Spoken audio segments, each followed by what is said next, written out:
My name is Daniel. I'm 28, and for most of my life I thought I understood what loyalty in a relationship meant. I grew up in a household where my parents rarely agreed on anything, but one thing my dad always told me stuck. Respect is the only thing that keeps love alive. The moment one of you starts treating the other like they don't matter, it's over. I didn't realize how true that was until I met Claire and we started living together. At first, she was everything I thought I wanted: funny, quick-witted, and able to walk into any room and make it feel brighter. But over time, those little flashes of humor turned sharper, more cutting, and most of the time, the jokes were at my expense. We'd been together for 3 years, and I thought moving in together was going to solidify us. I remember carrying boxes into our shared apartment, sweating in the summer heat, and watching her direct where things should go. I laughed it off, thinking she just liked things a certain way, but the truth was, that move-in day was the first glimpse of how she saw the relationship. She wasn't planning on sharing her life with me. She was planning on me fitting into the space she had already carved out for herself. My role, in her mind, was to adjust, to accommodate, and to stay quiet when her decisions overshadowed mine. I told myself I was imagining it, that all couples needed time to adjust to each other. But the little things piled up faster than I expected. It started with subtle dismissals. I'd suggest a place for dinner, and she'd roll her eyes and say, "That's so boring, let's do something else." I'd try to plan a weekend trip, and she'd casually change it without asking me. At first, I let it slide because I thought, maybe she just has stronger preferences, and I wanted her to be happy. But the problem was that my preferences slowly started disappearing altogether. It got to the point where I'd stop suggesting things, just to avoid the inevitable dismissal. And she noticed, and seemed to enjoy the control. Her friends became part of the audience too. I'd sit with them, trying to be part of the conversation, and suddenly I'd be the punchline. "Daniel, don't you know by now you're not allowed to pick the restaurant?" she'd say, laughing, and her friends would laugh with her. I'd force a smile, but inside I felt smaller every time. The breaking point, the first spark that told me something was very wrong, came one Friday evening. I had asked her earlier in the week if she wanted to do a quiet night together, maybe watch a movie and order takeout. She said sure, so I bought groceries, cleaned the place, and even set up the living room to feel cozy. But when Friday rolled around, she walked in already dressed up. High heels, makeup, that look she only wore when she wanted attention outside. "Oh, I forgot to tell you," she said casually, grabbing her bag. "I'm going out with the girls tonight. Don't wait up." I must have looked disappointed because she smirked and added, "Stop acting like my husband, Daniel. You don't own me." Then, almost as if on cue, she called one of her friends on speaker, repeating the line like a joke. "He's pouting again. Thinks he gets to decide where I go." Can you believe that? The sound of laughter filled the room, and I just stood there, frozen. That sentence hit harder than I expected. It wasn't that I thought I owned her, of course not. But the way she said it, the way she reduced me to some nagging shadow in the background of her life, made me realize she didn't see me as a partner. She saw me as a placeholder, someone convenient to come home to when it suited her. I tried to swallow my pride that night, telling myself not to make a scene, but inside I could feel something shifting. It was like a line had been crossed. Respect, that thing my dad warned me about, was gone. And once it's gone, it doesn't come back. The following week was even worse. She came home late from her so-called girls' nights, brushing off my questions with vague excuses. "Don't worry so much," she'd say. Or, "You're acting paranoid."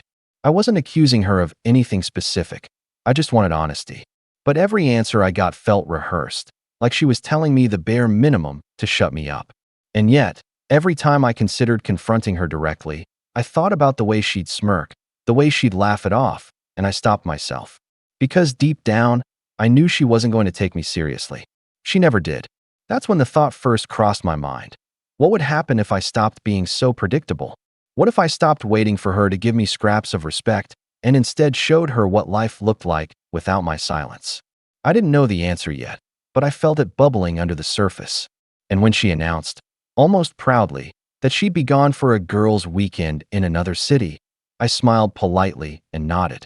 But inside, I felt something stir. Because this time, I wasn't going to just sit quietly and let her laugh at me again. That weekend became the moment everything shifted. But I'll stop here for now, because that's where the tension really begins, when silence turns into a plan and when her smirk was about to meet something she didn't expect at all. The weekend she left for her so-called girls' trip was the first quiet stretch of time I'd had in months.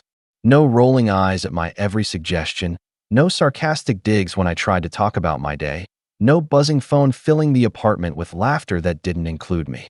At first, I just sat there in the silence, realizing how much space she had taken up, not in the apartment, but in my head. I cooked myself dinner, something simple, and for the first time in a long time I ate it without feeling like I had to rush before she got home. But while the peace was nice, my thoughts kept circling back to the same thing. Why was I the only one compromising, the only one making room? That question grew louder when I found out more about this girl's weekend. She had left her itinerary on the counter, not realizing I'd see it. I didn't snoop. It was right there next to the coffee maker, written in her messy handwriting. Dinner reservations for 2, spa treatments booked for a couple, a note about champagne. My stomach sank when I read it. This wasn't a girl's trip. This was something else entirely. My heart raced. But instead of blowing up her phone, instead of confronting her right away, I just folded the paper neatly and tucked it back where she left it. Because at that moment, I realized she wasn't just being dismissive anymore. She was lying. And lying with confidence, like she expected me to be too blind or too weak to notice. The following week after she returned, she strutted in as if nothing had happened, tossed her bags down, showed me pictures of her and her friends, though I noticed some photos carefully cropped, only showing 1 or 2 people in the frame. She laughed loudly, filling the apartment with stories I wasn't invited to be part of. And when I didn't react enthusiastically enough, she tilted her head and said, "You really need to loosen up, Daniel. Not everything is about you." That one sentence stung more than she probably realized, because it confirmed what I'd been feeling. Nothing was ever about me. Not my needs, not my wants, not my feelings. Her behavior grew bolder after that. She started inviting her friends over more often, turning our apartment into her stage. I'd walk into my own living room and find them sprawled across the couch, sipping wine, laughing at stories that almost always had me as the punchline. "Daniel still doesn't get it," she'd say, nudging one of them. "He thinks I need his permission for things. Isn't that hilarious?" They'd laugh, and I'd force myself to smile, retreating into the kitchen. The more I pulled back, the more she seemed to perform, as if humiliating me gave her some kind of thrill. I remember one particular night when I couldn't take it anymore. She had her 2 closest friends over, and they were going through photos on her phone. One of them snickered and said, "Wow, you really had fun last weekend." Claire just smirked, flicking through the pictures, and then her eyes darted to me. "Oh, Daniel doesn't care. He's basically like my roommate who pays the bills. Right, Daniel?" The room erupted in laughter, and I stood there gripping the counter so tightly my knuckles turned white.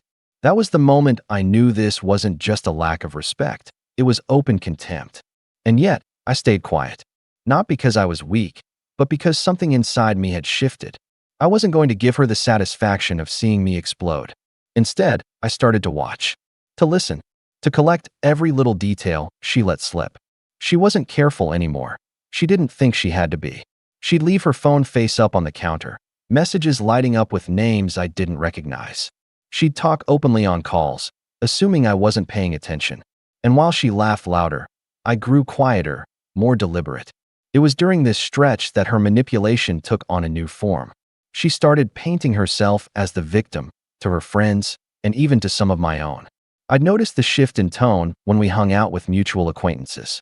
They'd look at me with pity, as if they believed the story she was feeding them, that I was controlling, that I was insecure, that she was just trying to live her life while I held her back. She was rewriting our relationship in real time, turning me into the villain so she could play the misunderstood partner. And the worst part? People believed her. Why wouldn't they? She was charismatic, magnetic even. I was quieter, more reserved, easier to cast as the shadow in her spotlight. One evening, I overheard her talking to her sister on the phone, her voice carrying through the bedroom door. "Daniel's just so predictable. He'll never leave. He needs me too much. I could walk all over him, and he'd still be there." I froze in the hallway, my chest tightening with every word. That was the moment I understood exactly how she saw me. Not as a partner, not even as an equal, but as a safety net she could kick around without fear of it breaking. I went to bed that night with a storm in my chest. I lay awake staring at the ceiling, hearing her soft breathing beside me, and I thought about all the sacrifices I had made to make this relationship work. All the times I swallowed my pride, stayed quiet, chose peace over confrontation. And now, I realized, that wasn't seen as kindness or patience. It was seen as weakness. She thought I'd never walk away, that I'd never have the courage to show her what my silence had been hiding all along. And that's when my decision became clear. Not in a burst of anger, not in a heated argument, but in the cold clarity of the early morning hours, lying next to someone who believed I'd never stand up for myself. That was the night I started planning. Slowly, carefully, quietly. Because if she thought she knew me so well, if she thought I was predictable, then maybe it was time to prove her wrong in a way she would never see coming. That plan, though, needed patience. And while she was busy mocking me in front of her friends, while she was out on her late-night girls' dinners, I was putting the pieces together. She didn't know it yet, but every smirk, every eye roll, every dismissive laugh was leading her straight into the moment she'd never forget. And it all started to come together the next time she announced another weekend away. When she announced another girls' weekend, her tone was almost daring, like she wanted to see if I'd object. She leaned against the kitchen counter, scrolling through her phone, and said casually, "By the way, I'll be gone again this Friday through Sunday. The girls want another trip. Don't wait up." She didn't even look at me, just tossed the words over her shoulder like I was a roommate she needed to notify about her schedule. I nodded slowly, keeping my expression neutral, but inside, I was boiling. Because by then, I knew too much to pretend. I had pieced it together from her carelessness. The cropped photos, the receipts left in her purse, the voices on speakerphone she thought I wasn't listening to. This wasn't about her needing space or wanting time with friends. She wasn't escaping me. She was replacing me. The confirmation came 2 days before her trip. I was doing laundry, pulling clothes out of the dryer, when I found a hotel receipt in the pocket of one of her jeans. Not from the last trip, but from a different weekend when she had told me she was helping her sister move. The receipt had 2 breakfasts, 2 cocktails, and a signature, her handwriting, plain as day. My chest tightened as I stared at it. It wasn't the money that bothered me. It was the certainty. She hadn't even tried to hide it.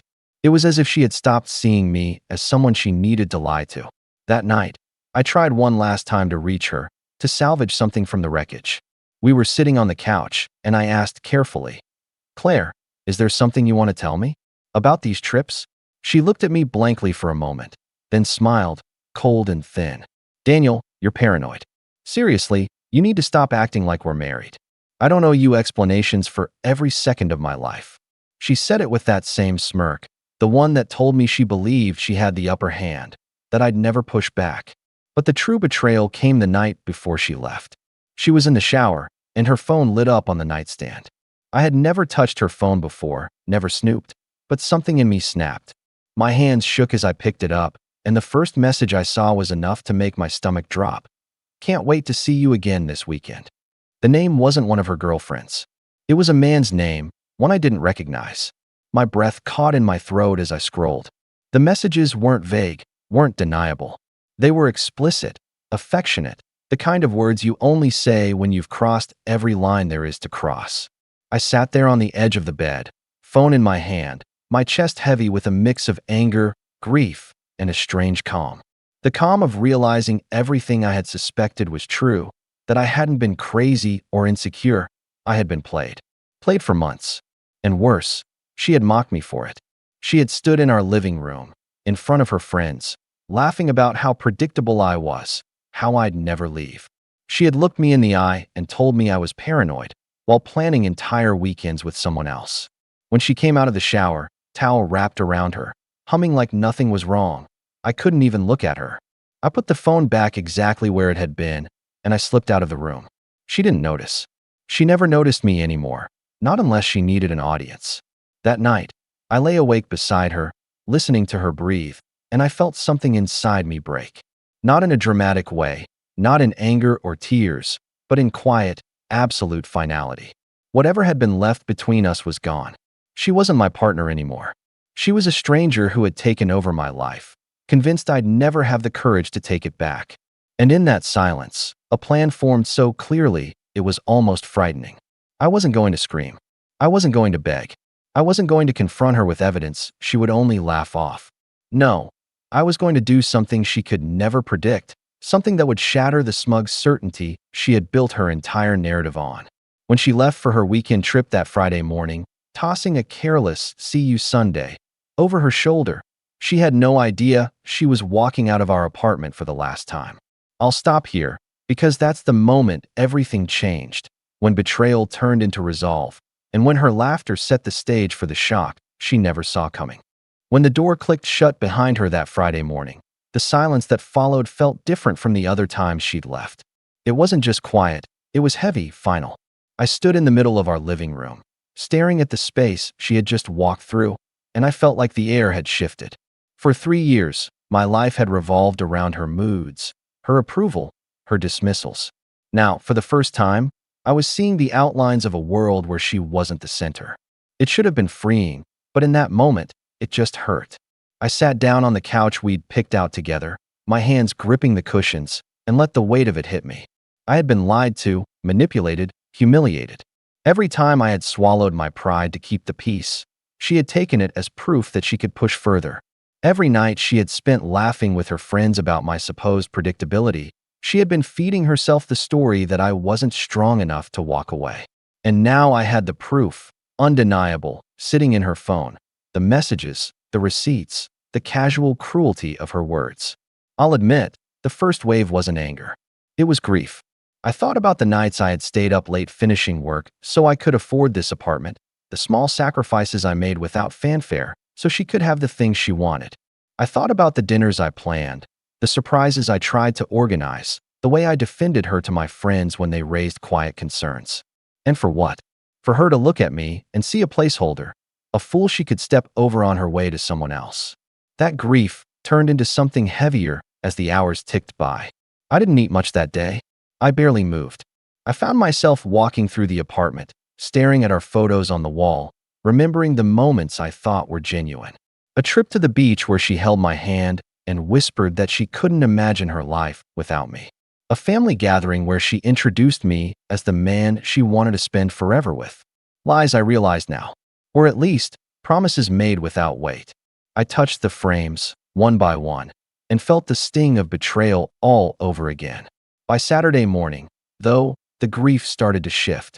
I woke up in a bed that still smelled like her perfume, the sheets half tangled from where she had tossed and turned the night before, and I knew I couldn't keep drowning in the sadness. She had already taken enough from me. My pride, my peace, my trust.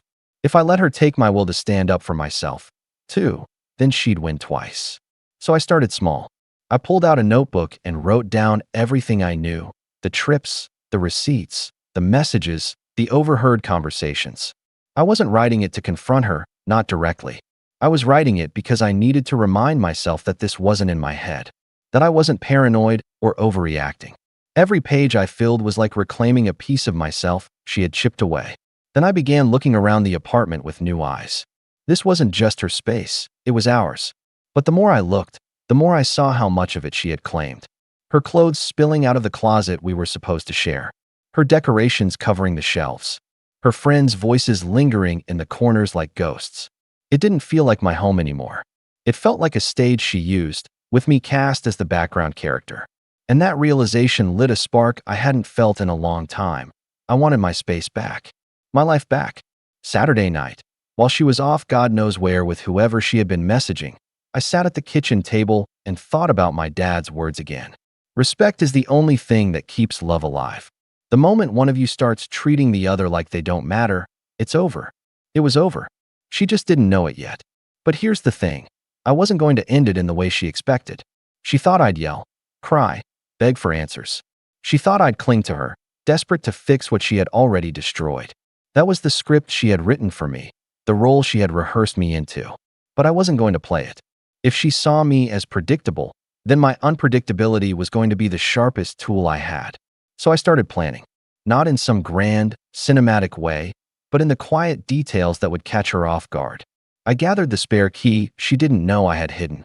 I started setting aside the documents and things that mattered to me, my passport, my savings information, the keepsakes she never bothered to notice. I boxed up small pieces of my life while she was gone, each item pulled from under her shadow. And then I thought about the note, the words that would shatter her certainty the way she had shattered my trust.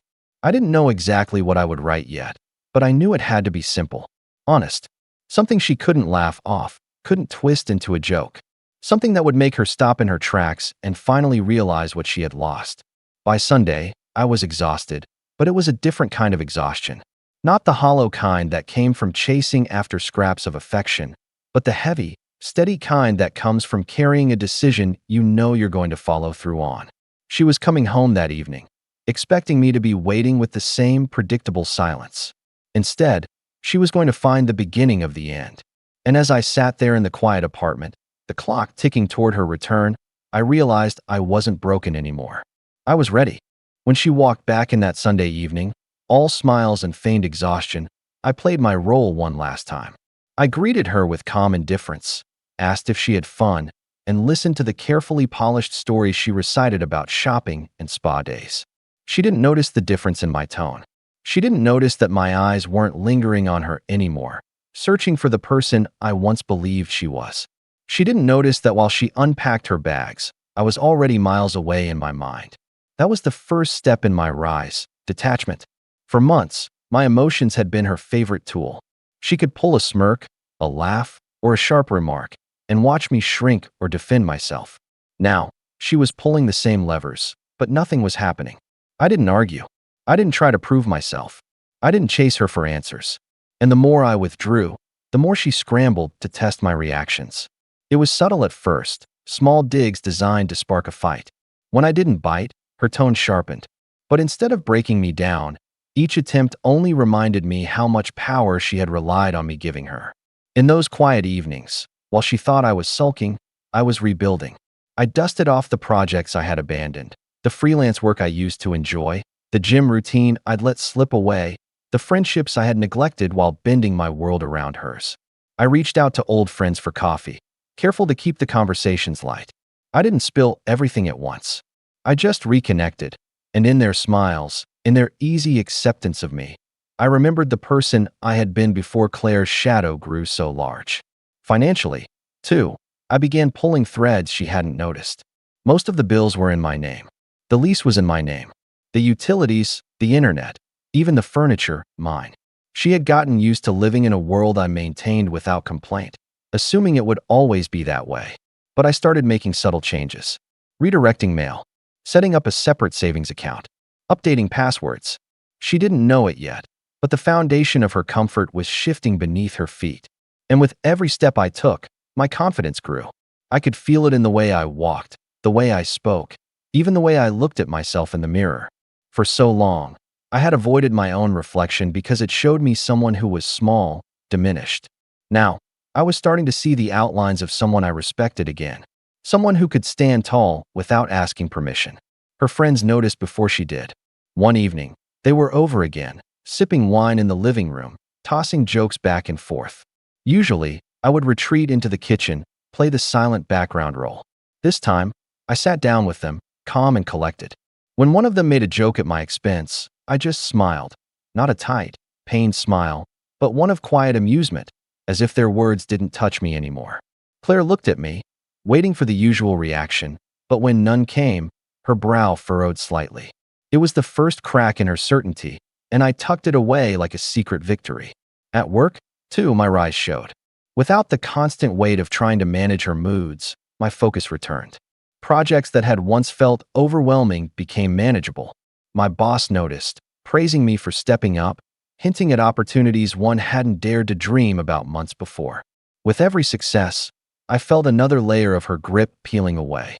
But the biggest shift came in the quiet moments. The mornings when I woke up before her and went for a run, the evenings when I cooked meals just for myself and savored them without waiting for her approval. For the first time in years, I felt like I was living for me. And the stronger I grew, the more I could see how much she had underestimated me. She thought I would cling, beg, crumble. Instead, I was rising in silence, building a version of myself she would never be able to diminish again. And she could sense it, even if she couldn't explain it. Her eyes lingered on me longer. Her comments grew sharper, more desperate, as if trying to provoke the old reactions. But I was beyond them now. I wasn't her punchline anymore. I wasn't even in her audience. I was writing my own script, and she hadn't been cast in it. What she didn't know was that while she grew restless with my quiet strength, I was laying the groundwork for the moment that would change everything. Because the rise wasn't just about reclaiming my pride. It was about preparing for the day when her key would no longer open the door she thought she owned. By the time winter rolled around, my detachment had hardened into something sharper: focus. I wasn't drifting anymore. I wasn't just recovering. I was preparing. Every quiet move I made, every late-night hour I spent thinking, had a purpose. Claire still thought she was in control, but she was walking through a house where the walls were slowly shifting, the floorboards being pulled from under her feet, and she didn't even realize it. The first step in the setup came from something she let slip. One evening, after a few too many glasses of wine, she laughed with her friends and said, "Daniel's harmless. He couldn't leave even if he wanted to. Everything's in my name." Her words froze me for a moment, but then I realized something she didn't. Nothing was in her name. She had never bothered to check the paperwork. The lease was mine. The bills, the utilities, the Wi-Fi account mine. Every official tie that bound this apartment together, every string that held the place running, ran through me. She had mistaken my silence for dependence, when really, she was the dependent one.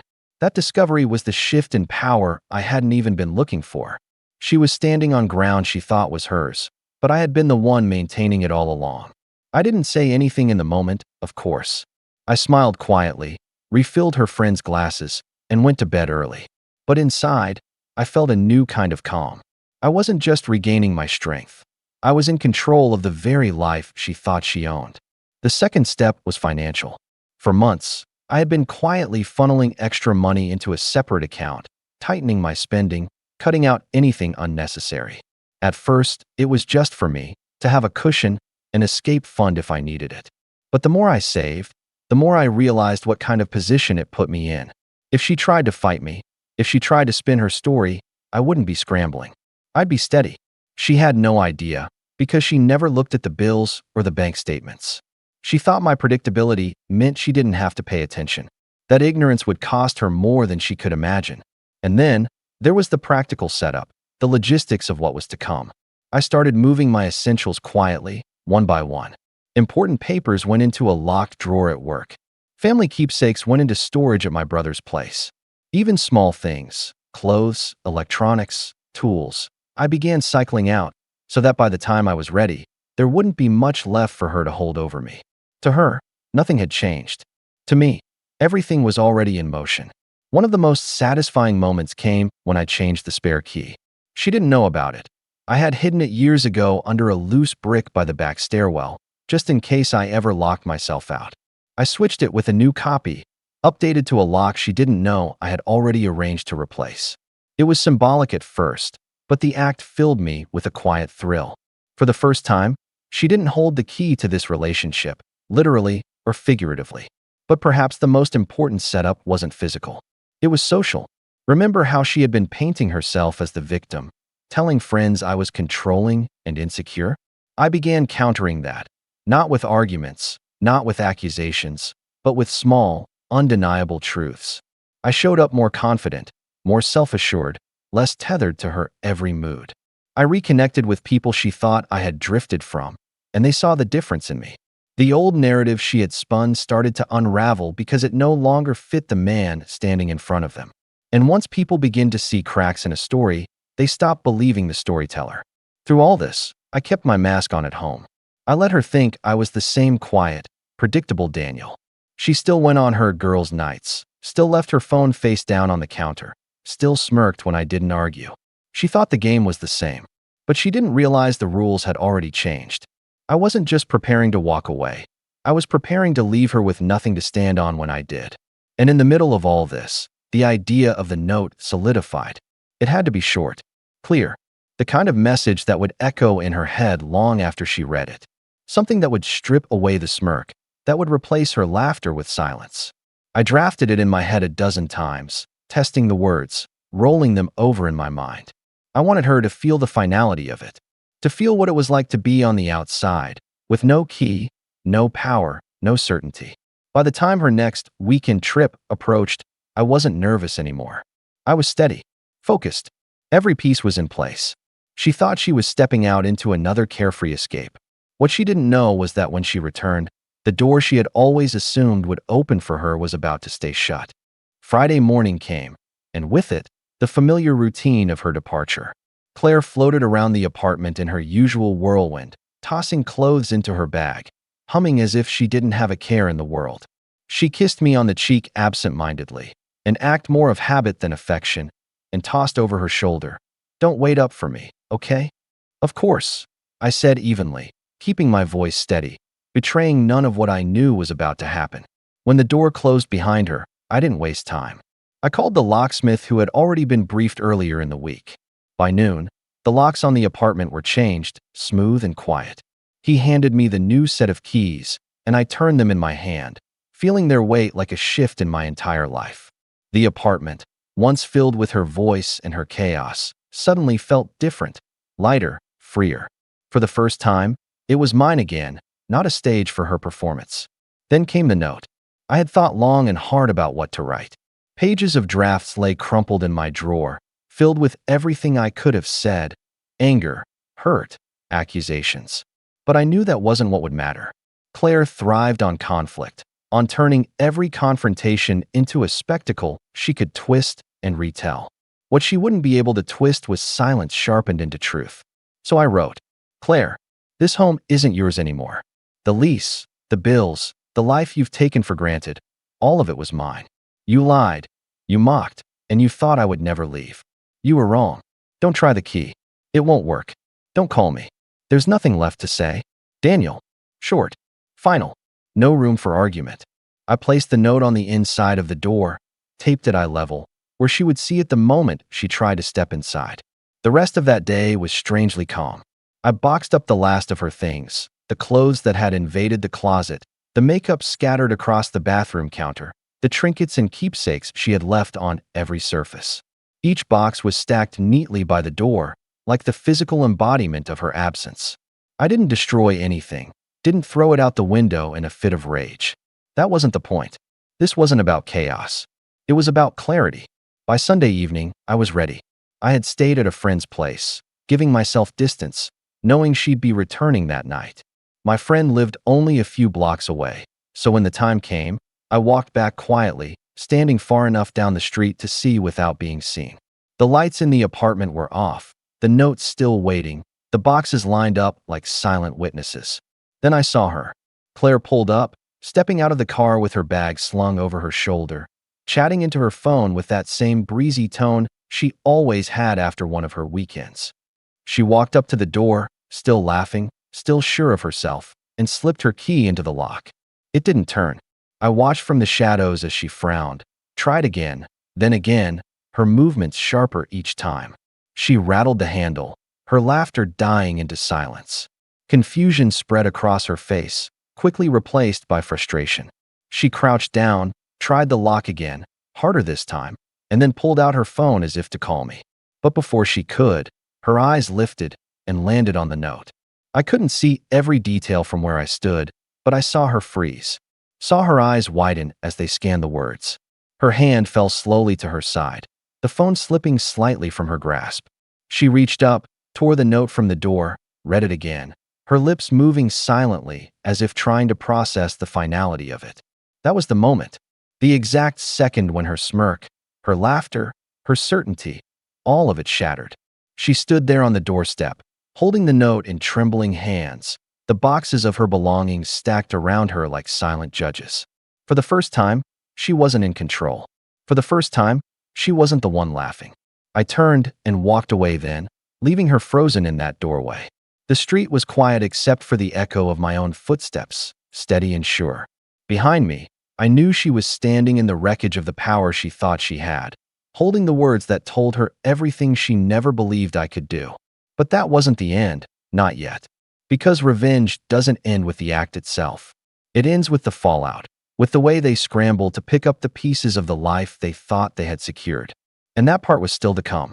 I didn't go back to the apartment that night. I stayed at my friend's place, phone off, finally able to sleep without the weight of her presence pressing against me. The next morning, when I turned my phone back on, the messages were waiting, dozens of them. At first, they were frantic. Daniel, the lock is broken. Let me in. Where are you? This isn't funny. Pick up the phone right now. Then they shifted, sharp and biting. You're being ridiculous. You can't just do this to me. You're going to regret embarrassing me like this. And then, slowly, the tone softened. Apologies trickled in, wrapped in excuses. I didn't mean to hurt you. You're overreacting. We can talk about this, please. Each message grew more desperate, as though she could sense that her grip on me was slipping for good. I didn't respond. By the end of the day, she showed up at my office. My coworkers spotted her in the lobby, demanding to see me, her voice raised in that mix of anger and panic I knew too well. Security escorted her out before she could reach my floor, and word spread quickly. Whatever image she had tried to build of me being the weak, controlling partner collapsed in that moment. People saw her as she truly was, loud, entitled, unraveling. I walked into the break room that afternoon to a round of quiet nods and pats on the shoulder. No one asked questions, but I could see in their eyes that the narrative had shifted. She tried one last time later that week, calling from a blocked number. This time, her voice cracked. Daniel, you can't just throw everything away. I made mistakes, but we can fix this. Don't you see? We're meant to be together. I let the silence hang for a moment, then said the only words I had left for her. Respect was all I asked for. You laughed instead, and I hung up. That was the last time I heard her voice. In the weeks that followed, the fallout played out like clockwork. Mutual friends stopped reaching out to her after hearing both sides. The man she had been sneaking away with? He didn't stick around once he realized the drama wasn't going to be hidden anymore. She moved in with her sister temporarily, but I knew through the grapevine that it didn't last. Her pattern of control and contempt burned bridges quickly when the illusion of power was gone. Meanwhile, my life grew steadier. I signed a new lease, smaller but fully mine, and filled it only with the things that mattered to me. I started running regularly, picked up freelance work again, even rejoined an old band of friends for weekend jam sessions. Every step forward reminded me that I had been carrying her weight for years, mistaking it for companionship. Now, without it, I could breathe again. The last loose end tied itself up about a month later. I returned to the old apartment building to drop off the final check for utilities. As I was leaving, I saw her standing outside, shoulders slumped, holding a single bag at her side. She saw me too, and for a moment, her eyes lit up like she thought I might stop, might reconsider. But I didn't. I walked past, steady, without a word. She whispered something as I passed. I couldn't catch all of it, but I heard the word please. I didn't look back, because in that moment, I realized the most powerful revenge wasn't the lock, the note, or even the silence. It was walking away with my head high, leaving her standing in the ruins of the power she thought she would always have over me. And that's how it ended, her holding nothing, and me finally holding myself. Thanksgiving has always been a weird affair in my family.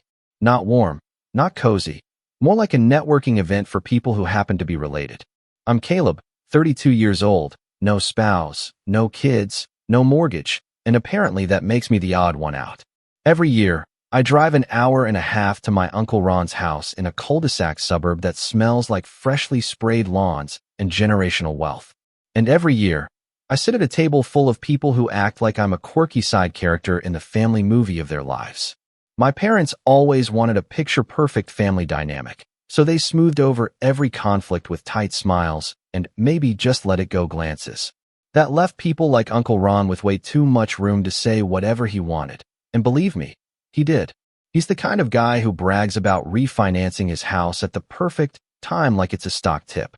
Self-made man. If you ignore the part where my grandparents helped him buy his first property and paid for his MBA. Still, he considers himself the financial guru of the family, and his favorite pastime is unsolicited advice, especially about money. I'd been renting a duplex in a quiet part of the city, and I liked it.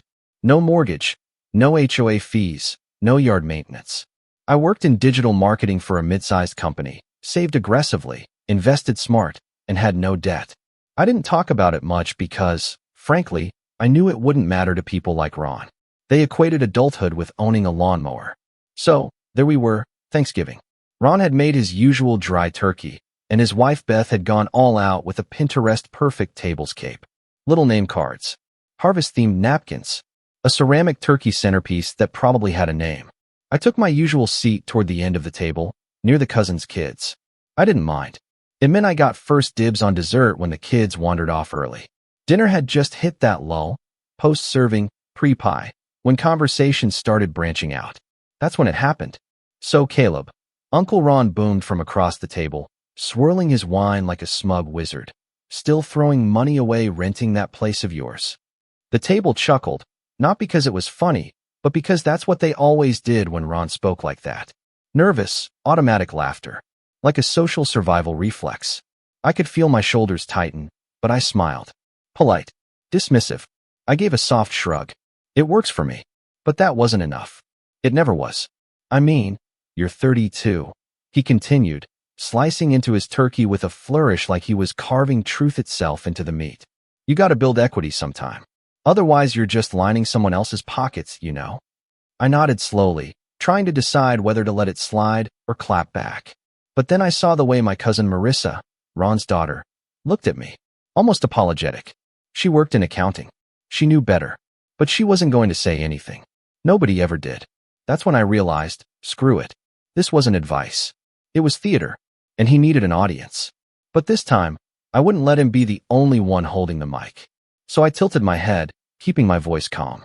"Ron, out of curiosity, how much are you paying your landlord each month?" He blinked. "Landlord?" "Yeah," I said, setting down my fork. "The bank. You still have that mortgage on this place, right?" The room went still. Not silent, just quieter. My mom gave me that look she gives when I bring up politics. But I kept going. "I mean, if you've been paying for, 15 years now? Must be almost done, right? Or did you refinance again?" He looked stunned. Not angry. Not yet. Just stunned, like someone had spoken Latin at the dinner table. "Well, we refinanced last year, actually. Got a great rate." "Right. So you reset the clock. How much interest are you paying on that loan now, over 30 years? Have you ever added it up? How much of this house do you actually own?" There it was. The silence. Beth's hand hovered over the gravy dish like she'd forgotten what it was. My dad cleared his throat, twice. My cousin Dan looked like he wanted to crawl under the table. Ron's face turned a shade darker. He opened his mouth, closed it, then forced a laugh. "Come on, it's not the same. At least I'll have something to show for it at the end." "Maybe," I said with a shrug. "Assuming the housing market keeps climbing, and the foundation holds, and the roof doesn't need replacing again. But sure, equity." I hadn't raised my voice. I hadn't cursed. But you'd think I flipped the table from the way people reacted. Aunt Beth finally muttered, all right, let's not get into this right now." Someone coughed. Someone else pretended to check on the pie. But Ron just sat there, fork frozen midair, face a slow-burning red, and suddenly a lot less smug. I didn't say another word for the rest of dinner. Just smiled politely, thanked Beth for the food, and made sure to compliment the cranberry sauce. But I could feel it. Something had shifted. Not just between me and Ron. Between me and the whole table. They weren't used to me speaking up. They weren't used to me knowing things. And suddenly, I wasn't just the quirky, unmarried renter anymore. I went home that night with a strange mixture of adrenaline and guilt bubbling in my chest. I hadn't planned to call him out like that. But the more I thought about it, the more I realized. Maybe it was time I stopped letting people talk down to me just because I'd chosen a different path. What I didn't know then was that Ron wasn't going to let it go. And the next time I saw him, he was ready to make things personal. I thought maybe Thanksgiving would be it. One awkward dinner, one moment of Ron getting humbled a bit, and then back to normal, or at least our version of normal. But I should have known better. If there's one thing people like Uncle Ron can't stand, it's being embarrassed, especially in front of their audience. He wasn't going to just let that moment fade. No, he was going to reclaim the spotlight. And if that meant turning me into the family punchline again, so be it. It started subtly at first. Little jabs slipped into the family group chat. He sent a link to an article titled, "Why Millennials Regret Renting in Their 30s, with a laughing emoji. No context. Just dropped it in the middle of a conversation about Beth's new kitchen backsplash. A few days later, he posted a meme that said, "Rent is just a donation to your landlord's mortgage," and tagged me. He'd never tagged me before. Ever. I ignored it. I really did try. My instinct was to play it cool, not give him the reaction he was clearly fishing for. But then he started getting bolder. The next family Zoom call, for my mom's birthday, he brought it up again, unprovoked. "So Caleb, you still renting that shoebox downtown?" he said, smirking while sipping from a coffee mug that said #OneDad. Even though his kids all visibly cringed every time he spoke. I gave him a short nod. "Yup, still happy. That's wild, man. I just can't wrap my head around paying someone else's mortgage like that. I guess you just don't like stability, huh?" Before I could respond, my mom jumped in with a laugh that was just a little too forced. "Okay, let's not start the housing debate again." "Just saying," Ron added, holding his hands up, "some of us believe in building a future." I almost signed off right then. But it was my mom's birthday, and I didn't want to be that guy. So I gritted my teeth and sat through the rest of the call, staring at his smug face in a little Zoom square while pretending everything was fine. I figured it would die down after that. I underestimated how deeply Ron needed to win. He started roping other relatives into it. At my cousin Dan's engagement party, hosted at yet another family home I was reminded I didn't own, he cornered me by the bar with a conspiratorial grin. "You know," he said, swirling his drink, "Beth and I were talking. If you ever wanted advice on home buying, we could help you get started. It's not too late to catch up." I blinked. "Catch up?" "Yeah," he said, slapping my shoulder like he was doing me a favor. "I mean, you're a smart guy. You've got a good job. You just need a little direction." Direction? Like I'd been wandering aimlessly through life. Like I didn't have a plan. Like every choice I'd made was a mistake I needed saving from. "I appreciate the offer," I said carefully, "but I'm actually in a really good place right now." He laughed. Sure. I mean, you've got flexibility. That's worth something, I guess." That, I guess, stuck with me the rest of the night. Things escalated from there. Every family function became a minefield. He'd bring up housing costs, throw around his property value like it was a trophy. He even once pulled up Zillow at a barbecue just to show me how much equity he'd gained since his last appraisal. Like I cared. Like that was the measure of a man. Then came the 4th of July cookout. That day, that's when things shifted from petty to cruel. It was hot, even for July. The kind of day where the air sticks to your skin and your clothes feel like they're clinging just to spite you. My parents were hosting, which meant everyone was packed into their modest backyard with paper plates and sweat-soaked shirts. I brought a few six-packs and a homemade potato salad. I even helped set up the folding chairs. Ron showed up late, as usual, wearing his aviator sunglasses like he was still 25 and pulling up in his leased SUV like it was a Rolls-Royce. Beth followed behind, arms full of some casserole that none of us asked for. He made his rounds, shaking hands like a politician, complimenting my dad on the lawn, tossing the football with the teenagers. Then he saw me. "Caleb," he boomed, loud enough for everyone nearby to hear. "Glad you could make it. I was worried you'd be stuck at your landlord's mercy for the holiday." A few people chuckled. Nervously again. I gave a tight smile. "Yeah, well, luckily he let me off the leash for the day." He laughed like I was playing along, but I wasn't. And he knew it. Later, as the burgers were grilling and the sun started dipping below the fence line, he called everyone over for a toast. He stood near the grill, drink in hand, sunglasses still on even though it was getting dark. "I just want to say," he began, "how proud I am of this family. Everyone here is doing so well. Dan's getting married. Marissa just got promoted. And of course, Beth and I are celebrating paying off another investment property next month." There was polite applause, clinks of glasses. I stayed quiet. "And then there's Caleb," he continued, turning toward me with a grin that didn't reach his eyes, marching to the beat of his own drum, teaching us all that you don't need equity to feel fulfilled, just a good landlord and a Wi-Fi password. The laughter this time was louder. Some people actually clapped. I stood there, staring at him, heart pounding in my chest.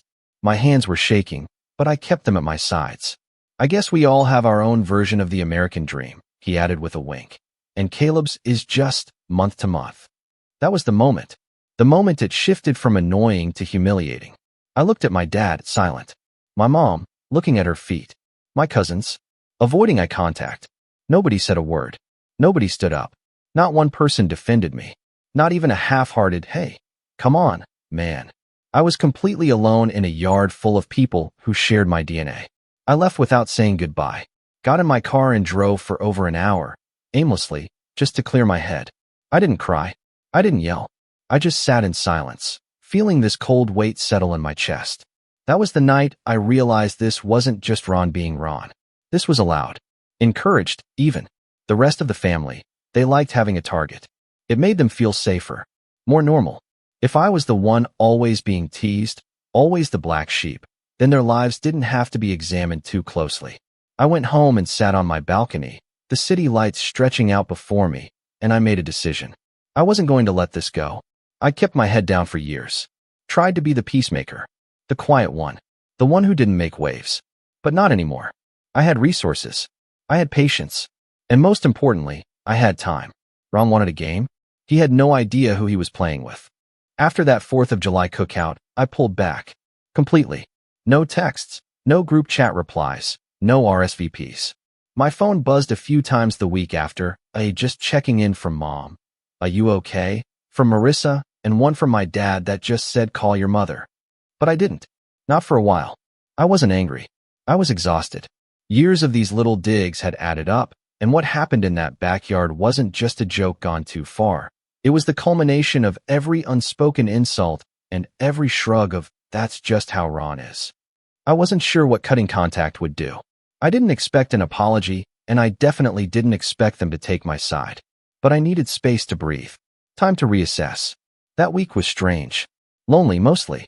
My apartment had always been a sanctuary, but now it felt like a holding cell. Quiet. Still. I'd stare at the walls and think about every single thing I could have said to Ron. Every line I didn't fire back. I hated that I let him get to me. I hated that I left.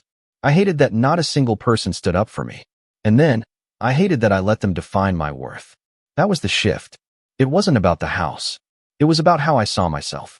Because for so long, I'd let their definition of success bleed into my own thinking. Maybe I was behind. Maybe I should be doing more, owning more, proving more.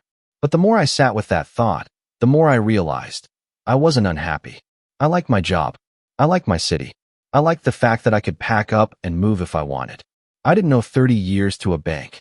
I didn't have to negotiate with an HOA board over what shade of gray was acceptable for a fence. And yet, I still felt less. So I decided to stop letting them measure me by their ruler. The rebuilding started small. First, I went to therapy, something I'd been meaning to do for years. Found a guy named Brian. Middle-aged, laid back, used metaphors about cars and old video games. It helped. Not just because of Ron, but because I needed to process more than just one uncle's ego. I needed to unpack years of trying to be low-maintenance Caleb, just to keep the peace. Next, I changed my approach to money. Not because of anything Ron said, but because I realized I did have financial goals. I just hadn't named them. So I made a list. Emergency fund. Topped it off to 6 months. Investments. Automated monthly contributions. Shifted to a more aggressive portfolio. Real estate. Maybe, but on my terms. I didn't want to buy just to prove a point. But I also didn't want to avoid it out of spite. So I started researching. Quietly. Not obsessively. Just thoughtfully. I even toured a few properties. A duplex in the north side. A condo near the river. Nothing clicked. Not yet. But I liked having the option. It felt like reclaiming something that had been used to mock me. Meanwhile, I leaned into work. I pitched a new strategy for a client campaign that ended up increasing their conversions by 28%, which, in our world, is gold. My manager took notice. 3 weeks later, I got offered a senior position, better title, better pay, and the freedom to lead my own team. I accepted it with a calm nod and an internal scream. Funny thing was, I didn't even think about telling my family at first. It wasn't about them anymore. But the real turning point came unexpectedly, through a friend of a friend. I was out at a brewery with some co-workers when I met Jules. She was a UX designer. Witty. Sharp. Didn't blink when I told her I rented. In fact, she said, good. Less stress. We started texting, then dating. Casual at first, but steady. She didn't care about my family drama. She liked my terrible movie impressions and the fact that I made her tea without asking. And for the first time in a long time, I felt seen for something other than what I didn't have. She encouraged me to start a side project I'd been dragging my feet on for years, a content platform for independent creatives. A mix of marketing resources, design templates, and case studies. Nothing revolutionary, but useful. I built it in evenings, weekends. Slowly. No launch party, no grand announcement. Just steady uploads, honest value. Within 2 months, it had 2,000 subscribers. By month 4, sponsors were reaching out. And I realized maybe I was building something. Not a white picket fence, not a 4-bedroom ranch, but something that was mine. Still, I won't lie, every time a family event came around, the texts trickled in. Mom sent photos. Missed you at Easter. My cousin Sam tried calling once, but I let it go to voicemail. Ron never reached out directly, but he didn't need to. He lived rent-free in their narratives. Whenever they said, you should come around more, what they really meant was, just let it go, so we can pretend it didn't happen. But I couldn't. Not yet. I needed to be ready, not for confrontation, but for clarity. I didn't want to walk back into that world until I knew I wouldn't shrink inside it. One day, about 9 months after that cookout, I got a text from my mom. Thanksgiving is at our place this year. Would mean a lot if you came. No pressure. Just think about it. Love you. I stared at it for a long time.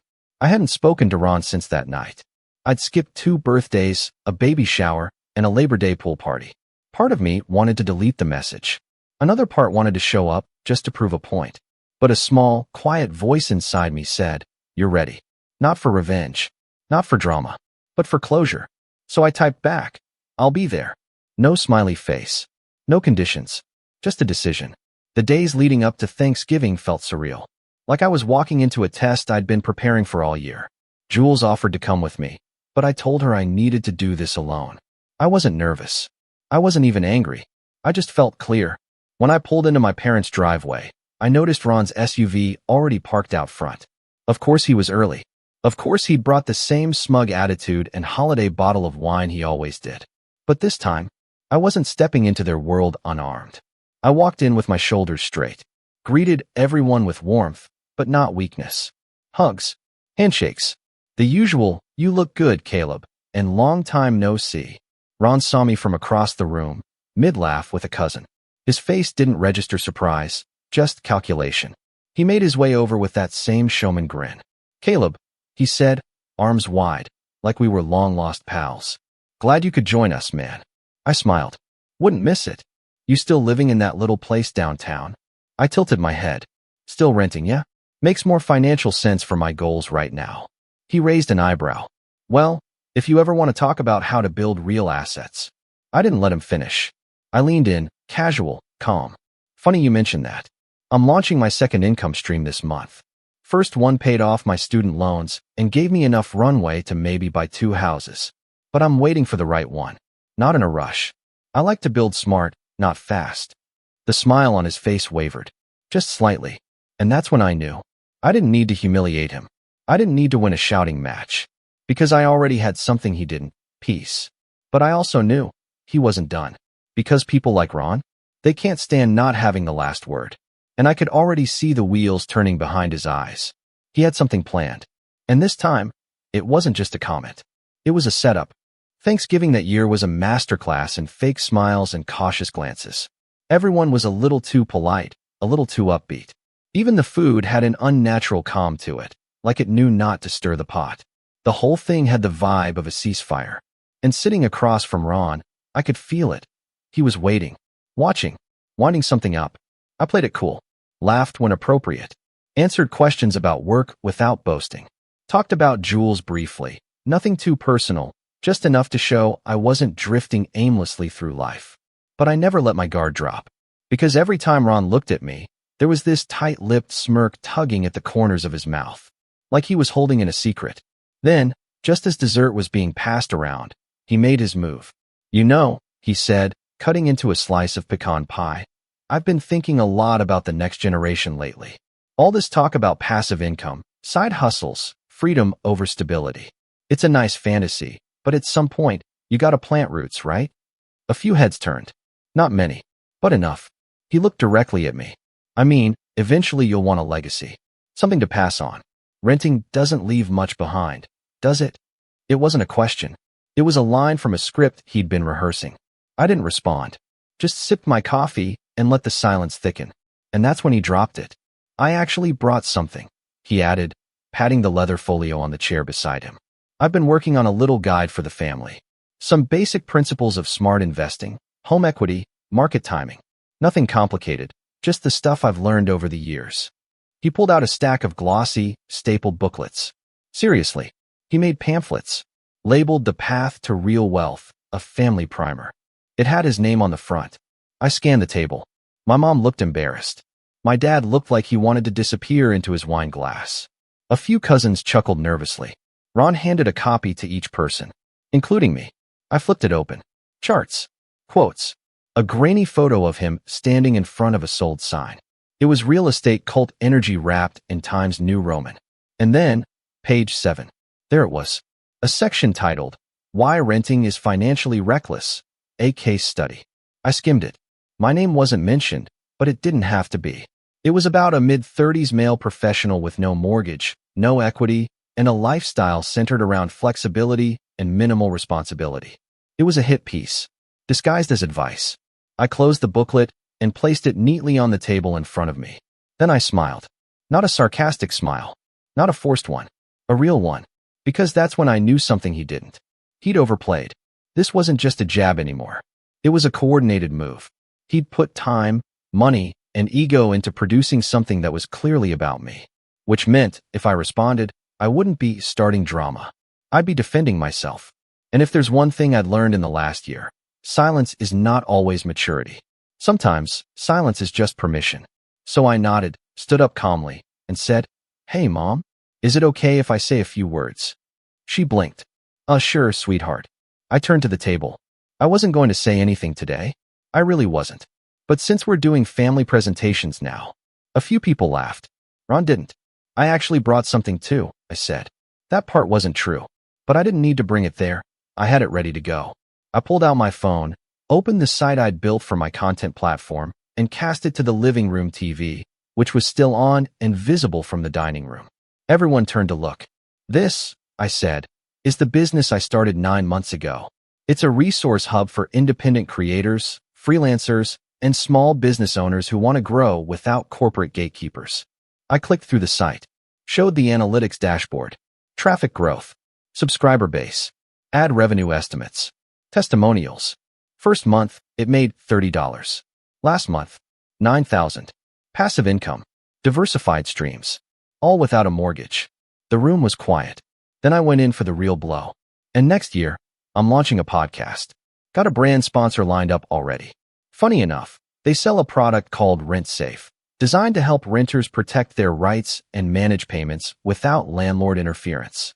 I turned to Ron, still smiling. Maybe I'll send you a copy of my guide when it's ready. He didn't say anything, just adjusted his shirt collar and gave a tight chuckle. Impressive, he finally muttered. But everyone's got their path. Exactly, I said. And mine doesn't involve writing hit pieces about family members under the guise of financial literacy. I sat down, took a bite of pie. Nobody clapped. Nobody had to. The silence was enough. But here's the thing. That moment, that wasn't the revenge. That was just the setup. Because as satisfying as it felt to reclaim the narrative, I knew Ron wouldn't let that be the end. He'd stew. He'd spin it. He'd call it disrespectful or immature. He'd try to twist it into another example of me being unstable, defensive, threatened by success. And that's when I realized I needed to be smarter. I needed to be strategic. Because Ron was playing a long game. And now? So was I? After Thanksgiving, I called Jules and told her everything. She didn't laugh. She didn't even flinch. She just said, What's your next move? I told her I didn't know yet. But that was a lie. I did know. Because over the last few months, something else had happened. Something I hadn't told anyone. One of my clients, a real estate firm based out of Denver, had hired me to overhaul their brand strategy and digital presence. In doing so, I'd learned a lot. About the housing market. About how real estate worked behind the scenes. About how certain investors operated. And I'd stumbled across a local portfolio of properties held under an LLC. An LLC that, after a little digging, turned out to be connected to Ron. It wasn't public knowledge. It wasn't illegal. But it wasn't exactly the pristine empire he liked to portray. Turns out, a few of his rental units were in disrepair. One had a code violation. Another had a lawsuit pending over a disputed lease. It was all available if you knew where to look. I hadn't done anything with the information yet, but I kept notes, screenshots, PDFs, dates, receipts, and slowly, carefully, I started putting together a picture of who Ron really was behind the monologue. It wasn't about exposure. It wasn't about shame. It was about leverage. Because if Ron wanted to keep treating family like a stage and me like a prop, I needed to be ready for the moment he tried to take it too far. And believe me, that moment was coming. By the time the next family gathering rolled around, Easter, hosted at Ron's house again, I was ready. Not in the aggressive, gloves-off way Ron would expect, but in the patient, strategic way he'd never see coming. The last 6 months had been quiet on the surface. He hadn't contacted me, and I hadn't contacted him. But he'd gotten wind of my business through the family grapevine, and according to Marissa, he wasn't thrilled. She'd mentioned over brunch that he'd called my site a flash-in-the-pan internet hustle and muttered something about these digital nomads thinking they're above the real world. It didn't bother me. Not anymore. I'd stopped needing validation from people who confused property deeds with personal growth. But I also hadn't forgotten, or forgiven, because beneath all Ron's condescension and performative alpha behavior, there was something fragile, insecure, the kind of man who needed to feel above others to feel stable. I wasn't interested in tearing him down, but I was interested in making sure he never used me as his public punching bag again. So I spent the weeks leading up to Easter preparing. Quietly, intentionally. I'd taken everything I'd collected about Ron's real estate dealings, the LLCs, the court filings, the housing violations, and compiled it into a tidy PDF. The document was professionally formatted, clear, sourced, and footnoted. No wild accusations, no dramatic headlines, just facts. A clear, objective outline of a man who claimed to be a real estate genius but operated like a slumlord in 3 different zip codes. I didn't print it. I didn't post it online. I submitted it, anonymously, to 3 places. The County Housing Authority, citing multiple tenant complaints that had been ignored. A local investigative journalist, who ran a weekly column on property abuse and landlord misconduct. A real estate investor forum where Ron frequently bragged about his passive income strategy under a username that was, hilariously, just his initials and birth year. Then I waited. I didn't attend Easter. I told my mom I had a conflict and promised to call her the next day. I knew better than to walk into the blast zone, because the fallout was coming, and it came faster than I expected. 4 days later, the local news website ran a piece titled, "Behind the Suburban Facade, the Landlords Neglecting Their Tenants." Ron wasn't the headline, but he was in the second paragraph. Name, company, citations, complaints. One tenant had spoken on record about a leaking ceiling that had been fixed with duct tape and a tarp. Another mentioned threats of eviction after asking for working heat. The article didn't outright accuse him of illegal activity, but it raised enough eyebrows, enough doubt. The family group chat exploded. Aunt Beth was the first to message. "Can someone explain what's happening? Why is Ron in the news?" Marissa sent a link. Silence followed. Then came Ron's first message in hours. "Don't believe everything you read." Hit piece journalism. Already talking to my lawyer. But the damage had been done. He'd built his identity on being untouchable. The self-made guru. The guy with the answers. Now, he looked like a fraud. Over the next few weeks, 2 of his tenants filed formal complaints with the city. One of his rental properties was inspected and fined. A real estate podcast he'd been invited to speak on quietly removed his episode. And on the investor forum, someone posted a thread comparing Ron's online advice to the violations listed in the article. The comments were brutal. I didn't gloat. I didn't so much as forward the article to anyone. But the next time Marissa and I met for coffee, she leaned across the table and whispered, "That wasn't just karma, was it?" I smiled. "Karma's lazy. That was accountability." She blinked, then laughed. "You're terrifying now. Just prepared." Ron didn't speak to me for 3 months. Not a word. Not an email. Not a passive-aggressive meme. The silence was glorious. And then, out of nowhere, he called. It was a Tuesday morning. I let it go to voicemail. He called again. I picked up. "Caleb," he said, voice stiff. "I want to talk." "About?" He hesitated. "About what's happened." I leaned back in my chair. "Sure. Talk. I just want to clear the air," he said. "Look, I may have said some things over the years. Maybe I pushed too hard. I'm old school. I believe in structure. Property. That kind of thing. You know how I am." "Yeah," I said, "I do. I didn't mean to make you feel like less." "But you did." Silence. Then, quietly, "I know." I waited. Let the moment sit. "I guess I didn't realize how far it had gone," he continued. "I thought we were just ribbing each other. But you were never really laughing, were you?" "No." He sighed. "Well, I hope things are going well for you. They are. I mean that. And I hope maybe we can reset. Start fresh. I considered that. Because I wasn't interested in revenge just for the thrill. I didn't need him humiliated, broken, ruined. I just wanted him to stop. To stop using me as a stepping stool. To stop treating me like a failed version of himself. To stop pretending like his way was the only way. So I said, I'm open to that. But on one condition. What's that? No more advice. No more pamphlets. No more passive-aggressive comments about equity or renting or adulthood. If I ask for your opinion, give it. Otherwise, assume I'm doing just fine. He hesitated. Okay, deal. We ended the call civilly. Not warmly, but peacefully. And that was enough. The next family event I attended was 4th of July. Full circle. Ron was there, quieter. Not sullen, just subdued. More polite. He asked about my business, but didn't press. He didn't bring pamphlets. Didn't raise his voice. When I told a story, he let me finish it. It was the smallest thing, but it felt like everything. Later that night, as the fireworks lit up the sky and cousins chased sparklers through the yard, my dad came over and sat beside me. You handled it well, he said softly. Better than I would have. I looked at him. Handled what? He smiled. Exactly. We watched the sparks in silence.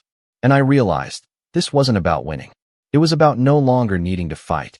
Ron had finally stopped looking down on me. Because I'd stopped letting him. And in that peace, I found something I hadn't felt in years. Freedom. Not from a mortgage. Not from family expectations. But from the version of myself that used to shrink in the face of people like him. That version was gone. And all that remained was this. I didn't need to own a house to own the room. I'd built something stronger than equity. I'd built a life I didn't need to justify. I remember the exact moment things shifted. It was a Sunday afternoon, early fall, the kind of warm where the breeze still carried a whisper of summer. We were all packed into the family dining room like it was Thanksgiving, even though it was just a regular weekend. Dad had called for a family discussion, and when my dad says that, you show up. No excuses. Even if you're nursing a cold or just don't want to see your older brother's smug face, you show up. That's the rule when your family runs a business together. Or, at least, pretends to. My name's Barry. I'm 34 now, but this all started when I was around 26. I've always been the quiet one in the family, the listener, the fixer, the guy who doesn't cause drama. I guess in hindsight, that's what made me the perfect target. Dad's business was this semi-successful auto parts supply store. Nothing fancy. No tech startup glitz or flashy signage. Just a few dusty warehouses, an old building with a half-working AC unit, and a loyal stream of local mechanics and body shops who kept us alive. It had been in our family for over 3 decades. Dad started it from scratch, pouring every ounce of his energy into it. And he did well for himself. Not rich, but enough to buy a decent house, pay off 2 cars, and keep food on the table during the rough years. There were 3 of us kids. My older brother, Kyle, who's 5 years older than me and somehow convinced himself he's the heir to the family empire. My younger sister, Lauren, who never really wanted a part in the business and now works as a nurse in another state. And then me, middle child, steady as a rock, and largely invisible unless someone needs something fixed or paperwork filed. Kyle, though, he was always the loud one, the golden boy, the kind of guy who talks over everyone else and still somehow gets praised for taking initiative. He worked with Dad at the shop on and off, mostly on the sales side. He had a flashy smile, wore polos a size too tight, and talked like he was always on the verge of launching his own million-dollar company, even though he still lived in our parents' guest house well into his 30s. But I wasn't bitter. At least, not at first. After college, I majored in finance and quietly started helping Dad with the business end of things, spreadsheets, taxes, compliance, bills. I wasn't flashy about it. I didn't need applause. I just knew Dad was getting older and didn't want to see him drowning in overdue insurance premiums or forgetting which loan was up next. So I stepped in, little by little. I restructured some payments, refinanced one of the warehouse loans, and even paid some stuff out of pocket when things got tight and Dad didn't want Kyle to know. He was proud like that. He always said, "Don't worry your brother. He's got enough on his plate." I never told anyone how much I was helping. Maybe that was my first mistake. Fast forward a few years and Dad's health started to slip. Nothing drastic at first, a few missed steps, a little confusion, forgetting appointments. But it got worse. Eventually, The doctor said the word we'd all been dreading. Early-stage dementia. It felt like a gut punch. This man, who'd run a business by sheer will for 30 years, now couldn't remember if he'd mailed a check yesterday or 2 months ago. That's when Kyle really started hovering. I think he saw blood in the water. Suddenly, he was showing up more often, taking Dad out to lunch, talking about transition plans and modernizing the business. He even started calling himself operations lead in emails, which was laughable considering he hadn't touched the back end of the business in years. Meanwhile, I kept things running. Quietly. Efficiently. I paid off 2 lingering property tax bills that Kyle didn't even know existed. I renewed the business liability insurance when Dad forgot. I handled the loan restructuring on our second warehouse that was about to go into default, all out of my own pocket because I believed in the legacy. I believed in helping Dad. And maybe, deep down, I thought Kyle would come around. That we were all on the same team. But I was wrong, and I should have seen it sooner. The breaking point didn't come all at once. It started with these small moments, a cold shoulder here, a snide comment there. Kyle would walk into the office and go, still doing all that boring paperwork stuff. Huh, Barry? Somebody's got to hold the clipboard while the real work gets done. He said it with a grin, but it stung more than I cared to admit. He started holding meetings without me. Told the staff not to worry about calling me for approvals. He once told a supplier that we don't need Barry's signature on that anymore. He's just helping out with the taxes. I laughed it off at the time, told myself it wasn't worth the fight. But those things build up. You can only be invisible for so long before you start to question whether you were ever really part of the team at all. The final straw came at that Sunday family meeting I mentioned. Dad had called us all in to talk about the future of the business. Lauren flew in for the weekend, which was rare, so we all knew it had to be serious. The living room was tense. Dad sat in his recliner, looking tired but alert, while Kyle paced around like he was hosting a boardroom pitch. He had a folder in his hand, probably full of charts he didn't understand, and he opened the meeting by saying, "I think it's time we made some real decisions about the business. Dad can't keep running it forever, and we need a clear successor." He looked around the room like he was expecting applause. Nobody clapped. Lauren shifted uncomfortably on the couch. I stayed quiet, waiting to see where this was going. Kyle continued, "I've been handling most of the operational stuff lately, so it just makes sense that I take over full ownership. I'm willing to buy out the family share at a fair rate." I interrupted, calmly, "You haven't handled any back-end operations. I'm the one keeping the business compliant and financially afloat." He scoffed. "Barry, you're good with numbers, I'll give you that. But you've never really been part of the day-to-day. You're not a leader. You've never contributed anything of real value." That hit like a freight train. I blinked. "Excuse me." He leaned forward, almost gleeful. "Come on, man. You've always been in the background. You were never in the shop, never closing deals. You're just there. A burden we all kind of tolerate because you don't make waves. But this is serious now. This is Dad's legacy we're talking about. Let the people who've actually built it lead it." I don't remember exactly what happened next, just this buzzing in my ears, this white-hot feeling in my chest. I looked at Dad, but he seemed confused, unsure, like he didn't even realize what Kyle was really saying. Lauren looked furious, but didn't speak. So I took a breath, looked around the room, and said, still calm, "Oi, if I'm just a burden, then I guess you won't mind if I step away from, well, everything I've been doing." Kyle raised an eyebrow. "Like what?" "Filling out tax forms." I smiled. "Not a big one. Just enough." "No, Kyle. Like paying the property taxes, the business insurance, the warehouse loan refinancing. You know, the boring stuff that's kept the lights on for the last 8 years. His face drained of color. I stood up, gently pushed my chair in, and said, "But you're the leader now, right? I'm sure you'll figure it out." And I walked out. That was the moment the whole house went silent. Nobody followed me. Nobody said a word. I didn't expect Kyle to crash and burn overnight.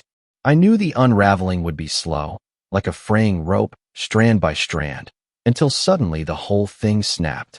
What I didn't know was just how deep his arrogance ran, or how far the rest of the family would go to defend it. After I walked out of that meeting, I went home and didn't look back. No follow-up calls, no dramatic texts. Just silence. I half expected someone to reach out. Maybe Lauren, maybe even Mom. But the phone didn't buzz. The inbox stayed empty, and I let it. For once in my life, I didn't chase after peace. I just waited. 3 days later, the first email hit my inbox. Subject: Urgent, Business Property Tax Notice. It was addressed to me, like always, because despite all his bravado, Kyle had never updated the billing contacts. Apparently, he also hadn't noticed that the county sent those notices quarterly, and that one was already overdue. A week after that came the second notice: unpaid commercial insurance. That one was worse, because without it, the business wouldn't be legally allowed to operate for long. Especially not with that crumbling loading dock Kyle kept pretending didn't exist. But I ignored both. Not out of spite. Not yet. At first, I told myself this was a learning opportunity. Kyle wanted to lead, so let him lead. Let him see what it took to actually run something. I figured maybe he'd stumble a little, then come back, tail between his legs, and we'd figure it out like adults. Instead, I got a text from Kyle. Hey, not sure if you forgot, but a couple of payments are late.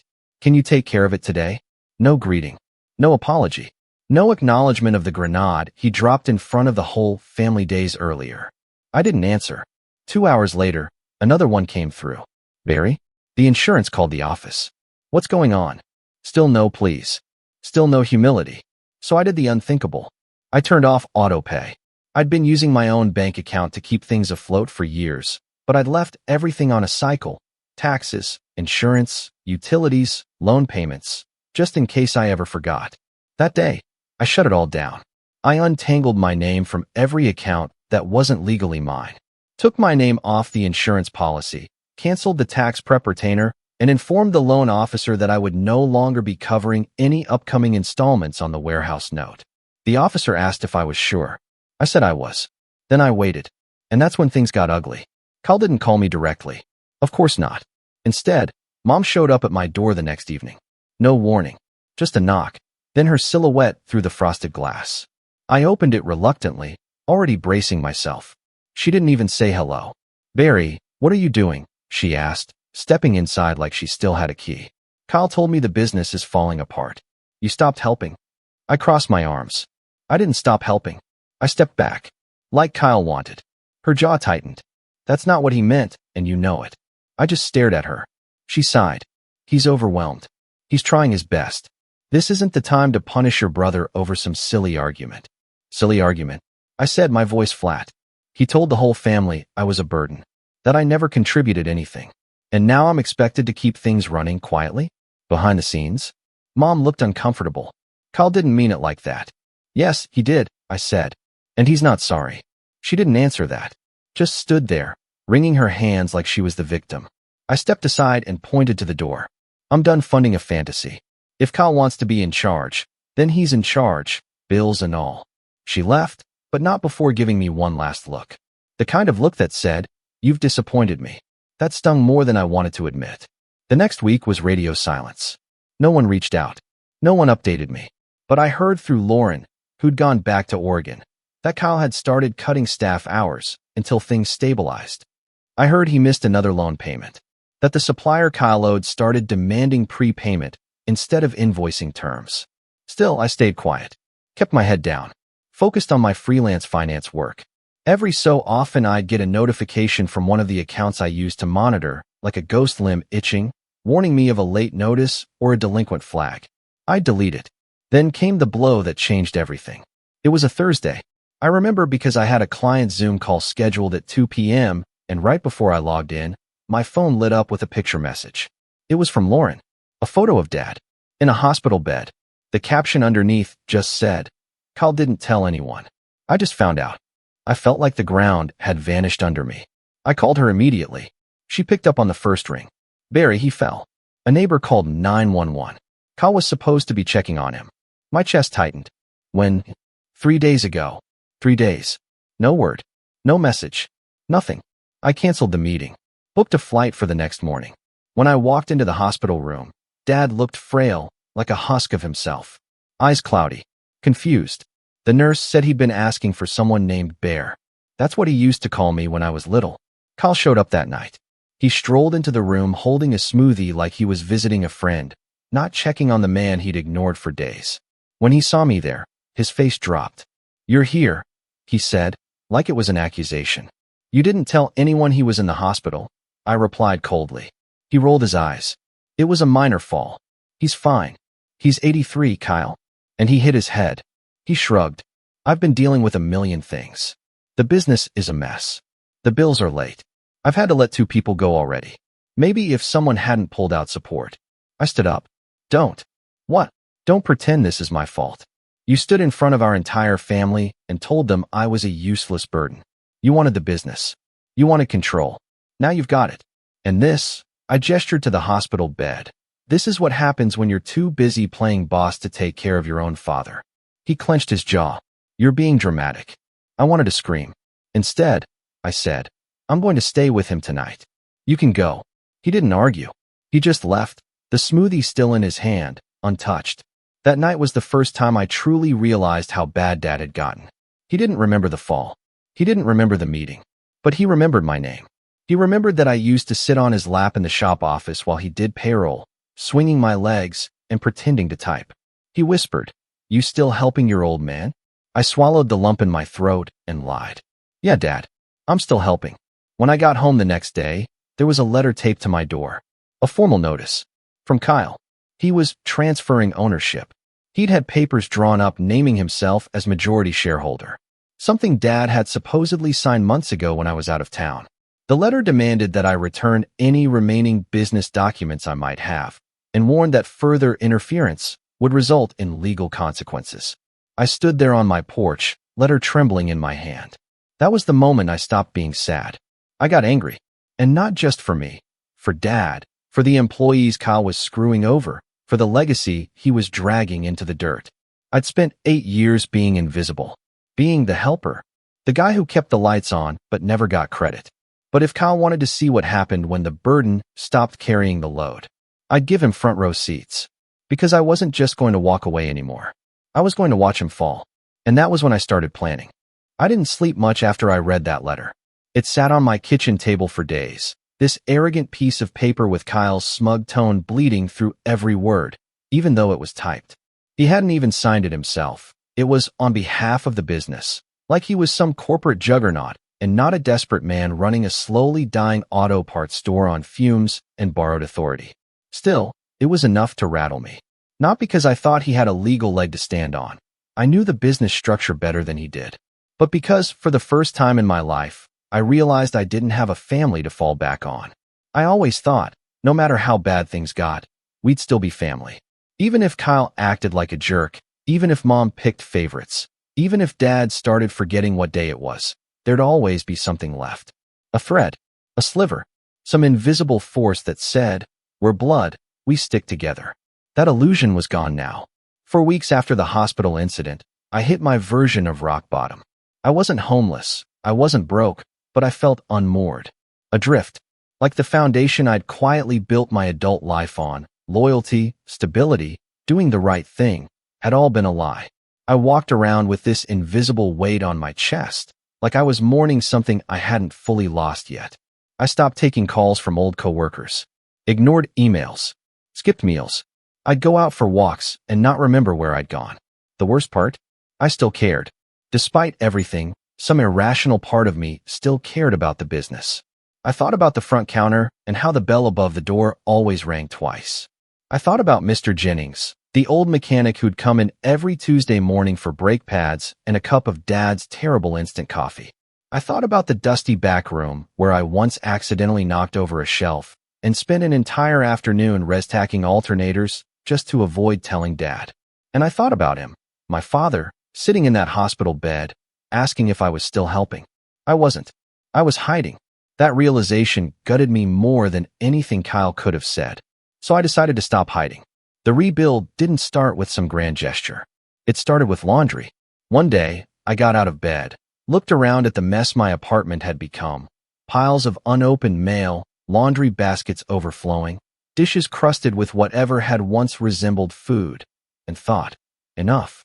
I threw on music, opened every window, and started scrubbing my life clean. It sounds stupid, but getting the grime out of my living space helped clear something out of my head, too. Next came the work. I'd put my freelance finance gigs on hold while dealing with Dad and the business fallout, but now I dove back in. I updated my website, reconnected with old clients, polished up my LinkedIn profile, which Kyle had once mocked for being nerdy and useless. Within a week, I had 3 consultations booked. Within a month, I was juggling 5 steady clients, small business owners who actually listened when I spoke, who appreciated clear spreadsheets and budget strategies that didn't involve blindly guessing or blaming the market. And for the first time, I started building something that was mine. Not Dad's, not Kyle's, mine. I rented a small office in a shared workspace. Nothing fancy, just a second-floor unit above a bakery, with the smell of fresh bread wafting in every morning. I bought a real coffee maker, put up a corkboard of my clients and goals, taped a quote above my desk that said, "Just because you're quiet doesn't mean you're not powerful." I started to believe it. Somewhere in that timeline, I also started going back to the hospital. Dad was moved to a memory care facility after another fall, less severe this time, but enough that the doctors recommended round-the-clock supervision. Lauren flew in again to help with the paperwork, and we coordinated visits so someone was always checking in. Kyle didn't show up. Not once. Not even on Dad's birthday. The facility was nice, clean, peaceful. The staff was kind. Dad had good days and bad days. On the good days, he'd tell me stories I'd heard 100 times, but listened to like they were new. On the bad days, he'd think I was one of his old co-workers from the 80s and ask if I'd restocked the carburetors. I never corrected him. Instead, I started writing the stories down. That was Lauren's idea. She'd brought this little leather-bound notebook with her on her last visit, one of those old-school ones with the strap and thick pages, and handed it to me, saying, "If he starts talking, just write it all down. He might forget, but we don't have to." So I did.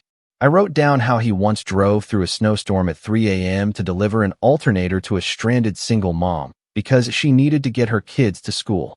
I wrote how he rigged the office clock to move 5 minutes faster because it made people more punctual. I even wrote the story of how he met Mom at a gas station when she yelled at him for parking too close to her car. Love at first fight, he called it. It became my ritual.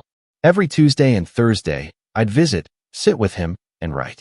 He didn't always know who I was, but I knew who he was. And that was enough. Meanwhile, the business, Kyle's empire, was unraveling faster than I'd predicted.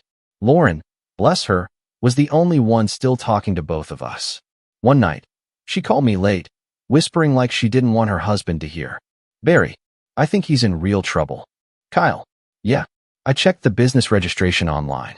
The warehouse is listed as pending foreclosure. There's a lien from the county for unpaid taxes, and he's behind on payroll.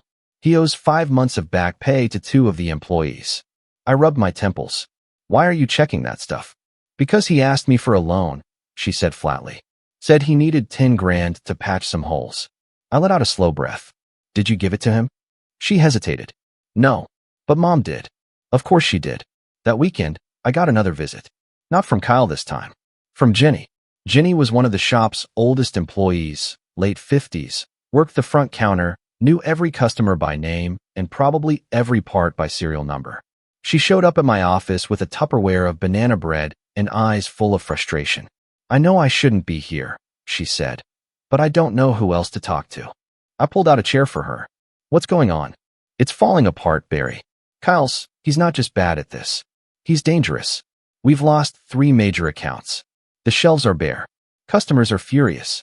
He's blaming suppliers, the economy, everything but himself. And last week," she paused, her voice breaking. "Last week he tried to dock my pay because I wasn't being positive enough." I stared at her. "Are you serious?" She nodded. "I think he's unraveling. And your dad's name is still on some of the legal docs. If the business goes under, he could be on the hook. You all could." That was the moment the rise truly began, not just for my career or my confidence, but for the bigger picture. I realized then that Kyle wasn't just fumbling. He was setting fire to the house while calling it a renovation. And if no one stopped him, there'd be nothing left to save. I promised Jenny I'd look into it. I spent the next few days buried in records, digging through every legal document I could find that still tied Dad to the business. I drove to the county clerk's office, filed a few information requests, called in a favor from a lawyer friend who owed me one. And what I found made my stomach turn. Kyle hadn't transferred ownership, not really. He'd filed paperwork saying he intended to, but the forms weren't signed properly. Dad's signature on the key document? A clear mismatch, likely done during a memory lapse, or Worse, forged altogether. The legal standing of Kyle's ownership was shaky at best, and several debts were still legally under Dad's name. That meant, if the business defaulted, creditors could come after Dad's remaining assets, the ones we were using to pay for his care. Lauren was furious when I told her.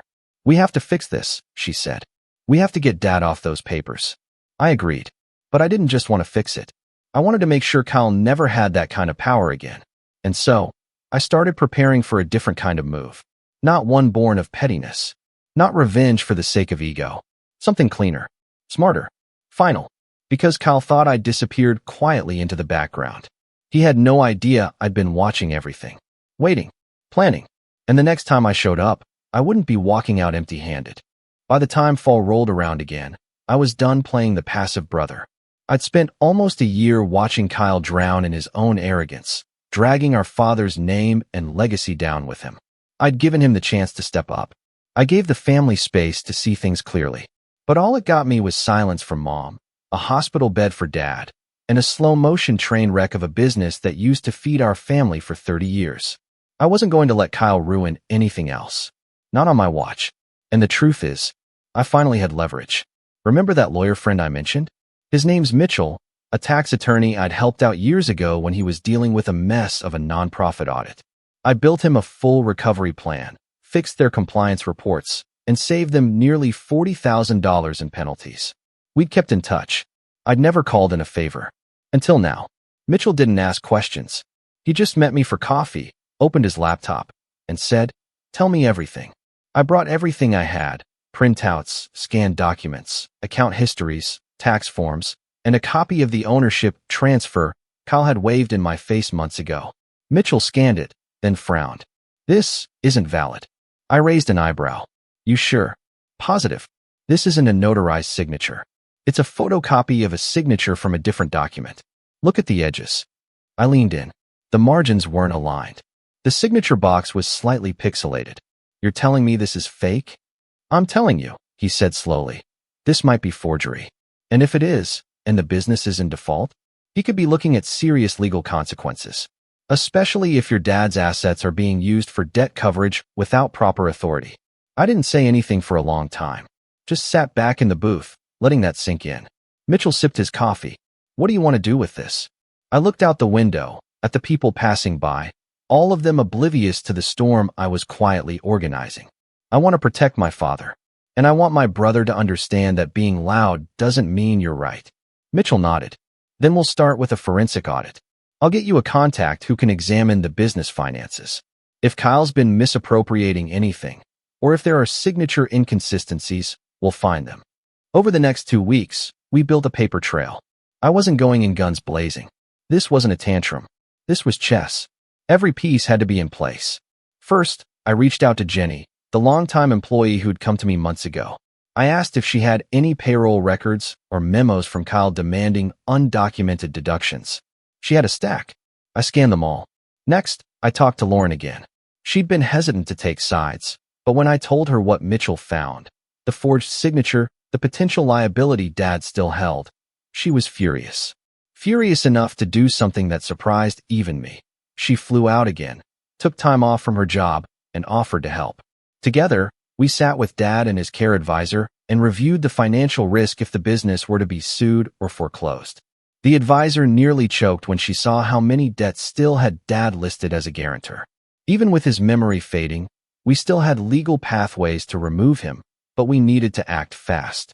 Lauren gave me full power of attorney over Dad's financial decisions. It was like a key turning in a lock I'd been trying to open for years. Now I had the legal authority to investigate everything tied to the business: accounts, contracts, insurance policies, even the warehouse lease agreements. I called the lenders directly. The moment they heard a new voice, one with legal standing, they started singing like canaries.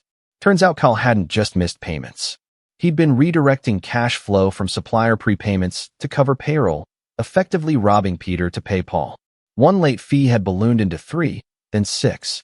The warehouse had been refinanced under predatory terms. And worse, one of the signatures on the refinance papers, another copy-paste job from an old form Dad had signed back in 2016. Mitchell's contact confirmed it: document tampering.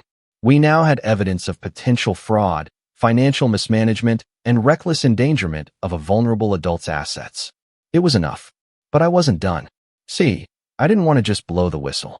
I wanted Kyle to see it happen, piece by piece, as everything he thought he controlled slipped through his fingers.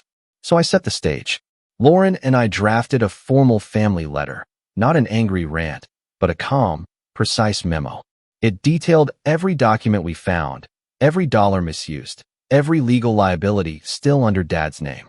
We sent it to Mom, Kyle, and the family's old accountant. We didn't accuse anyone of crimes. We simply laid out the facts and said, "This is what we've discovered. We are removing Dad from all financial responsibility immediately. All future decisions will go through his legal power of attorney. Please govern yourselves accordingly." We also included a very polite warning. Any future misrepresentation of ownership, any attempts to use Dad's name or signature without authorization, would result in legal action. We gave Kyle 1 week to respond. He waited 6 days.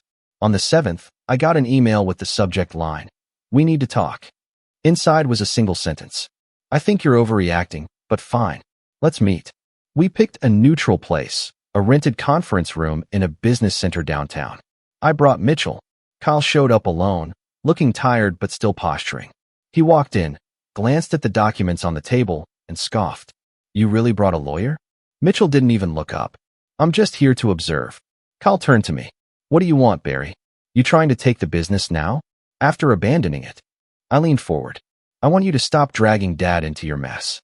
And I want you to understand that this business, you never owned it." Kyle's face twitched. "You managed it," I continued, "poorly.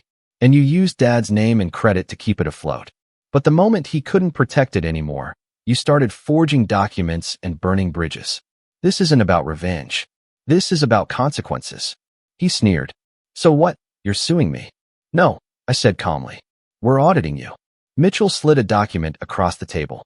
"We've already filed to remove your authority over all business accounts tied to your father. We're also opening an investigation into the misused funds. You're welcome to cooperate." Kyle didn't say anything for a long time. Then he leaned back, crossed his arms, and said, "You think you're so clever, but you're just the boring middle child with a hero complex. Nobody's going to care." I smiled. "Oh, they will," I said. "Especially the lenders, the state tax board, the insurance company, and the employees you shorted." Then I stood. "The question is whether you want to walk away quietly or go down screaming." That was the beginning of the end. But it wasn't the climax. Because Kyle, being Kyle, didn't go quietly. He made one more move. One final, desperate attempt to save face. And it backfired in the most spectacular way possible. Kyle's final move came exactly 9 days after our meeting. I'd been waiting for it. I could feel it coming, like the pressure in the air before a storm. I'd known my brother long enough to recognize that look in his eye, the one that said, "You think you've won, but I'm not done." He wasn't the type to back down with grace, not even when cornered, especially not when cornered. It came in the form of a counter letter, delivered not through lawyers or a mediator, but shoved into my mailbox in a crumpled manila envelope. No return address, just a thick stack of papers inside and a post-it that read, "Since you like documents so much, here's one you missed." I skimmed it, and my stomach twisted. Kyle had filed a request for temporary emergency conservatorship over Dad. Yes, conservatorship.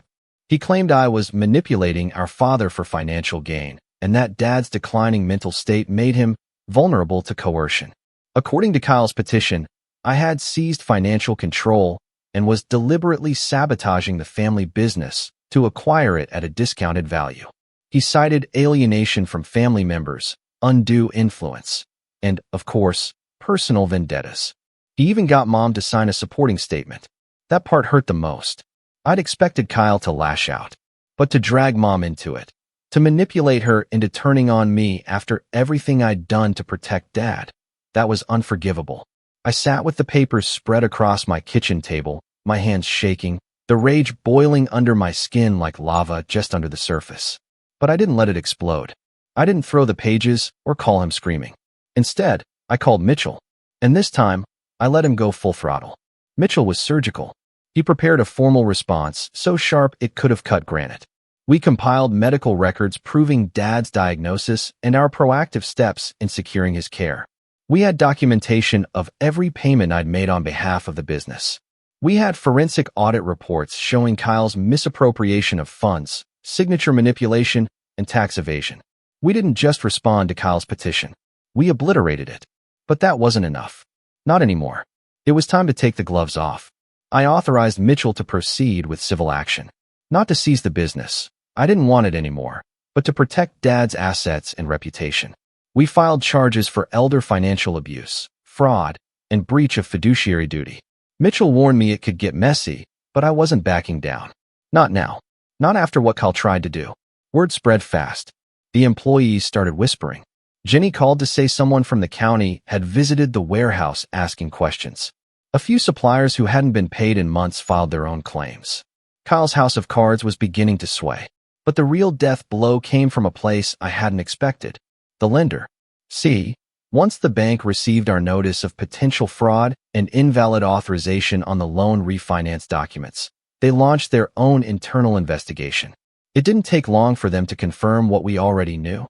The signature on the second warehouse mortgage wasn't just reused. It had been digitally copied and pasted. Sloppily.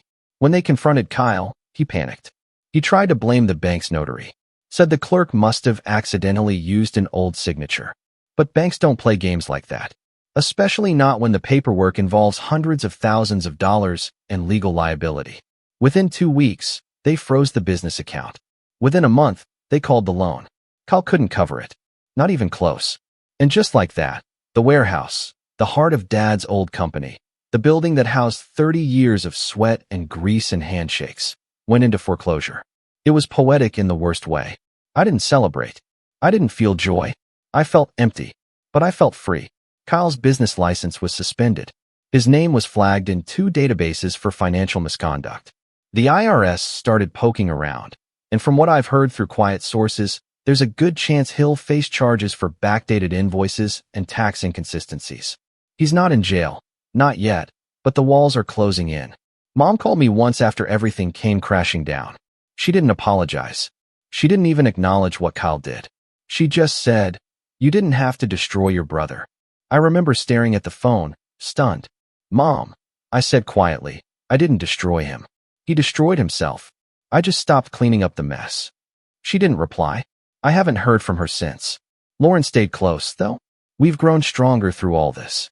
She visits more often, helps with Dad's care, and even helped me finish the little book of Dad's stories. We titled it The Man Behind the Counter and printed 5 copies, one for each of us, and one for Dad's nightstand. On good days, he reads it and smiles like he remembers every word. As for me, I never returned to the business world Dad built. It wasn't mine to reclaim, but I did build something new. My freelance work grew into a boutique financial advisory firm. Small, ethical, no drama. Just good work for good people. Every now and then I'll pass by the old warehouse. The new owners turned it into a distribution hub. They repainted the exterior, fixed the sign, cleaned the windows. It looks different now, but I still see the ghosts of what used to be. The grease-stained uniforms, the morning coffee runs, the laughter echoing from the back office. And I think about the boy I used to be. The quiet one. The burden. The invisible support beam. Turns out, the one they all ignored was the one holding everything up. And when I let go, they finally saw how much weight I'd been carrying. Forever. The funny thing about being the quiet one is, when you finally speak, the whole house hears the echo. There's something about a clinking glass that makes people shut up. Maybe it's the sound, sharp and deliberate, like punctuation in the middle of chaos. Or maybe it's the moment, that split second between words when everyone decides whether to pretend nothing happened or brace for impact. Either way, I've never liked being the center of attention, but that night, I chose it. And not because I wanted to, because I needed to. My name's Aaron. I'm 34, recently divorced, and according to my stepmother, on a bit of a losing streak. I wish I could tell you she meant that kindly. But if you've ever dealt with someone who grins while twisting the knife, you already know exactly what kind of woman she is.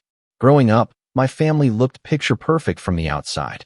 We had the house with the white porch, the holiday cards with matching sweaters, the Aaron and Jacob are doing just fine updates from Mom that glossed over everything. But inside, My dad was emotionally distant. My younger brother Jacob learned to weaponize charm early, and when my mom died unexpectedly when I was 15, things shattered fast. Within a year, Dad had remarried. Enter Diane, my stepmother, a woman who wore pearls to grocery stores and believed empathy was a weakness you outgrew in college. She was the kind of person who treated pain like a performance. When Jacob sprained his wrist in high school, she cried louder than he did. When I got rejected from my first choice college, she smiled and said, "Well, at least now you'll be closer to home." And when my ex-wife and I separated 6 months ago, after a quiet, painful 2 years of trying to pretend we weren't growing apart, Diane sent me a bouquet with a card that read, "You're stronger than you think, even if she was out of your league." Yeah, I hadn't spoken to her in months. I'd kept my distance from most of the family, honestly, except for the occasional phone call from my dad, which always felt more like a courtesy check-in than actual conversation. Jacob and I had never been particularly close, but he tried sometimes, usually when he needed something. We were 4 years apart, and he'd always been the golden one. Charming, spontaneous, the life of the party. He was the kind of guy who failed his math class and got a boys will be boys pat on the back. I was the one who came home with a B+ and got a "What happened here, Aaron?" So when Jacob called to invite me to his engagement party, I'll admit, I hesitated. We hadn't talked since before my divorce, and even then, it was mostly surface level. But he sounded genuine. Said he really wanted me there. Said it would mean a lot. And maybe, just maybe, I was craving a little connection. Maybe I missed the idea of family more than the reality. I almost turned around the second I stepped into the banquet hall. It was this ritzy venue downtown, all marble floors and chandeliers. Everything looked expensive and perfectly curated, like something out of a lifestyle influencer's Instagram. There were about 70 people already there, all mingling with champagne flutes and air kisses. I didn't recognize half of them. Jacob spotted me right away. He grinned and waved me over with that same lopsided charm that got him out of speeding tickets in high school. "Aaron," he said, clapping me on the back. "You made it, man. I wasn't sure you would." I shrugged. Wouldn't miss it. He introduced me to his fiancée, Rachel, who seemed lovely, poised, polite, and just a little too polished, like someone trying to impress a room full of strangers. We made small talk for a minute. Then Jacob got pulled away by some friends. I wandered toward the long table where the place cards were arranged in perfect cursive rows. That's when I saw it. My name card read, "Aaron, better luck next time." At first, I thought it was a mistake. A weird inside joke I didn't get. Then I saw Diane standing nearby, chatting with 2 other women, holding a glass of white wine and laughing like she hadn't just publicly humiliated me in front of a room full of people. I stood there for a second, staring at the card. My face felt hot. My palms itched. It would have been so easy to just pick it up, toss it in the trash, and pretend it didn't bother me. That's what I used to do. Swallow it down. Keep the peace. But something about that moment, about how casual it all was, lit a fuse I didn't even realize I'd been carrying. Diane caught my eye and smiled. "Oh, don't look so serious, Aaron. It's a joke." She laughed again, this thin, rehearsed laugh that made my skin crawl. "You did get divorced, didn't you?" I opened my mouth, closed it, then glanced around. People were watching now, quietly, discreetly, the way people do when they want gossip without being part of it. I took a breath, stepped away from the table, tried to keep my heart from pounding through my ribs. "Here," Diane said, picking up a fresh glass of champagne and offering it to me like a peace offering she didn't mean. "You'll feel better once you loosen up. This is a celebration, after all." I took the glass, not because I wanted it, but because I needed a second.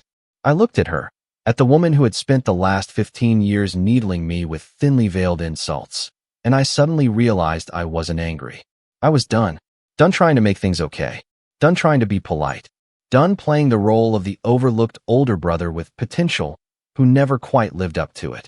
I was 34 years old, and I'd spent the better part of my life letting people like Diane write the story of who I was. So I clinked my glass. The room quieted just enough. Not completely, but enough. I raised the glass slowly, not smiling. "Here's to new beginnings," I said, voice calm and steady. "And the last time you'll ever see me." And I walked out. Just like that. But of course, that wasn't really the end. Not even close. Because walking out only works when the door stays closed behind you. And some doors? Some doors have a way of opening again, especially when you find out what they've been hiding all along. I wish I could say that walking out of that engagement party was the clean break I needed, that I made my toast, turned my back, and never looked back. But that's not how life works, especially not with family. Especially not with my family. Because when I left that night, I thought I was burning a bridge. But what I didn't realize was that they were already piling up wood on their end, dousing it in gasoline, and lighting matches behind my back. It started small. 3 days after the party, I got a text from Jacob. Just one line. "Hey man, sorry about Diane. She was just trying to be funny." No apology. No acknowledgement that maybe putting "better luck next time" on my name card was a little more than just a joke. No, Jacob wanted to smooth things over the way he always did. Casually, quickly, without actually dealing with anything. I didn't respond. I stared at the message for a long time, then shoved my phone in a drawer and went for a walk. I figured some distance would do me good. But distance doesn't mean much when they drag your name back into every conversation anyway.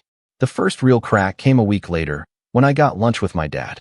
We hadn't seen each other in months, but he called out of the blue and said he wanted to catch up.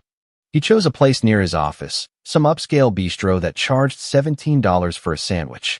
We made small talk at first. Work, the weather, the usual. And then he leaned back in his chair and looked at me with that tired, analytical expression I remembered from my teenage years. "I heard about what happened at the engagement party," he said. I raised an eyebrow. "Yeah." He sipped his iced tea. "I think you could have handled it better." I almost laughed. "I could have handled it better? You mean when Diane mocked my divorce in front of a room full of people?" "She didn't mean it like that," he said. "You've always been a little sensitive, Aaron.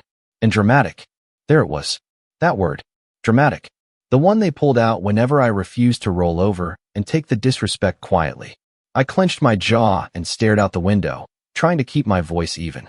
I left quietly. I didn't throw a fit. I didn't make a scene. I made a toast and walked out. Dad nodded slowly, like he was thinking it over.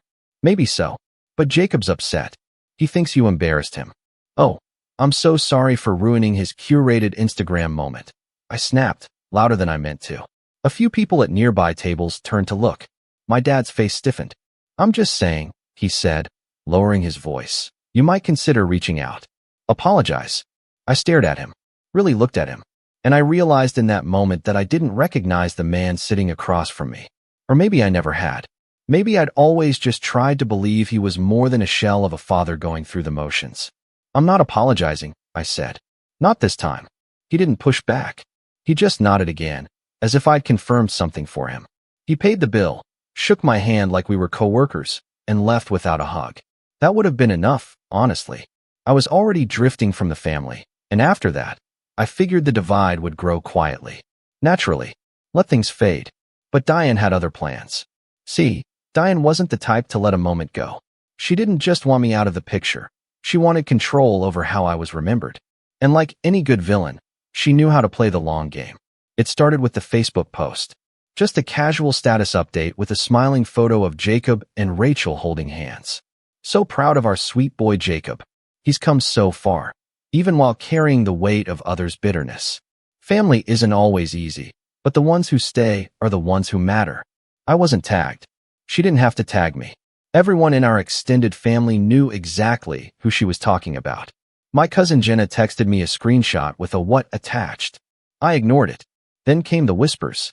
At first from people I barely talked to, my aunt's husband's cousin, someone I met once at a reunion, but they spread fast. Comments about how I'd walked out for attention, how I couldn't handle seeing my brother happy. As if my personal pain was a vendetta. As if I was jealous. What stung most was that no one asked me why. They just assumed. And Jacob? He stayed silent. Which, in some ways, was worse than anything Diane could have posted. Silence from your own brother is loud in ways you can't explain. It tells people which side to pick. I let a month go by. I didn't reach out. I buried myself in work. Focused on rebuilding, on healing from the divorce, on learning who I was outside of everyone's expectations. It was slow, but it was something. I started therapy. I reconnected with a few old friends. And for a while, I felt okay. Then I got the wedding invitation. It was hand-delivered to my apartment by courier. No return address. Just a thick, white envelope with gold calligraphy that spelled out my name like I was a guest at some royal ball. Inside was the invitation. You are cordially invited to the wedding of Jacob Carter and Rachel Evans. It was extravagant, of course. The date was 3 months away. The venue a countryside vineyard that probably cost more than my annual salary. But what caught my eye wasn't the location or the RSVP card. It was the note tucked inside. Not from Jacob. From Diane. Dear Aaron, we would be delighted for you to attend, if you're ready to support your brother like a real man this time. No theatrics. No bitterness. Just family. Diane. I nearly tore it in half. But I didn't. I sat with it. Stared at it. Thought about every moment. Every sideways comment. Every passive-aggressive dig. Every time I'd bitten my tongue so hard, I tasted blood. And I realized something. They weren't just inviting me to the wedding. They were inviting me to fail again. To be the outsider. The afterthought. The +1 to my own humiliation. I didn't RSVP. I didn't say a word. I waited. And then the real betrayal came. About 6 weeks before the wedding, I got a call from my dad. Not a voice message, not a text. A full-on, old-fashioned phone call. Aaron, he said, his voice tight. I need to talk to you about something. I was already on edge. What is it? It's complicated. But Jacob and Rachel, well, they asked for a favor. Financially. I felt my stomach twist. From you. No. From you. I blinked. What? They're having some issues with the final venue payment, he said. Something with the caterers, I'm not sure. Jacob mentioned how well your company's been doing lately, and, well, they were hoping you might be willing to help out. As a gesture, I laughed. I actually laughed out loud. You're joking, I said. It's just a few $1,000s, he replied. They'll pay you back. Eventually. So let me get this straight, I said, trying to keep my voice steady. They publicly humiliate me. Trash my name behind my back. Send a wedding invite with a backhanded insult tucked inside. And now they want me to pay for it. Dad sighed. It's not about that. It's about family. No, I said. It's about control. And then came the part that burned. They already told the vendors you'd cover it, he said quietly. They assumed you'd say yes. I felt cold. Not angry. Not even shocked. Just cold. They what? I said. They looked, Diane said. Of course she did. I didn't let him finish. I hung up. For 2 full days, I didn't speak. Not to him. Not to Jacob. Not to anyone. I just sat with the weight of it all. The years of being overlooked. The years of being expected to absorb the blow, swallow the insult, smile through the pain. I kept hearing Diane's voice. You did get divorced, didn't you? And I thought, maybe it's time I started acting like someone who's got nothing left to lose. That was the breaking point. Not the name card. Not the Facebook post. Not the fake apology texts or the whispered rumors or even the absurd request for money. It was the assumption, the expectation that I'd play along, that I'd show up and smile and foot the bill for people who didn't respect me enough to say my name without mockery. They thought I'd stay quiet. But they forgot one thing. I've been quiet my whole life. And the thing about silence? When it breaks, it's loud. And I was about to make some noise. I didn't sleep much after that phone call. Not that night, or the night after. You'd think after all these years I'd be used to the emotional landmines my family liked to plant in every interaction. But this one hit different. Not because they asked for money, though that was galling, but because they assumed I'd say yes. Like I owed them. Like I was still the background character in their story, the responsible one they could rely on when things got messy. And that was the moment I realized something ugly. For most of my life, I had been that person. The fixer. The fallback. The dependable older brother who never made a scene, who always picked up the pieces, who didn't complain when his younger sibling got the spotlight while he cleaned up behind the curtain. Even when Diane entered our lives and started reshaping the narrative, even when Dad stopped seeing me as a son and started seeing me as a disappointment in waiting, I still played my part. I kept showing up. I kept trying. But trying had gotten me nothing. No respect. No understanding. Not even basic decency. So I unplugged for a while. I stopped checking my phone. Turned off notifications. Didn't answer the door when the mailman rang. I let the world go quiet, which, at first, felt like surrender. But after a few days, I realized it was something else. It was detox. From them. From the noise. From the years of feeling like I was on trial in my own family. I hit what I guess you could call an emotional rock bottom. You'd think a divorce would have been the lowest point, and for a while it was. But that was a different kind of pain. That was grief over something that had once worked. This was something else entirely. This was the realization that the people who were supposed to have my back never really had. I spent a few weeks in that fog. Woke up late. Barely ate. Let emails pile up. My therapist called it an emotional freeze. Said it was my body finally giving in to the exhaustion it had been carrying for years. I didn't argue. I just nodded, kept going to our sessions, and waited for the part where things stopped feeling so heavy. And eventually, they did. Not overnight. Not with some magical moment of clarity. But slowly, quietly. One morning, I woke up and didn't feel like I was drowning. So I showered. I made coffee. I opened my laptop and responded to a few client messages. Nothing major, just little things to get back in motion. Then I called a friend I hadn't spoken to since the divorce. His name was Mark, and we used to grab lunch once a week before everything fell apart. I expected him to be annoyed. He wasn't. He picked up on the second ring and said, "About time." That one call turned into lunch, which turned into a long talk, which turned into plans to collaborate on a freelance project. Mark was in digital marketing, and I worked in UX design. We'd always talked about starting something together, but never pulled the trigger. Now, with nothing tying me down and no family obligations weighing on me, it felt like the perfect time. We didn't jump into anything formal. Just started slow, one small client, then another. Word of mouth picked up. I rebuilt my portfolio. Got back into the rhythm of designing, creating, solving problems. And for the first time in a long time, I felt capable. Not just functional. Capable. There was something grounding about it. I wasn't rich. I wasn't some overnight success story. But I was building something of my own. Something I didn't have to explain or apologize for. Something that didn't need Diane's approval or Jacob's shadow to exist. My apartment, once cluttered and gray, started feeling like mine again.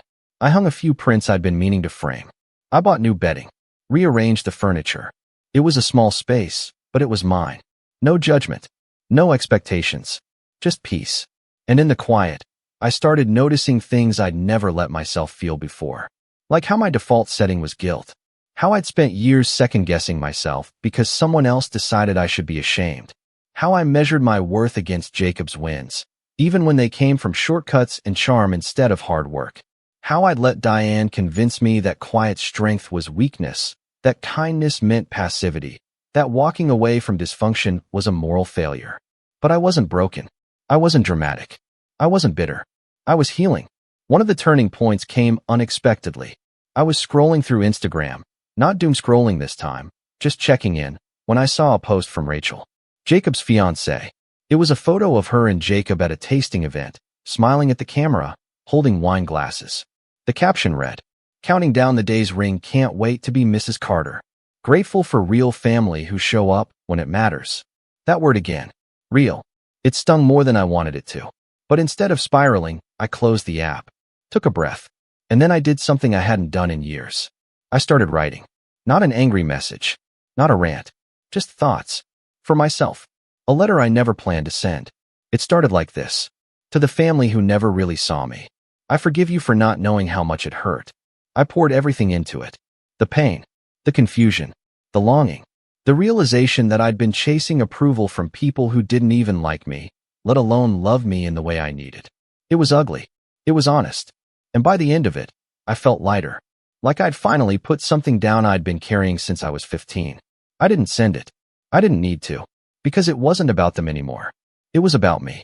About reclaiming the version of myself that existed before Diane's passive-aggressive remarks, before Dad's disappointment, before Jacob's effortless golden boy narrative swallowed me whole.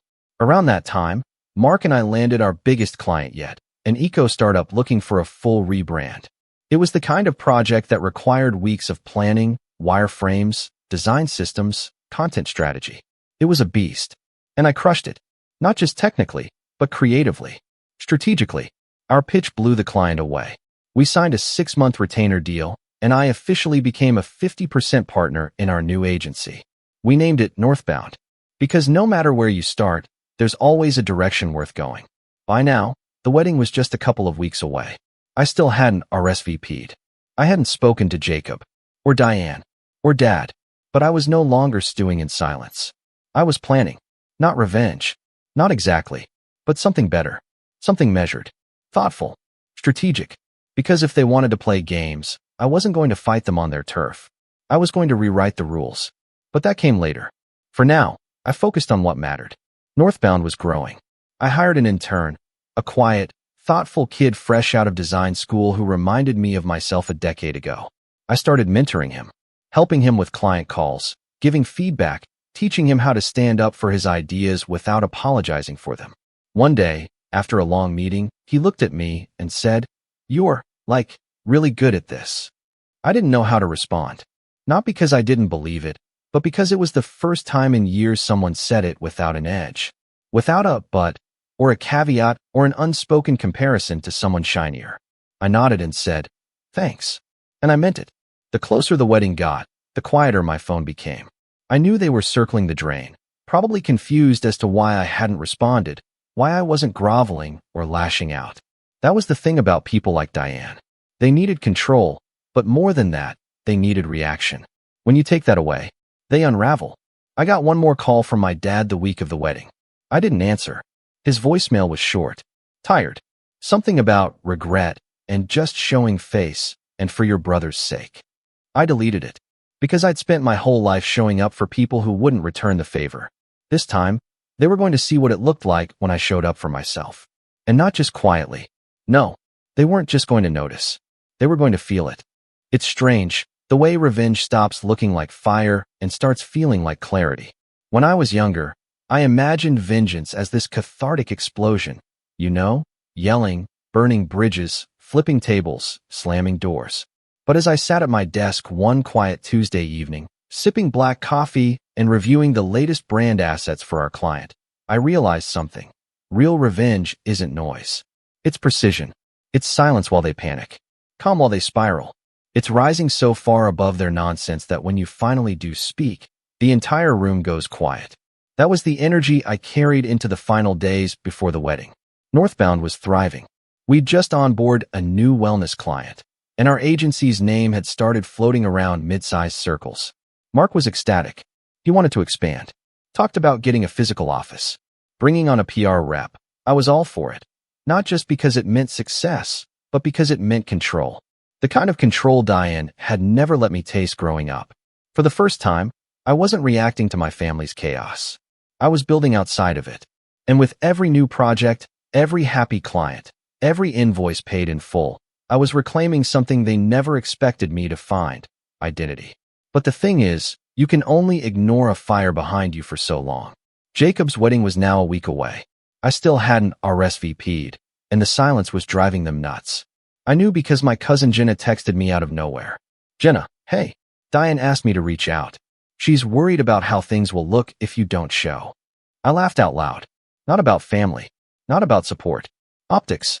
Diane was curating her perfect image. Golden sun, perfect new daughter-in-law, white vineyard wedding, and just enough tears to sell sincerity. What she couldn't afford was the black sheep, the older brother, now mysteriously absent, whose silence would make people whisper. It wasn't just about me not being there. It was about what people would assume. So I called Jenna. She was hesitant at first, clearly caught in the middle, but we'd always had a soft spot for each other. She was one of the few family members who saw through Diane early on. "You're not really going, are you?" she asked quietly. I didn't answer. Instead, I asked her to tell me everything she knew. About the wedding, the guests, the venue, the money. And when she started talking, I started seeing the cracks. See, here's what Diane never factored in. Jacob isn't as organized as he thinks he is. And Diane, for all her micromanaging, is still just one person.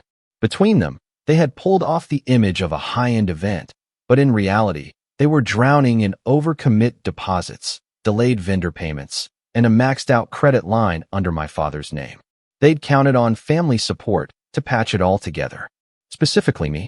I was supposed to pay off the balance with one quiet bank transfer, but I didn't. So the balance was still hanging there, unpaid. And the caterer? They were threatening to cancel. Jenna even forwarded me a panicked email Diane sent to the wedding coordinator, full of vague promises and passive-aggressive flattery, the kind of thing people write when they've already missed the deadline but still expect exceptions. That's when I saw it, my opportunity, because they didn't just want me at this wedding anymore. They needed me. They needed me to show up, smile, and prove to everyone that the Carter family was whole and harmonious. And if I played this right, they were going to regret ever assuming I was weak. So I made a plan. The first step was subtle. I updated my Instagram. Just one photo, black and white. Me at a rooftop event with Mark, holding champagne, our client's logo in the background. Caption: Northbound launches our next chapter. Stay tuned. It was nothing flashy, just polished enough to look important. I knew Diane still followed me on her burner account. She'd once accidentally liked one of my posts at 2 a.m., then unliked it 3 minutes later. Classic. I posted the picture at noon on Thursday. At 12:07, I got a text from my dad. Saw your company is doing well. Proud of you. First time he'd said that in a decade. By 4 p.m., I got an email from Diane. It was dressed up as a formal RSVP reminder, but the message was clear. We've left your seat open in hopes you'll reconsider. Jacob would be so happy to see you, and I think everyone would benefit from a little peace. Let's be the bigger people. The bigger people. The irony was suffocating, but I didn't respond. Instead, I called Mark. Hey, I said, you know that pitch we're working on for Ecogen? Yeah, he said. The one you said we'd finish after the wedding week. We're finishing it before the wedding. He paused. You okay, man? I'm great, I said. I just need to clear my schedule that weekend. I've got something to take care of. The next few days were a blur of planning. I made calls, sent emails, pulled up every receipt, document, and message from my earlier interactions with Jacob and Diane. I compiled a folder, digital and physical, of everything they'd ever said or done that crossed the line. The name card, the bouquet, the voicemail from Dad asking for money, the text from Jenna confirming the unpaid vendors. Not to weaponize, not yet, but to prepare. Because if they were going to drag me back into their spotlight, I was going to control the script. And then, 3 days before the wedding, the final piece fell into place. Jenna called me again, whispering. I wasn't supposed to say anything, she said, but Diane's planning to do a family slideshow at the rehearsal dinner. Oh, I said, trying to keep my voice casual. She's cutting you out of it. I blinked. What? She said you won't be attending anyway, and she doesn't want to dampen the mood. It's basically Jacob's life story up to now. You're in one baby picture, and then you just disappear. I let that sink in. Erased. Not even subtle. I wasn't just the problem anymore. I was the inconvenient footnote they'd rather people forgot. And suddenly, I knew exactly how I was going to play this. No shouting. No drama. No confrontation in the middle of the vows. Just a quiet, public reminder. I'm not someone you erase. The night before the wedding, I sent a single message. To Jacob. Not long. Not emotional. Just, hey, I've decided to attend. Let me know if there's anything you need me to bring. He responded in under a minute. Really? That's awesome, man. Means a lot. Let me check with Diane Ree. Seating, but I think there's still space. Of course there's space. They never stopped counting on me. That night, I didn't sleep much. But not because I was anxious. Because I was ready. I ironed my best suit. The dark navy one I wore when Northbound got our first retainer client. I printed something and folded it neatly into an envelope. Then another. Then 3 more. Each with a name. Then I packed them in a slim black folder. And just before I zipped it up, I added one last thing. A copy of that letter I wrote months ago, the one I never sent. To the family who never really saw me. Because I wanted to remember who I was before this. Before the show. Before the silence. Before the toast that would change everything. Because what they didn't know, what they'd never seen coming, was that I wasn't just attending their perfect wedding. I was rewriting my role in their story. One truth at a time. The vineyard was perfect. Golden sunlight, white linen tents, flowers draped in cascading archways. The whole place looked like it had been airlifted from a wedding magazine. Guests mingled, laughed, posed for photos in front of curated backdrops that spelled out #JacobandRachel 2023 in gold script. I arrived 5 minutes before the ceremony. Sharp navy suit, polished shoes, calm expression. I didn't wear a tie. I didn't need to. People noticed. I caught the double takes, the stiff nods, the fake smiles. A few guests, cousins, old family friends, gave me hesitant greetings, unsure which version of me they were supposed to acknowledge. The bitter older brother Diane had been whispering about, or the quiet, successful man who'd just walked in like he owned the place. I nodded back, said little, let the silence do the work. Diane spotted me first. She froze mid-conversation, glass of wine in one hand, perfectly manicured smile cracking just slightly. She walked over like a politician at a fundraiser, warm, wide-eyed, pretending we hadn't been locked in a Cold War for months. "Aaron," she said, tone sugary and brittle. "You came. We weren't sure. You invited me." I replied flatly. "I accepted." She laughed. Too loud. "Of course. Well, it means so much to Jacob. We're just thrilled you could be here." I stared at her for a beat, then smiled politely. "Wouldn't miss it." She looked relieved. Mistook my calm for surrender. That was her mistake. Because my calm wasn't submission. It was strategy. The ceremony itself was uneventful. Beautiful, sure. Vineyard weddings always are, but nothing out of the ordinary. Rachel walked down the aisle in a lace-trimmed gown, tears in her eyes. Jacob beamed. The officiant talked about love, family, growth. No one mentioned the missing caterer. Because that had been handled the night before, by me. See, Diane had finally scraped together the funds to cover the overdue balance, but I'd already gotten to the caterer first. I didn't cancel anything. I didn't even mention the drama.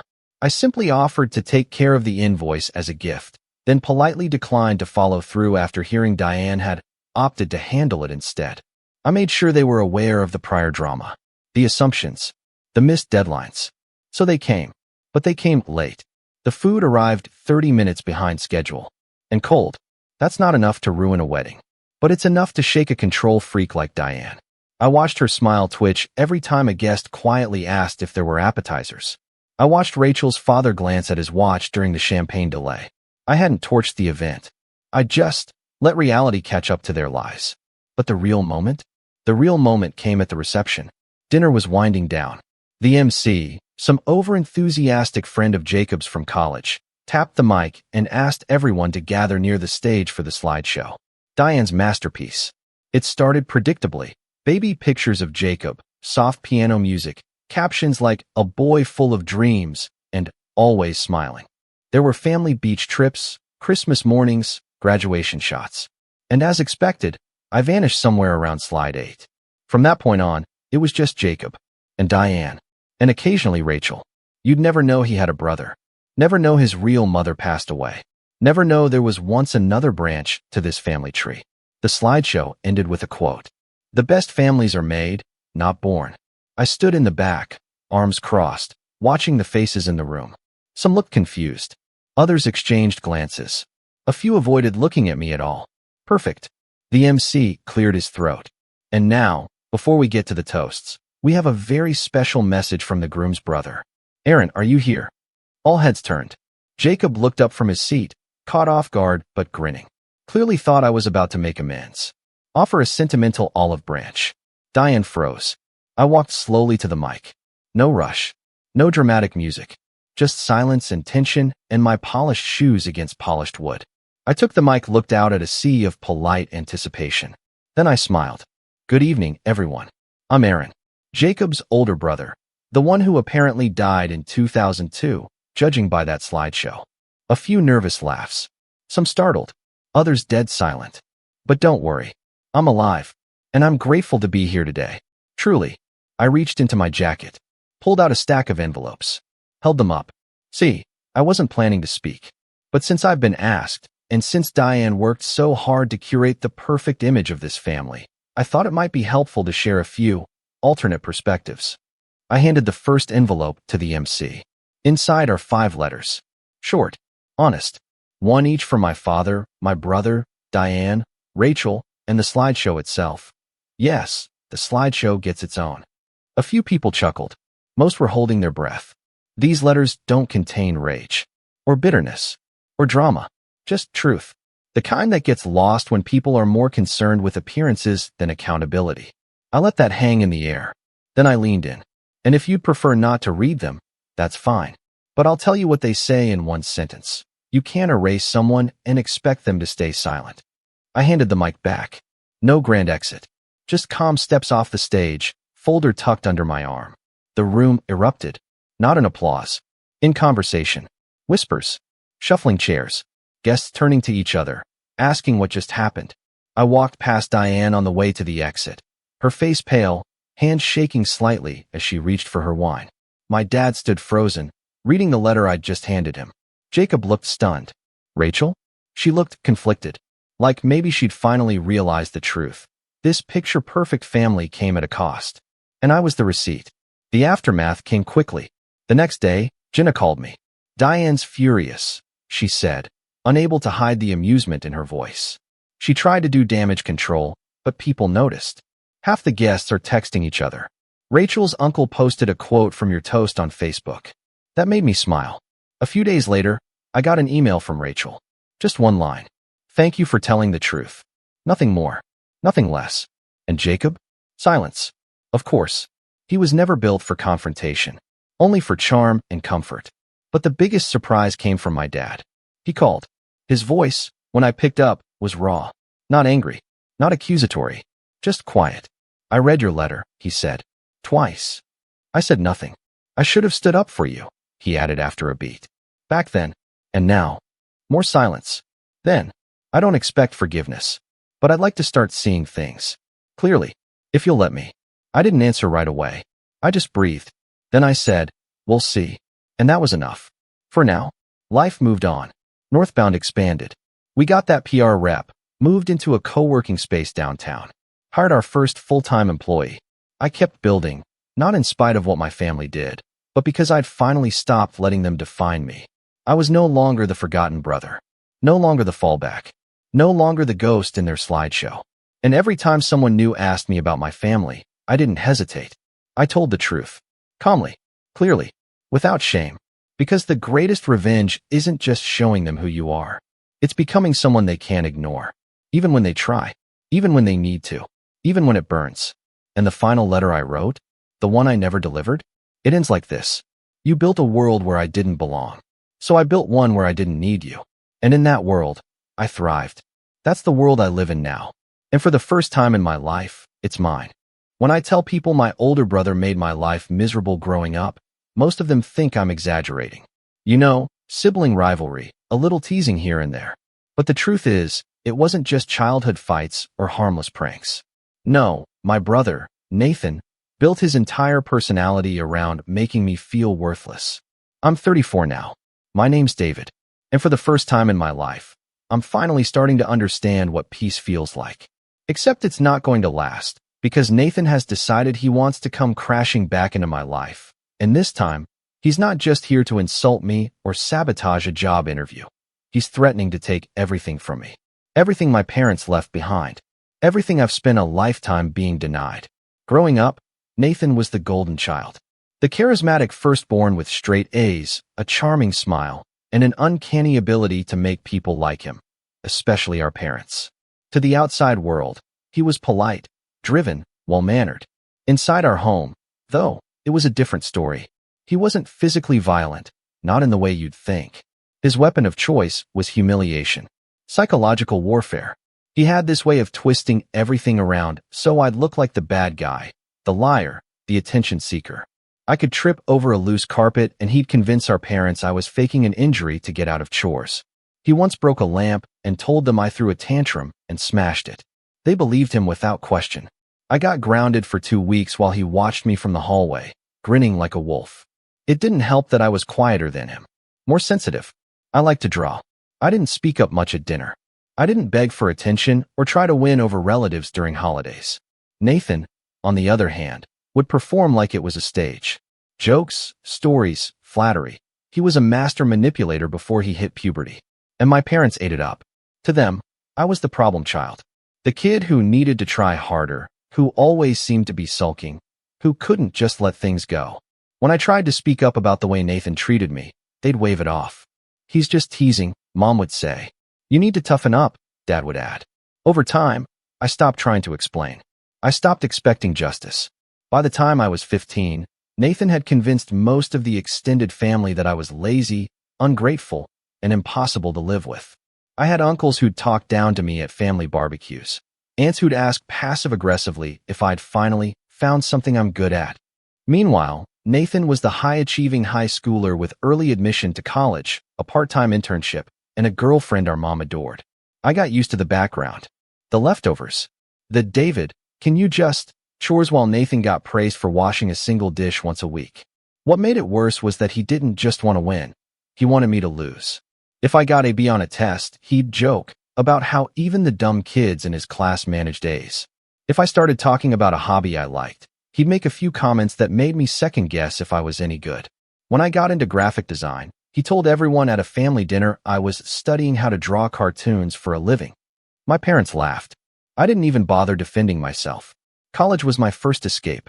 I chose a university out of state and managed to land a scholarship that covered most of my tuition. The day I left, Nathan barely acknowledged me. Mom hugged me like I was going to war. Dad gave me a weird half-nod like he wasn't sure if he was proud or just confused that I'd gotten in anywhere. I thought things would get better once I was on my own. And for a while, they did. I made real friends. People who liked me for who I was. I started freelancing, building a portfolio. I finally felt like I was worth something. But every holiday, I came home was a reminder of where I stood. Nathan had started working for our dad's company right after graduation. He called it getting experience in leadership. I called it nepotism. But of course, I kept that to myself. Whenever I visited, he'd talk loudly about business deals he closed, or how some people don't have the backbone for real work. Once, during Christmas dinner, he made a toast. To David, he said with a smirk, "May your dream of designing comic book ads finally pay the rent." Everyone laughed. Even my mom, who turned and said, "Oh, come on, he's just kidding." But I wasn't a joke. I was slowly building something. By 28, I had my own business. Small but steady. A few contracts with mid-sized companies. I didn't need to work for my dad. I didn't need Nathan's approval. But no matter how far I got, part of me still wanted them to see. To finally admit they'd been wrong about me. That maybe, just maybe, I wasn't the failure Nathan painted me to be. It never came. Not until Nathan got arrested. It was around this time last year. I got a call from my cousin Ben, who worked at a law office downtown. He said, "David, did you hear about Nathan?" My stomach dropped. I thought something terrible had happened, an accident or worse. But no, Nathan had been indicted for wire fraud. He'd been skimming from vendors under the table, creating fake shell companies, routing payments through them to siphon off thousands over the course of 2 years. My dad's company was under investigation. So was Nathan. And this time, there was proof. Emails, fake invoices, paper trails. When I told my parents, they didn't believe it at first. "There must be a mistake," Mom kept saying. "Nathan would never." But then the court documents came. The local news started running stories. And slowly, like fog lifting, they began to see what I'd known all along. Nathan wasn't the hero. He wasn't the saint. He was just good at pretending. They were devastated. My dad aged 10 years in a month. My mom stopped hosting Sunday dinners. And for the first time in my life, they turned to me. They asked questions. They listened. They started showing up for me. Not just in words, but in action. I helped my dad sort through the mess Nathan left behind. I offered my design services to revamp the company's image. And slowly, the trust I'd craved all my life began to build. Too little, maybe, but not too late. When my parents passed away a few months ago, within weeks of each other, it was sudden. Heart attacks, both of them. My father's was stress-induced, the doctor said. My mother's was pure heartbreak. They left behind a will. Clear, unambiguous. Everything, the house, the company, their savings, was left to me. Their final letter to me was short, but powerful. "You've always been the steady one. We see that now. Take care of what we built. Forgive us for how long it took." Nathan was not mentioned. And that's where the Rayall story begins. Because Nathan found out. And he is not taking it well. Not even a little. The first message came 2 weeks after the funeral. A single line. "We need to talk about what's mine." Then a voicemail. "You think this is over? Think again." Then he showed up. Unannounced. Pounding on my door like a debt collector. Saying things like, "I built that company too, and Dad only cut me out because you poisoned him against me." He told me he was going to sue. Said I had no right to keep the house. Said the business was his birthright. I haven't responded yet. I've been trying to stay calm. Rational. But it's getting harder each day. Especially now that he started telling extended family that I manipulated our parents in their final days. That I forged something. That I pressured them when they were sick. He's turning the story around again, just like he used to when we were kids. Except this time, I'm not the quiet little brother anymore. And I'm not backing down. I didn't open the door the first time Nathan came. Or the second. Or the third. I just stood behind it, still as stone, listening to the pounding, the yelling, the hollow threats he barked through the wood. My stomach churned with something I hadn't felt in years, a kind of muscle memory fear, the kind you develop when you've lived your life walking on eggshells. I thought I was past all that. But the way his voice shot through the house like a flare, it sent me straight back to being 14 and cornered in the garage while he tore up my sketchbook and told me I was wasting my life. He came almost every day after the funeral, sometimes early in the morning, sometimes at night. Once, he stood outside my house for 3 hours just pacing and muttering. I watched him through the blinds, thinking about whether I should call the police, but something held me back. Maybe guilt, maybe denial, maybe the part of me that still wanted to believe he'd come to apologize, that he'd changed, that our parents' deaths had shaken something loose in him, and this was just grief lashing out. But no, Nathan wasn't grieving. He was scheming. About a week after the will was executed, I got a certified letter from his lawyer. He was filing a claim to contest the estate, citing undue influence and emotional manipulation on my part. I laughed when I first read it, an empty, disbelieving sound. I'd barely spoken to our parents about the will before they passed. But that didn't matter. He was creating a narrative. And unfortunately, he was good at it. He'd been calling cousins, aunts, even family friends, telling them our parents had been confused near the end, that I'd isolated them, that I'd played the long game, using their guilt over the fraud to make myself look like the good son. And some of them believed him. Not all, but enough. Enough that I started getting cold texts, canceled plans. One aunt sent me a message saying, "If this is how you treat family, David, I don't know who you are anymore." And that's when the floodgates opened. One morning, I came out to find the windshield of my car smashed. A few days later, someone spray-painted the word thief across the front gate. I installed cameras.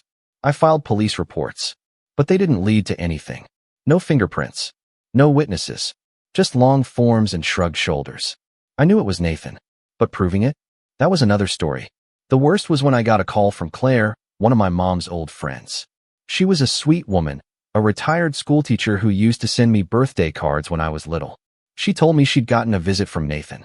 He'd come to her house, unannounced, and asked if she'd be willing to sign an affidavit stating that my mother had expressed confusion about the will before she died. Claire was horrified. She told him no. But she also told me, quietly, cautiously, that he'd already convinced at least 2 other people. People I hadn't spoken to in years.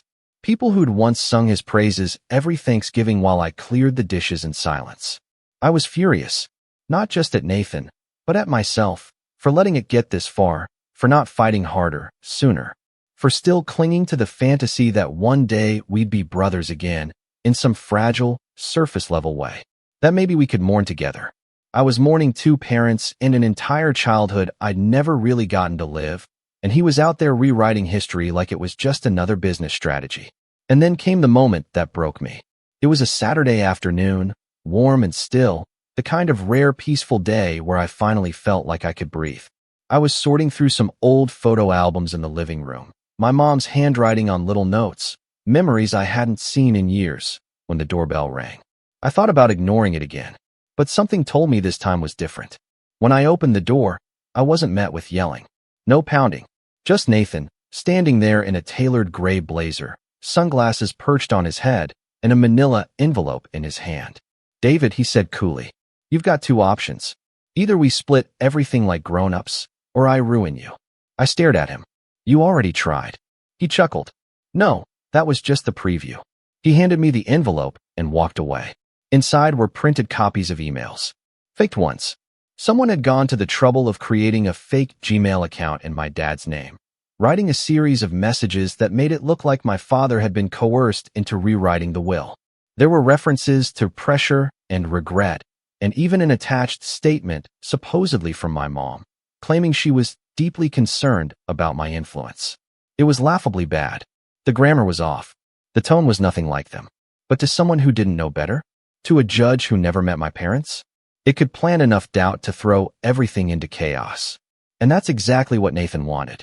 I sat on the couch for hours that day, the envelope on the table in front of me like a loaded weapon. I kept thinking back to all the times he'd lied and gotten away with it. All the times he'd smiled while I took the fall. The scraped knees, the lost scholarships, the quiet moments where I'd believed maybe I really was the problem. He'd stolen so many pieces of my life already. But this time he wanted to take the rest. The next day, I called a lawyer.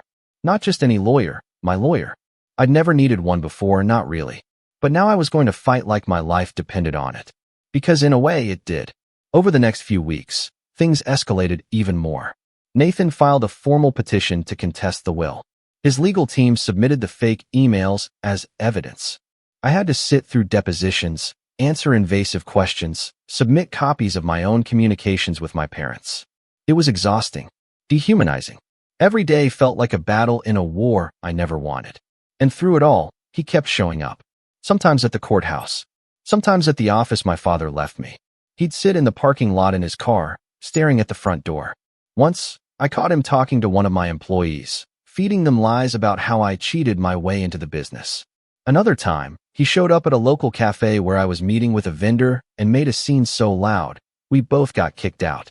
The worst part of me still wanted to believe he wasn't evil, that he was just broken, angry, hurt, that if I could just reach the core of him, the version of Nathan that maybe existed once upon a time, I could stop all of this.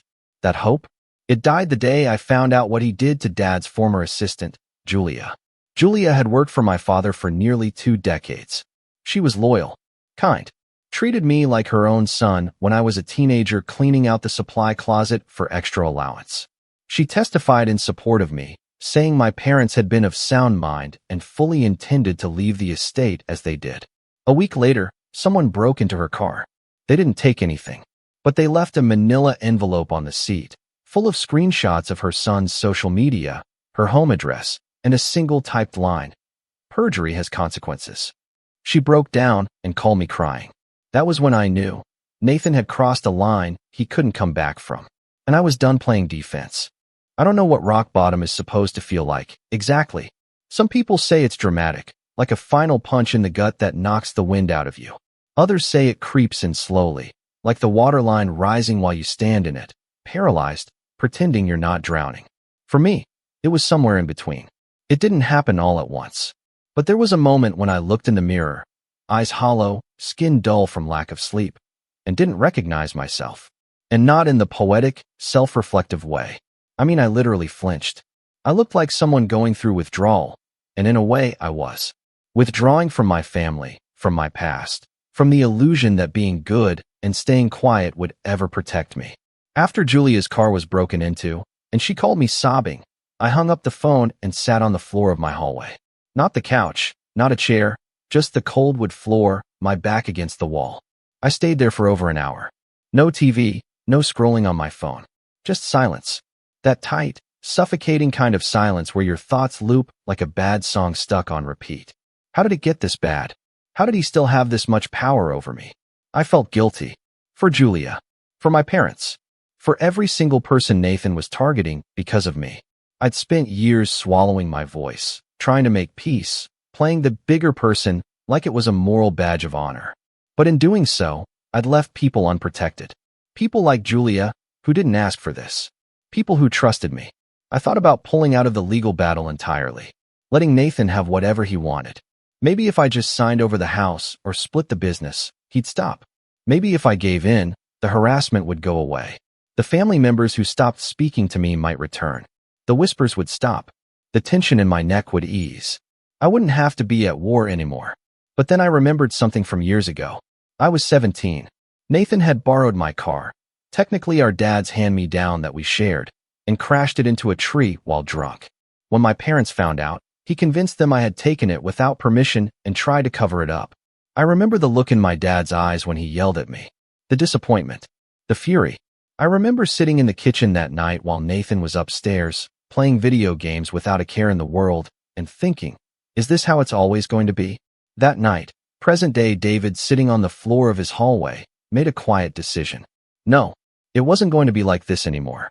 The next day, I fired my lawyer. Don't get me wrong, he was competent, professional, but he didn't believe in this case the way I needed someone to. To him, it was just another inheritance dispute, another messy family drama with gray areas and money on the line. I needed someone who saw what Nathan was, who wasn't afraid to shine a light on it in court. Someone strategic, sharp, and most importantly, hungry. So I started making calls. It took 3 weeks, dozens of consultations, and more money than I'd ever spent on anything in my life. But I finally found her. Her name was Fiona Romani, and within 5 minutes of speaking to her, I knew I was in the presence of someone who didn't just play the game. She designed the board. Former prosecutor, known for her tenacity in fraud and family litigation. She didn't blink when I showed her the fake emails. She didn't flinch when I described the intimidation tactics Nathan had used. She just leaned forward and said, "Let's bury him in truth." And for the first time in months, I felt something spark. Not anger, not fear. Resolve. The rebuild started slowly. I tightened up everything. My business, my schedule, my routines. I started going to therapy again, something I hadn't done in years. At first, I talked about Nathan. A lot. But after a few sessions, the focus shifted inward. To the childhood I tried so hard to forget. To the coping mechanisms I'd developed. Staying quiet, avoiding conflict, minimizing my own achievements so I wouldn't trigger someone else's resentment. My therapist said something that stuck with me. You've spent your whole life surviving your brother's presence. It's time to start building a life in his absence. That hit hard. Because even now, with him out of the house, out of the family, out of every rightful place he used to occupy, I was still living like he was in the next room. Every decision filtered through that fear. What if he finds a way to twist this? What if I make things worse? What if I win and it only escalates? But Fiona helped reframe that. He's not fighting for justice, she said during one of our early strategy meetings. He's fighting to keep the illusion alive, that he's the one who matters most. The moment you stop playing in his shadow, you win. With her help, we began gathering everything. Not just defense, offense. Real bank statements. Video footage of him harassing me at the office. Security cam screenshots from Julia's neighborhood. Testimonies from former co-workers of my father's who saw Nathan's shady deals before they unraveled. And slowly, piece by piece, we began to stitch together a timeline. Not just of fraud, but of manipulation. A life pattern. A character profile. Meanwhile, I made changes in my business. I promoted 2 longtime employees who'd stuck by me through the storm. I restructured the departments, launched a new design campaign, and even expanded into a small downtown space for client meetings. It was exhausting work, but it gave me something to focus on. Something real. Something that was mine. I started sleeping better. Eating again. I even began hosting small dinners at the house. Close friends, a few trusted colleagues. The house that had once felt haunted by the weight of my parents and their silence was beginning to feel like a home. I painted the walls, opened the windows, replaced the old art with my own pieces, drawings I used to hide, now framed and proud on the walls. And the more I rebuilt, the more I realized something that shook me. I wasn't afraid of Nathan anymore. Not really. I was angry and grief-stricken and occasionally overwhelmed. But the fear, that twitchy, bone-deep panic that used to paralyze me, it was gone. Because I'd already lived through the worst of it. I'd already survived a childhood of being invisible while someone else played the golden boy. I'd already spent years pretending I was okay while he chipped away at everything that made me me. And still, I'd made it. Not by playing his game, but by learning how to walk away from the table entirely. But just as I was starting to find my footing, Nathan launched his next move. And it was the boldest yet. It started with a leak. An anonymous tip to a local reporter that my parents had been coerced by their estranged son into rewriting their will. The story ran in one of those clickbait online magazines, complete with stock photos of angry family members and a headline that might as well have been written by Nathan himself. Heir or thief? Local man at center of family fortune feud. The article included quotes from family sources and insiders, none of whom were named, of course, suggesting I had isolated our parents in their final days. That I'd convinced them to change their will when they were too weak to make decisions. It was full of holes, badly sourced, but it did damage. I lost 2 major clients that week. People started whispering again. One vendor canceled a deal, citing concerns about optics. That night, I went out to the garden behind the house, my mom's old sanctuary, and just sat on the bench with my head in my hands. I wanted to scream, to break something, to storm into Nathan's house and drag him into the light for everyone to see. But I didn't. I just sat, let it wash over me, because I knew something Nathan didn't. The truth? It doesn't move fast. It doesn't make headlines. But it builds. Quietly. Steadily. And when it finally arrives, it doesn't knock. It breaks down the door. And we were almost there. It's a strange kind of transformation, going from prey to planner. For most of my life, I was stuck in survival mode, reacting to Nathan's schemes like a deer in the road, frozen by headlights. But by the time the hit piece came out, something had shifted inside me. I wasn't scared anymore. I was focused, because Nathan, in all his arrogance, had made one critical mistake. He'd overplayed his hand, and he did it in public. He thought the smear article would unravel me, make me retreat, force me to settle. What he didn't expect was for it to light a fire under me so hot, I'd stop defending and start strategizing. And not just legally, personally. I stopped thinking like the brother who wanted peace. I started thinking like the man who finally had something worth protecting and nothing left to lose. The day after the article dropped, I met with Fiona in her office, which, fittingly, was on the top floor of a converted warehouse with glass walls and skyline views. She was already pacing when I arrived, binder in hand, highlighter tucked behind her ear. "He's getting desperate," she said without preamble. "This kind of PR play? It's noise. It tells me he's afraid he's losing." I sat across from her and said, "Then let's make him right." We spent the next few weeks creating what she called a counteroffensive. Not just legal rebuttals, but a full documentation package of who Nathan really was. Fiona called it a character portfolio, and it included everything from his fraud indictment to statements from people he had intimidated or manipulated, former employees, ex-girlfriends, a former therapist who couldn't reveal details but confirmed patterns of narcissistic behavior. But that wasn't enough. We needed to go deeper, stronger, and that meant doing something I never thought I'd do. I reached out to my father's former business partner, Leonard. Leonard and my dad had co-founded the original company back in the late 80s. They split ways when I was still a kid. Leonard retired early after a buyout, but my dad always spoke of him with respect. I hadn't seen the man in over a decade. He was in his 70s now, mostly off the grid in a lakeside home 2 hours north. But when I called and told him what Nathan was doing, how he was dragging our parents' names through the mud, he agreed to meet. Leonard had a memory like a steel trap. Over coffee in his sunroom, he recounted in vivid detail the early days of the company, the way my dad handled clients, and, most importantly, how Nathan had begun manipulating operations during his training years. He remembered catching him altering invoice data, remembered warning my father. "Your dad didn't want to believe it at the time," he said, staring into his mug. But he knew. He just didn't want the shame of it to be real. Leonard agreed to write a formal statement. Sworn, notarized. He even found old emails showing he'd flagged suspicious transactions. Emails my father had quietly acknowledged, then buried. It was heartbreaking, but it was also the kind of undeniable paper trail we needed.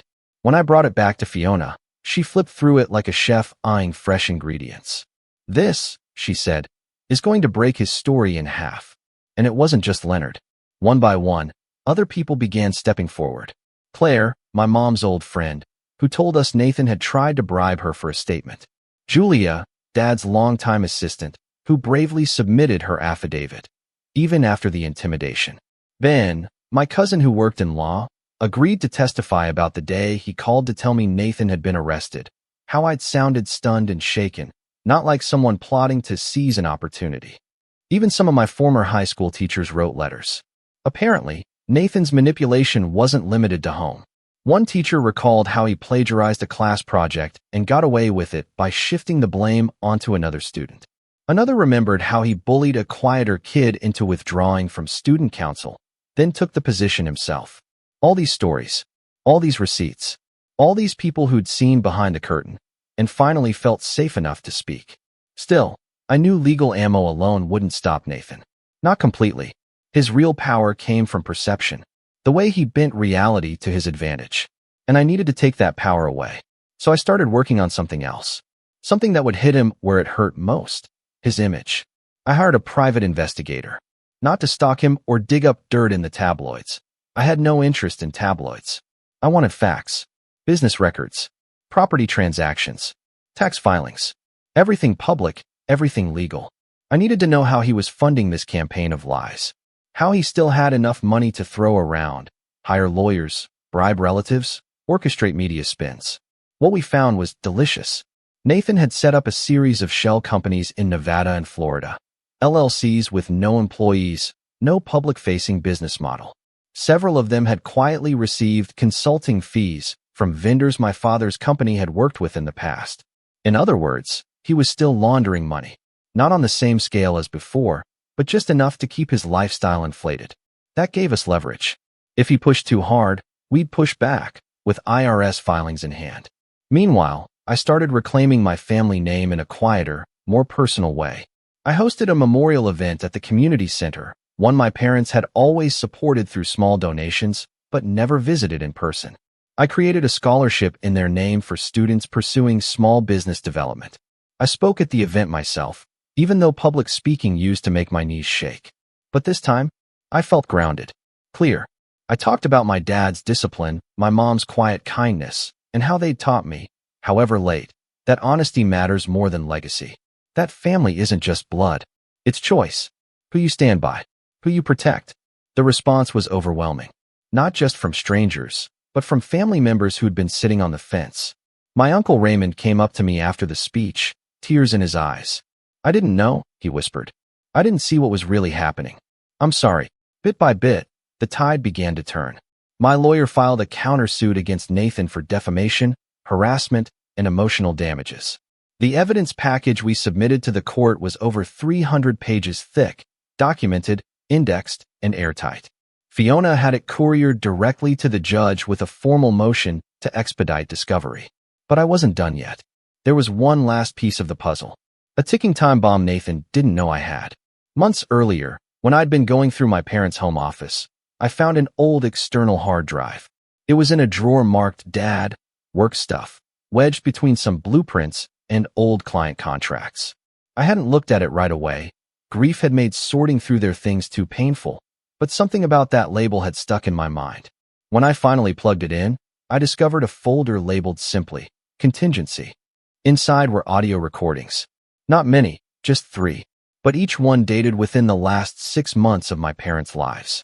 They were conversations between my father and mother. Private, personal, and heartbreaking. In one of them, my dad said clearly, "I want to make sure David has everything. Nathan's already had his share. He took it the day he betrayed us." In another, my mom said, "David's always been the one who stays. The one who listens. I don't want him to think we didn't see him, John. We have to do this." And in the final recording, just weeks before they passed, my dad said, "If Nathan contests this, it only proves we made the right choice." I sat frozen at my desk, tears running down my face. Not just because I missed them, but because I'd finally heard it, confirmation. They knew. They understood. They saw me. And now, I had their voices to prove it. We submitted those recordings to the court under seal, alongside a motion to authenticate their origin. It would take time, red tape, legal maneuvering, but they were real. They were my parents, and they were on my side. All that was left now was the confrontation. And believe me, it came. He showed up unannounced, just like he always did. But this time, I opened the door. It was early evening, just after a light rain. The air still smelled of wet pavement and pine needles, and the last sliver of orange sun dipped behind the trees bordering the property. I stood in the doorway with the same steadiness I'd once reserved for courtroom testimony. Inside, Fiona had just left. Our final prep session was done. The trial was scheduled to begin in 3 days. Nathan looked the same, but smaller somehow. Not physically, though he had lost a bit of weight.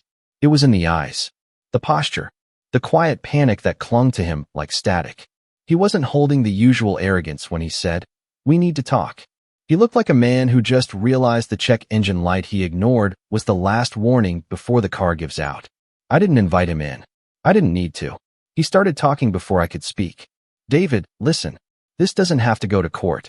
I've been thinking about all this. Everything's just gotten so blown out of proportion. Let's just talk, one-on-one. No lawyers. Just brothers. Now you want to be brothers?" I asked, calm as ever. He gave a short, breathy laugh. "Come on. You and I both know Mom and Dad weren't thinking clearly at the end. They weren't. They weren't all there." I held his gaze. "They were clear enough to leave you out of the will." His eyes narrowed. "Because you poisoned them against me." "No," I said. "Because you finally revealed who you've always been." And they couldn't ignore it anymore. There was a pause. A long one. I could see his jaw working, his breath catching. He wasn't used to silence. He was used to being able to talk circles around people. But I wasn't giving him that.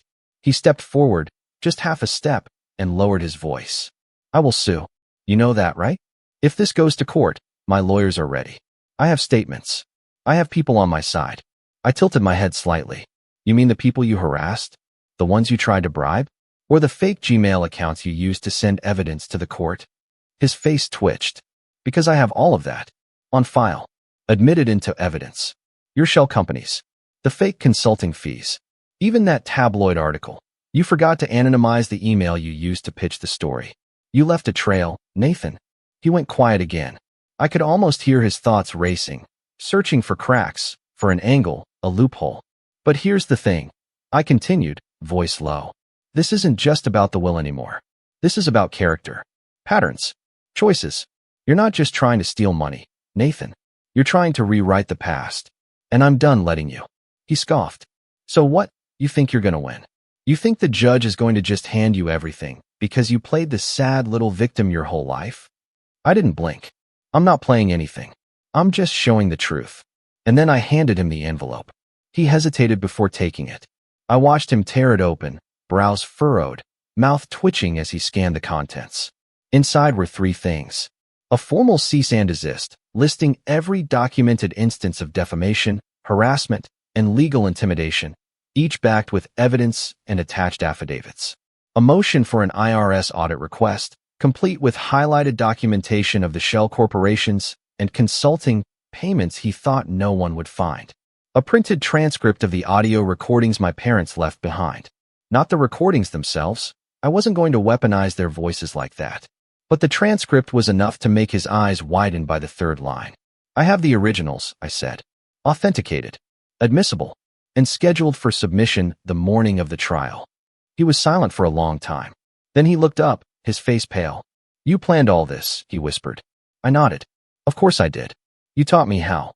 He opened his mouth, maybe to yell, maybe to beg, but then shut it again. The air between us held heavy for a moment longer. Then, like a switch had been flipped, he turned on his heel and walked back to his car.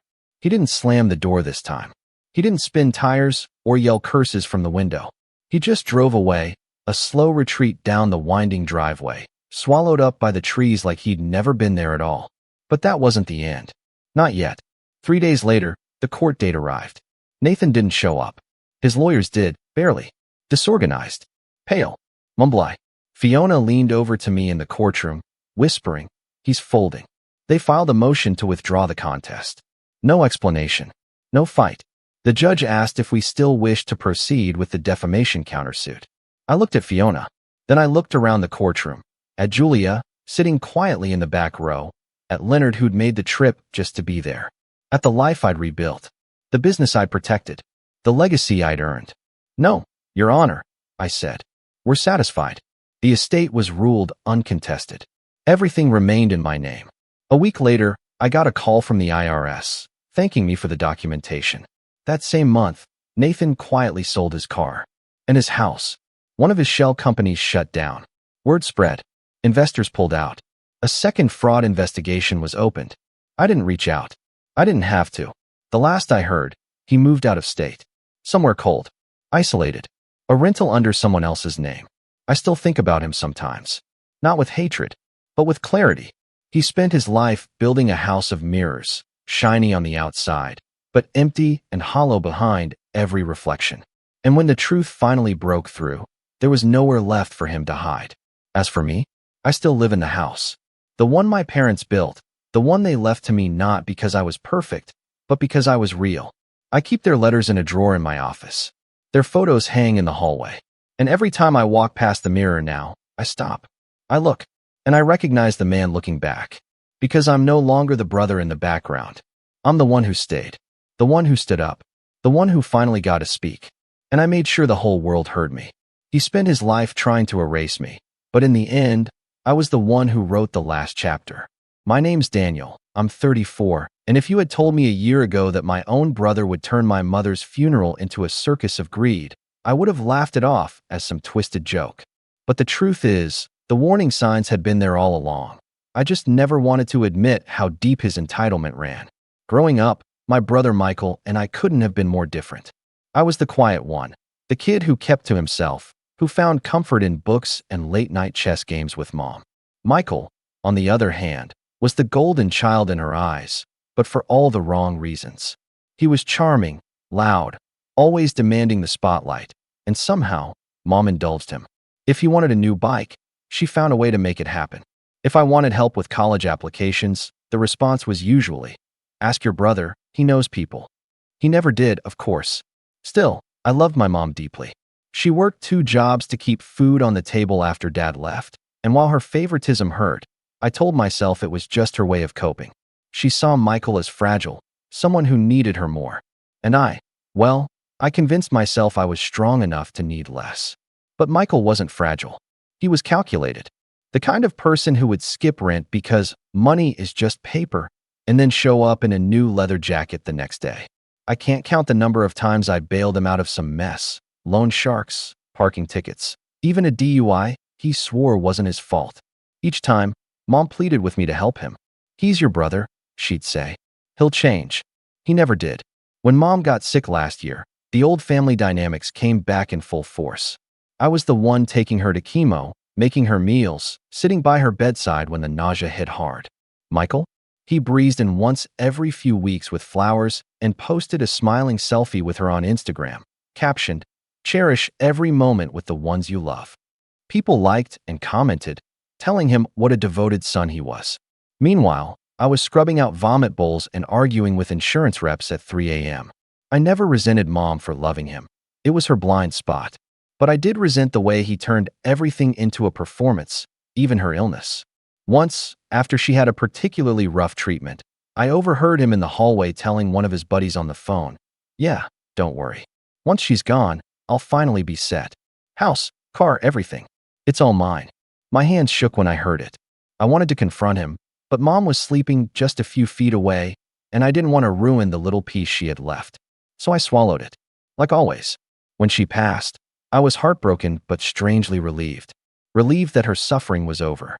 Relieved that maybe, finally, Michael and I could set aside our differences and grieve her together. But deep down, I think I knew better.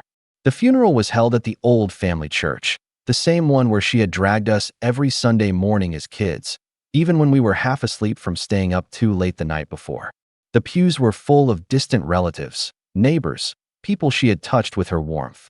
The air smelled of lilies and candle wax, and for a moment, I let myself just sit there and think about her laugh, about the way she hummed when she cooked.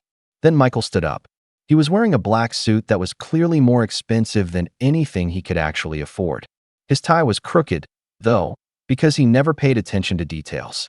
He cleared his throat dramatically, and the room hushed.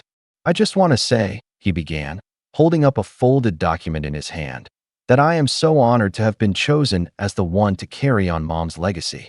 She trusted me with everything. The house, her savings, even the lake cabin. She left it all to me." Gasps rippled through the room. A few people turned to look at me, their eyes wide. He waved the paper like a victory flag, smiling like he had just won a prize at the fair. "It's all here, signed and notarized. I'm the rightful heir." My stomach dropped, but not from shock. I knew this was coming. I had been expecting some stunt, though not this public, not at her funeral. And yet, instead of reacting, instead of shouting or grabbing the paper from him, I just sat there. I let the whispers spread. I let his grin widen. Because in the bag at my feet, tucked neatly inside a folder, was the paperwork he had no idea about. The paperwork that proved just how wrong he was. And as I sat there, forcing a small smile onto my face, I realized something. This was the moment everything would change. I didn't say a word. Not yet. But my mind was already spinning, already piecing together the long history of entitlement, the moments that had led us here, and the storm that was about to unfold. That was the day my brother thought he won. And that was the day I decided to let him dig his own grave, one smug word at a time. Michael's little announcement at the funeral spread like wildfire through the pews. I could feel the weight of everyone's eyes on me, waiting for me to argue or at least deny it. But I didn't. I kept my face calm, nodded once, and let the whispers grow. It wasn't the time or the place. Mom deserved silence, prayers, not a shouting match. Still, my silence only fed into Michael's ego. He mistook my restraint for surrender, which in hindsight was the best thing I could have done. After the service, people lined up to give condolences, but half of them were hesitant with me, like I was suddenly less important. Cousin Janet squeezed my hand and whispered, "I'm sure your mom had her reasons." Another aunt patted Michael on the back and said, "She always did love you more, didn't she?" I caught the flash of smugness on his face before he could tuck it away. That night, I stayed late at the house I had been living in for months to take care of Mom. I walked through the rooms slowly, touching the things she left behind. The throw blanket she always used on the couch, her half-finished crossword puzzle on the coffee table. Michael breezed in hours later, drunk on his own importance, smelling faintly of whiskey. "You can pack your things whenever," he said casually, tossing his suit jacket over the chair like he already owned the place. "I'll give you a week. 2 if you ask nicely." I turned to face him, biting back every angry word that wanted to spill out. "This is Mom's house," I said quietly. He grinned, holding up that paper again like it was a golden ticket. "Correction, it's my house now. She wanted me to have it. She knew you'd just waste it, like everything else." The audacity of it hit me like a punch, but again, I said nothing. I wanted him to believe he was untouchable. That arrogance was his weakness, and I needed it to grow unchecked. Over the next few weeks, the favoritism and manipulation came back in full force, stronger than ever. Relatives started calling me, not to check in on how I was coping, but to tell me I should respect Michael's wishes. Aunt Linda even said, "He's your older brother. You should be happy he's taking responsibility." Taking responsibility. Those words almost made me laugh. Michael hadn't taken responsibility for anything in his entire life. Meanwhile, he wasted no time playing the role of king. He invited friends over to Mom's house, giving them tours of what he claimed was his new property. I came home one evening to find beer cans scattered across the living room and someone's muddy footprints across Mom's favorite rug. I cleaned it all up alone, my hands shaking with quiet fury, while Michael lounged in the armchair and said, "Don't worry, I'll hire a maid once I cash out the estate." He started making comments about selling the place too. "Market's hot," he'd say, scrolling on his phone. "I could get top dollar. Maybe buy a condo downtown, you know? Something with a view." He never once said we. It was always I. And through it all, he paraded that document around. He showed it to relatives at Sunday dinners, to his friends, even to the pastor who had led Mom's service. Each time, he looked at me with this smug little smirk, daring me to contradict him. But I didn't. I just nodded and let him keep digging. The breaking point, at least for me, came when he started going through Mom's things. I walked into her bedroom one afternoon to find him rifling through her jewelry box, slipping her favorite necklace into his pocket. "What are you doing?" I asked, my voice sharper than I intended. He shrugged. "What? It's mine now. Besides, you never cared about this stuff anyway." That necklace wasn't just jewelry. It was the one she wore to every important event, from my high school graduation to her last chemo appointment. Seeing it vanish into his pocket lit a fire in me I hadn't felt in years. My nails dug into my palms, but I forced myself to breathe, to let it go, for now. Because while Michael thought he was winning, thought he had the entire family fooled, I had the real paperwork. And every time he waved his so-called inheritance around, every time he disrespected Mom's memory or treated me like I was nothing, it only made what was coming more inevitable. The tension in the house grew unbearable. We couldn't share a meal without him bragging about how he was going to renovate his kitchen or rent out his guest room for extra income. Friends stopped by less often because they didn't want to get caught in the crossfire. But I stayed. I stayed because I needed to see how far he'd push it, how blind he'd become to his own arrogance. And then one evening, at a family gathering he insisted on hosting in Mom's house, he took things one step further. He stood up in front of everyone, raised his glass, and said, "To Mom, for trusting me to carry the family legacy. And to Daniel, for being a good sport about it all." The room laughed politely, but I felt the sting of every word. He was no longer just claiming victory. He was mocking me in front of everyone. I lifted my glass too, forcing a smile. But inside, something shifted. I knew then that the storm wasn't far off. And I knew Michael had no idea what was coming. Michael's toast at that family gathering stuck with me like a thorn under my skin. For the next few days, I replayed it in my head, hearing the smugness in his voice, the way the relatives chuckled along like his words were harmless banter. But underneath that laughter, I felt something shift. It wasn't just that he was mocking me. It was the way he was rewriting our mother's story to suit his own narrative. Mom hadn't raised us to tear each other down. She had believed in unity and family. And yet, here was Michael, turning her memory into a stage for his arrogance. A week later, the betrayal came crashing down in a way that left no room for doubt. It was a Saturday morning. I had gone out early to run errands, just trying to clear my head. When I came back, there was a for sale sign staked in the front yard. Bright red, bold letters, impossible to miss. My heart stopped when I saw it. I rushed inside, and there he was, leaning against the kitchen counter with a coffee in one hand and his phone in the other, grinning like a man who had just struck gold. "Oh, hey," he said casually, as if nothing was out of the ordinary. "You see the sign? What did you do?" My voice cracked as I spoke, the weight of it all hitting me at once. He waved his phone at me. "Relax. I called a realtor. Got a great deal lined up already. With the market this hot, I could have this place sold in a month. Easy money. This isn't just a house, Michael. This is Mom's home. You can't just—" "Yes, I can," he cut me off, his grin widening. "Because it's mine. She left it to me. You don't get a say." I stood there, staring at him, struggling to find words. The thought of strangers walking through the living room where Mom and I had spent nights watching old movies, of her bedroom being emptied and painted over, was unbearable. It wasn't just a betrayal of me. It was a betrayal of her. He wasn't done, though. He had to twist the knife. "Honestly," he said, sipping his coffee, "it's for the best. You're too sentimental, Daniel. You'd probably keep the place like some kind of shrine. Mom wouldn't want that. She'd want me to move forward, to enjoy life. And I will." I clenched my fists at my sides, forcing myself not to explode. He had no idea what Mom truly wanted. No idea of the conversations we had late at night when she thought she might not make it through another round of chemo. No idea of the promises she made to me about what she wanted to happen when she was gone. Then he pulled out another surprise. He slid an envelope across the counter toward me. "Oh, by the way, since you've been staying here rent-free all this time, I figured it's only fair you contribute before I sell. 2 months' rent. Consider it, helping me with expenses." I stared at the envelope, then back at him. He was serious. He wanted me to pay him rent for living in the house where I had taken care of Mom, where I had cooked her meals and carried her up the stairs when she was too weak to walk. Something inside me cracked then. Not loudly, not in an explosion of anger. It was quiet, cold, like ice settling into my veins. He looked at me, waiting for me to argue, to fight back. Instead, I picked up the envelope, folded it neatly, and slid it back into his pocket. "Keep it," I said softly. "You'll need it more than I will." He smirked, thinking he had won again. Glad we're on the same page. But he didn't see the shift in my eyes. He didn't hear the quiet vow forming in my mind. This wasn't just arrogance anymore. This was a line crossed.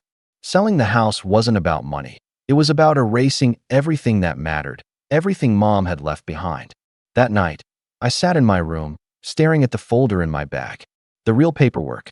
The truth. The one thing Michael hadn't counted on. My hands trembled as I touched it, not from fear, but from the weight of what it meant. Michael thought he held all the cards. But soon, he was going to learn just how wrong he was. And for the first time since Mom's passing, I felt something other than grief. I felt resolve. The days after Michael planted that for sale sign felt like a slow collapse. Every morning I'd step outside, see it staked in the yard like a scarlet letter, and feel my stomach knot. Neighbors would stop by, some with kind words, others with nosy questions. "So, you're moving soon?" one asked as if it was already decided. I forced a smile, but inside I was unraveling. Michael reveled in it. He strutted around the house like a landlord inspecting his property. He hosted open houses without even telling me, parading strangers through the rooms where Mom's scent still lingered. I'd come home from work to find people wandering through the kitchen, pointing at the cabinets, asking what kind of countertop upgrades would add value.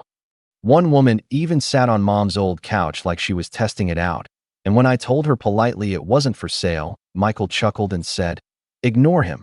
He's sentimental." Every time, it felt like another piece of Mom was being stripped away. The family didn't make it easier. Aunts and uncles who once praised me for taking care of Mom now called to tell me I should support Michael's decision. Aunt Linda said, "It's not worth fighting over money, Daniel. Let your brother handle it." as if my grief was just greed in disguise. Even my cousin Janet, who used to confide in me, distanced herself. She sent one text. He said, "You're trying to block the sale. Please don't cause trouble." It was like the entire family had chosen sides, and I was on the losing end. Inside the house, the tension grew unbearable. Michael would leave realtor flyers on the kitchen counter for me to accidentally see, circling the prices in bold marker. "Look at these offers," he'd say, grinning. "We're going to be rich." Every word was salt in the wound. I tried ignoring him, but silence was exactly what he wanted. It gave him room to gloat. The worst moment came one evening when I found him in Mom's bedroom with a trash bag. He was clearing out her clothes, tossing them in like they were nothing more than old rags. I froze in the doorway. "Stop," I said, my voice shaking. He looked up, annoyed. "What?" "Someone's got to do it. Can't sell the place looking like a shrine.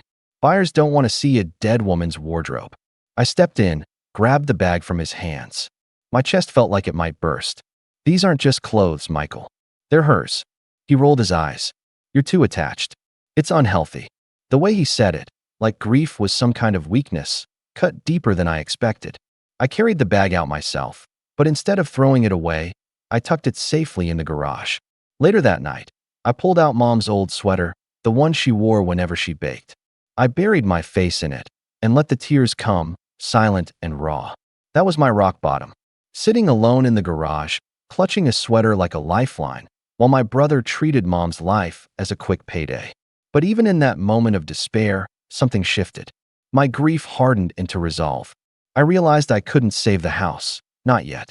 He had the family convinced, he had a fake will in hand, and he had momentum. To fight him out right now would only make me look desperate, bitter. No one would believe me. So I stopped fighting. I moved through the house quietly, keeping my head down, cleaning up after his chaos. I let him think he had broken me. When he demanded I start paying rent, I nodded and said, "Fine."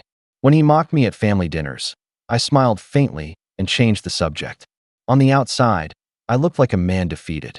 But on the inside, I was planning. At night, I sat at my desk with Mom's real paperwork spread out in front of me. The will she had signed months before her death, tucked safely away where Michael would never look. The signatures, the notary stamp, all perfectly in order. I traced the letters of her name with my finger, remembering the night she handed it to me. "Promise me," she had whispered, her voice fragile, "that you'll protect what's important. Michael doesn't understand, but you do." And I promised. Now, every cruel word, every selfish act, every betrayal Michael committed was fuel. He thought I was broken. He thought I was done. But really, I was waiting, watching, letting him climb higher and higher on his own arrogance, so that when the fall came, it would be devastating. The funny thing about rock bottom is that once you're there, you stop being afraid of the fall. There's nowhere lower to go. And for the first time in weeks, I felt a strange sense of clarity. Michael thought he was untouchable, but he had no idea the ground beneath him was already cracking. After weeks of moving like a shadow in my own home, something inside me began to shift. Rock bottom had wrung the fight out of me, but once I'd sat in that darkness long enough, I realized it had also stripped away the fear. Michael couldn't humiliate me more than he already had. He couldn't make me feel smaller than I'd already been made to feel. And once that realization settled in, I started to rise. It began quietly. I poured myself into work. I'd been in a mid-level position at a logistics firm, mostly keeping my head down, grateful for stability. But now, I leaned into it with a new kind of energy. Late nights at the office, volunteering for projects others didn't want, taking extra courses online to sharpen my skills. My manager noticed. "Daniel, you've really stepped up," he said one afternoon after I'd pulled together a proposal that saved the company thousands. Within weeks, I was promoted. The bump in salary wasn't life-changing, but it was enough to give me breathing room. Enough to remind me that I had value outside the family chaos. Meanwhile, I began organizing the pieces of my personal life that Michael had trampled. I opened a new bank account, separate from anything tied to Mom's estate, and funneled my money there. I found a lawyer, quietly, discreetly, recommended by a colleague who had handled estate disputes before. We met in a small office downtown, the kind of place where the walls smelled faintly of coffee and old leather. I slid the folder across the desk, the one with Mom's real paperwork. The lawyer adjusted his glasses, skimmed through, and nodded. "This is airtight," he said. Your brother's document won't hold up in court if it comes to that. Hearing those words was like feeling sunlight on my face after weeks of rain. I wasn't crazy. I wasn't powerless. I had truth on my side. But still, I held back. I wasn't ready to unleash it. Not yet. Timing would be everything. At the house, I maintained my role as the quiet, beaten-down brother. Michael bragged louder than ever. He threw parties, posted photos on social media about his inheritance, and even hinted online that he might be buying a luxury car soon. His friends hyped him up, and his ego ballooned. The more he flaunted, the more careless he became. He started ignoring bills, assuming money would magically fall into his lap once the house sold. I watched, waited, and collected every scrap of evidence. But outside the house, my life was rebuilding piece by piece. I reconnected with friends I'd neglected while caring for Mom. Old college buddies invited me out for dinners, and for the first time in years, I said yes. I joined a local chess club, something Mom had always encouraged me to do. Sitting across from strangers, focusing on the board, I felt alive again. Each move reminded me of her voice saying, "Think ahead, Daniel. Always think 3 steps ahead." It wasn't just about social life or hobbies, though. I started working out, too. Nothing extreme, just morning jogs, light weights, taking care of my body after months of neglect. Slowly, my shoulders straightened, my energy returned. People at work and even acquaintances began to notice. One colleague said, "You look different, like you're carrying yourself taller." All of it fed into a growing sense of quiet power. The final spark came from an unexpected place. One evening, while cleaning out boxes in the garage, I found Mom's old journals. Neat handwriting, pages filled with her reflections. On one page, she had written, "I worry about Michael. He's lost in his own world. But Daniel understands. He'll protect what matters." I sat there for hours, rereading those words, tears in my eyes. They weren't just words, they were validation. Proof that she had seen me, truly seen me, even when I felt invisible.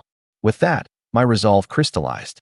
Michael thought he had me cornered, that he could erase me and cash in on Mom's memory. But in reality, I was rising, financially, emotionally, and strategically. I was no longer the brother who swallowed his pride and stayed quiet. I was becoming the brother who would take everything Michael thought he owned and dismantle his fantasy piece by piece. And the best part? He didn't even notice the change. Because he was too busy gloating, too busy flaunting, too busy living in the illusion of his victory. All the while, I was 3 steps ahead. By the time autumn rolled in, the house felt less like a home and more like a stage for Michael's ego. He was holding louder parties, bragging about bigger offers, even going so far as to measure the walls as if renovation crews were already lined up outside. But while he measured ceilings and daydreamed about penthouse condos, I was measuring something else, his blind spots. At work, my promotion gave me not only better pay, but also new connections. Our company had a division that dealt with real estate logistics, and through casual conversations over coffee, I picked up on how property sales really worked. I learned about liens, title searches, escrow accounts, the kind of details Michael had never bothered to understand. The more I absorbed, the clearer it became. My brother's entire plan was built on the flimsiest foundation. He had no idea how complicated the process really was. One afternoon, my lawyer called me into his office with a folder of documents. "We pulled the deed," he said, sliding papers across the desk. "Your mother's will, the real one, names you as executor. That means nothing can be sold, transferred, or claimed without your authorization." I froze, staring at the words. Executor, not Michael, me.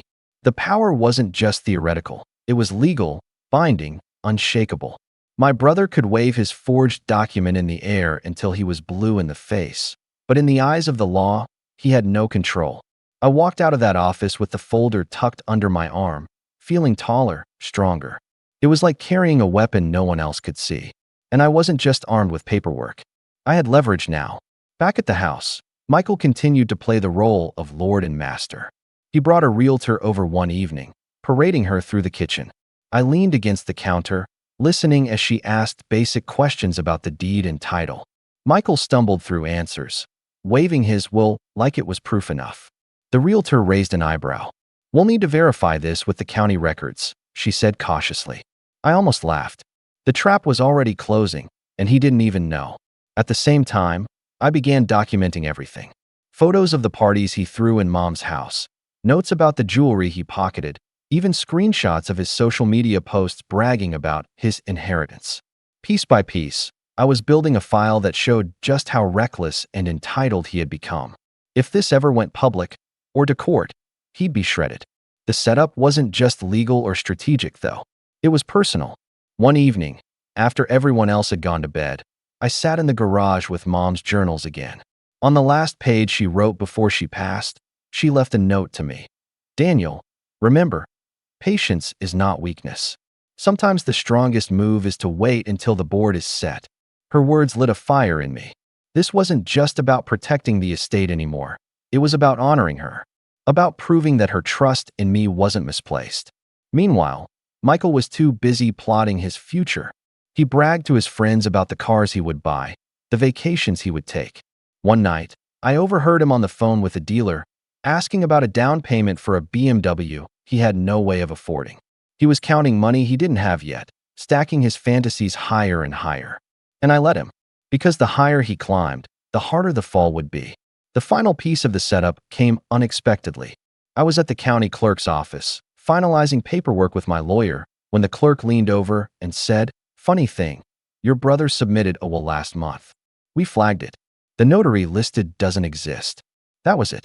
The crack in his armor I had been waiting for. Not only did I have the real will, but now I had proof his was fraudulent. I walked out of that office with a calm I hadn't felt in months. The stage was set.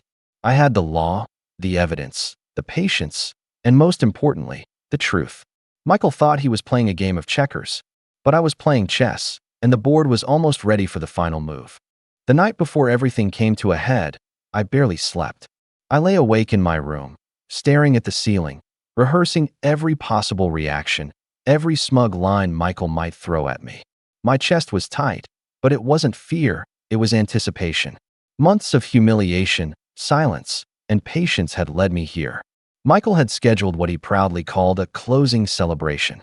He invited the realtor, a few friends, and even some family over to the house, claiming he'd finalized everything and was about to be a rich man. I didn't argue, didn't warn him, didn't stop it. I just told him I'd be there. The next evening, the living room was full of chatter and clinking glasses. Michael was in his element, pacing around with a drink in hand, telling anyone who would listen about his plans for his windfall. "The deposit hits next week," he boasted. "And then it's goodbye to this old dump. Hello, downtown skyline view." Laughter rippled around the room. He was glowing with self-importance. I sat quietly in the corner, folder on my lap, watching. My heart pounded, but my face stayed calm. I let him talk, let him build himself up higher, until finally, the realtor cleared her throat. "Michael," she said, glancing at her notes, "we've run into an issue with the deed transfer. It seems your name isn't listed anywhere. Legally, you don't have authority to sell this property." The room went silent. Michael chuckled, waving his forged will like it was a magic wand. No, you must be mistaken. I've got it all right here. Signed and notarized." That was my cue. I stood slowly, smoothing the folder in my hands, and stepped forward. "Actually," I said, my voice steady, "she's not mistaken."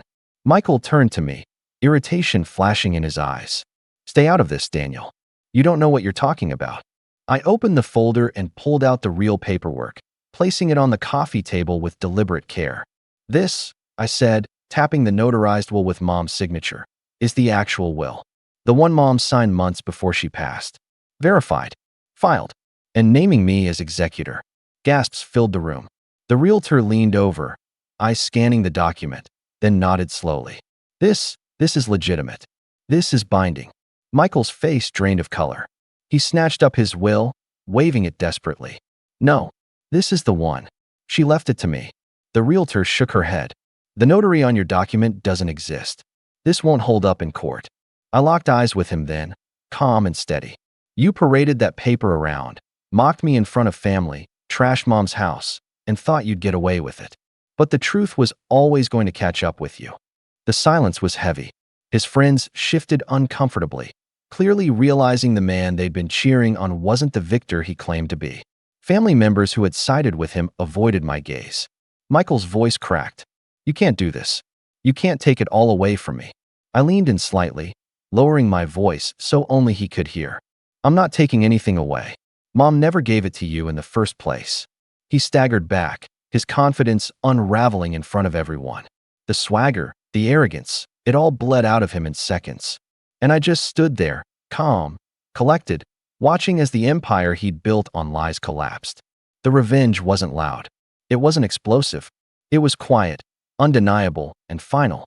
But what came next, how Michael reacted, how the family shifted, how the fallout unfolded, that would prove just how deep the cracks went. The silence after my words lingered like smoke. Michael's mouth opened and closed, searching for something, anything, that might save face. But nothing came. The realtor quietly gathered her notes, sliding the fake will aside like it was a crumpled napkin.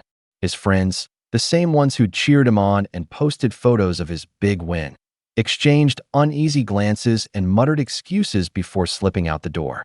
Within minutes, the room thinned, leaving only family and the weight of Mom's absence pressing down on us. Aunt Linda, the loudest voice who had told me to respect Michael's wishes, was the first to speak. Her face was pale. We didn't know," she whispered. I didn't look at her. The truth was, they hadn't wanted to know. Believing Michael had been easier than facing the fact that they had let him trample me while I cared for Mom. Michael dropped into a chair, his head in his hands. "This isn't fair," he muttered. "She always loved me more. She wanted me to have it. You can't just." "She loved both of us." I cut in sharply. My voice surprised even me. Firm, steady, no room for argument.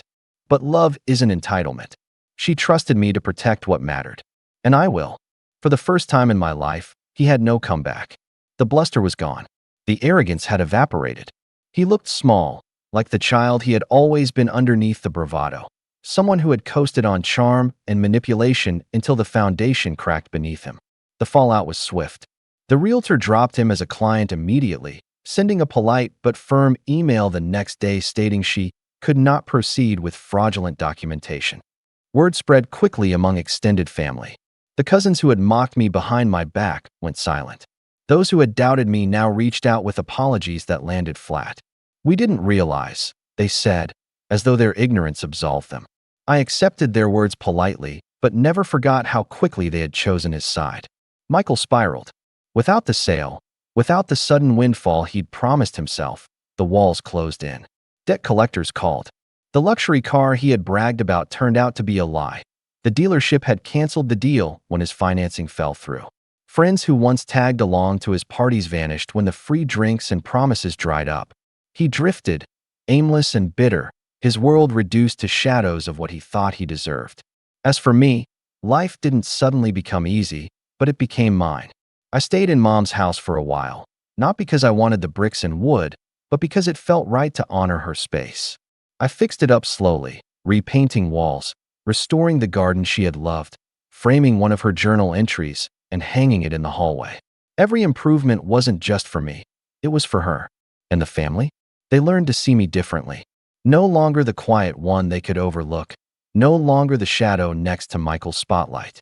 At gatherings, people turned to me for steadiness, for the calm voice of reason. Not because I sought it, but because I had proven that strength wasn't in shouting the loudest. It was in patience, in letting truth speak for itself. One evening, months later, I stood in the backyard under the fading light, holding Mom's old sweater, the one I'd clung to at my lowest. I breathed in its faint scent, now mixed with time and memory, and felt a peace I hadn't known in years. Michael had once sneered that I was too sentimental, too attached. But he was wrong. Sentiment wasn't weakness. It was connection. And connection was what he had never understood. I looked at the house behind me, the lights glowing softly through the windows, and thought of her words in that last journal entry. Patience is not weakness. Sometimes the strongest move is to wait until the board is set. The board had been set. The game had been played. And in the end, the checkmate was mine. I was the type of person who never wanted to cause a scene. I don't mean that in the shy, people-pleaser way either. I mean the kind of quiet that watches everything, absorbs it, stores it, and eventually remembers all the ways people showed you who they really were. My name's Ryan. I'm 24 now, but this story starts a few weeks before my graduation.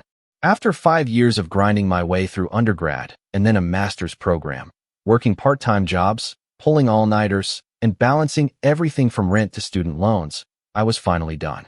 And I wanted to celebrate with the people who mattered most.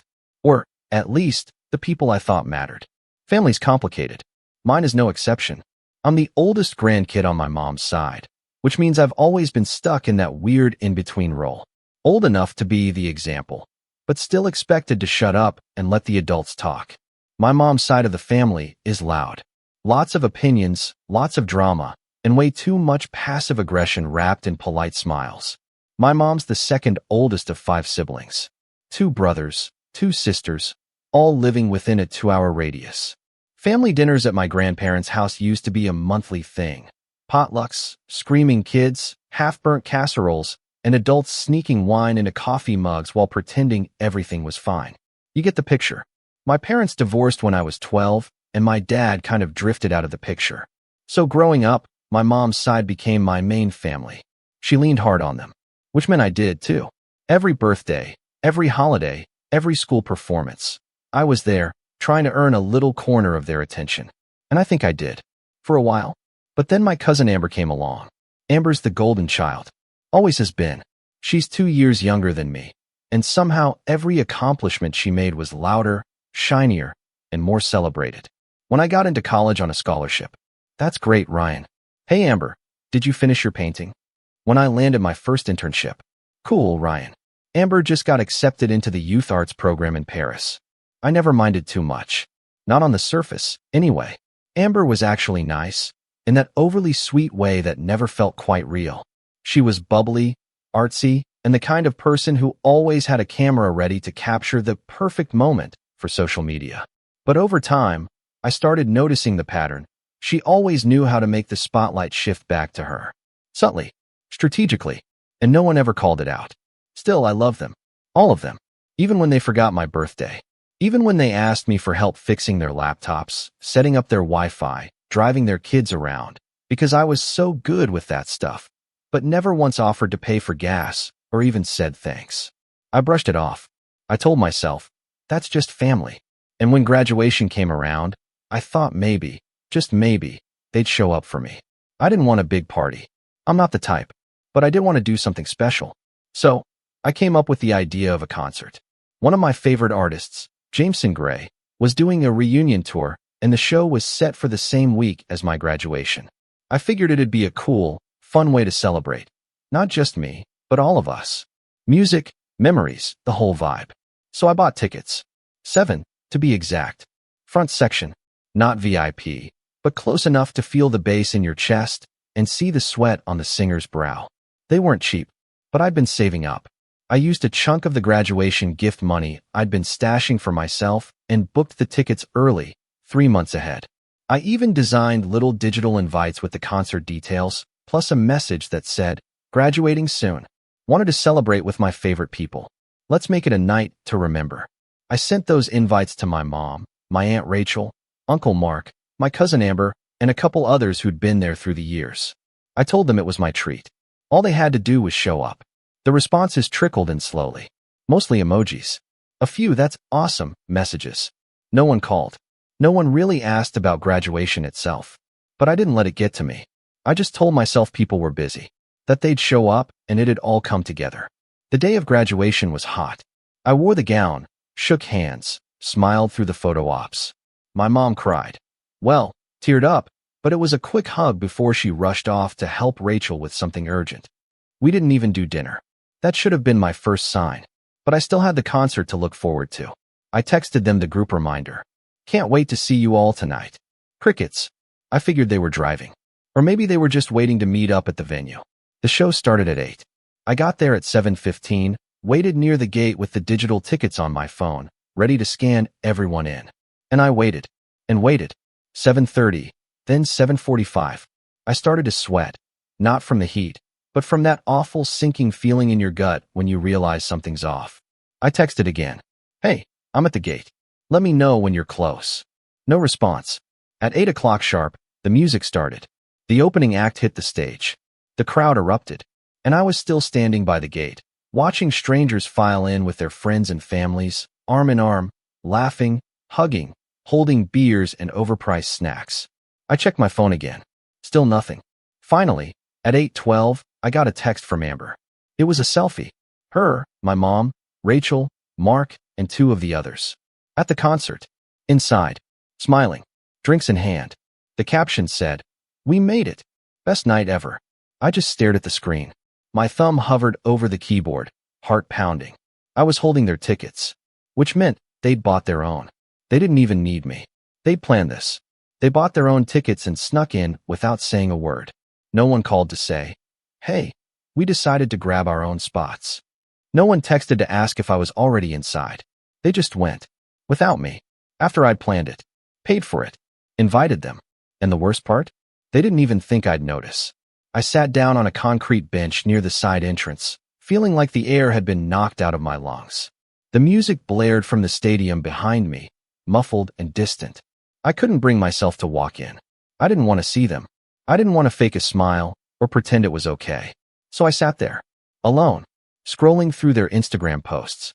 Amber had already uploaded a story, a video of them dancing and screaming lyrics, my mom waving at the camera. No mention of me. No tag. Just the caption, "Best family ever." And that was when something shifted. I didn't comment. I didn't text back. I just stared at those words, "Best family ever," and felt something inside me snap. Not in a loud, angry way. It was quieter than that. A slow, cold realization. I'd spent years showing up for these people. Sharing. Helping. Fixing. Paying. Laughing at their jokes, even when they stung. Biting my tongue. Being the good one. And this was how they thanked me. That night, I drove home in silence. No music. No podcasts. Just the hum of the tires and the glow of city lights sliding across my windshield. And when I got home, I opened my laptop. Logged into every shared subscription I'd been paying for. Netflix, Spotify, HBO, the Disney Plus account they use for their kids. Even the shared Amazon Prime. One by one, I changed the passwords. Logged out every device. Removed every profile that wasn't mine. Then I pulled up our family group chat. The one they always ignored unless someone needed a ride or a favor. I didn't say anything. I just left the group. And the next morning, my phone lit up like a Christmas tree. But I didn't answer. Not yet. I didn't touch my phone all morning. Not out of spite. At least, not at first. I just couldn't deal. I woke up with that heavy, gnawing tightness in my chest, the kind you get after a breakup or a funeral. It wasn't just about the concert. It was everything. The years of being overlooked, the casual disregard, the silent expectations. It was like every forgotten birthday and every ignored message suddenly fused together into one undeniable truth. I didn't matter to them. Not really. By noon, I finally looked at my phone. 6 missed calls. 14 texts. 3 voicemails. All from people who hadn't responded to my concert invites until it was convenient to scream about Disney, Plus no longer working. "Hey Ryan, did you change the Netflix password? Amazon says I'm not authorized anymore. Please don't tell me you canceled Spotify. The kids were watching Moana. What's going on?" No one asked how I was doing. Not a single, "Sorry we didn't meet you at the concert," or "Hey, we messed up." Just panic over lost entertainment and the sudden realization that the family tech mule had cut the cord. I didn't reply. I wasn't ready. I was still staring at that selfie Amber sent, the one of them all smiling like they'd pulled off some kind of inside joke. Maybe they had. It didn't take long before they moved from confused to annoyed. "This is really childish, Ryan. If something's wrong, talk to us. You're an adult now. Grow up." That one was from Rachel, of course. She always played the disappointed aunt card, like some discount therapist who only knew how to guilt trip instead of listen. I ignored it and went for a walk instead. Just me, a coffee, and a cold December breeze. When I came back, my mom was calling. I stared at her name. My thumb hovered over the screen. I could feel my heartbeat in my jaw. And then I let it ring. She tried again. And again. On the 4th try, I answered. "Hi," I said flat. "Oh, thank God. Ryan, why haven't you been answering?" I didn't say anything. "Ryan," she said again, more gently. "Are you okay?" A beat passed. I wanted to scream. To finally say no, I'm not okay, and I haven't been for a long time. But instead, I asked, "Why did you guys go without me?" She was quiet. I could hear the faint hum of her kitchen fan, the clang of a pan. Then she sighed. Amber got tickets last minute. We didn't want to hurt your feelings. I blinked. So you didn't want to hurt my feelings. So you went to the concert I invited you to without me? It wasn't like that, she snapped a little too fast. You weren't answering your messages. We assumed you were already inside. I was at the gate. My voice was cold. I had your tickets. Another pause. Well, it was all kind of rushed. You know how things get. Amber said it'd be easier if we just grabbed our own spots and met up later. But then we couldn't find you in the crowd. I knew she was lying. The stadium had sections. Rows. They could have found me. If they wanted to. But they didn't. Because they'd never planned to. So you celebrated without me? I said. You're overreacting, she replied. And that was the moment I felt something unravel inside me. Because this wasn't an accident. This wasn't a miscommunication. It was a choice. A cold, calculated one they'd all agreed on. I didn't even know what I was to them anymore. Just a wallet? A backup babysitter? The guy who fixed their group chat when it glitched? I hung up. Not dramatically. Just a quiet, final tap. She didn't call back. That night, I sat down and made a list. Not out of pettiness, but clarity. I needed to see it all. Every service I'd been paying for.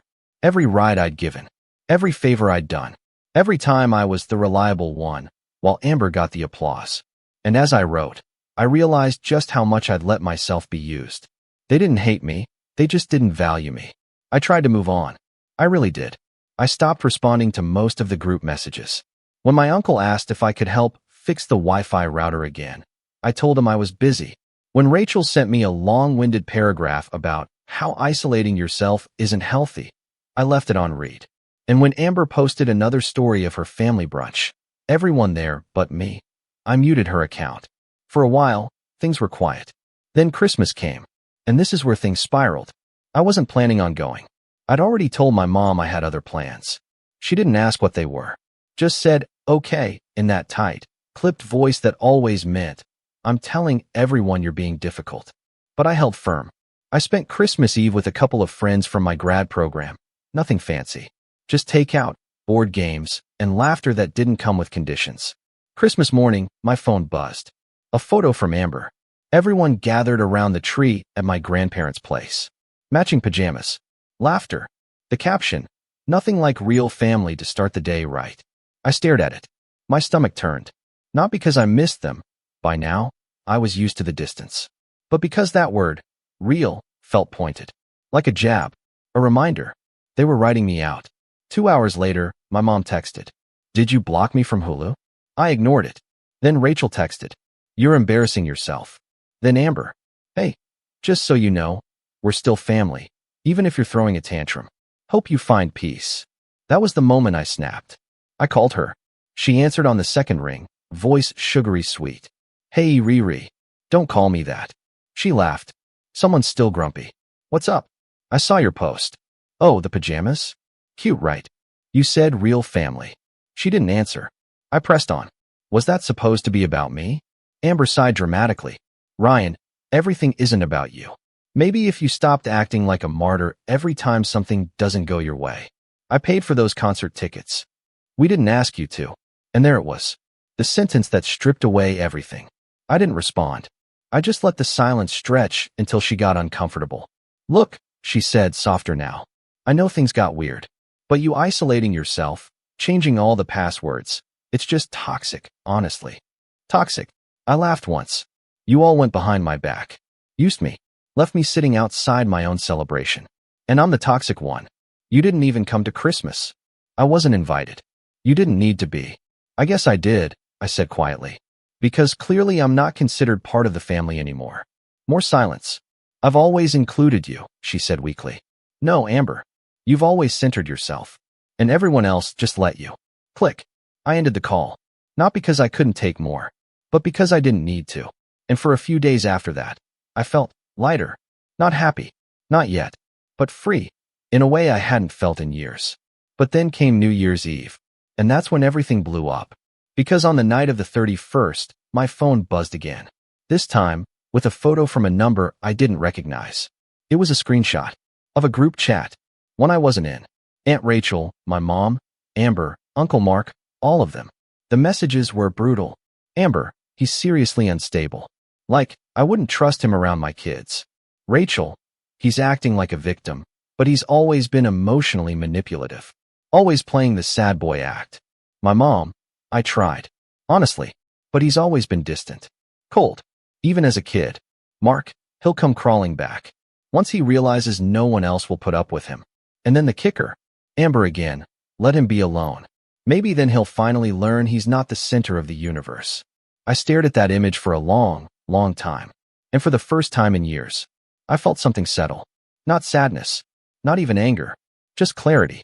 Because I finally knew exactly what I needed to do next. But not yet.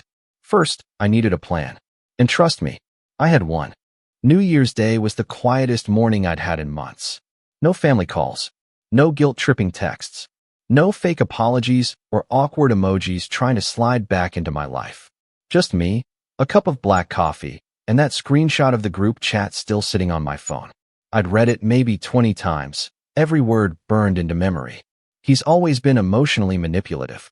He'll come crawling back. Let him be alone. And for the first time in a long time, I was alone. No background noise. No obligations. Just stillness. The silence felt foreign, like waking up in a house after everyone's moved out. But it wasn't sad. It was clean. Like I'd finally stopped chasing something that never wanted to be caught. But clarity doesn't erase the ache overnight. The next few weeks were rough. I didn't have anyone to talk to about it. Not really.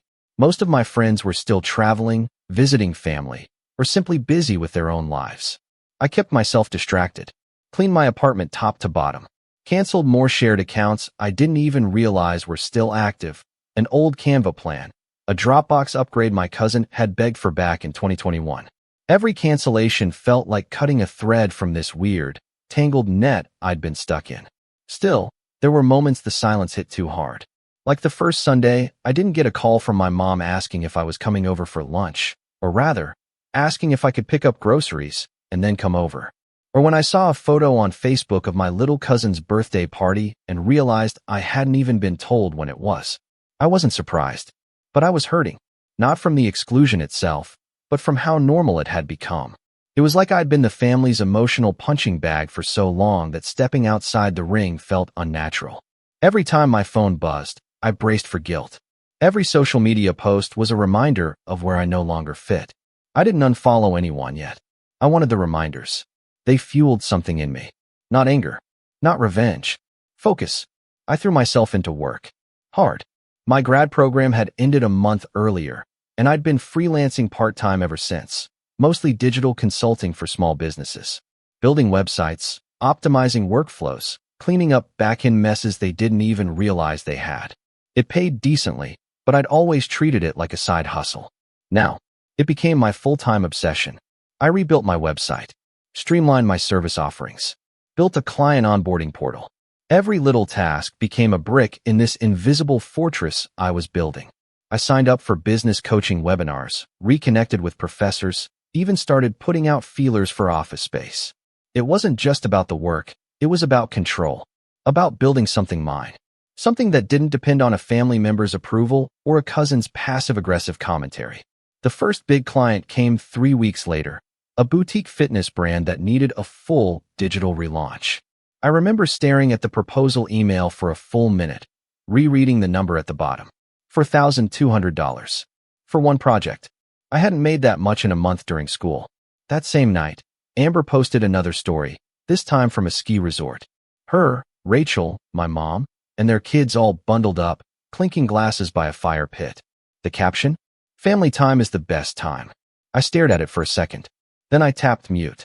No drama. No announcements. Just a quiet shift. I stopped watching their lives from the outside. Because mine was starting to move forward. By February, I was fully booked. 3 client projects, a wait list, and a handful of glowing reviews later, I finally stopped feeling like I had something to prove. I was tired, sure, but not the drained, depleted kind of tired that came from being used. This was the satisfying ache of building something from scratch. Brick by brick, step by step, I finally had room to breathe, room to reflect. That's when I started journaling again. Not like the moody high school kind with angsty quotes, but actual reflection, processing. I wrote about Christmas, the concert, that group chat screenshot, Every entry peeled back another layer I hadn't realized I was still carrying. One day I wrote, "They never saw me. They only saw what I could give." Another day, "I'm not lonely. I'm just detoxing." And my favorite, "Maybe family isn't blood. Maybe it's who shows up when you have nothing left to offer." In March, I got invited to speak at a digital strategy conference in Seattle. It wasn't massive, just a couple hundred people, but it felt big to me. I remember standing on the stage, looking out at a crowd of strangers taking notes on my slides, nodding along, asking questions like I was somebody. And for the first time, I realized I didn't need their applause. I didn't need Amber's validation or Rachel's reluctant compliments or my mom's half-hearted proud of you texts. I had earned this. Alone. Quietly. While they were busy writing me off as unstable and emotionally manipulative, I was building a business that was finally paying off. Still, some part of me kept waiting for the other shoe to drop. And it did. In April, I was eating lunch in a cafe near my apartment when my phone buzzed.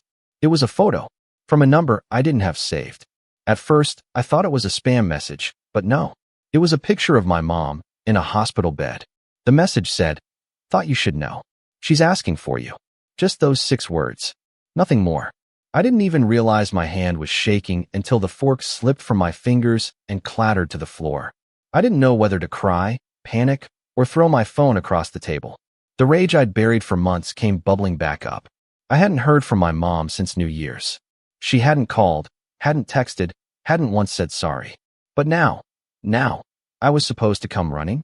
I sat there, frozen, torn between compassion and resentment, between old habits and new boundaries. I could hear her voice in my head, soft and guilt-laced. "You're still my son, Ryan." Yeah, a son she left outside a stadium on graduation night. I didn't reply right away. Instead, I went home, closed the blinds, sat on the floor with my back against the couch, and let myself feel for once. All of it. The confusion, the anger, the guilt, the hurt. Because even though I'd been healing, thriving, even, this wasn't just some stranger. This was the woman who packed my lunches in 2nd grade, who taught me to tie my shoes, who used to sing Landslide when she thought I was asleep. And she'd turned on me. Let them turn on me. So why did I still care? That night, I called the number. A nurse answered. "Ryan, she's been asking for you." What happened? She collapsed at home. Low blood sugar, dehydration, stress. She's stable now, but she's been crying, saying she thinks she ruined everything. I didn't speak. "Do you want to come in?" I hesitated. "I'll think about it," I said. And I hung up. Not out of cruelty, but because I wasn't ready to decide what kind of son I wanted to be. Not yet. I knew this moment, this crossroads, would change everything. But before I made that choice, I needed to see everything clearly. Not just who they were, but who I had become, and whether going back meant sacrificing the person I was finally proud to be. That night, I sat in bed with my laptop open, not on social media, not watching movies, but drafting something, a letter, to all of them, but especially Amber. Because whether I walked into that hospital room or not, they needed to hear what I had to say, and for once, they weren't going to interrupt. They were going to listen, and that was the beginning of the reckoning. I didn't send the letter right away. The first draft was raw, emotional in a way that almost embarrassed me as soon as I reread it. It sounded like the voice of the version of me that still needed closure, still begged to be understood. But I wasn't that person anymore. I didn't need them to suddenly love me the way I used to hope they would. I wasn't writing to heal. I was writing to warn. The next morning, I did what I always did when something stirred inside me. I got organized. Call it a coping mechanism or a leftover habit from grad school, but I always found clarity in structure. I opened a new document, named it "They'll Listen This Time," and started outlining everything. Not the letter. Not yet. This was something else. This was the beginning of a plan. It started as a thought experiment. What would I do if I wanted to make them feel even half of what I'd felt? Not just about the concert, not just about the hospital call, but the years of being overlooked, minimized, used, then discarded. Could I make them realize how much I'd been holding up behind the scenes? Turns out, I could, because they had no idea how many things in their life quietly depended on me. Amber, Rachel, my mom, even Mark. Over the years, I'd become their invisible infrastructure. The tech guy? The subscription manager? The "can you take a look at this invoice" person? I was the one who set up Rachel's email server for her side hustle Etsy store. I was the one who connected Amber's art portfolio site to her Shopify checkout. I was the one who helped Mark's barbershop appear on Google Maps and taught him how to respond to reviews so he didn't sound like a caveman with caps lock. I built those things for free. I never asked for credit, or money, or anything really. I just wanted to feel useful. Now I wanted something else. I wanted them to notice when that usefulness disappeared. So I made a checklist. A literal one. At the top, in bold letters, I wrote, "Detach without a sound." Underneath, I listed everything I'd ever done for them, organized by name. Amber had 8 items. Rachel had 5. Mark had 2. My mom. That one I left blank for now. Then I got to work. First up, Amber. Her online portfolio had been hosted on a server I'd been paying for. I originally set it up when she was applying to some gallery internship years ago. She didn't know the credentials, she'd lost them, and I'd just taken care of it. So I logged in, backed up everything, and shut the hosting down. Then I removed the DNS records. It wouldn't be instant. There'd be a day or two before the site showed as unreachable. Next, her Shopify. I didn't take it offline. No, that would have been too obvious, too messy. Instead, I disconnected her Google Analytics, which I'd also set up. Without it, she'd have no idea which of her products were performing. No heat maps. No bounce rate data. She'd be flying blind. I even removed the email automations I created, so all her customers would stop getting those "thank you for your purchase" follow-ups. I moved on to Rachel. She ran a small candle business out of her garage and thought she was a tech genius because she used Canva. Her Etsy store was tied to a custom domain she bought, but had no clue how to manage. I'd handled the setup, and I'd been quietly paying the domain renewal fee each year because she forgot her card details and never followed up. So I let it lapse. Didn't cancel it, just didn't renew. She'd get the warning emails soon.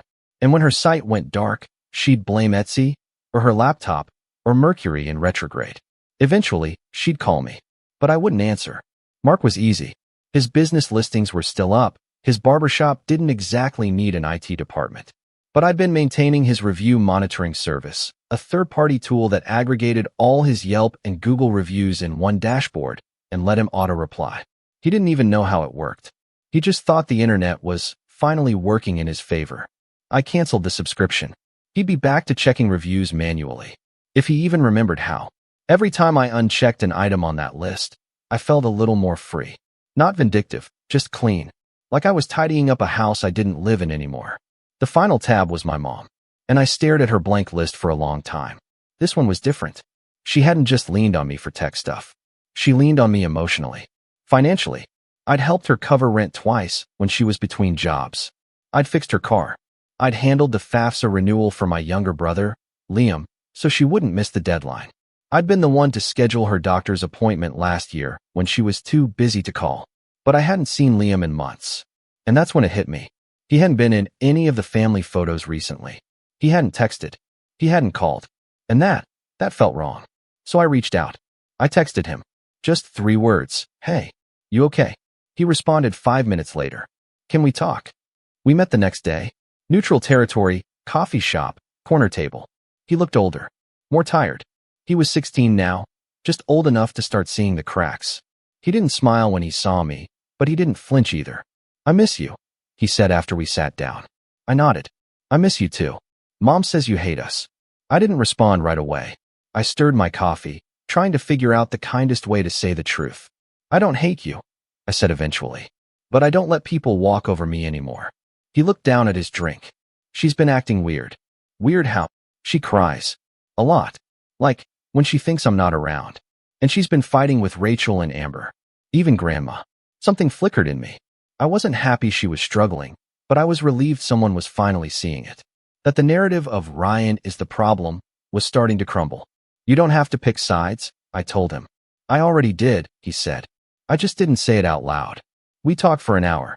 He told me things I hadn't known, like how my mom had spun the concert story into some tale about me abandoning the family that night. How Rachel told everyone I'd stolen login info and was sabotaging them. How Amber called me unhinged at brunch with some of her friends. I didn't even feel surprised anymore. What I did feel was ready. I looked at Liam. "I need a favor," I said. He nodded before I even asked.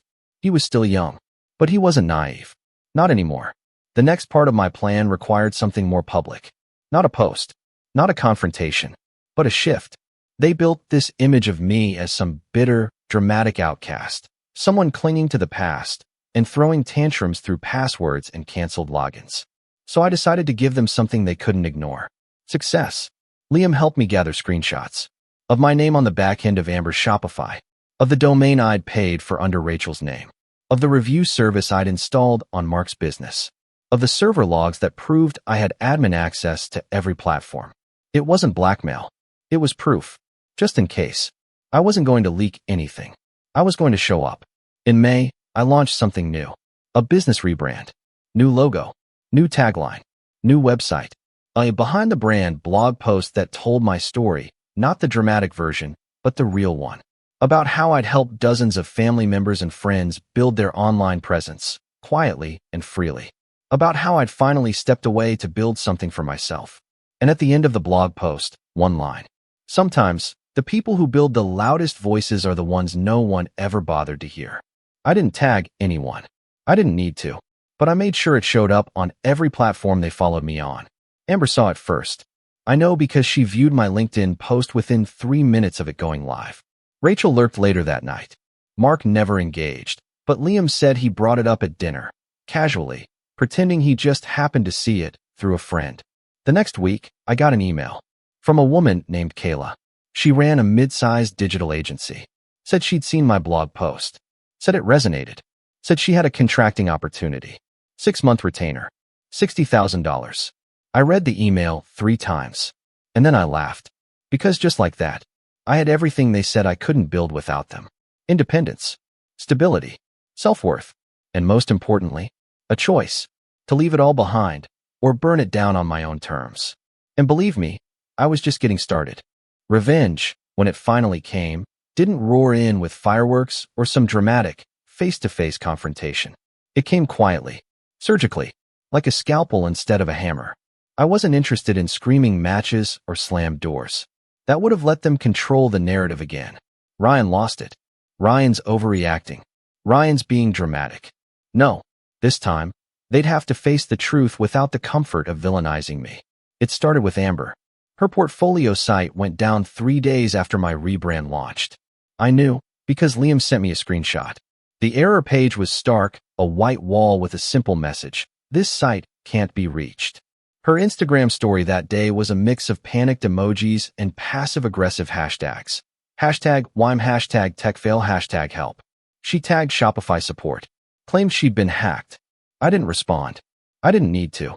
She started DMing everyone she could think of. Friends. Clients. Probably even me under a burner account. I could practically hear the spiral through Liam's updates. Her January collection was supposed to drop that week. She'd hyped it up for months. And just like that, no site, no links, no analytics, no automation. A day later, she posted a teary-eyed selfie in her car with the caption, "I work so hard and the universe keeps testing me." Amber always was the queen of emotional bait. I scrolled past it without blinking. Next came Rachel. Her Etsy storefront didn't just vanish, it glitched. Because when a domain lapses, it doesn't go quietly.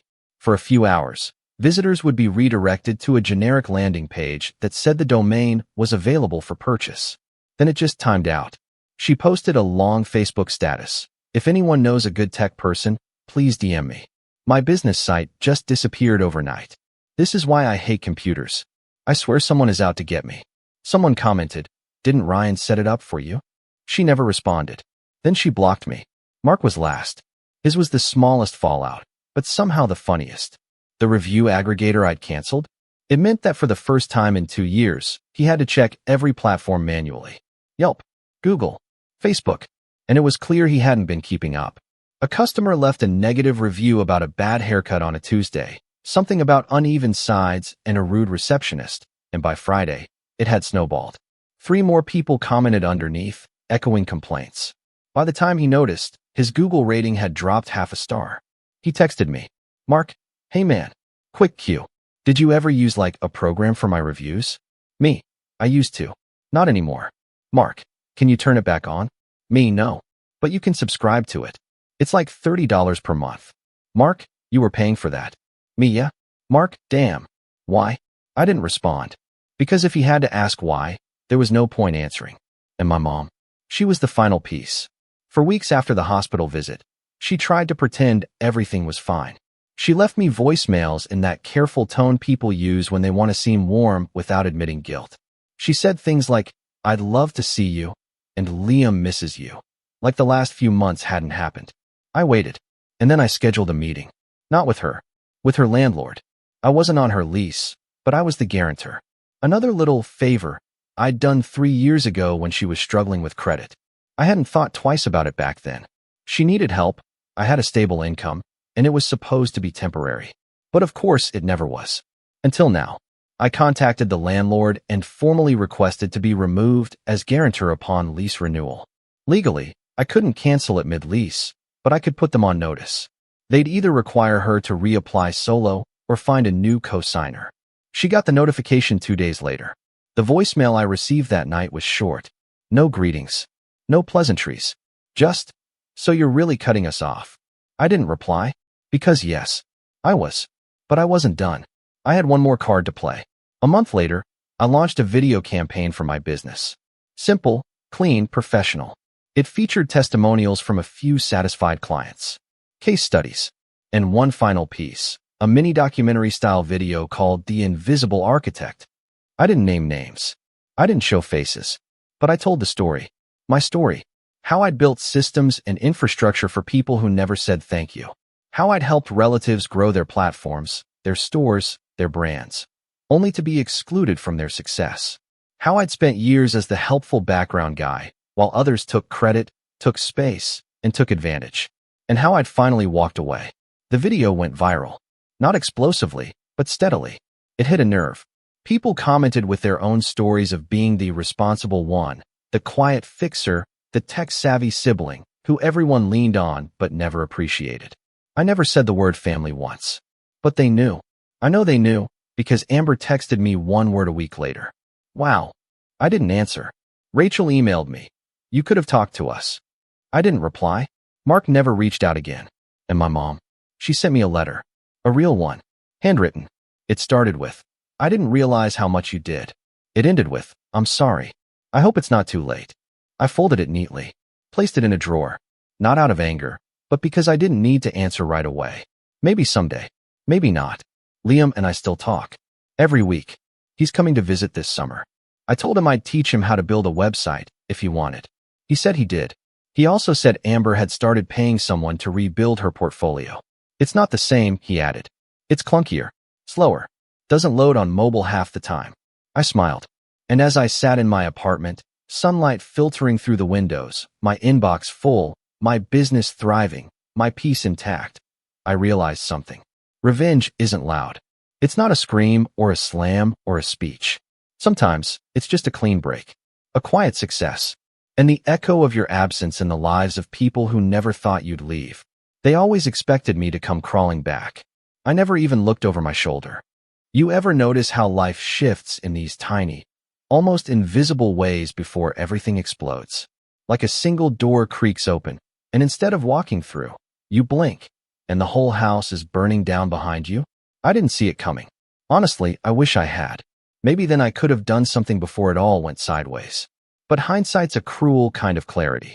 My name's Tyler. I'm 19, and this is the story of how I went from being my dad's pride and joy to being kicked out into the night with nothing but a backpack and a broken heart. All thanks to the woman who showed up smiling with banana bread and ended up stealing more than just our money.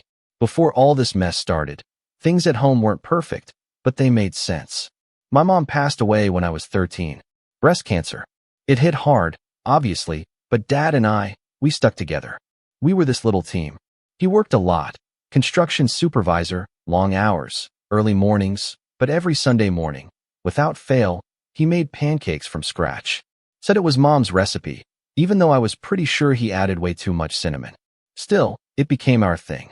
Just us, laughing over burnt pancakes, arguing about whether to put blueberries in them. That kind of stuff sticks with you, you know? After a few years, things settled. I got a part-time job at a local car wash, started saving for a used truck, made decent grades, nothing crazy. Dad would occasionally go on dates, but nothing ever stuck. And then, when I was about to graduate high school, he met her, Lisa, the woman who would eventually turn our lives upside down. Lisa was charming. I'll give her that. She had this practiced warmth, like she'd been rehearsing for the role of perfect girlfriend her whole life. She laughed at all of Dad's jokes, complimented the house, even brought over food the first time she came for dinner. I remember it clear as day: chicken pot pie, salad with homemade dressing, and banana bread. Dad was hooked. Me? Not so much. Something about her felt performative, like she was trying too hard to be seen as harmless. And when I offered to help her carry the dishes back to her car, she smiled and said, "Oh, that's sweet of you, Tyler. Your dad said you were the helpful type." That comment shouldn't have stuck with me, but it did, because I never told her that. Dad must have. And that meant they'd been talking more than he let on. Things moved fast after that. She was suddenly everywhere, dropping off lunch at his work site, helping him organize the garage, aka throwing out stuff I'd helped him build, and staying over more nights than not. Within 3 months, she had a toothbrush in our bathroom and a drawer in his bedroom. I tried to stay out of the way, not in a sulking, dramatic teenager kind of way, just cautiously distant. I didn't dislike her yet, but she wasn't my mom. And something in my gut told me she knew that and liked it that way. Then she moved in. It wasn't some big announcement. Just one day, I came home from my shift and saw her car in the driveway. The next, there were 2 suitcases by the stairs. Dad didn't even sit me down to talk about it. He just casually mentioned over dinner, "Lisa's gonna stay here full-time now. We've been talking about it, and it just makes sense." I nodded, chewed my food, and kept my mouth shut. But inside, something twisted. He said, "We've been talking." Not once had he included me in that decision. It wasn't my house, sure, but I'd grown up there, lived there longer than Lisa even knew our last name. It felt like I was being sidelined in my own home. Things started shifting after that. Slowly at first. Subtle stuff. My toothpaste was gone from the upstairs bathroom, replaced with some organic, mint-free whitening paste that tasted like chalk. My cereal? Replaced with granola and almond milk. The living room TV, which Dad and I used to binge old action movies on, was suddenly always stuck on HGTV or reality shows about flipping houses. Lisa would smile and say, "Oh, Tyler, you've got to expand your tastes." But it didn't feel like expanding. It felt like erasing. Then there was the laundry. I'd always done my own, ever since I was 15. It wasn't a big deal. But one day I came home, and my clothes were folded, badly, and stacked on my bed. Half of them were shrunken or wrinkled beyond saving. When I asked Lisa not to touch them, she looked offended. "I was just trying to help," she said with a pout. "Some gratitude would be nice." Dad took her side, of course. "She's just trying to make this place feel like home," he said. "Maybe loosen up a little." I tried. For Dad. I really did. I told myself it was temporary, that eventually the novelty would wear off and things would settle back to some kind of normal. But Lisa wasn't settling. She was taking root, digging in, rearranging furniture, repainting rooms, suggesting I maybe think about getting a place of my own now that I was an adult. That one stung. Dad brushed it off like a joke, but her tone was serious. I knew it. Then the money started disappearing. Not a lot at first. Just small things. A $20 bill I'd tucked into my wallet went missing. A gift card to a burger joint I was saving vanished from my drawer. I thought I was being forgetful. Or careless. Maybe I dropped it. Maybe it slipped behind the dresser. But then I overheard a phone call. Lisa, in the kitchen, whispering urgently about being a little short this month and promising to figure something out. When I stepped in, she hung up so fast it made my head spin. Still, I said nothing. Because what could I say? I had no proof. Just a gut feeling and a growing sense of dread. Things escalated during spring break. I had a few days off and picked up extra shifts at the car wash.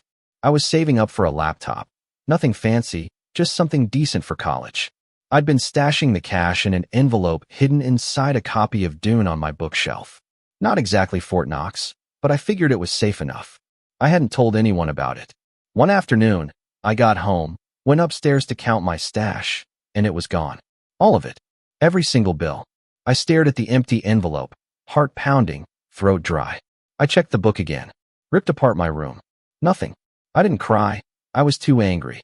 Too stunned. My hands shook as I sat on the edge of my bed and just stared at the wall. I waited for Dad to get home. Told him everything. The money, The envelope, how I'd been saving for weeks. He listened quietly, then glanced toward the kitchen where Lisa was chopping vegetables. She looked over her shoulder and smiled like nothing had happened. Are you sure you didn't misplace it? He asked. You've been busy. Could have dropped it.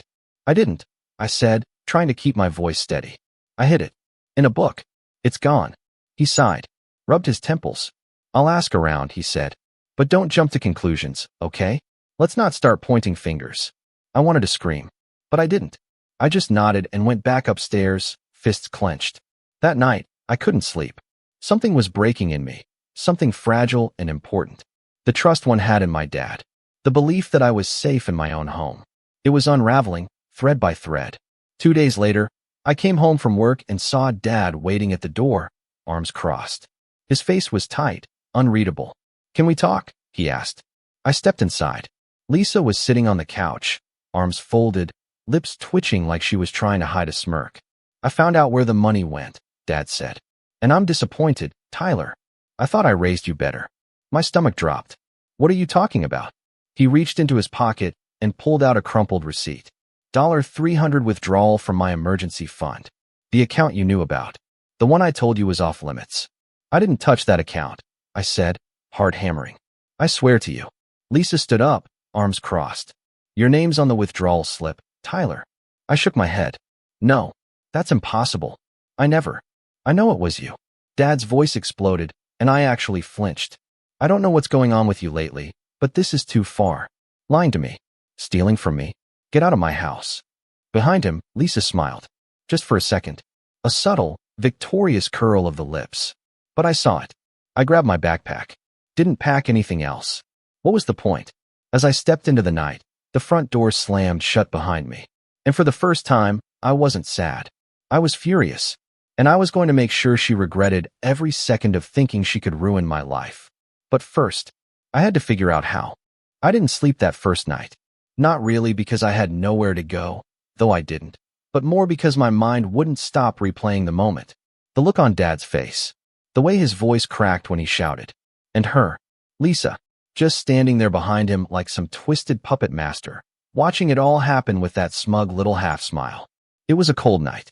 Late March, still chilly enough that my hoodie wasn't doing much good. I ended up walking to a friend's place, Kyle, from work. We weren't close, not really, but he'd always been cool to me. I crashed on his couch after mumbling some excuse about family stuff. He didn't press. The next morning, I woke up feeling like I'd been hit by a truck. It wasn't just exhaustion. It was the weight of everything crashing down. My home, gone. My dad, turned on me. My savings, stolen. And I couldn't even prove any of it. I checked my phone. Nothing from Dad. Not a missed call. Not a text. Not even a "where are you?" I should have been numb by then. But instead, I felt something shifting inside me, like anger was starting to boil up through the cracks that grief had left behind. It wasn't rage, not yet. More like a slow, seething resentment. And a question I couldn't shake. Why didn't he believe me? The following weeks blurred together. I bounced between Kyle's place and another friend, Nate, whenever Kyle's mom said I couldn't stay another night. I still went to work.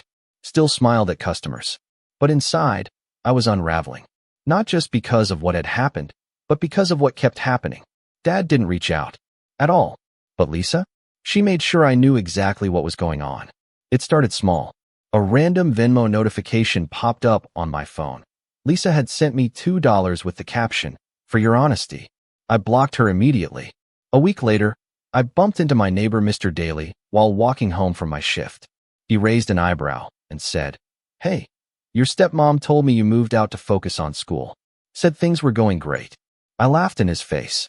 Not on purpose. It just came out bitter and sharp, like a reflex. Then I muttered something about different stories, I guess, and kept walking.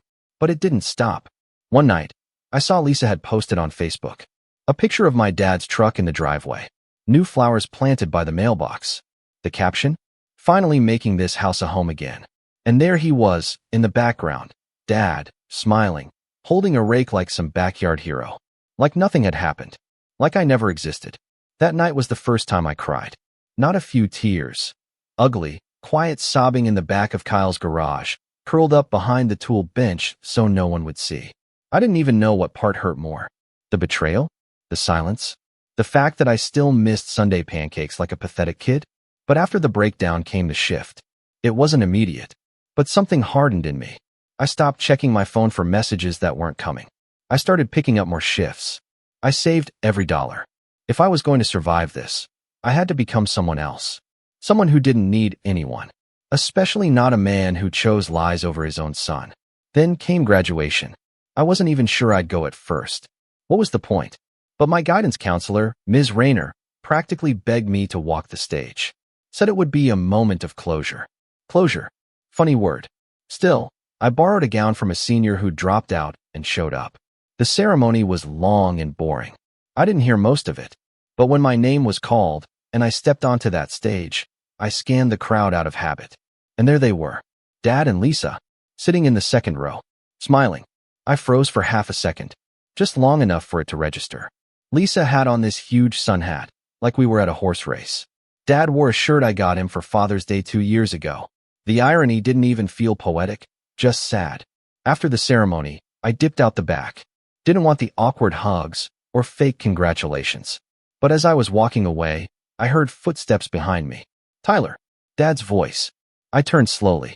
He looked older than I remembered. Tired, like life had hit him in the face, but forgot to tell him why. Lisa stood a few feet back, pretending not to listen while obviously listening. "I'm proud of you," he said. That broke me a little, because even after everything, part of me still wanted to hear those words. "Thanks," I said. My voice came out flat. He hesitated, then asked, "Where are you staying these days?" I shrugged. "Around. You could have come home, you know," he said, rubbing the back of his neck. "You just had to apologize." That was it. The moment everything snapped. Apologize. I repeated. For what? For being stolen from? For being lied about? For being kicked out of my house without proof? His face tightened. Lisa said, "Yeah," I cut in. "She says a lot of things, doesn't she? Like how she's just trying to help. Like how she doesn't touch other people's stuff. Like how I stole from your emergency fund, even though I've never even seen your checkbook." He blinked. I took a step closer, lowering my voice. "Tell me, Dad, did you ever actually check the handwriting on that withdrawal slip? Did you even go to the bank and ask? Or did you just take her word for it?" Silence. Thought so. I turned to walk away, heart pounding so hard it shook my ribs. That night, I made a decision. I didn't want an apology. I didn't even want the money back. I wanted the truth. I wanted him to see her for who she really was. And I wanted her to pay for what she'd done. That's when I started watching, listening, gathering. Lisa had a habit of oversharing on social media. Little braggy captions, oddly specific hashtags, selfies that revealed more than she realized. She posted a photo of a new handbag, price tag still attached in the background. In the corner of the mirror, I saw a reflection, a document on the desk behind her. A check with Dad's name on it. And her handwriting. Interesting. Then she posted about a girl's day out with someone named Angie. I looked up Angie. Public profile. Hairstylist. Salon photos tagged at a place called Lux Studio. Comments like, "Thanks for the champagne, Lisa," and "Can't believe he let you use that card." So he let her, huh? I kept digging. I made a new fake profile, something generic. A guy named Brent with a golden retriever and a love of hiking. Within a week, Lisa accepted the friend request. I started messaging her. Harmless stuff at first. "You look amazing.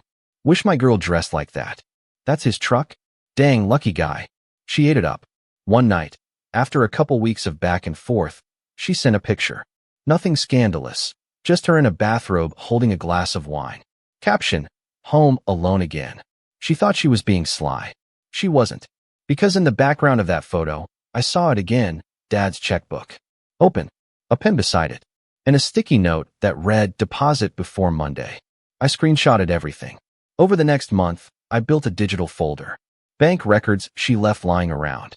Screenshots of posts, comments, DMs. Even a video Nate helped me record when we accidentally bumped into her at a bar one night and overheard her complaining to her friend about how easy it was to get what she wanted once she softened up the old man. The final straw came from an unlikely source, my little cousin, Ellie. She was 12. Sweet kid. We ran into each other at a family cookout on my mom's side. She said, "Hey, are you still grounded? Lisa told my mom you were in juvie for stealing stuff." I swear my vision went white. Not only was Lisa manipulating Dad, she was rewriting the entire story for everyone else, making me out to be some petty criminal while she played stepford wife. That night, I went home, not to stay, just to see. Dad wasn't there. Lisa was. She opened the door and blinked in surprise. Tyler. Wow. Look who finally decided to come crawling back. I didn't say a word, just stared at her. She laughed. You want forgiveness? You better work harder than that. I tilted my head. Forgiveness? Nah. I just wanted to see what a liar looks like when she's not filtered. That smile faltered, just slightly. But it was enough. I turned and walked away, feeling the weight of 1,000 cracks finally give way to something solid. The plan was in motion. And Lisa? She wasn't ready for what came next. I didn't sleep much after that night either. But this time, it wasn't out of grief or confusion. It was planning. The kind of sleeplessness that comes when your mind finally stops asking, why me? And starts asking, what now? I wasn't just angry anymore. I was focused, sharpened. Lisa had torn apart my life and made a mockery of everything I'd built with my dad. And for a while, I'd let her win. But not anymore. The truth was, I'd already hit rock bottom. I'd been couch hopping for months, showering at the gym, eating canned beans and dollar menu burgers. I'd learned how to stretch $5 into 3 meals, how to pretend I wasn't cold when I didn't have a coat, how to smile when people asked, so how's your family? Like it was just small talk. You learn a lot about yourself when you have nothing, when you're nobody, when the people who were supposed to protect you slam the door and accuse you of being a thief. But rock bottom has one perk. It's solid. You can build on it. And that's exactly what I did. It started with a job offer. Kyle's uncle owned a mobile mechanic business, one of those trucks that drives to your car when it breaks down, and he needed someone to do grunt work. Clean tools, organize parts, pick up lunch, that kind of thing. It wasn't glamorous, but it paid more than the car wash, and I could do it after hours and on weekends. I said yes before he finished asking. For the first time in months, I had steady income. Then Nate's brother moved out of his apartment and offered me a room. The rent was rough, but manageable. It was a dingy 2-bedroom with cracked tiles and a fridge that hummed like it was possessed, but it was mine. I bought a used mattress off Craigslist and carried it up the stairs myself. That night, lying on the bare floor with nothing but a pillow and the hum of the fridge for company, I felt something I hadn't felt in a long time. Hope. I kept working. Every day. Long hours, double shifts, pouring everything I had into rebuilding. I didn't party. Didn't waste money. I got used to being alone, to walking to the corner laundromat and reading car manuals while my clothes tumbled. I stopped checking social media. I unfollowed Dad, blocked Lisa, deleted Facebook altogether. I didn't want to see their smiling faces pretending everything was perfect. I didn't need that poison anymore. And slowly, things got better. I started doing small repairs on the side. Word got around that I was good with brakes and oil changes and didn't overcharge like some shops. People paid cash. I saved every penny. I learned more about engines, about timing belts, about how to rebuild a carburetor. I watched YouTube videos at night and practiced on junk parts during the day. Every dollar I saved felt like a brick in a wall I was building between me and the past. After about 8 months, I bought my first truck. A beat-up 2004 Ford Ranger with a rusted bumper and a cracked windshield, but the engine purred like a cat after I spent 2 weeks fixing it. I named her Grace. Don't ask me why. She just felt like a grace. The truck changed everything. Suddenly, I wasn't limited to where I could walk or catch a bus. I could take jobs farther out, help people stranded on the highway, haul parts, move furniture. It made me feel capable again, independent. Like maybe I wasn't just some angry kid kicked out by his dad. Maybe I was something more. One night, while working on a client's car, the guy asked how I learned so much. Trial and error, I said, tightening a bolt. And YouTube? He laughed. You ever think about opening your own shop? I shrugged. Someday, maybe. He looked me dead in the eye. You've got the hands for it. Real working hands. But more than that, you've got the look of someone who's got something to prove. That stuck with me. From that day on, I started treating every job like it was my business. I showed up early, brought my own tools, left things cleaner than I found them. People noticed. Word of mouth grew. Tips got bigger. Repeat customers became regulars. I even got a basic Wix website up with the help of Nate's girlfriend. It was nothing fancy, but it gave me a name. Tyler's On-Site Auto Repair. Not the flashiest, but it was mine. While the business slowly gained traction, something else started to change, me. I didn't see it at first, but others did. Kyle told me I didn't flinch anymore when people mentioned home. Ms. Rayner from high school emailed me a scholarship form for trade school and said, "You're not who you were last year. You're stronger now, more grounded." And I felt it too.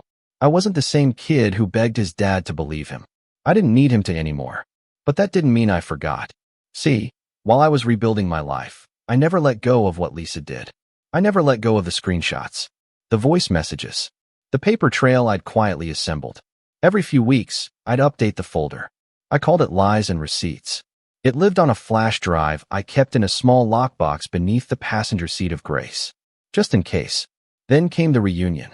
It was a barbecue, hosted by my mom's side of the family. I hadn't seen most of them in over a year. After everything with Dad, I'd kind of fallen off the grid. But Aunt Camille called one day and said, "Ty, it's time. You don't have to say anything. Just come eat ribs and let people hug you." I said yes. When I showed up, people stared. Not in a bad way, just surprised. I'd put on some muscle since working with tools every day. I wasn't lanky anymore. My hair was longer, my posture straighter. Ellie ran up to me and said, "You look like a grown-up now."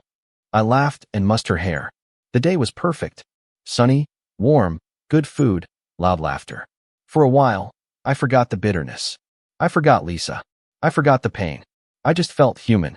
But that didn't last long. Because just as I was biting into a corn cob, I heard someone say, "Oh wow, Tyler's here." I turned, and there they were.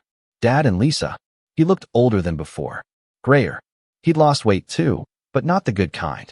Stress clung to his face like a second skin. Lisa, on the other hand, looked as radiant as ever. Red dress, designer sunglasses, perfectly curled hair. Like she was auditioning for some real estate reality show. We made eye contact. She smiled. Not the soft, kind smile she used on everyone else. The "I know you know, but you can't prove anything" smile. The "I'm still here, and you're still out" in the cold smile. But this time, I didn't look away. Later, I overheard her talking to my uncle. Something about renovating Dad's kitchen, how he finally agreed to let her handle the finances, and how it was a miracle things turned around after such a rough patch with Tyler. I didn't interrupt. Not yet. I just sat under the patio umbrella and let the words wash over me like gasoline. Because I knew the spark was coming. A few weeks after the reunion, I got a message from my bank. One of those routine fraud alerts. Someone had tried to open a credit card in my name. I froze. I never gave anyone access to my info. Never applied for a card. Never even gave out my social security number except at work. I called the bank. Answered all the security questions. Asked where the request came from. The rep was polite. "It looks like it was done online, sir. We flagged it because the address associated with the application didn't match your file." What address was listed? A pause. Then she read it aloud. My old home address. Dad's house. Lisa's house. I sat there in silence, phone pressed to my ear, as the puzzle pieces rearranged themselves into something bigger, something darker. This wasn't just about stealing from me once. This was about erasing me, replacing me, hijacking my identity. That night, I opened the Lies and Receipts folder. I stared at it for a long time. And then, I made a copy. The storm was coming. And this time, I wasn't going to run from it. I was going to walk straight into the eye, and I wasn't leaving until the truth ripped through everything they built on my back. You ever feel a switch flip inside you? Like something that had always been holding you back, some last sliver of doubt or fear, just burns out, and suddenly, you see everything clearly? That's what happened the moment I heard my old address come out of the bank rep's mouth. Not because I was surprised Lisa would stoop that low. At this point, I'd come to expect snakes to slither, but because she'd made a mistake. A big one. She stopped being subtle. She got comfortable. And when people like Lisa get comfortable, they stop covering their tracks. And that was her first real misstep. The second? She underestimated how much I'd grown since the day I walked out of that house. I spent the next few hours combing through every piece of documentation I had. Not just the screenshots and DMs, but the bank statements I'd saved, the photos from her Instagram with dates visible, the audio Nate helped me record at the bar, everything. I organized it all, built a timeline, matched each suspicious withdrawal with corresponding receipts, purchases, or gifts Lisa flaunted online. It was painstaking, but weirdly satisfying. Like tightening bolts on an engine. each detail locked into place with a satisfying click. Once I was done, I loaded it all into a clean Google Drive folder and locked it behind two-factor authentication. I wasn't about to risk losing this. This was the setup, and I wasn't rushing it. I wasn't the angry kid anymore. I wasn't going to storm into Dad's house and throw the laptop on the table screaming, "See? I told you." I'd already been there, already lived that scene, and I knew how it ended. He wouldn't hear me. Not if it came from me. But if it came from someone he trusted, that was a different story. So I started thinking, who did Dad still listen to? That list was short. His older brother, Uncle Ron, stood out immediately. He and Dad had always been close. Grew up fixing cars together. Served in the Navy around the same time. Ron was old school, suspicious of drama, allergic to gossip, but deadly serious when it came to loyalty and respect. He always had this way of making Dad feel like a little kid again, but in a good way, like someone you didn't want to disappoint. And best of all, Ron never liked Lisa. Not from day one. I hadn't spoken to him in over a year, but I took a chance and called. He picked up on the third ring. "Tyler." That caught me off guard. "Yeah, how'd you know?" "You're the only kid I know who still calls instead of texting," he grumbled. "What's going on?" I hesitated, then said, "You got time for lunch?" We met at a diner near his workshop. He looked a little grayer than I remembered, but his handshake still crushed mine like a vice. We sat down, ordered coffee, and I told him everything. Not all at once. Not dramatically. Just the facts. The money I saved that went missing. The withdrawal slip. The sudden accusations. The texts. The screenshots. The fake credit card application. Ron didn't say much at first. Just sipped his coffee and listened with those eyes that never blinked when something important was being said. By the time I finished, he exhaled slowly and said, "Well, I'll be damned." I nodded. "I didn't come here to make you pick sides or to rant. I need help. Because I've got proof. And if I walk into Dad's house with it, he's not going to see the truth. He's going to see betrayal." Ron leaned back in the booth, hands folded across his chest. "She's playing the long game, huh? She's already rewriting the past. Told Ellie's mom I was in juvie. Probably told Dad I stole more than I even knew existed." He was quiet for a while, then said, "Let me see the proof." I handed him my old tablet with the folder open. He didn't say a word as he scrolled through the files. Just the occasional grunt or narrowed eyes. When he got to the bank statement matched with a photo of Lisa holding a designer bag with the exact withdrawal amount visible in the reflection behind her, he let out a low whistle. "She really thought no one would notice the checkbook behind her," he muttered. "She thinks everyone's too dumb or too in love to look." He looked up. "Your dad's not dumb. Just blind. And maybe a little broken. After your mom passed, something in him cracked. Lisa didn't cause that, but she slithered right into the gap." I swallowed. "So what do we do?" Ron set the tablet down and leaned in. "We don't tell him. Not yet. First, we set a trap." And that was the moment everything clicked into place. The trap was simple. Classic. Not even flashy. Just smart. Ron offered to help Dad with some financial reorganization, a checkup of sorts, under the pretense of helping him prepare for possible retirement. Dad had been talking about slowing down anyway, and Ron played it perfectly. Said he'd hired a financial advisor who could help streamline everything. Bank accounts, investments, spending patterns. Dad took the bait. Lisa, from what Ron told me later, looked like she'd swallowed a lemon. The advisor? Nate's cousin Maya. She'd just passed her CPA exams and owed me a favor after I helped fix her car for free. I gave her the full folder, plus everything I had on the recent fraud attempt. She'd never met Dad before, which was perfect. He had no emotional guard up with her. She was just the money lady. Meanwhile, I kept working, kept my head down. I didn't even tell Nate or Kyle what was happening. This was a two-man job, me and Uncle Ron. One person inside, one person watching from the outside. Lisa didn't know it yet, but the walls were closing in. 2 weeks into the financial review, Ron called me. "She's sweating," he said. "How do you know?" "She tried to convince your dad to cancel next week's meeting. Said something about privacy and feeling exposed. You should have seen the look on his face." "Did he agree?" "Nope. He told her he wanted to understand everything better, which means the seed is planted. The doubt is there. She just doesn't know how big it's going to grow." I smiled. "You think he's finally waking up?" "Son, I think the fog's lifting. But you better be ready when he sees the sunlight." I didn't expect to hear from Dad before the hammer dropped. But I did. He called me one afternoon while I was working on a brake replacement. My phone buzzed, and when I saw his name, my stomach flipped. I let it ring twice before answering. Hello. Hey, it's me. His voice was quieter than I remembered. Less sure. You got a minute? Yeah, I said carefully. What's up? I've been going through some things. Financial stuff. With Ron's help. And some things aren't adding up. I stayed silent. I didn't want to believe it, he continued. But I saw your name tied to a credit card application last month. Only it wasn't your handwriting. And the IP address came from our house. Silence again. Then he said, I think I made a mistake. I closed my eyes, gripping the wrench in my hand so tight my knuckles turned white. I need to ask you something, he said. Yeah. That night, when I kicked you out, were you telling the truth? I opened my mouth, then closed it, because part of me wanted to scream. Of course I was. Part of me wanted to hang up, but most of me just felt tired. I said, every word. He didn't speak for a while. Then, barely audible, I'm so sorry. I didn't say, I forgive you. Not yet.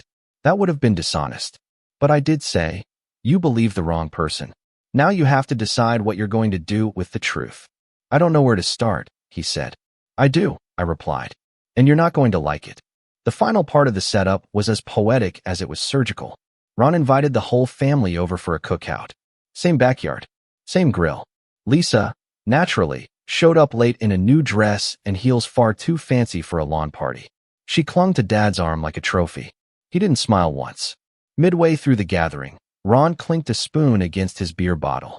Hey everyone, just a quick announcement before the burgers finish, he said.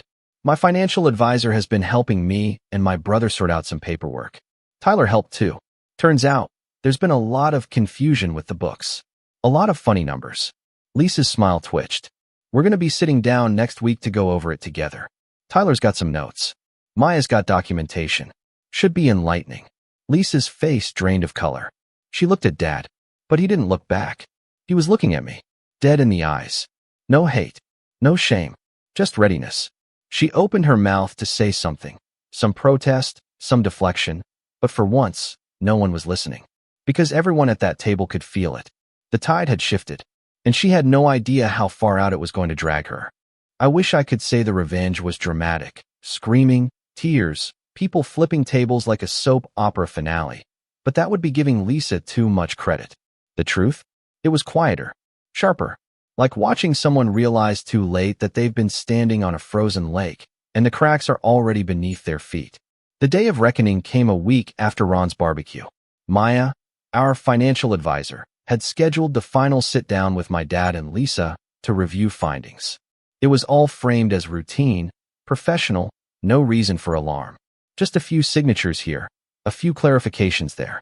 I wasn't in the room at first, but Ron filled me in afterward, and Maya, bless her, had the patience of a saint and the precision of a scalpel. It started simple. Maya laid out a binder filled with categorized tabs, spending reports, flagged inconsistencies, check images, IP logins. All legitimate. All traceable. Dad sat stone-faced as Maya walked through the first few tabs. Gift card purchases. Luxury items. Duplicate payments. Nothing crazy on their own, but together, suspicious. Especially when stacked against Lisa's income, which was, for lack of a better word, non-existent. Lisa played it cool at first. Said things like, oh, I must have forgotten that, or, I was going to tell you. I just didn't want to worry you. But her voice shook just slightly. Her smile didn't quite reach her eyes. Then Maya slid the big one across the table. A high-resolution printout of the credit card application, one submitted in my name, with the browser IP traced directly to Dad's home Wi-Fi. She even included screenshots of security camera logs Ron had helped pull from the smart doorbell, confirming Lisa was the only one home during the time of submission. Lisa froze. Dad didn't speak. He just kept staring at the paper, one hand twitching slightly over his knee. That's when Maya said, calmly and without emotion, I'm required by law to report identity theft when it involves federal fraud. Lisa snapped her head toward Dad. Honey, she's twisting this. You know Tyler's been angry. He probably forged this to frame me. He's vindictive. He always hated me. Maya didn't flinch. She simply opened another folder, this time with timestamps, metadata, and even a backup confirmation email Lisa had unwittingly allowed to autosave on the shared home desktop.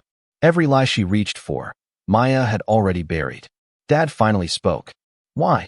His voice was hoarse. Not angry. Not loud. Just broken. Lisa's expression cracked. Your son turned you against me, she hissed. He never wanted me in that house. You always made excuses for him, always defended him. I gave up everything to make your life better, and this is how you repay me? You were nothing without me. You needed someone to take care of you. You stole from me, he said quietly. Lisa stood. You let him do this. You let him destroy our family. Dad didn't even look at her. Get out. 2 words. No yelling. No drama. Just final.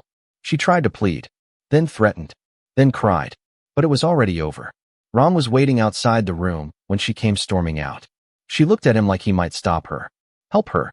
He didn't move. Lisa packed her things that night. According to Ron, she screamed at the neighbors, threw a flower pot, and called my dad every name she could think of before peeling out of the driveway in the car he'd paid for. But she didn't get far, because by the next morning, the fraud report was filed. Bank accounts were frozen. Credit cards canceled. The car? Reported as financed solely in Dad's name. She left town a few days later. I heard she tried to stay with a cousin in Arizona, but that didn't last long. Maya followed through on the legal side, quietly and efficiently. No arrests, no handcuffs, just a slow legal burn. IRS audits, police reports, flagged transactions, frozen assets. The house of cards she'd built came down one embarrassing phone call at a time. And Dad?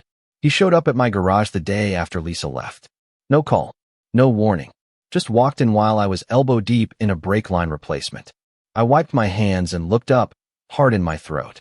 He looked exhausted, humbled, but different, like he'd been walking through smoke for a year and finally stepped into daylight. Hey, he said. Hey. Long silence. I don't know how to say I'm sorry in a way that makes up for what I did. You don't, I said. There's not really a way. He nodded. But you can start by telling me what you do want, I added. He swallowed. I want to know you. Again, if that's possible. It wasn't a perfect apology, but it was honest. And after everything, I could work with honest. We didn't hug. We're not that kind of family.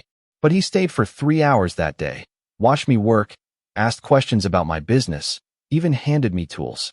It was like our Sunday pancakes, but grown up, real, and yet helped. Over the next few months, we rebuilt. Slowly. No rushing, no forced family dinners. Just steady check-ins. He started helping me on weekends. We fixed up a couple of old beaters together and sold them for a decent profit. He even gave me Mom's old toolkit, said she would have liked what I was doing. That meant more than he probably knew. I never saw Lisa again, but I didn't need to. The fallout did what I never could. It forced Dad to open his eyes. Not through screaming or begging or even proving myself, but by letting her bury herself with her own lies. I just handed people a shovel and stepped back. And me? Business is good. Better than good, actually. I've got 3 steady clients, a part-time high school kid I'm training, and a waiting list for repairs that stretches into next month. I signed the lease on a bigger space near the highway. Slapped a new sign above the garage. Grace and Sons Auto Repair. I know. It's cheesy, but I like the sound of it. And yeah, Dad's the and Sons now. We're building something real again. Not what we had before. Something better. I think the best revenge is never the scream. It's the silence afterward, when the liar's voice is gone, and yours is finally heard. And now? Now I sleep just fine. I was brushing my teeth when the text came in, 11:47 p.m., to be exact. You're closer, so you're watching the kids. My sister wrote like she was assigning a task to a coworker, not asking a massive favor. We're already on the way. Mom has your spare key. I just stared at the screen for a second, foam in my mouth, toothbrush dangling, trying to figure out if I was dreaming or if my 35-year-old sister had actually decided to dump her 5 children. Yes, 5. On me with a 12-minute warning. No request, no heads up, no please. Just a statement, a decision made, a life assumed to be available. That's how it always was with Mia. Assumptions, expectations, entitlement. I'm Jason, 33 years old, and I live alone in a small but cozy high-rise apartment in downtown Chicago. No pets, no roommates, no drama. Or at least, I used to be able to say that last part. I work remotely as a product manager for a tech firm, which apparently to my family, translates into he's home all day doing nothing anyway. I've heard that line enough times at family dinners that I stopped correcting them. But this was something else entirely. Let me rewind a bit, because this mess didn't start at midnight with a text. It started years ago. Mia is my older sister by 2 years and has always acted like that gap made her my third parent. She's loud, confident, and fiercely controlling, especially when things aren't going her way. Growing up, she was the golden child, straight A's, captain of the soccer team, first to get married, first to pop out kids. Meanwhile, I was the quiet one, the introvert, the disappointment, apparently, because I chose a career over a family and moved into the city instead of staying close to home. Mia has 5 kids under the age of 10, a husband who's never around, and a habit of treating everyone else like her personal assistant. Babysitting, expected. Picking up groceries, my job. Showing up for every birthday party, recital, school event. If I missed one, I got a guilt trip from our mom. The kind of long, sigh-filled phone calls where she'd say things like, "You know she's under so much stress," or, "It would mean a lot to the kids if you showed up once in a while." As if I wasn't already working 60-hour weeks just to keep up with the madness at my job. The thing is, I used to do it all. I used to try. I'd rearrange my schedule, cancel plans, drive 40 minutes out to the suburbs just to sit on Mia's couch while her toddler threw blocks at my head, and she ran a quick errand that lasted 3 hours. I did it because I thought that's what family does. You show up. You help. You don't keep score. But Mia kept score. Not in the way you'd think. Not with fairness or appreciation. No, it was always about who owed her. If you helped once, it meant you were willing. If you were willing, it meant she could demand. And if you said no, suddenly you were selfish, ungrateful, a bad brother, a bad son. The breaking point, or at least the start of the unraveling, began 6 months ago at our cousin Alicia's wedding. I had flown in from a work conference just to attend. I was exhausted, jet-lagged, and had a client presentation the next day. But I still showed up, gift in hand, in a tailored suit, because Alicia and I were close. I barely got through the reception before Mia cornered me at the bar with that too-wide grin she used when she was about to ask for something big.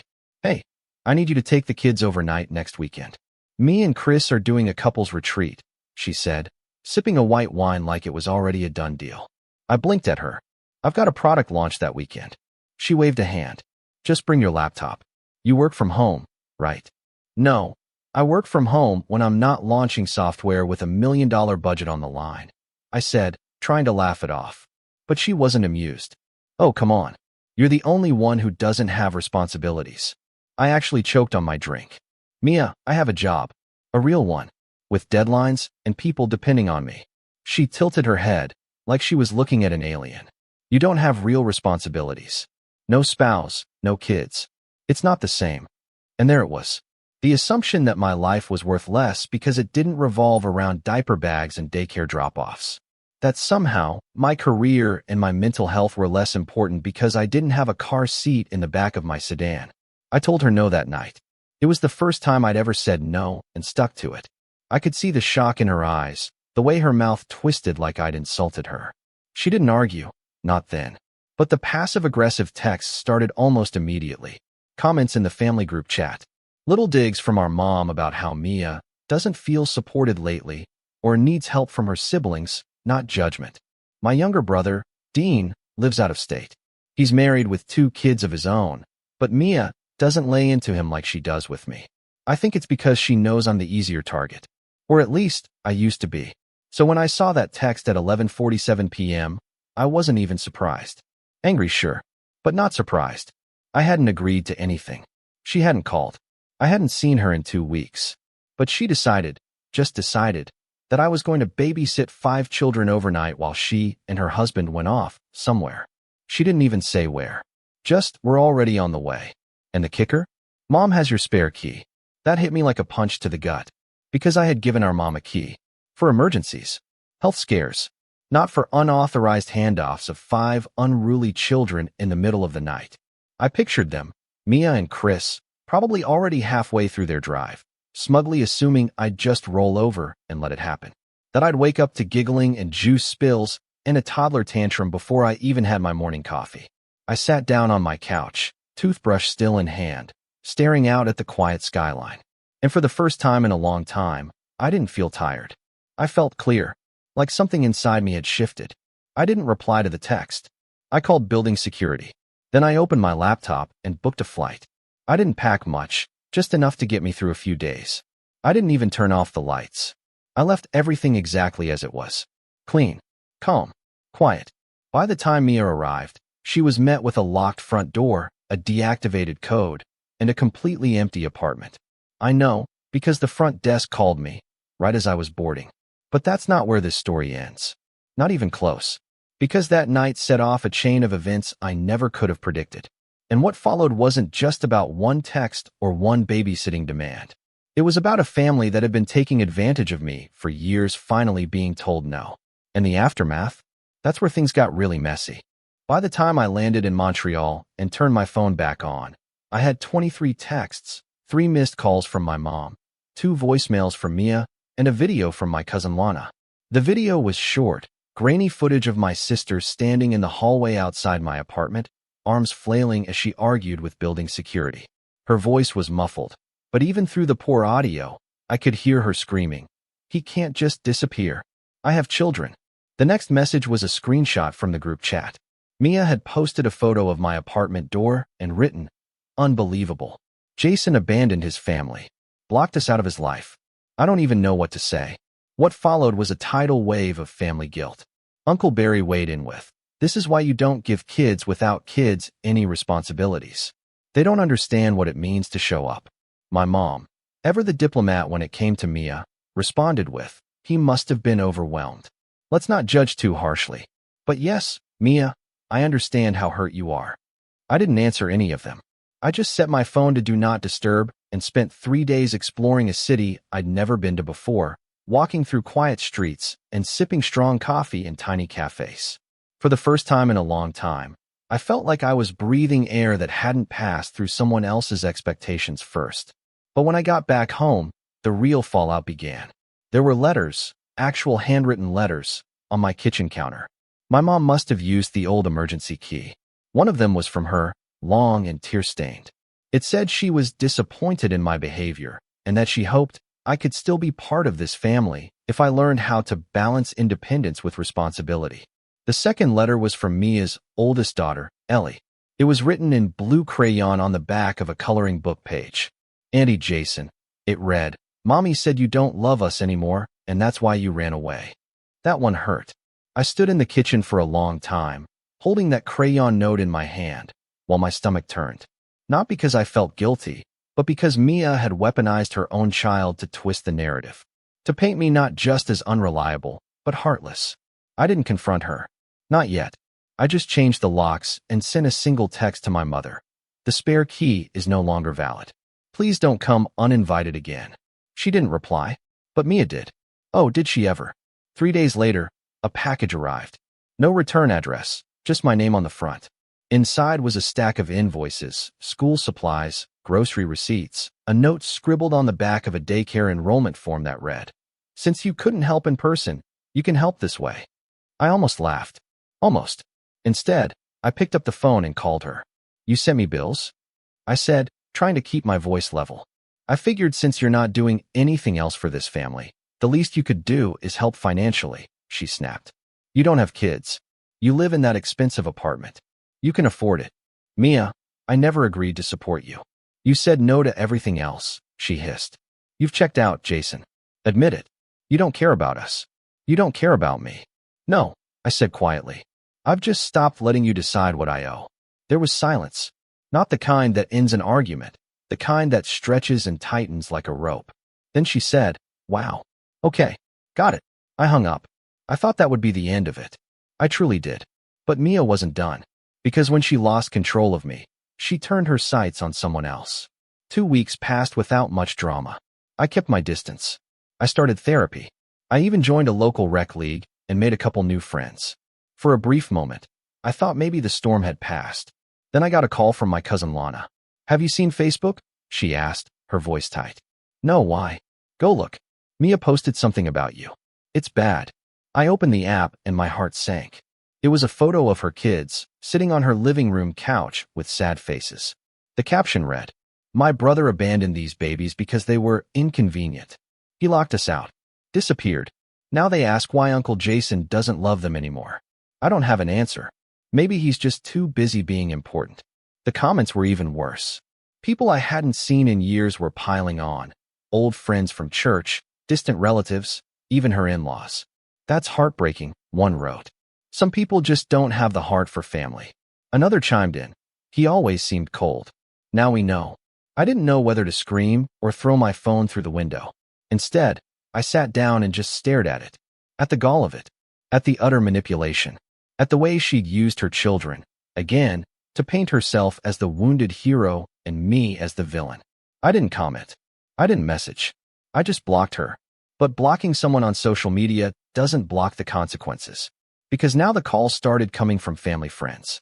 One of them was Aunt Clarice, who left a voicemail saying, "Jason, honey, I don't know what's going on, but maybe you should think about apologizing. Those kids miss you." Even Dean called me from Texas. "I get it, man," he said. "I really do. But maybe just throw her a bone.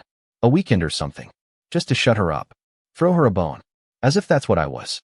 As if I was supposed to bend just enough to make the screaming stop. It all came to a head at my mom's birthday dinner. I wasn't going to go. I had RSVP'd no twice. But then she called me personally and said, "Please, just this once. No drama. Just dinner." I should have known. When I got there, the whole thing felt off. Mia was already seated at the head of the table next to Mom, chatting loudly and wearing a smile that didn't touch her eyes. Her husband was absent, as usual. Her kids were running wild, one of them already spilling lemonade on the tablecloth. I took the empty seat at the far end and tried to make small talk with Dean, who was in town for the weekend. But the tension was thick. Nobody mentioned the Facebook post. Nobody mentioned the text or the flight or the key. But it was all there, sitting in the space between each clink of silverware. Halfway through dinner, Mom stood up to give a toast. "I just want to thank everyone for being here," she said, lifting her glass.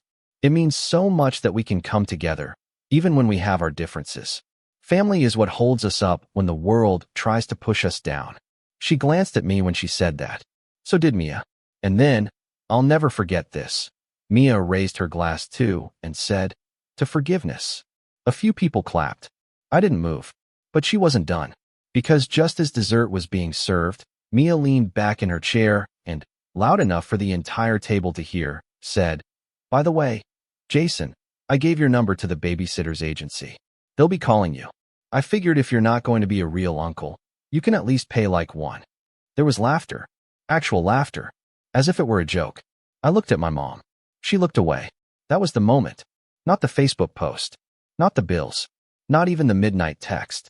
It was the moment I realized no one was going to stop her. That she had claimed the role of victim and martyr, and everyone else had bought in. That I could say no until I was blue in the face, but as long as she was loud enough and pitiful enough, I would always be the bad guy. That night, I went home and poured myself a drink I didn't even want. And then I opened my laptop. Not to scroll. Not to vent. To plan. Because if they wanted a villain, they were about to get one. But on my terms. I didn't sleep that night. Not really. I lay there in the dark, the glow of my laptop screen casting long shadows on the ceiling, replaying that moment at the dinner table over and over again. Mia's smug voice, the light titter of laughter, and the way my mother looked away like it was all just too inconvenient to address. Like if she ignored the storm, maybe it wouldn't rain. I had always known Mia was manipulative, but this was the first time I felt completely cornered, not just by her, but by the people who were supposed to see me. Supposed to know I wasn't the villain in her warped narrative. But in that moment, I realized something bone deep and bitter. In my family's eyes, I had become expendable. And that understanding? It gutted me. For the first time in years, I called out of work the next day. I couldn't focus, couldn't think. I sat on the edge of my bed for hours, still wearing the same dress shirt from the night before, just numb. Every time I closed my eyes, I saw Ellie's crayon letter, heard my aunt's voicemail, remembered the way Mia said forgiveness like it was some kind of punchline. I thought about texting Dean, about asking him if he really meant what he said, just throw her a bone. But I didn't, because I already knew the answer. He'd been coached his whole life to keep the peace. That's what you do in our family. You keep the peace, even if it costs your sanity. But I was done keeping anything. That week, I started writing. Not emails, not work reports, journals. Long, meandering entries that started off as rants and slowly became something else. It felt ridiculous at first, sitting alone in my living room, pouring my thoughts into a leather-bound notebook like I was some moody teenager. But it helped. It helped more than I expected. I started by documenting everything Mia had done over the past year. Then the past 5. Then, eventually, my entire childhood. It was like pulling weeds out of my brain. Every lie, every manipulation, every guilt trip I'd swallowed without question, I wrote it down. I gave it form. I made it real. I started therapy around that time too. A virtual session through Work's health portal. My therapist's name was Carlos, and he didn't sugarcoat anything. "You're experiencing emotional parentification," he said after our second session. "Your sister and mother have placed adult responsibilities and emotional burdens on you that aren't yours to carry." I blinked at the screen. "That's the thing. It's a very real thing," he said. "And it sounds like you've spent most of your life trying to be good enough for a family that only sees you as useful." That word, useful, stuck with me, because that was exactly it. I was only as valuable as what I could provide. Time, money, labor, silence. Once I stopped providing, I stopped matching. That truth was hard to swallow. But it also became the foundation for something new. I threw myself into work, but not as a distraction. For the first time, I started setting boundaries, not just with my family, but with my coworkers too. I turned off Slack notifications after 6 p.m. I stopped saying yes to every quick favor that landed in my inbox.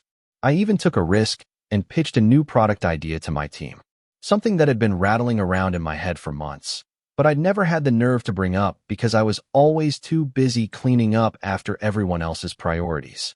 My manager loved it. 3 weeks later, I was leading a small team to prototype it. That little win, it lit a fire in me. A small one, but steady, quiet. I stopped attending family dinners. I muted the group chat. I took long walks every morning before work, even when it rained. I listened to audiobooks on boundaries, on manipulation, on generational dysfunction. I started cooking for myself again. Real meals, not just takeout eaten in front of my laptop. One night, I pulled out an old keyboard from my closet. I hadn't touched it in years. Music had been something I loved as a teenager, before life got too loud to hear my own thoughts. I spent 2 hours that night just playing, clumsy, out of rhythm, but free. The next morning, I got a message from Ellie. Not Mia. Ellie. "Hi, Uncle Jason. I miss you. Mommy says you are mad at us, but I don't think you are bad. Can we see you soon?" I made a picture. There was a photo attached. It was a stick figure drawing of me holding hands with her and her little brother, both of them smiling. I stared at it for a long time. And then I cried. Not a few tears. I mean full body, chest-heaving sobs. Because I did love those kids. And I hated that Mia was using them as pawns. I hated that they were caught in the crossfire of something they didn't cause and couldn't understand. But I didn't reply. I couldn't. Not yet. Because replying meant Mia would know she still had access to me. And she didn't. Not anymore. Weeks passed. My therapist kept encouraging me to take space. Detachment, he called it. Not punishment. Not spite. Just choosing to remove myself from a system that had done more harm than good. I didn't think my mom would let it stand. I figured she'd show up again, unannounced, maybe try another "let's talk" ambush. But she didn't. Not right away. What I did get, however, was a certified letter.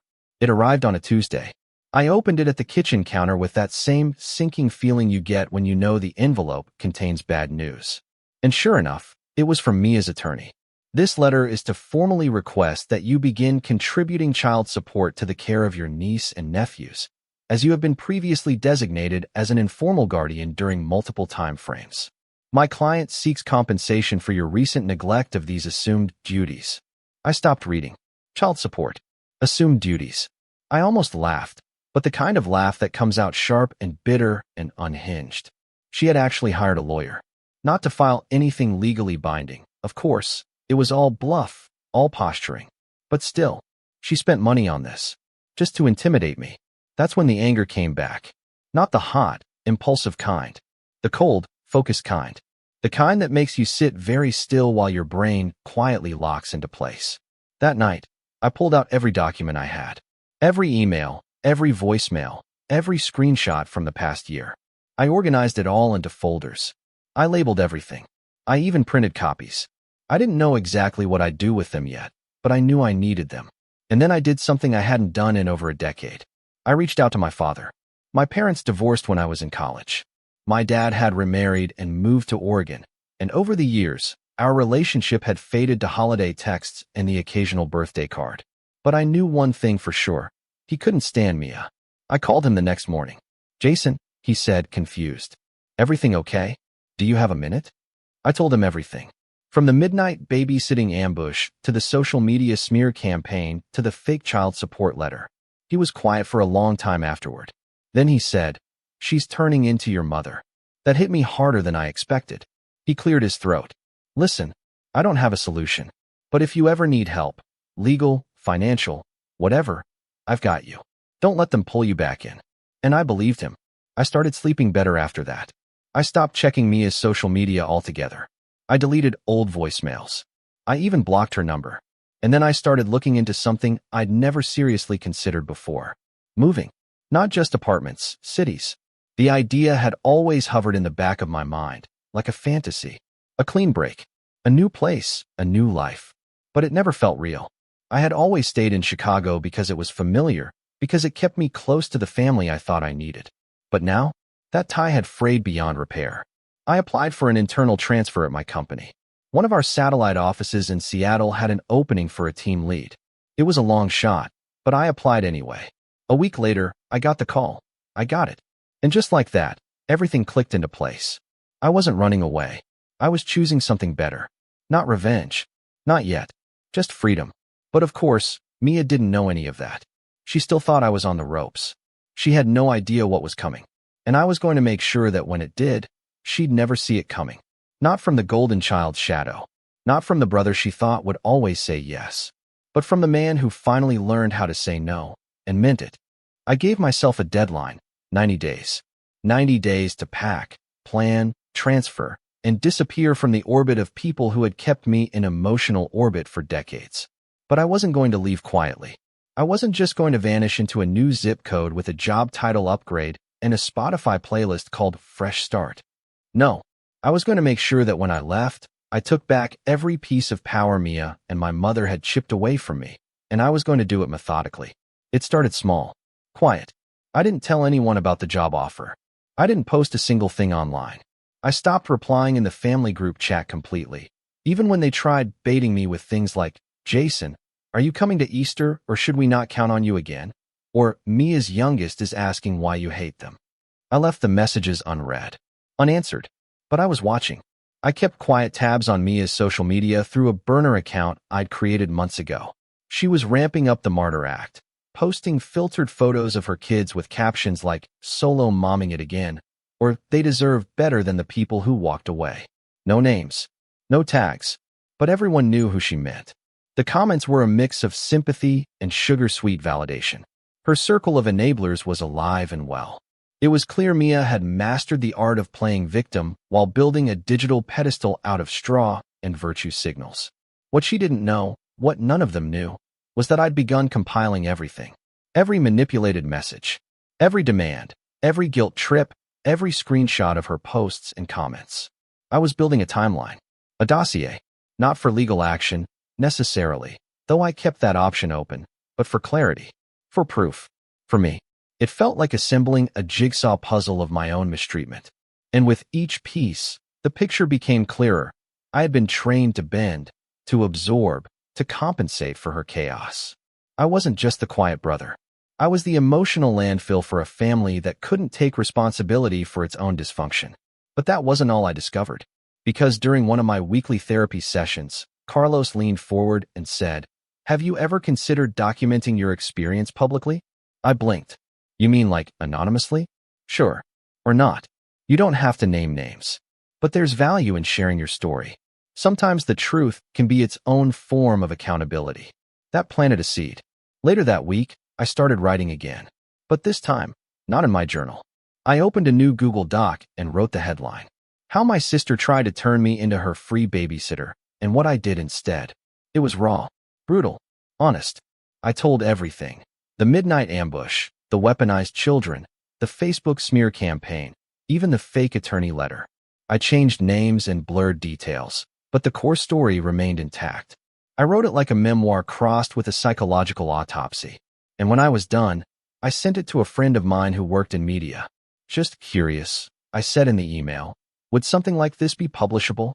She replied 2 hours later. This is incredible. Send me your number. We talked the next day. She didn't want names. She wanted the story, the themes, the emotional truth behind the family dynamics. It's too common, she said. But nobody talks about it like this. The golden child. The guilt-tripped sibling. This would kill on Medium or any big story site. I gave her permission to pitch it. She did. It got picked up by a well-known digital magazine that focused on real-life stories about toxic family relationships. I didn't use my real name. I didn't need to. Within 2 weeks of publishing, the piece had over 400,000 views. I started getting messages, emails, DMs from people saying, "This is my life, and I thought I was alone, and thank you for writing this." Some were short, others were essays. All of them were proof that I wasn't crazy or selfish or broken. I was just one of many who had spent too long playing a role someone else wrote for them. But the real shift came when Mia saw the article.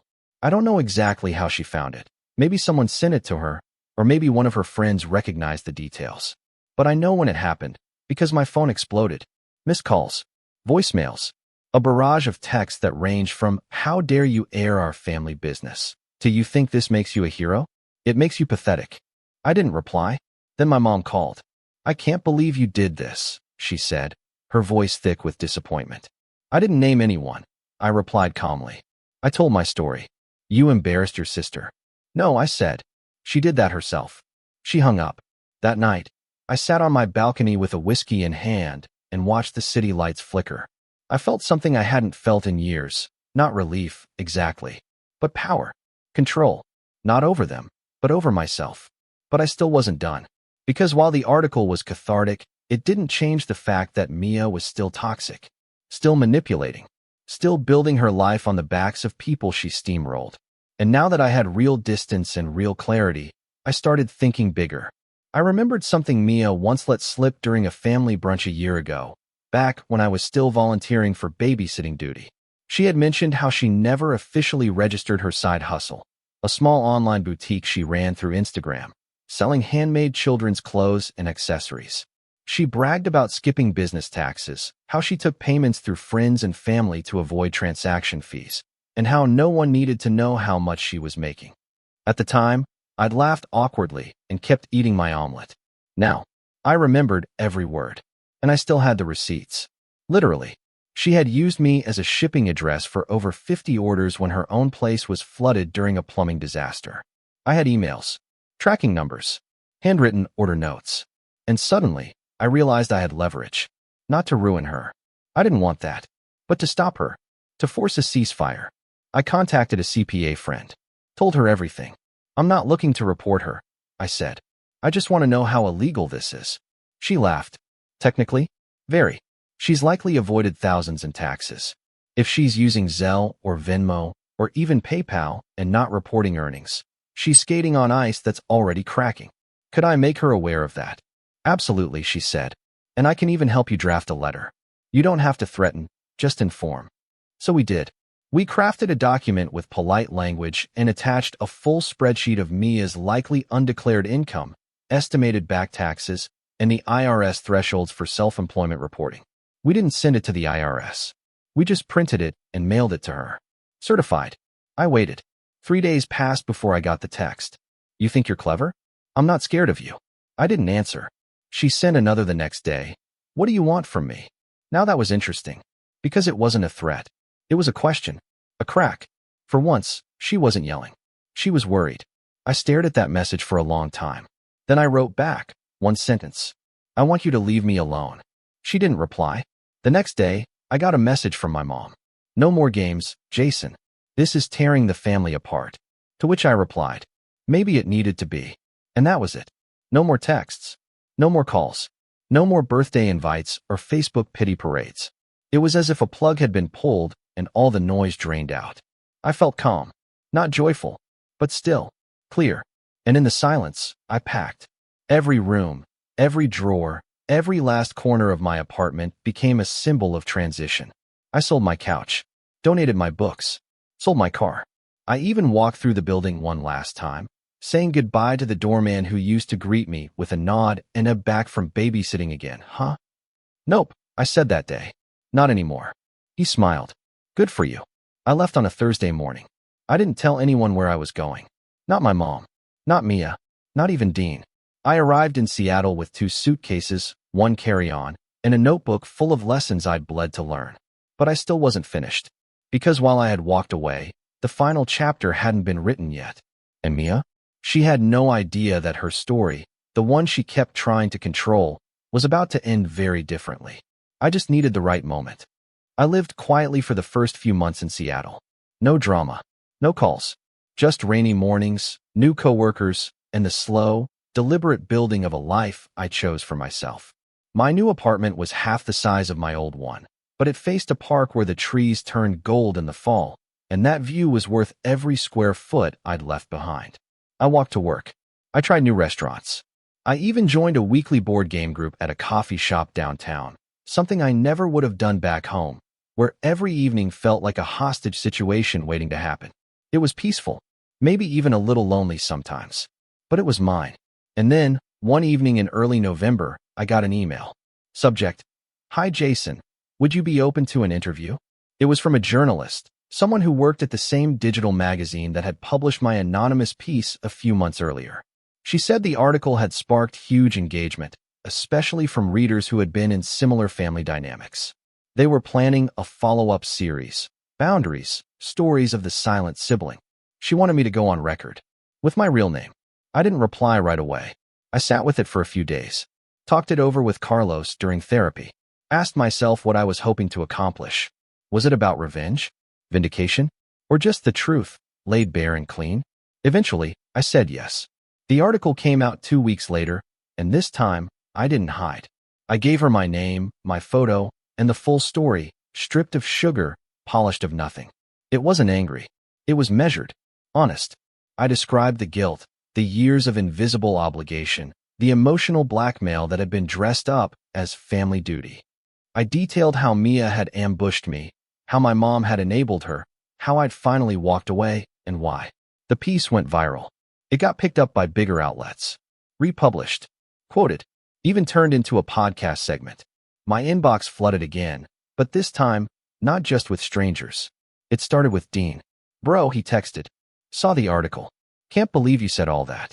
But honestly, good for you. We talked on the phone a few days later, the first real conversation we'd had in over a year. He admitted he'd always seen the way Mia manipulated things, but he stayed quiet because it was easier. Because he lived far away.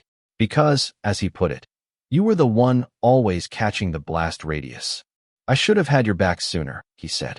It's all right, I replied. You see it now. But Mia saw it too. Oh, she saw it. 3 days after the article dropped, I got a cease and desist letter in the mail. Official stationery, angry font, the whole dramatic production. Her lawyer, a different one this time, claimed I had defamed her, that I had painted her in a false light, that she'd suffered personal and professional reputational damage. I handed the letter to my new lawyer, a no-nonsense woman named Clarissa I'd hired the day I agreed to go public. She smiled, read it twice, and said, let them try. They have no case. Truth is a defense, and you've got plenty of documentation. She was right. We'd been meticulous. Every claim in the article was backed up, emails, screenshots, call logs, timestamps. Clarissa drafted a firm response. No threats, just facts. We reminded them that any attempt to sue would trigger discovery, meaning everything would become public record. We never heard from them again. But Mia wasn't done. A week later, I woke up to chaos in the comments of the article. Someone, clearly her, had created several fake accounts and started posting nasty replies, calling me a liar, a coward, an emotionally abusive brother who abandoned his family. The usernames were sloppy. The grammar was unmistakably hers. The moderators banned all of them within hours. Still, I could feel the tantrum through the screen. The desperation. She was unraveling. Then came the final blow, and I didn't even deliver it. It started with a Reddit post. I wasn't the one who wrote it, but a friend sent it to me with the caption, "Is this your sister?" The post, titled, "My boss expects me to work while babysitting her kids. Is that legal?" was written by a woman who worked remotely from Mia's boutique. Apparently, Mia had hired part-time virtual assistants to handle order processing and customer emails, promising flexible hours and a family-oriented work environment. What she hadn't disclosed was that these assistants would frequently be asked to keep an eye on her kids during Zoom calls, help with homework while handling customer inquiries, or even take lunch breaks with her children over FaceTime so she could run errands. The post blew up. People were outraged. They tagged labor lawyers, employment rights subreddits, and even began sleuthing her business page. Within 2 days, Mia's boutique Instagram was flooded with angry comments. Within 4, it was taken offline entirely. A week later, she posted a tearful Facebook video. I didn't watch it. I couldn't. But Dean did. She's saying she's being attacked by trolls, he told me. That she's a single mom and people are trying to destroy her business. No mention of you. But it's clear she's imploding. Then came the cherry on top. Someone, I still don't know who, reported her boutique to the IRS. Probably one of the assistants. Or maybe someone from the Reddit thread. Either way, the hammer fell hard. Her shop never reopened. Her PayPal account was frozen. Her business license status changed to suspended on the state registry. She tried to pivot, started a GoFundMe with a sob story about losing her income due to online harassment. It raised $83. My mom called me a week later. I let it go to voicemail. Her voice was different. Hello, Jason. I know things have gone too far. I don't know what to say. Mia's struggling. The kids are confused. I miss you. We all do. I listened to it twice. Then I deleted it. Because by then, I had learned something priceless. Missing someone doesn't obligate you to walk back into the fire. I never responded. Instead, I finished settling into my life in Seattle. My new role came with a team that respected boundaries, a schedule that left room for joy, and a clarity I'd never known before. I volunteered at a local nonprofit that helped mentor teenagers from broken homes, kids who, like me, had been forced to play adult too soon. One afternoon, while cleaning out old files on my laptop, I stumbled across the original folder I'd titled The Mia Problem. Inside were hundreds of screenshots, voice memos, emails, a digital graveyard of manipulation. I didn't need them anymore. I deleted the entire folder. Not out of forgiveness. Out of peace. Because the revenge? It wasn't the article. It wasn't the tax scare. It wasn't the boutique collapsing under its own dishonesty. The revenge was the silence. The distance. The life rebuilt. Mia had spent years trying to paint me as bitter, cold, selfish. But in the end, she wasn't left with a villain. She was left with her own reflection. And me? I was finally free. I used to think walking away was weakness. Now I know it's the strongest thing I've ever done. You ever look back at a moment and think, yeah, that was the exact second everything cracked? Not with a bang, not with some explosive blow-up, but just this quiet shift in the air, like the last leaf falling before winter really settles in. That's how it started for me. My name's Austin. I'm 29 now, but this all started a little over a year ago, back when I was still clinging to the fantasy that life had finally settled into something good. Steady job, decent apartment, the kind of friends who don't just bail after high school ends. And Emily, my fiancée at the time. We'd been together 4 years, lived together for 2. I thought I knew her. I thought I knew what we had. We were one of those couples people called solid. The kind that showed up to cookouts with matching flannel, hosted game nights, talked about future baby names while washing dishes. If I'm being real, maybe it wasn't fireworks all the time, but it was comfortable. Stable. I thought that was the point. Turns out, stable only matters until someone decides they're bored. I guess it all really began the weekend after my birthday. Emily's parents had come down to visit. They were always a little polished. Her mom, Lillian, wore pearl earrings even when we were just making spaghetti. Her dad, Roger, was ex-military and moved like a guy who ironed his socks. They never outright said they didn't like me, but there was this air of polite dismissal every time they stepped into our place. Like they were visiting their daughter in a college dorm, not a home she shared with the man she was going to marry. That weekend, though, something felt off. It was in the way Lillian kept saying things like, "Have you two thought more about the wedding date?" And "You're not getting any younger, Em." And every time she said it, Emily just laughed and gave this vague shrug. I figured maybe she was just overwhelmed. We hadn't set a date yet, but that wasn't some big red flag. We were waiting until we had a little more saved up. Weddings are expensive. Logical, right? Later that night, after her parents left, I found Emily sitting on the couch staring at her phone.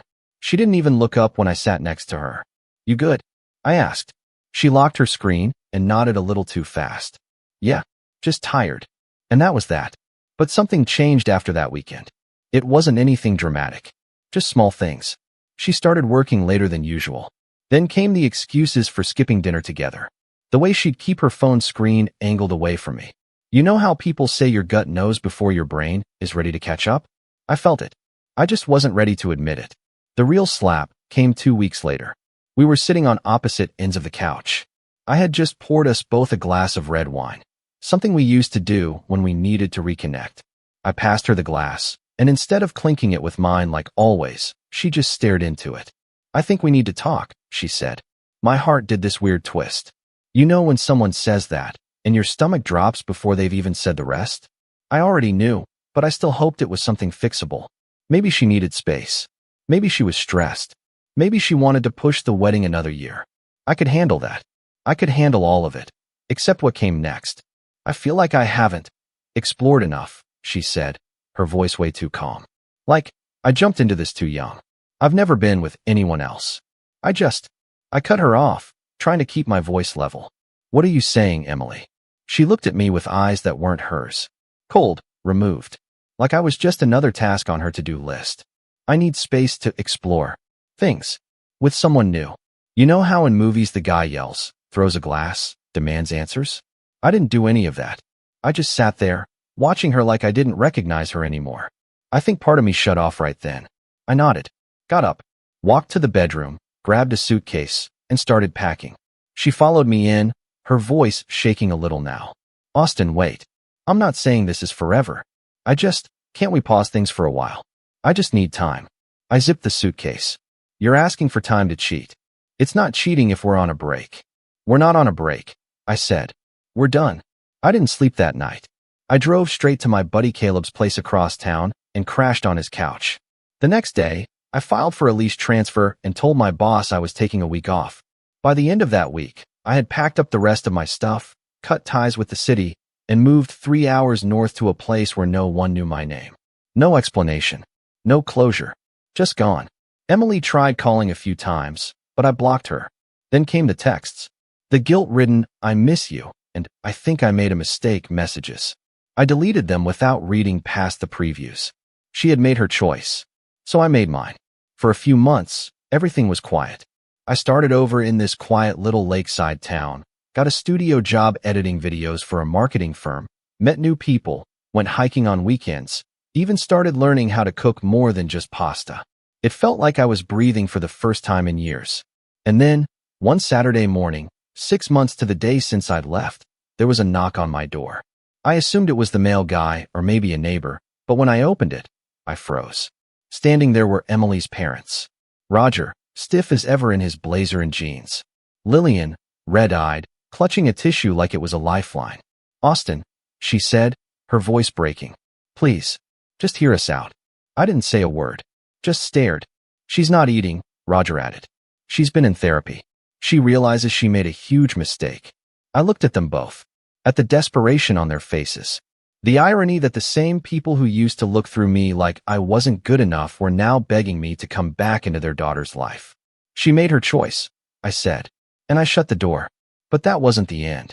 Not even close. Because what I didn't know then was that Emily wasn't giving up. Not even a little. And what came next, it wasn't just messy. It was war. They didn't leave right away. I stood with my back against the door, listening as Roger knocked one more time. Sharp, controlled, like a man who expected things to go his way if he just applied enough pressure. Lillian said something under her breath, muffled by the door, probably trying to convince him to leave. Eventually, I heard footsteps fading and the soft crunch of gravel as their car pulled away. I didn't cry. I thought I might. But there was nothing. No anger. No sadness. Just this strange, hollow quiet. Like I'd finally closed the last open window in a house I used to live in. That night, I made steak for dinner. It wasn't great. I overcooked it, but it was mine. I sat on the couch, put on a documentary I didn't pay attention to, and muted every notification on my phone. A few hours later, I glanced at the screen out of habit and saw 37 missed messages. 5 from unknown numbers. 6 voicemails. I didn't listen to any of them. I didn't even open the app. But that was the calm before it all started to unravel. The first sign was my buddy Caleb texting me, out of the blue. "Hey man, you good? I heard Emily showed up in your town." I blinked. How the hell would he know that? I called him immediately. "What do you mean? She showed up in my town. She's been posting stuff online.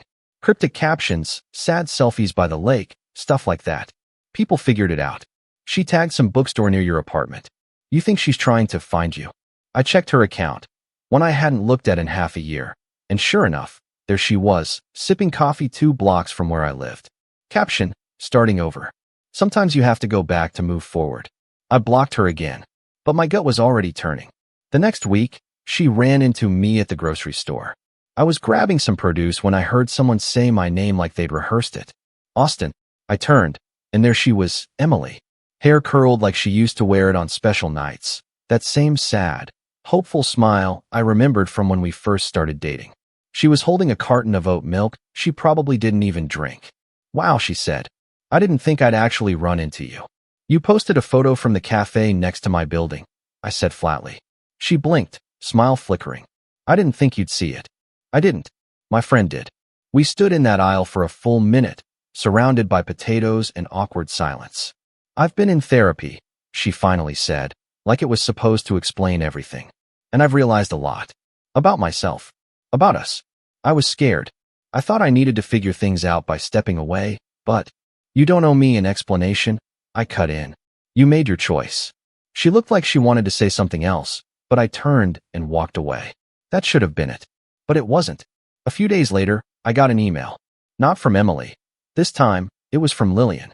"Austin, I don't mean to bother you, but I think you're being unnecessarily cruel. Emily made a mistake, but haven't we all? You've always been the kind, rational one. I expected more grace from you." That word, grace, made my skin crawl. As if I was the one being unreasonable for not welcoming her daughter back after being tossed aside like a placeholder. I didn't respond, but the messages kept coming. One from Roger, one from Emily again, and then a string of friend requests on all my socials from names I didn't recognize. Caleb called again. "You might want to check Reddit," he said. Sure enough, there it was. A post under r/true off my chest, written by a throwaway account, titled, "I ruined the best relationship of my life, and I don't know how to fix it." It didn't name me directly, but every detail was there. My job, the town I moved to, how we met. It painted her as someone lost and confused, who panicked under the pressure of commitment and briefly explored a new connection before realizing what she'd truly lost. The comments were full of sympathy and advice. "You sound so brave. Just keep trying. He'll see your growth. You didn't cheat. You were honest. If he loved you, he'd come back." One person commented, "Honestly, he sounds emotionally immature for just ghosting you." I felt my jaw tighten. I didn't ghost her. I protected myself. I took the blow and walked away without burning down the house. And now? Now I was being painted as the villain because I didn't want to re-enter a burning building? That was when I hit my breaking point. I called my landlord and asked if I could switch to a new unit in the complex, somewhere off the main road, not visible from the street. He agreed. I moved everything the next day. That weekend, I deactivated every account she might find. I scrubbed my LinkedIn, made all my socials private, deleted old photos. I stopped checking group chats where her friends might lurk. I even switched coffee shops. But somehow, it still wasn't enough. A month later, I got a call from my mother. Now, to understand why this mattered, you have to know something about my family.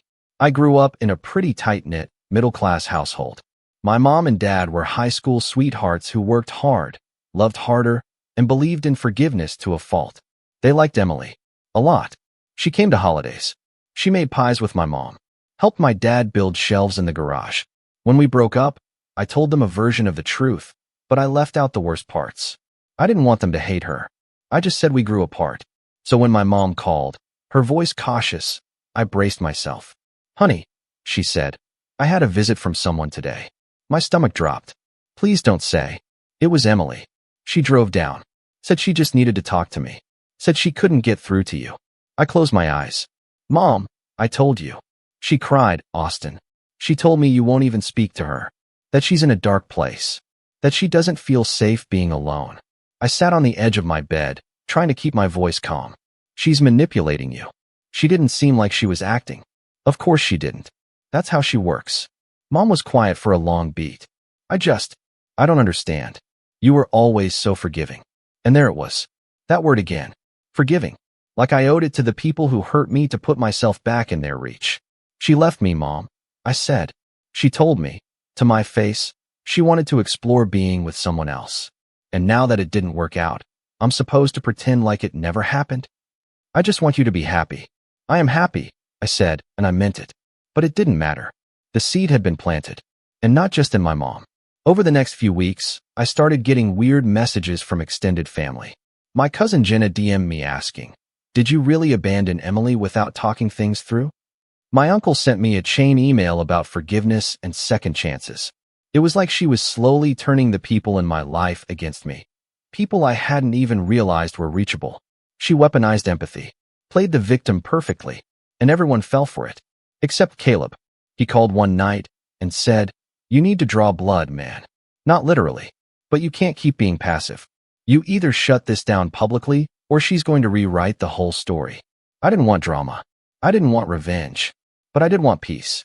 So I wrote a post. Not to drag her name through the mud. Not to humiliate. Just to reclaim the truth. I posted it under an anonymous account, laying out the timeline. No insults. No exaggeration. Just facts. Dates. Screenshots. A calm but clear breakdown of how someone can say they love you, then walk away the second it becomes inconvenient, and how manipulative it is to crawl back only when their exploration didn't pan out. It went viral.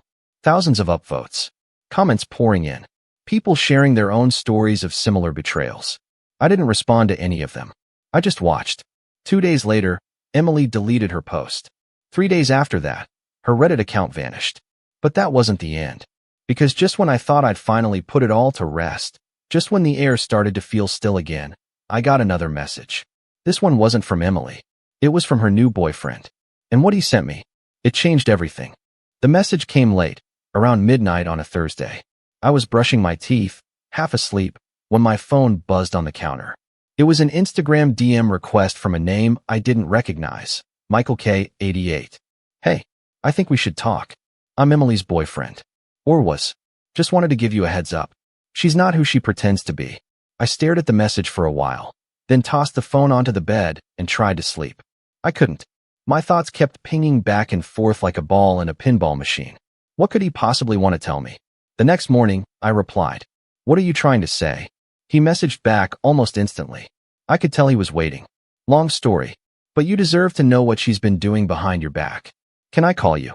I hesitated. I didn't know this guy anything, but I was also tired of feeling like I was fighting a battle no one else saw. So I gave him my number. He called 2 minutes later. His voice was low, calm, the kind of voice that had clearly practiced this conversation in the mirror. He started slow, respectful. "Hey, Austin. I just want to say up front I'm not trying to start drama. I didn't even know who you were until a week ago. Emily didn't talk much about you. Not really. She just said you dated and it didn't work out." I stayed quiet. He went on. "We met on a dating app a few months after you guys split. She told me she was healing. I believed her. And for a while, things were good. But then little stuff started slipping. I noticed she'd leave the room to take calls. She hid her texts.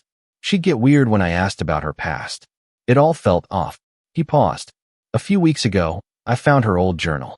I know I shouldn't have read it, but something in my gut told me to look. And that's when I found your name. A lot. Pages and pages. She never got over you, man. She's obsessed. Still calls you her soulmate. Still talks about getting you back. Only she doesn't call it getting back. She calls it fixing her narrative. Like your silence is this stain on her story." I sat down on the edge of the bed, phone pressed to my ear, pulse thudding. "Here's the thing," he continued. "She told me she needed a break 2 weeks ago. Said she wasn't feeling emotionally aligned. I gave her space. Then I saw the Reddit stuff.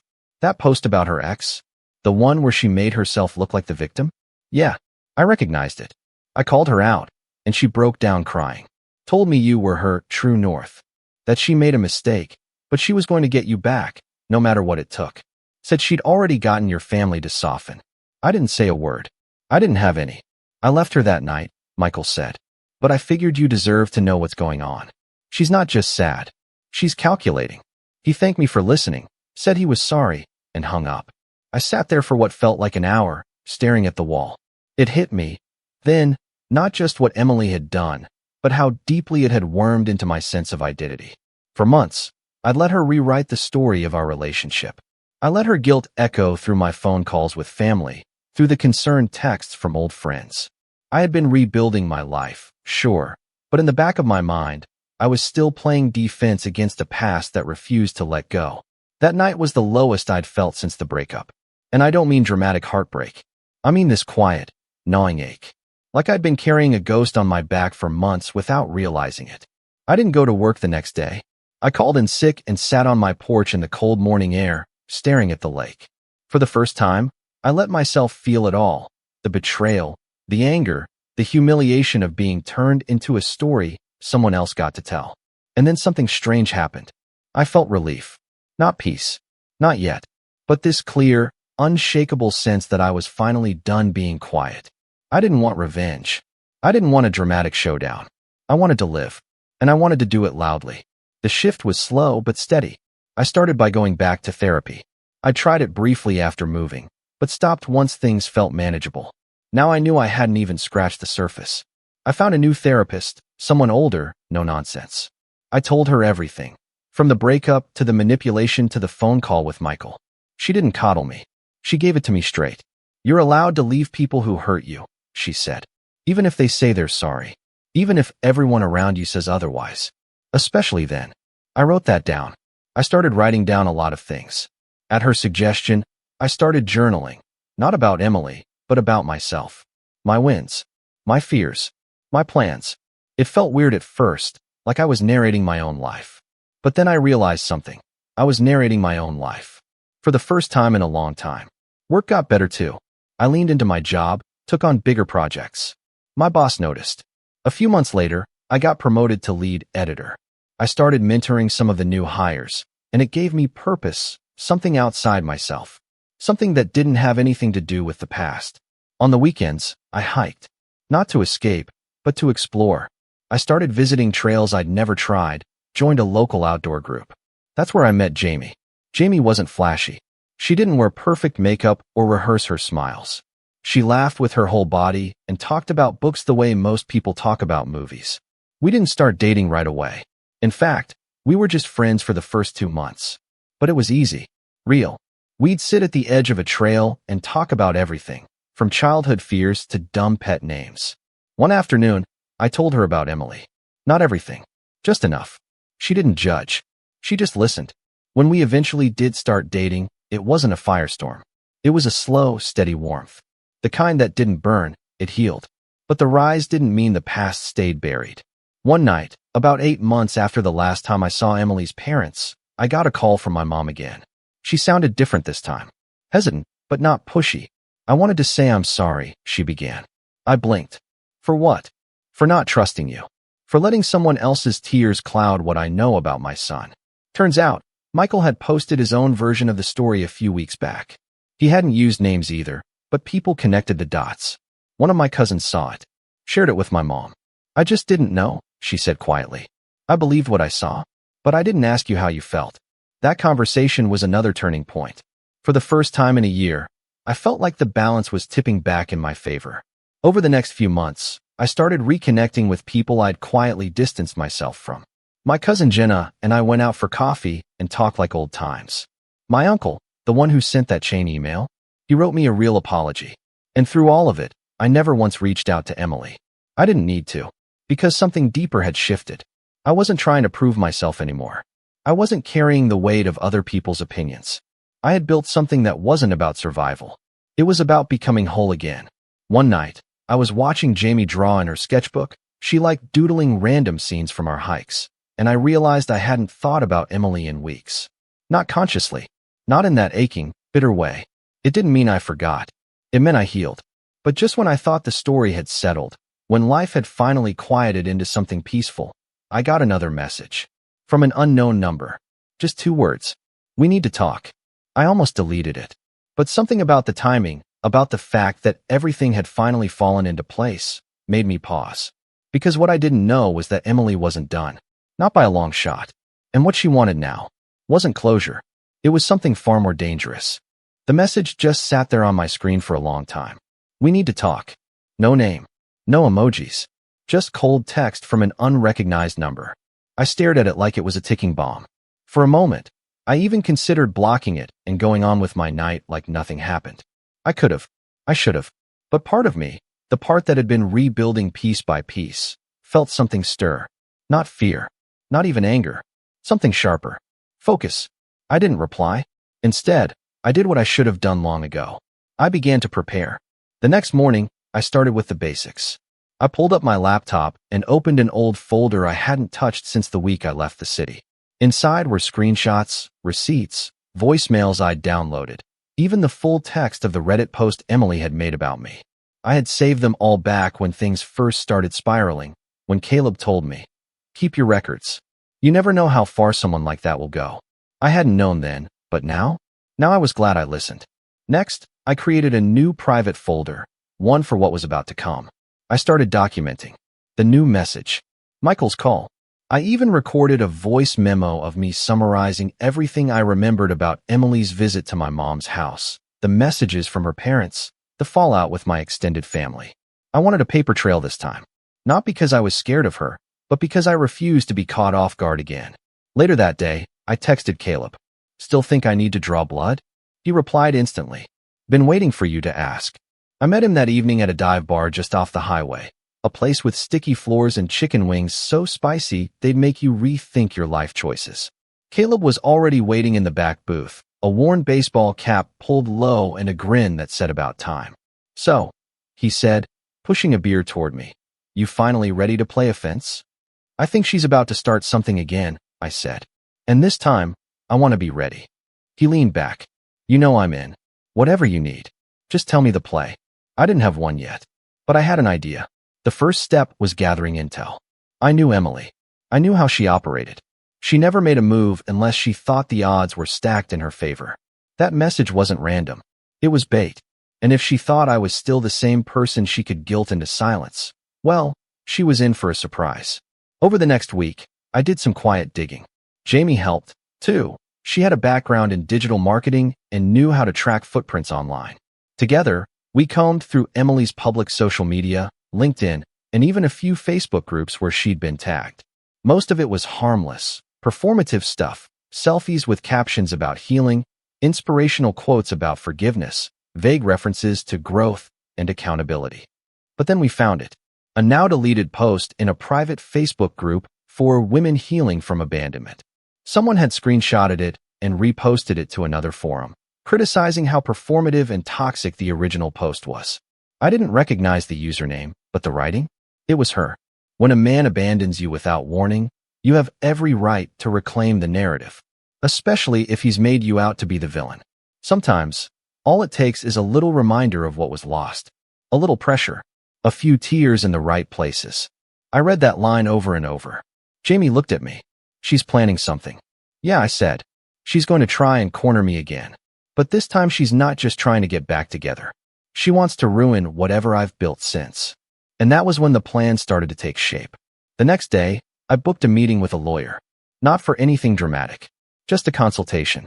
I wanted to know what my rights were. What I could do if someone started spreading false stories about me, whether online or in person. I didn't name Emily, but the lawyer caught on quickly. She nodded, took notes, and gave me a few tools to keep in my back pocket. "Start by making everything private," she said. "All your accounts. Any business-related social media. Change passwords. Turn on two-factor authentication. And whatever you do, don't delete anything. If she's about to try something, you want the full timeline intact."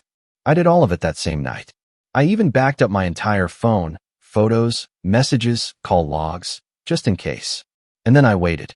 It didn't take long. 3 days later, Caleb texted me a screenshot of a comment thread he'd found under a local news article. It was one of those fluff pieces about my company sponsoring a community park cleanup. My name had been mentioned, just once in passing. But that was enough. Below the article, buried in the comments, was a user account with no profile picture claiming to be an ex of someone at the company. The comment was vague, but suggestive. Funny how people can smile in public after the way they treat women. But I guess some abusers get away with it when they have the right friends. I felt my blood go cold. There it was. The opening shot. I checked the account. Brand new. No other comments. But the language was familiar. The phrasing. The weaponized vagueness. It was her style. She knew how to make things seem damning without saying anything outright. Just enough to plant a seed. But she didn't know I'd already planted my own. I took screenshots. Logged the URL. Then I reached out to the news outlet, flagged the comment for defamation, and got it removed within the hour. But the damage had already been attempted. She was escalating. And so was I. I made one final move that week. I wrote a letter. Not to her, but to myself. It was a full, honest breakdown of everything that had happened.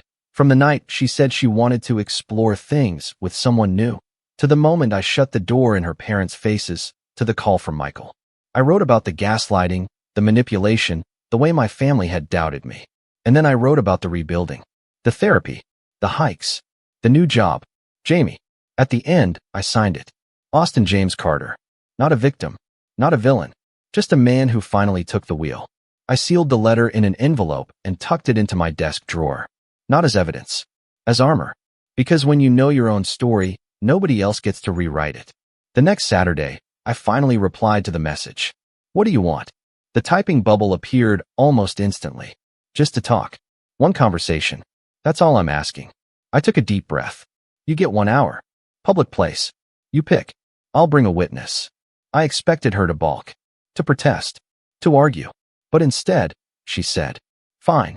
Sunday, 11 a.m. The place where we had our first date. Of course she picked that place. A little bistro in the city. Classy. Nostalgic. A set piece for her performance. That was fine.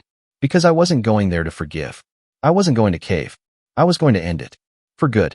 But what I didn't realize, what I couldn't have known, was that Emily wasn't coming alone. And what she brought with her would turn everything upside down. The bistro hadn't changed. Same brick facade with ivy clinging to the corners. Same little wrought iron tables with faded green umbrellas. The kind of place that tried hard to be rustic and charming and mostly pulled it off. I remembered our first date here. Emily wore a sunflower dress. She had laughed at my corny jokes, and I had walked her to her car like it was 1952. Back then, it had felt like something real was beginning. Now, it felt like something important was about to end. Jamie came with me, just like I'd said I would bring a witness. We sat in a booth near the front, backs to the wall, facing the entrance. Jamie wasn't just there for emotional backup. She was there to document. Her phone sat on the table, recording with the screen dimmed. Legal in our state, as long as one party knows. And I wanted this entire thing on record. At exactly 10:59 a.m., Emily walked in. She looked different, more polished than usual. Her hair done up, makeup precise, that fake sadness in her eyes that used to fool me. She scanned the restaurant, then spotted me and approached slowly, like a scene from a movie she'd rehearsed 100 times. When she saw Jamie, a flicker of irritation crossed her face. But she hid it well. Austin, she said, forcing a smile. Thanks for meeting. I gestured toward the chair across from me. You have 1 hour. Start talking. She sat down, folding her hands neatly on the table, like she was about to present a case. I'm not here to argue. I just want to make peace. I raised an eyebrow. Peace. She nodded. I've done a lot of thinking. Therapy. Soul searching. And I realized I needed to take responsibility. For how I hurt you. For how I let fear control me. Jamie leaned in slightly, expression unreadable. I waited. Emily continued. But I also need you to understand that I was hurting too. I never meant to damage your life. And some of the things you said about me online, well, they weren't fair either. There it was. The shift. The attempt to flip the guilt, to turn the conversation toward her being misrepresented. A passive-aggressive way to say, you didn't have to fight back. I didn't lie, I said calmly. Everything I said was true. You didn't deny it, either. She exhaled, dramatically. Still, that's not why I'm here. I'm here because I want closure. I want us to part with understanding, not resentment. Jamie tilted her head slightly. So why try to smear him online? Emily's eyes flicked toward her. Excuse me. The comment under the news article. The Facebook group post. You didn't come here for closure, Emily. You came here because people started seeing through you. The mask cracked for a second. Just a second. But I saw it. I don't know what you're talking about. Emily said coolly. This is about healing, not accusations. You want healing? I said. Then stop trying to control the narrative. Stop playing the victim. You made your choice. And when the consequences showed up, you tried to rewrite the story so you wouldn't have to sit in the mess you made. She opened her mouth, but I kept going. You turned my own family against me. You used their compassion to paint me as cold and unforgiving. You manipulated strangers online to feel sorry for you. And when your little exploration didn't work out, you came crawling back, not because you loved me, but because I refused to play along. Her lip trembled. That's not true. It is true, I said, voice low but firm. And I have proof of everything. The Reddit post, the messages, the voicemail you left my mom, even Michael's story, all documented, all time-stamped. So if you're planning to escalate this into some public crusade, just know, I'll respond. And this time, I won't be anonymous. Her face flushed red. She glanced toward Jamie, then back at me. You're threatening me? I'm protecting myself. There's a difference. She sat back, crossing her arms. Her voice dropped, bitterness seeping through. You really think this little girl beside you is going to make you happy? After everything we had? Jamie smiled sweetly. Oh, I don't need to make him happy. He already is. I'm just here to make sure you don't spin your lies again. Emily laughed, sharp and bitter. Wow, you've really changed, Austin. You used to care about people's feelings. No, I said. I used to care about your feelings more than I cared about myself. She went quiet. You don't get to rewrite the ending, I said. You don't get to show up after months of damage and act like the savior in your own mess. Then I reached into my bag and slid a manila envelope across the table. She didn't touch it. What is that? She asked. Everything you've done. Printed, documented, backed up in 3 places. The smear campaign. The manipulation. All of it. If you want to keep escalating, I'll use it. But if you walk away today, if you really want closure, it stays sealed. She stared at it, hands trembling. I'm giving you a choice, I said. Something you never gave me. She didn't say anything for a long time. Her gaze fell to the table, then to the envelope, then to me. There was no more mask. No more rehearsed sadness. Just silence. Finally, she stood. You win, she whispered. I'll stop. I didn't reply. She walked out without another word. Over the next few weeks, everything got quiet again. No more messages. No new Reddit posts. No weird phone calls to my mom or cousin. It was like she vanished. Michael messaged me once more just to say thank you. That after our meeting, she tried to reach out to him again, and he blocked her. He was moving to another city, starting fresh. Like me, my family, especially my mom, took some time to rebuild trust with. But it came. Slowly. Authentically. She apologized again, not just for doubting me, but for expecting me to be the bigger person when I was the only one bleeding. Jamie and I grew closer, stronger. We took a road trip up the coast that spring, camped under the stars, talked about the future. She never tried to fix me, never treated me like some broken man she had to glue back together. She just stood beside me, let me grow. At work, I got another promotion. I gave a talk at a local college about finding resilience after setbacks. I shared my story, not with names, not with bitterness, but with truth. And one evening, I found myself back on my porch, watching the lake again. This time, it wasn't about mourning the past. It was about witnessing the peace I'd earned. Emily never reached out again. Not directly. But about 6 months later, a mutual acquaintance mentioned she'd moved out of state. New job. New circle. Her social media had gone silent. No more healing posts. No more cryptic quotes. Maybe she learned something. Maybe she didn't. It didn't matter. Because I had. I learned that boundaries are love. Love for yourself. That silence is power when it's intentional. That revenge doesn't have to be loud or cruel. It can be calm, quiet, icy with truth. And that sometimes, the best revenge is simply living well, while they watch everything slip through their fingers, and never giving them a second chance to touch your life again. I've always been the quiet one in my family. Not shy, just observant. The kind of kid who noticed things others didn't. Like how mom only really lit up when my older brother spoke, or how dad's expression tightened every time he had to talk business with him. I didn't mind much growing up. My name's Jaden.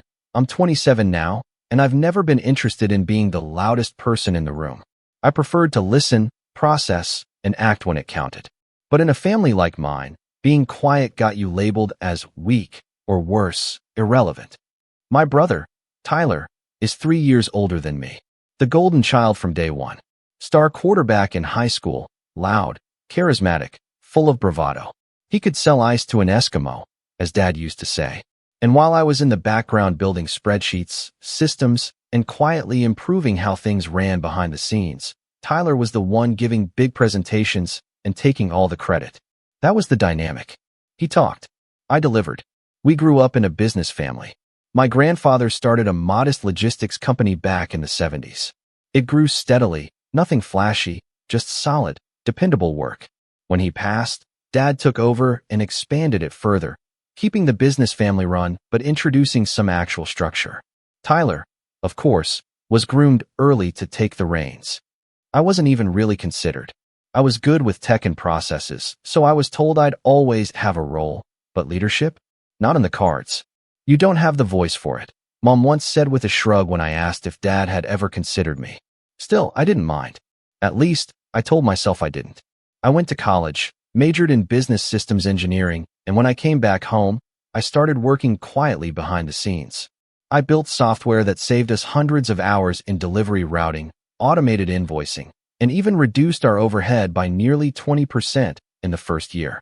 But every company newsletter, every meeting, it was always Tyler's strategy or Tyler's vision. I just nodded and kept working. 2 years ago, Dad started stepping back more. He didn't say it, but we could all feel it. Fewer meetings, more fishing trips. He never officially announced a succession plan, but Tyler began acting like the company was his. He started managing people directly, me included, which was always tense. He'd shoot down my ideas in meetings, even ones he later pitched as his own. I'd confront him about it, and he'd brush it off with a grin. Just part of the game. Little bro, gotta be quicker next time. Things really shifted 6 months ago when Dad called a family meeting. Just the three of us, Mom, Tyler, and me. He said he was considering retirement. Mom clapped. Tyler smirked like he'd just been crowned, and I just sat still, waiting. Dad said he wanted to keep it in the family, and that he was thinking about splitting responsibilities, but Tyler immediately interrupted. Look, Dad, you don't have to sugarcoat it. Everyone knows I'm ready. I've been managing the teams, building client relationships. I've got the leadership skills. He gave me a sideways glance, like I wasn't even worth considering. Dad looked at me for a long moment, but didn't say much. Just nodded and ended the meeting early. That night, Tyler pulled me aside and gave me one of his infamous speeches. Listen, man, I know you do good work, but you're just not that kind of guy, you know? You're a support player. A damn good one. I'll always make sure you're taken care of. It hit harder than I expected. Not the words. I'd heard worse, but the way he genuinely believed it. Like it wasn't even a discussion. Just facts. The months that followed were rough. Tyler was officially made interim manager until Dad finalized the transition. And with that title came ego the size of a freight truck. Meetings became unbearable. He started talking over me constantly, sometimes mocking my tone when I tried to contribute. You hear that, folks? That's the whisper of innovation, he joked once during a staff huddle. A few people chuckled awkwardly. I just looked down at my notes, but my stomach burned. Then came the meeting. It was just last week. Monthly operations review. The room was full. HR, logistics leads, finance, even Dad, sitting in the back quietly. I had worked all weekend on a new warehouse optimization plan that would have saved us $80,000 a quarter. When I presented it, Tyler leaned back, arms crossed, and waited for me to finish. Then he stood up and laughed. I mean, sure, if we want to listen to spreadsheets whisper sweet nothings to us, he said, grinning. Look, I get it, Jaden's got his thing. But let's be real. He's way too quiet to ever lead anything. You're lucky I even keep you employed, bro. Dead silence. I felt the air leave the room. My ears burned. I wanted to say something, anything, but all I could do was blink and clench my fists under the table. Dad didn't say a word. Just looked down at the table like it didn't happen. The meeting moved on. My optimization plan was skipped. I didn't sleep that night. I stared at the ceiling until 4 a.m., wondering if I was crazy. If maybe Tyler was right. If maybe I was just the quiet guy behind the scenes, always destined to be someone's footnote. But the next day, everything changed. Dad called me into his office early, before anyone else arrived. He looked tired, like he hadn't slept either. Then he handed me a set of documents and a small black box. I opened it and froze. The documents were transfer papers. The box, a master key to the entire building. I never said anything, Dad said quietly, but I've been watching. It's your time, Jaden. I couldn't speak, could barely breathe. Dad patted my shoulder and walked out. When I emerged into the office half an hour later, everything was different, but no one knew yet. And when Tyler walked in, loud as ever, demanding why his badge suddenly didn't unlock the executive suite, I just sat at the desk that used to be Dad's and waited. That was the beginning. If you had told me the day before that everything would flip like a coin in a storm, I would have laughed. Not because I didn't want it, but because I genuinely didn't believe it was possible. That morning, though, something inside me shifted. I'd spent my entire adult life being overlooked in my own family, especially by Tyler. And now, for the first time, I had leverage, real power, and he had no idea. I didn't announce it right away. That wasn't my style. I sat at Dad's desk, heart pounding in my chest like a drum, letting the moment settle. I reread the documents he gave me. Full transfer of operational ownership, effective immediately. There was a short clause stating, all authority and decision-making now rests solely with Jaden Mitchell. It was simple, quiet, just like me. Tyler came in late, as usual. 30 minutes past the scheduled time for our weekly leadership briefing. He made a show of rolling up his sleeves and walking in with his Starbucks cup like he was the king of the castle. You wouldn't believe the traffic today, he said, tossing his keys on the table. Then he stopped. He noticed where I was sitting. What are you doing in Dad's chair? His voice was laced with a chuckle, like it was some kind of prank. I held up the document without a word. He stared, waiting for me to explain. I didn't. I just waited, calm, the way I'd always been, letting the silence do the heavy lifting. He finally walked over, snatched the papers from my hand, and scanned them. His face changed in stages, smirk to confusion, then confusion to disbelief, then disbelief to a kind of amused outrage. This is fake, right? He asked, trying to laugh again. Is this some kind of joke? Did Dad seriously put you in charge? I didn't flinch. He did. No. Come on. This doesn't make any sense. You don't even. Look, no offense, but you're not a leader, Jaden. You've got no presence. You barely talk in meetings. People don't follow someone who blends into the wall. I stood up slowly, met his eyes, and said, That's your problem, Tyler. You think volume equals value. He opened his mouth to speak, but I walked past him and said, You're no longer in management. I'll be restructuring the team this week. The sound of his coffee cup hitting the floor behind me was louder than I expected. He didn't say another word that day, but that was just the beginning. The first 2 weeks were pure chaos. Not because I didn't know what I was doing, but because Tyler made it his mission to undermine me at every turn. He wasn't officially in a leadership role anymore, but he still had friends on the floor, people he'd taken to lunch, laughed with, partied with. At first, they didn't know what to make of the change. Everyone thought it was temporary, like I was just holding the seat warm until Tyler worked his magic and reversed everything. There were whispers, cold shoulders. People who used to thank me for fixing their systems now avoided eye contact. I'd walk into a department and conversations would stop. I told myself it was just the adjustment period, but it stung more than I expected. Still, I kept going, quietly making changes, quietly gathering information. Tyler, meanwhile, took every opportunity to test my patience. He'd walk by my office on calls, speaking loudly about how the company was better before, or how this place has no direction now. He'd corner employees at their desks, telling them I didn't understand how logistics worked, and that they should come to him if they needed anything real. And worst of all, he kept showing up to meetings uninvited. One time during a quarterly strategy session, I had just finished presenting a new cost-saving measure when Tyler waltzed in, sat down, and said, Okay, let me tell you how we really used to do things. He hijacked the rest of the meeting, talking over me and ignoring the agenda. I didn't stop him. I wanted to see how far he'd go. Afterward, I called him into my office and told him calmly that this was the last time he'd do that. He rolled his eyes. What are you going to do, fire me? Dad would never let you. That's when I realized something important. Tyler still didn't believe it. He thought Dad would step in, that this was temporary, some kind of test. I decided I needed to make it real. I started cleaning house. Not publicly, just quiet changes. I began with the systems Tyler had implemented. Old, bloated, manual processes that cost us more than they saved. I had our tech team rebuild the back end with automation, increased tracking transparency, and integrated tools I'd been prototyping for months. Departments started noticing improvements. Faster scheduling, smoother payroll, real-time tracking. Morale shifted. Slowly, eyes turned toward me, not out of fear, but respect. For the first time, people were starting to see who'd been holding the company together all along. Tyler didn't take it well. A week later, I found him in the break room surrounded by a few of the warehouse guys. They all stopped talking when I walked in. He smiled at me and said, "So, boss man, you planning to replace everyone who ever disagreed with you? Or just the ones you're jealous of?" I didn't engage. I looked at the others and said, "Can you give us a moment?" They hesitated, looked at Tyler, then shuffled out.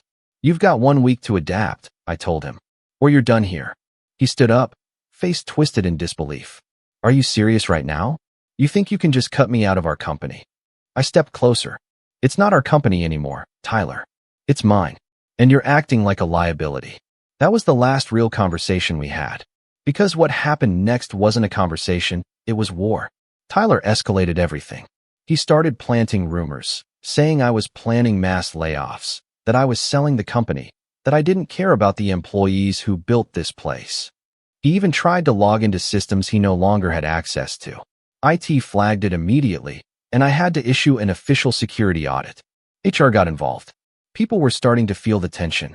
Mom, of course, called me one night and demanded to know what I was doing. "You know your brother's been crying in the garage for 2 nights now?" she said like I was the villain. "You always were sensitive, Jaden, but this is too far. He's your brother." "I'm not doing anything to him," I said. "He's doing it to himself." "You're punishing him for being confident," she snapped. "No," I said, my voice steady. "I'm holding him accountable for being cruel." She hung up. Dad, on the other hand, stayed silent. Completely. I think he knew this was coming. He'd built the business. He'd watched us grow into it. And I think deep down, he understood Tyler's leadership was a house of cards. But the real breaking point? The moment everything truly fell apart? It came during the annual shareholders' dinner, an event we usually held at a fancy hotel downtown, catered, full of speeches and handshakes. It was the one time every year when all the big players came to see how the family was doing: investors, longtime clients, partners from neighboring cities. A big deal. This year, I was supposed to give the opening address. My first one as CEO.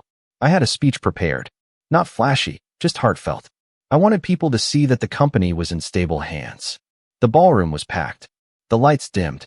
I walked to the podium. And then Tyler stood up at his table. He clapped slowly, loud, mocking. "Let's all give a round of applause for the quiet kid in the corner," he said, smiling. The new visionary of the family. Laughter rippled, uneasy, confused. I stared at him. "Go ahead, little bro," he said. "Tell them how you're going to save the company with spreadsheets and awkward silences." A few people chuckled. Others looked mortified. Dad looked down. Mom looked proud. My hand trembled on the podium. But I didn't look away. I just breathed. 1 second. 2. 3. I adjusted the microphone. And that's when the real storm began. I stared at Tyler. The spotlight didn't flinch. It cast both of us in full view. Me at the podium with a folder of carefully prepared notes, and him, smirking, arms wide like he'd just delivered the punchline of a joke he was proud of. In that moment, I didn't feel angry. I felt hollow, like someone had reached into my chest and scooped everything out. All I had ever wanted was to do right by the company, to work hard and be taken seriously. And now, here I was, handpicked to lead, standing at the most important event of the year, and my own brother, in front of the people I was supposed to inspire, was turning me into a spectacle.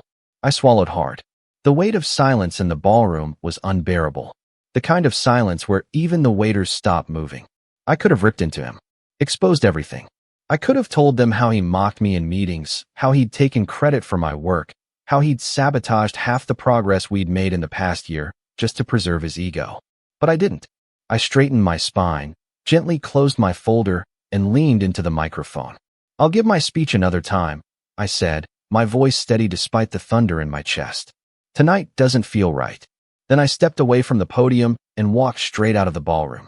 I heard gasps, murmurs, a few awkward claps, but mostly confusion. Outside, The cold air hit me like a wall. I didn't stop walking until I reached the edge of the parking lot. My hands were shaking. I sat on the curb, loosened my tie, and stared at my shoes. For the first time in years, I felt like I had failed. Not because I wasn't good enough, but because no matter how much I accomplished, no matter what power I held on paper, I was still that quiet kid in the back of the room. To everyone who'd grown up around me, who'd formed opinions decades ago, I was still Jaden, the nice one, the tech guy, the helper, not a leader. I didn't go back inside. That night, I skipped dinner, turned off my phone, and didn't check emails. I lay in bed, fully clothed, staring at the ceiling. I didn't cry. I didn't scream. I just felt empty.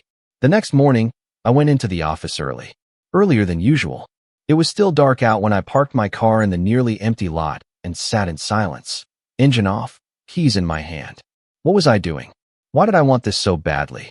I thought about quitting, just walking away, selling the company or handing it back to Dad, letting Tyler take the throne he always thought was his. It would have been easy, clean, quiet, the way I always operated. But then I remembered something. It was a Thursday, cold, gray, the kind of morning that made the world feel small. And I remembered a moment from a year ago when one of the warehouse workers, Luis, had pulled me aside. He'd had an issue with his paycheck, over 100 hours missing from the system. I'd fixed it myself, stayed late with him to audit the logs and make sure every single hour he'd worked was accounted for. It was a small thing, quiet, but I remembered the look on his face when he got the corrected slip, the quiet relief, the handshake, the gratitude. That moment had stuck with me, and I realized something important. I didn't need to prove anything to Tyler. I didn't need to scream at rooms or dominate conversations or play puppet master to earn respect. I just needed to do what I'd always done. Take care of the people, build systems that worked, earn trust, not with noise, but with consistency.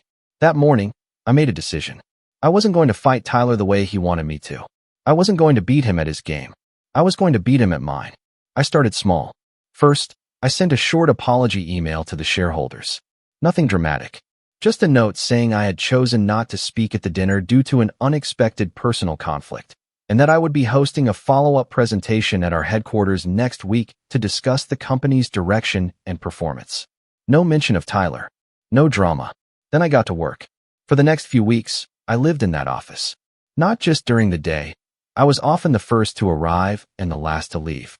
But I wasn't burying myself in spreadsheets or locking myself in an ivory tower. I was in the warehouse, in the delivery bays, in the break rooms. I met with the night shift staff who had never even seen an executive before. I sat with our drivers during their downtime, asking about routes and pain points.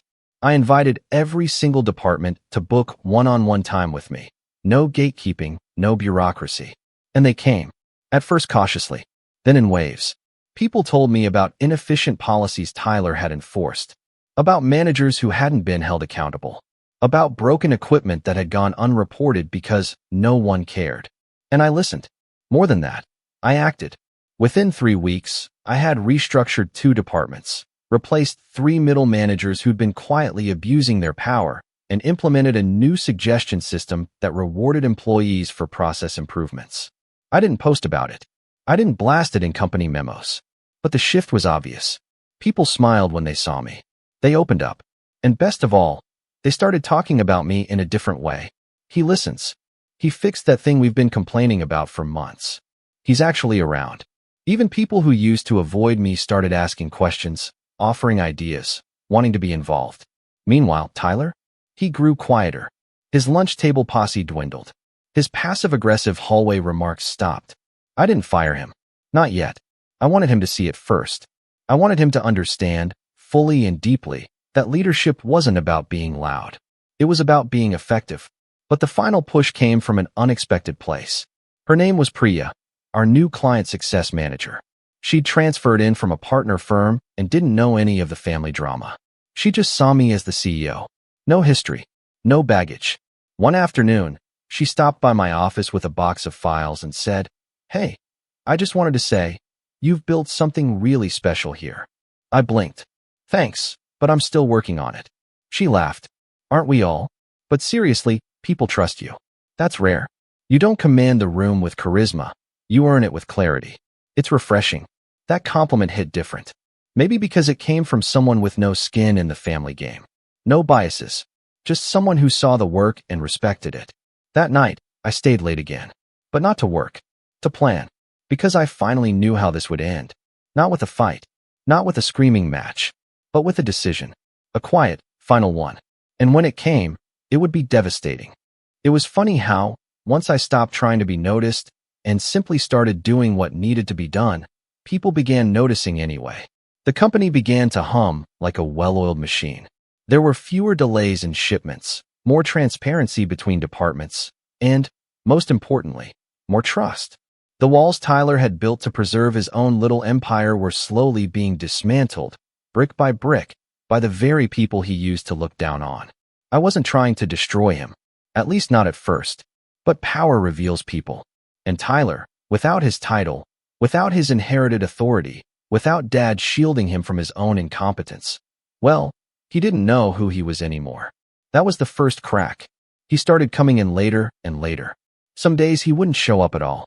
The few times he did, he would wander the halls like a ghost in a house that no longer belonged to him, trying to assert control over conversations he was no longer a part of. But I didn't just want him out of the company. I wanted the why to be undeniable. I wanted everyone to see what I'd seen for years, not out of spite, but out of necessity. Because Tyler wasn't just a bad leader. He was dangerous in positions of influence. And if I simply forced him out without the truth surfacing, it would only leave room for revisionist history. I needed people to know why I let him go. So I started digging. Not into gossip or rumors. Into the numbers. Tyler had always bragged about his big wins from his time in charge. The investor contracts he closed, the expansion plans he spearheaded, the new vendor relationships he claimed to have secured. I'd always taken those claims at face value. Dad had too. But now, with full access, I could finally trace the lines. And what I found was messy. Deals signed without legal review. Vendor contracts with bloated fees and unexplained surcharges. Expenses marked miscellaneous that bled tens of thousands over a 2-year span. One particular vendor, Ironstream Transport, stood out. Tyler had brought them on a year before Dad stepped back. I remembered it clearly because he'd made a whole presentation about cutting-edge shipping solutions and boasted about how he negotiated a lower per-mile rate than any other logistics partner we'd ever had. Only, that wasn't true. Buried in the billing system were adjusted invoices, duplicate charges, fuel surcharges that exceeded industry norms, and even a premium client relationship fee that seemed completely fabricated. The worst part? The contract was locked in for 36 months. I cross-referenced the vendor's business license and found something that made my stomach turn. Ironstream Transport was registered under a shell company owned by Tyler's old college roommate. The same guy who once crashed on our couch for a summer and had borrowed a few grand from Tyler to get back on his feet. It all clicked. Tyler had funneled company money into a personal favor, disguising it as a business contract. It wasn't just nepotism, it was fraud.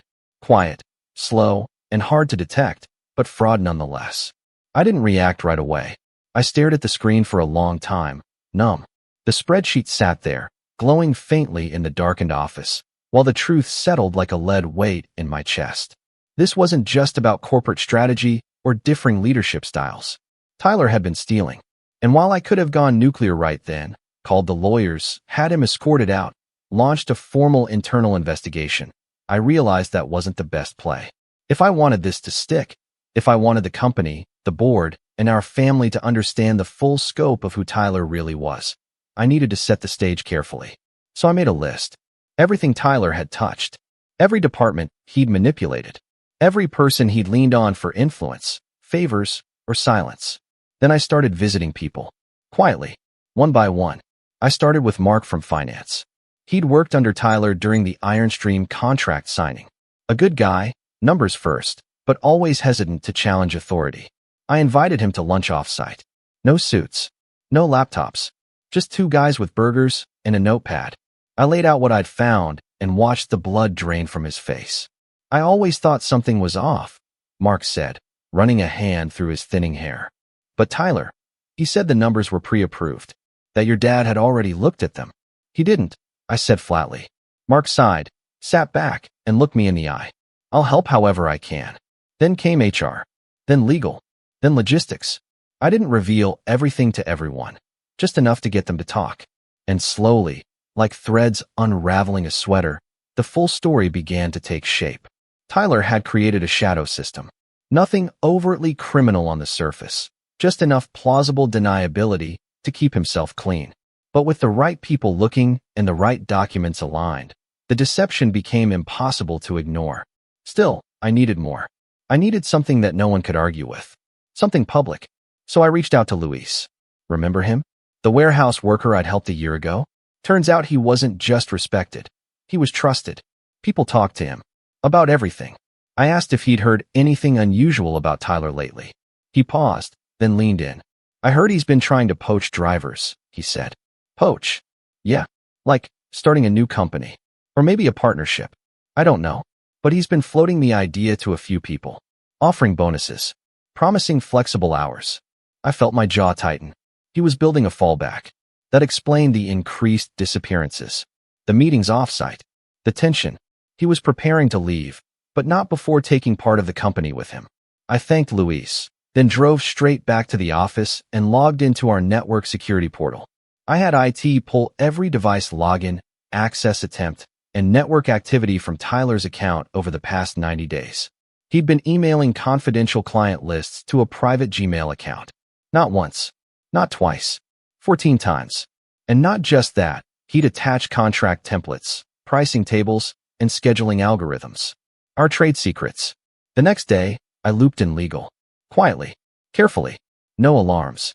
No announcements. Just preparation. Because I had everything I needed now. But I wasn't going to take it to the board just yet. First, I had to talk to Dad. It had been weeks since we'd spoken beyond polite nods and passing. I knew he was watching everything unfold. But he hadn't interfered. I think he wanted to see who we'd become when left to our own devices. I invited him to lunch at the old diner near the truck depot. The same one he used to take us to when we were kids. I even got the same booth.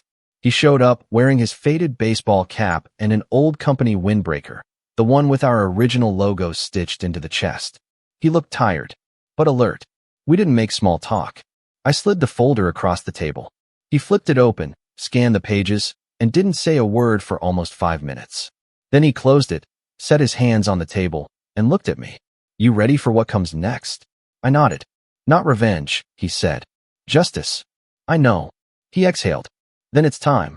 I looked down at my coffee, then back at him. You're not surprised? He shook his head. I was hoping I was wrong. But I saw it years ago. I just didn't want to believe it. Why didn't you stop it? Because I thought maybe, just maybe, he'd grow out of it. That the weight of the company would humble him. Make him better. Didn't work. No, he said quietly. It didn't. We didn't talk much after that. We didn't need to. The next morning, I scheduled a full executive board meeting. Mandatory attendance. I printed every document, every email, every vendor record, every client leak. I put them in black binders with Tyler's name on the cover. And I saved one special envelope for last. Sealed. Labeled. Final decision. CEO action required. Because this wasn't just going to be a termination. It was going to be an unmasking. And when the meeting came, when Tyler sat down and saw the binder with his name on it, when he opened it and realized what I knew, his face turned a shade I'd never seen before. And I hadn't even spoken yet. Tyler walked into the boardroom late, as usual. He didn't bother hiding it anymore. His disregard for professionalism, his sense of entitlement. But this time, the swagger had an edge of unease. Maybe it was the silence in the room, or the way every executive already had a black binder in front of them. Each one identical, labeled plainly with one word, Tyler. He didn't notice the sealed envelope at the center of the table at first. He slid into the last open seat, across from me, and gave a half-hearted grin. What's all this? He asked, eyes flitting around the room. We doing surprise performance reviews? Nobody laughed. Not this time. I didn't speak right away. I let the room settle. The boardroom had changed since I took over. It used to be cold, clinical. Now it was warmer. Plants. Better lighting. A whiteboard filled with input from every department. The kind of environment I'd spent months building to encourage openness, trust, and collaboration. But this wasn't a collaboration. This was a reckoning. I stood slowly and took a breath. I've gathered everyone here today to present the findings of a formal internal audit. I began. All information has been verified, cross-checked, and reviewed by legal. You'll find the supporting evidence in the binder in front of you. Tyler opened his binder, and the color drained from his face. It started with the vendor contracts, pages of financial inconsistencies. Then came the emails, personal communications between him and the owner of Ironstream Transport, clearly colluding on inflated rates and fabricated surcharges. Then screenshots of his unauthorized access attempts, the client lists he sent to his personal email, and finally, testimonies from employees who'd been approached about new opportunities with him. I said nothing. Let the evidence speak first. Tyler flipped pages faster now, frantically scanning, shaking his head. "This is out of context," he muttered. "This is ridiculous. You're blowing this way out of proportion. Is there anything in there that's false?" I asked calmly. He froze. You didn't even ask me for my side. You blindsided me. I didn't move. I'm giving you your side now. Say what you need to say." He looked around the room, desperate for a lifeline. "Come on, you guys know me. This is a witch hunt. Jaden's just bitter because I gave him tough love. He's twisting things." Nobody responded. Not one person. Even the ones who had laughed at his jokes months ago now stared at him like they didn't know who he was anymore. He turned to Dad. "You're really going to let this happen?" Dad didn't blink. "I should have let it happen years ago." Tyler slammed the binder shut, shoved it away, and stood. "This is a joke. I built this company. You all think Jaden made it work? Please. I carried it for years. This is sabotage." "No," I said, stepping forward. "This is accountability." Then I picked up the sealed envelope from the center of the table and placed it gently in front of him. He stared at it like it was a bomb. "This is your formal termination," I said, "along with a detailed summary of every policy and legal clause you violated. Legal has already prepared the necessary filings. You'll also find a non-compete clause, which you triggered by poaching drivers and sharing proprietary data, and a cease and desist order." His hand hovered above the envelope but didn't touch it. "You're being escorted out immediately after this meeting," I added. "Your access has already been revoked." Silence. Tyler's mouth opened, then closed again. Then he laughed, a short, dry, bitter thing. "You think this is over?" he said. "You really think this is how it ends? You're nothing without me. You wouldn't last a month if I wasn't here cleaning up your last paycheck was processed yesterday," I said. "And for what it's worth, you were never cleaning up anything. You were the mess." That hit. His shoulders dropped. His hands clenched at his sides. But there was nothing left to say. Security was waiting outside the door. I gave them a nod. He tried one last time to appeal to someone, anyone, with a desperate look as he was let out. But no one met his eyes. And then he was gone. Just like that. The fallout wasn't small. There were press inquiries, murmurs from the board, and a few clients who needed reassurances. I spent the next few weeks clarifying the situation, with transparency, not spin. I gave full disclosure to our partners. Sent personal emails to every employee explaining the breach of trust, the steps we were taking to protect the company, and my commitment to keeping things honest moving forward. The surprising part? People respected it. The truth. No fluff. Just accountability. Employee morale skyrocketed. Teams that used to operate in silos began collaborating more openly. We began to rebuild, slowly, but deliberately. I didn't do it alone. I promoted people who had been overlooked for years, gave managers with real empathy and vision the space to lead. I hired a new compliance officer, rewrote internal policy to prevent anything like this from happening again. And for the first time in the company's history, we weren't just family-run. We were team-led. As for Tyler, he spiraled. I heard rumors that he tried to start his own company but couldn't get the funding, that Ironstream collapsed after we severed the contract, that he went to Mom asking her to intervene, but she refused to get involved anymore. She still sends me the occasional guilt-laced text. "He's your brother, Jaden. Family is family," but she knows better than to ask me to reverse anything. And then came the voicemail. It was late.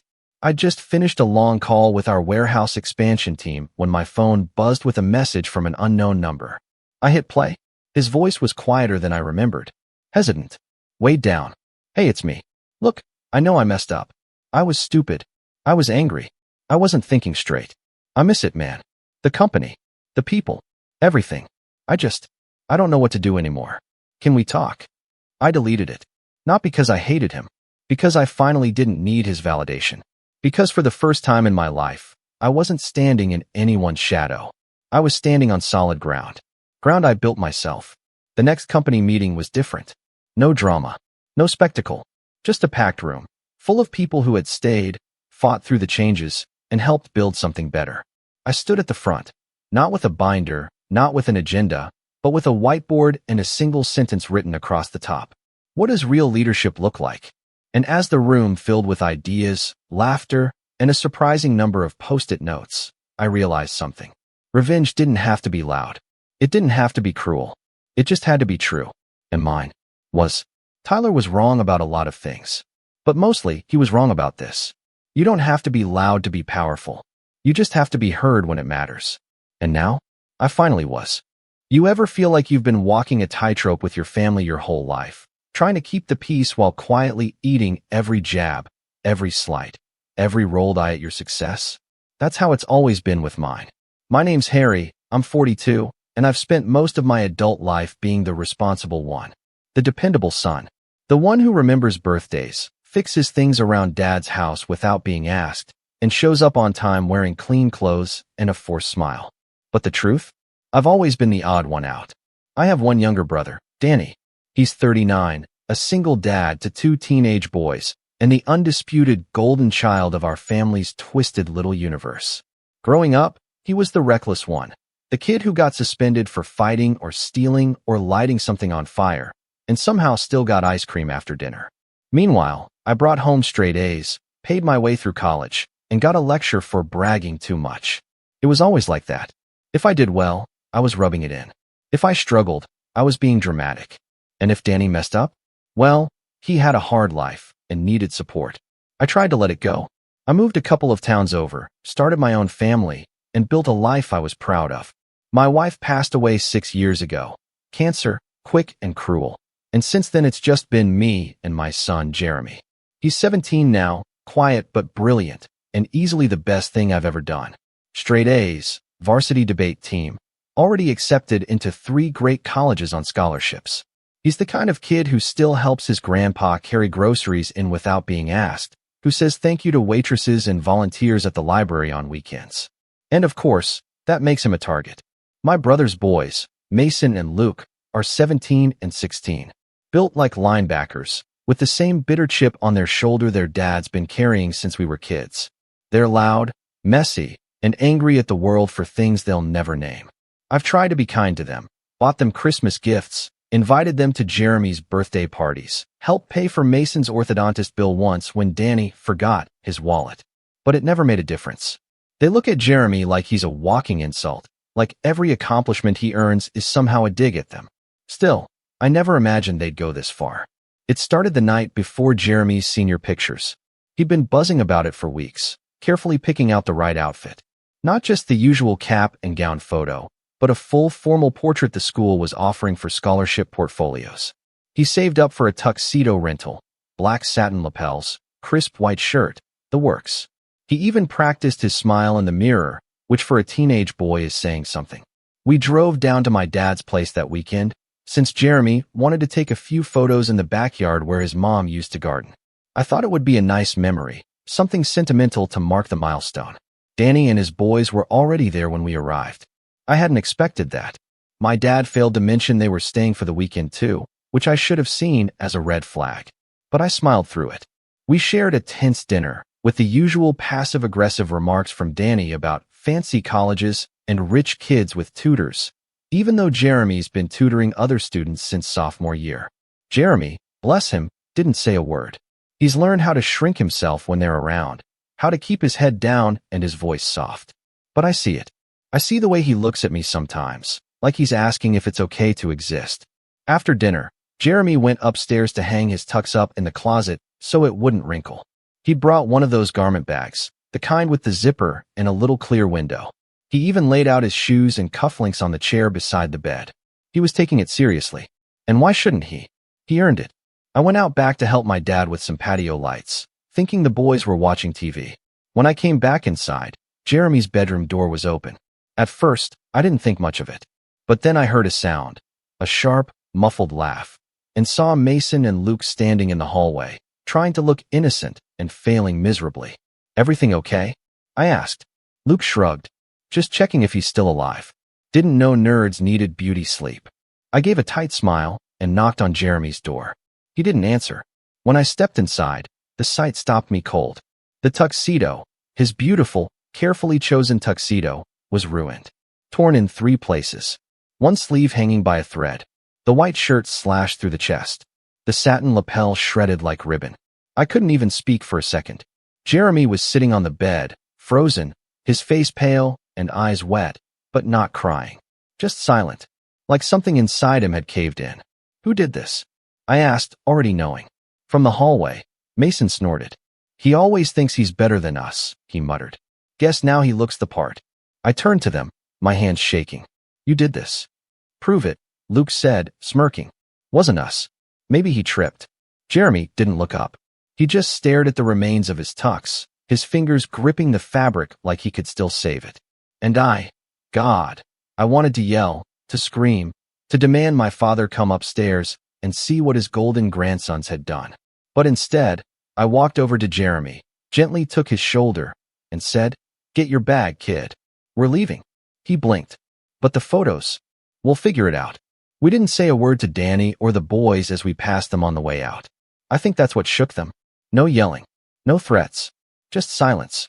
I saw Danny frown, probably realizing something was off, but I didn't stop to explain. I opened the car door for Jeremy, tossed his things in the trunk, and drove. I didn't know where I was going. Maybe to a hotel. Maybe home. I just knew I couldn't let Jeremy sleep another night under the same roof as those two. It wasn't until the next morning that I got the call. My phone buzzed at 7:12 a.m.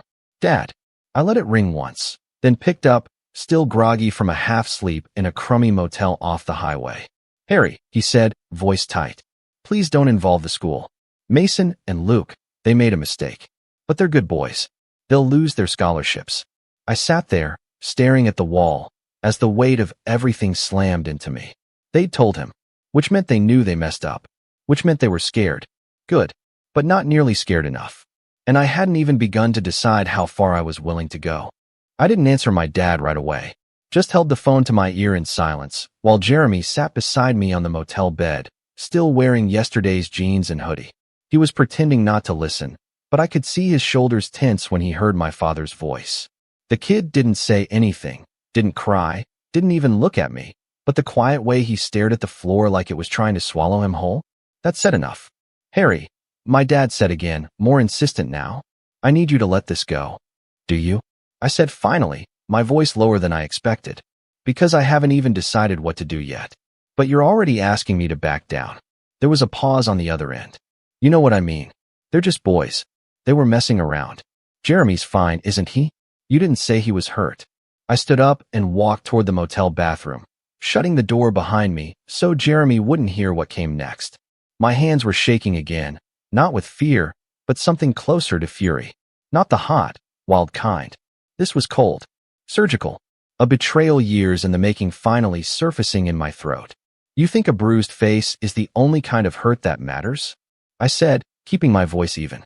"He worked for that tuxedo. He saved for it. That's months of allowance, tutoring, favors, skipping takeout. You think this is just about the fabric? You're blowing this out of proportion." "No, Dad.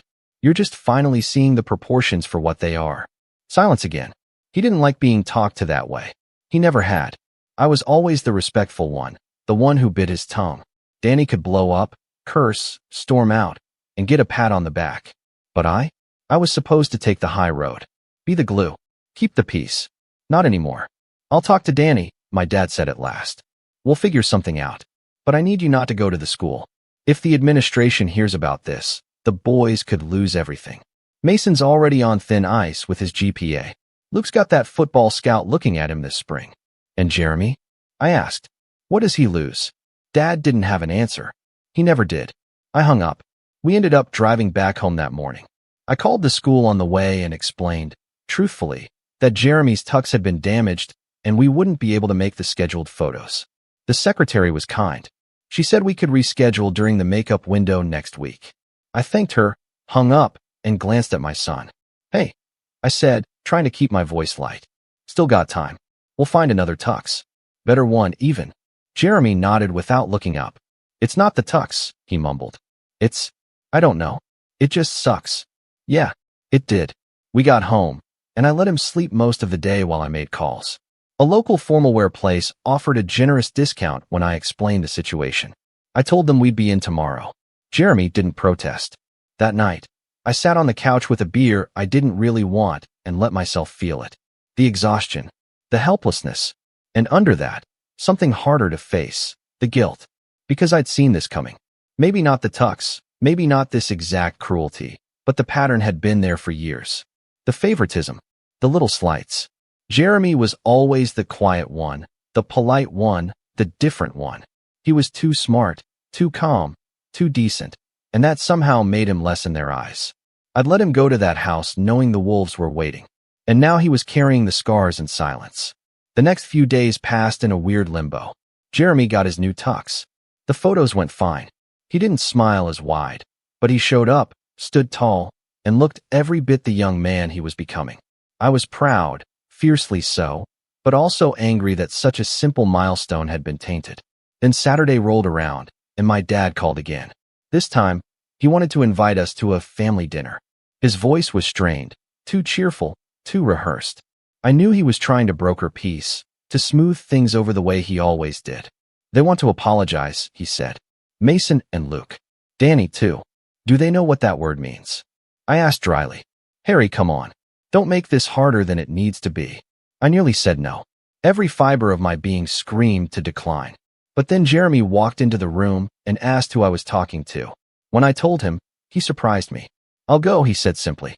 Are you sure? He nodded. Yeah. I want to see what sorry looks like to them. So we went. We arrived at 5 p.m. Dad's house looked the same. Peeling paint, overgrown lawn chairs that hadn't been moved in a decade. The kind of place where time just gives up and sits down. Danny's truck was already in the driveway, and I could see Mason's broad silhouette through the front window. When we stepped inside, the air shifted. That thick, awkward tension settled like fog. My dad met us at the door with an overly bright smile, ushering us in like we were guests at a hostage negotiation. There's my boys, he said, patting Jeremy on the shoulder. Look at you, all grown up. Jeremy gave a polite smile and walked past him into the living room. Danny was sitting on the recliner, arms crossed, a beer sweating in his hand. Mason and Luke were on the couch, flanking the coffee table like bouncers. Their eyes followed Jeremy, but their expressions were unreadable. I stayed close to my son. My jaw was already tight. Dad cleared his throat. So, boys, you wanted to say something.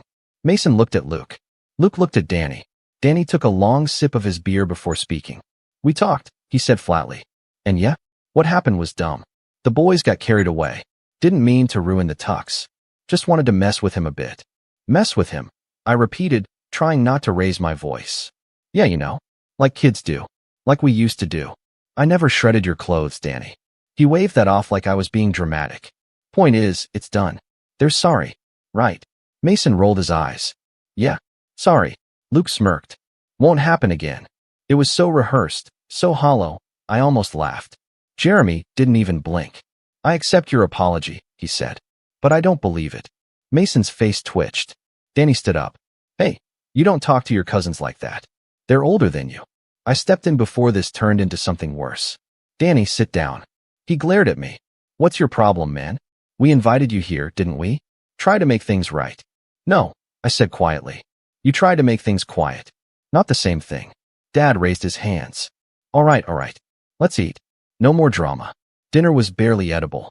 Cold lasagna, wilted salad, and that same gnawing tension under every word. Danny cracked jokes that didn't land.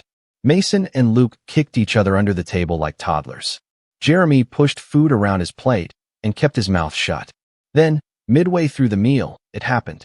Luke leaned in toward Jeremy and muttered, just loud enough for me to hear. Didn't know crybabies wore tuxedos. Jeremy didn't react. But I did. I stood up so fast my chair scraped the floor. That's enough. Whoa, Danny said, holding up his hands. Easy, man. Don't overreact. You don't get to tell me how to react when your kid is still mocking mine under your roof. Mason scoffed. He's just joking. Jeremy stood up slowly. Is that what this is to you? A joke? Danny raised his voice.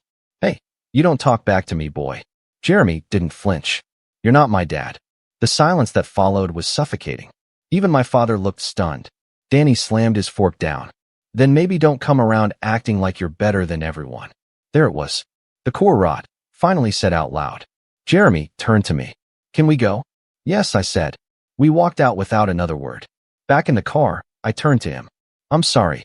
Jeremy looked at me, eyes tired but clear. "Don't be. You raised me better than they raised them." That night, something in me broke for good. Not just the peacekeeping part. Not just the brother who used to try. No, something deeper. I realized they didn't just dislike us. They resented us for every choice we made that didn't look like theirs. For every time Jeremy succeeded without cutting corners. For every time I stayed silent and let them believe they were the center of the universe. And now, silence was over. Because the next morning, I got an email from the school. Apparently, a parent had called anonymously to express concern about Jeremy's attitude. Claimed he was aggressive, entitled, and possibly bullying other students. They'd opened a preliminary investigation. And that was the last straw. I didn't sleep much that night after getting the email. I just sat in the kitchen, staring at my laptop screen, reading those lines over and over again. "We've received an anonymous call expressing concern about Jeremy's behavior. Though no formal complaint has been filed, we are conducting a preliminary review to ensure a safe environment for all students." Safe environment. Like my kid was a threat. Like Jeremy, the quietest, most respectful student you could ever meet, was now under the microscope because someone couldn't stand the idea of him rising above their sons. I looked down the hallway at his bedroom door. Light was still on under the crack. He was probably up late studying, like always. Or maybe he couldn't sleep either. That email felt like a slap across the face, but it also confirmed something I had been too afraid to say out loud. This wasn't just family tension anymore.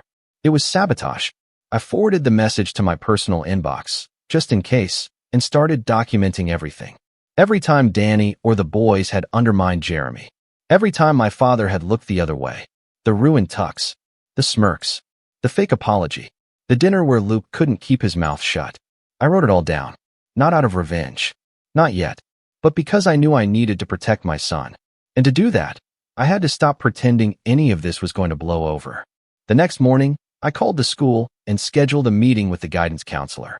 Mrs. Ricci, an older woman with kind eyes and a no-nonsense tone, agreed to see me right away. "We're not accusing Jeremy of anything," she said as I sat across from her in the small office.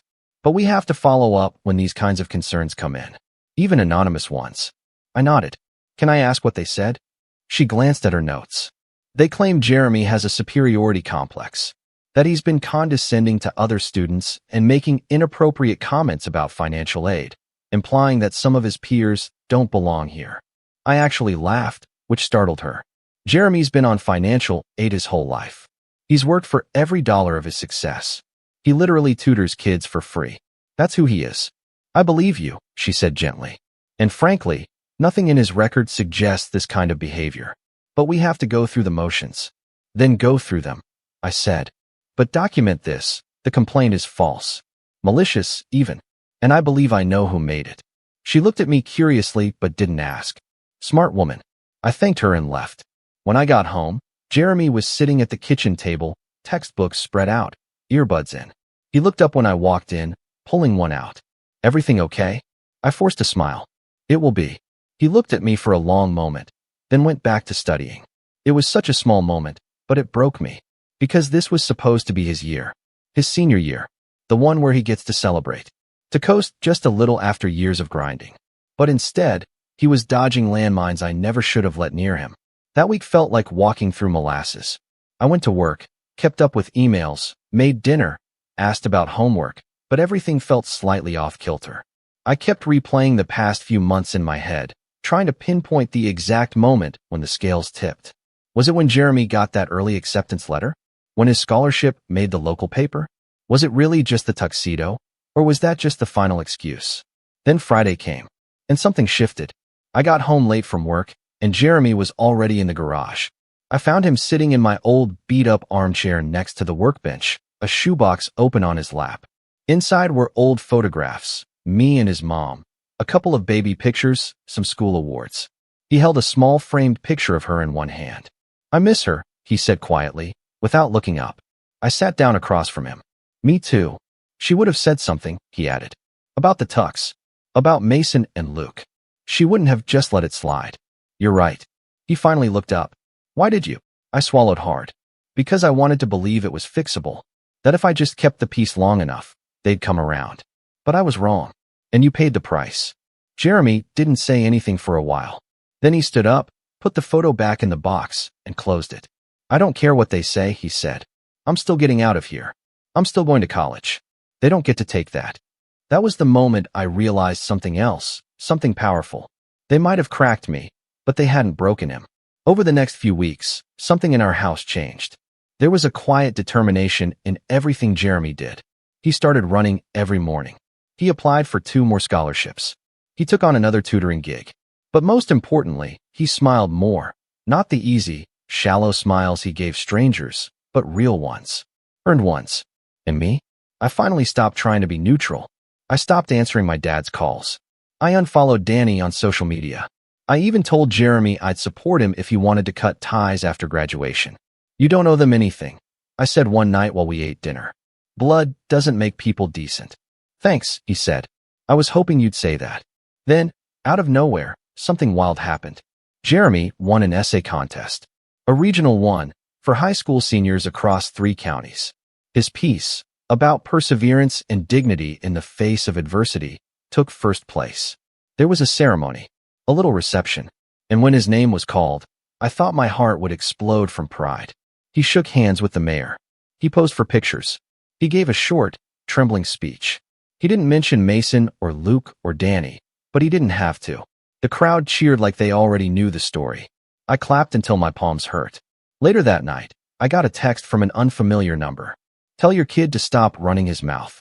You think you're better than us now? Game on. No name. No signature. But I knew who it was. I showed it to Jeremy. He looked at it for 3 seconds, then deleted it. Not my problem, he said. But I knew better. Because while we were rising, they were slipping. Jeremy's success was a spotlight, and some people can't stand to be seen in the dark. And sure enough, within a week, I started hearing rumors. Apparently, Mason had been caught cheating on a midterm. Luke had been benched for disciplinary reasons. Danny's hours at work were cut after a supervisor caught him arguing with a client. The house of cards was starting to shake. But we didn't gloat. We didn't text back. We just kept climbing. Until one day, one very specific day, Jeremy came home from school and handed me a folded paper. Thought you'd want to see this. It was a letter. Official school letterhead.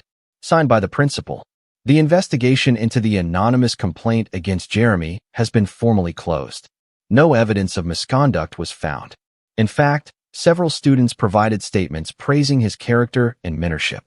The record will reflect his exemplary standing. I looked at my son.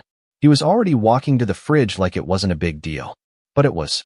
He had been lied about, targeted, humiliated. And instead of sinking, he rose. I should have felt relief. And I did. But I also felt something else, resolve. Because now I knew, without a shadow of a doubt, that my family didn't just want to tear him down. They wanted to erase him. And that could not go unanswered. Because what they didn't know was that I wasn't done yet. I had one last card to play, and they were going to feel every inch of the fall. I never thought of myself as a vindictive man. For most of my life, I believed in taking the high road, turning the other cheek, keeping the peace, for my family, for my kid, for my own sanity. But peace isn't peace when it's just you swallowing everything. It's just quiet oppression. And the thing about turning the other cheek is, eventually, you run out of cheeks. After Jeremy's name was cleared, I didn't celebrate, not outwardly. We had a nice dinner, just the 2 of us. I grilled some steaks, opened a bottle of the good soda he liked from when he was a kid, and we watched some old superhero movie we'd seen a dozen times before. He laughed at the same dumb lines, and I smiled like it was just another night. But inside, something had shifted. They came for my son's future. Not with fists or slurs, but with whispers. With that insidious, poisonous form of cruelty that tries to rot you from the inside. They tried to stain his name, his integrity, his worth. And now that the truth was out and their lies had failed, I realized I had a decision to make. Let it go again, or finally take the gloves off. You can probably guess which I chose. See, what Danny and his boys didn't realize is that while they were busy sneering and playing tough, I'd spent the last 20 years doing something much harder, watching, remembering, collecting receipts, even if I didn't call it that at the time. I knew things they probably forgot they'd said, things they didn't think anyone noticed. And most importantly, I had proof. I didn't move right away. Revenge, real, cold, precise revenge, takes patience. It's not about exploding in rage. It's about setting a table they never see coming and inviting them to sit down. So I started small.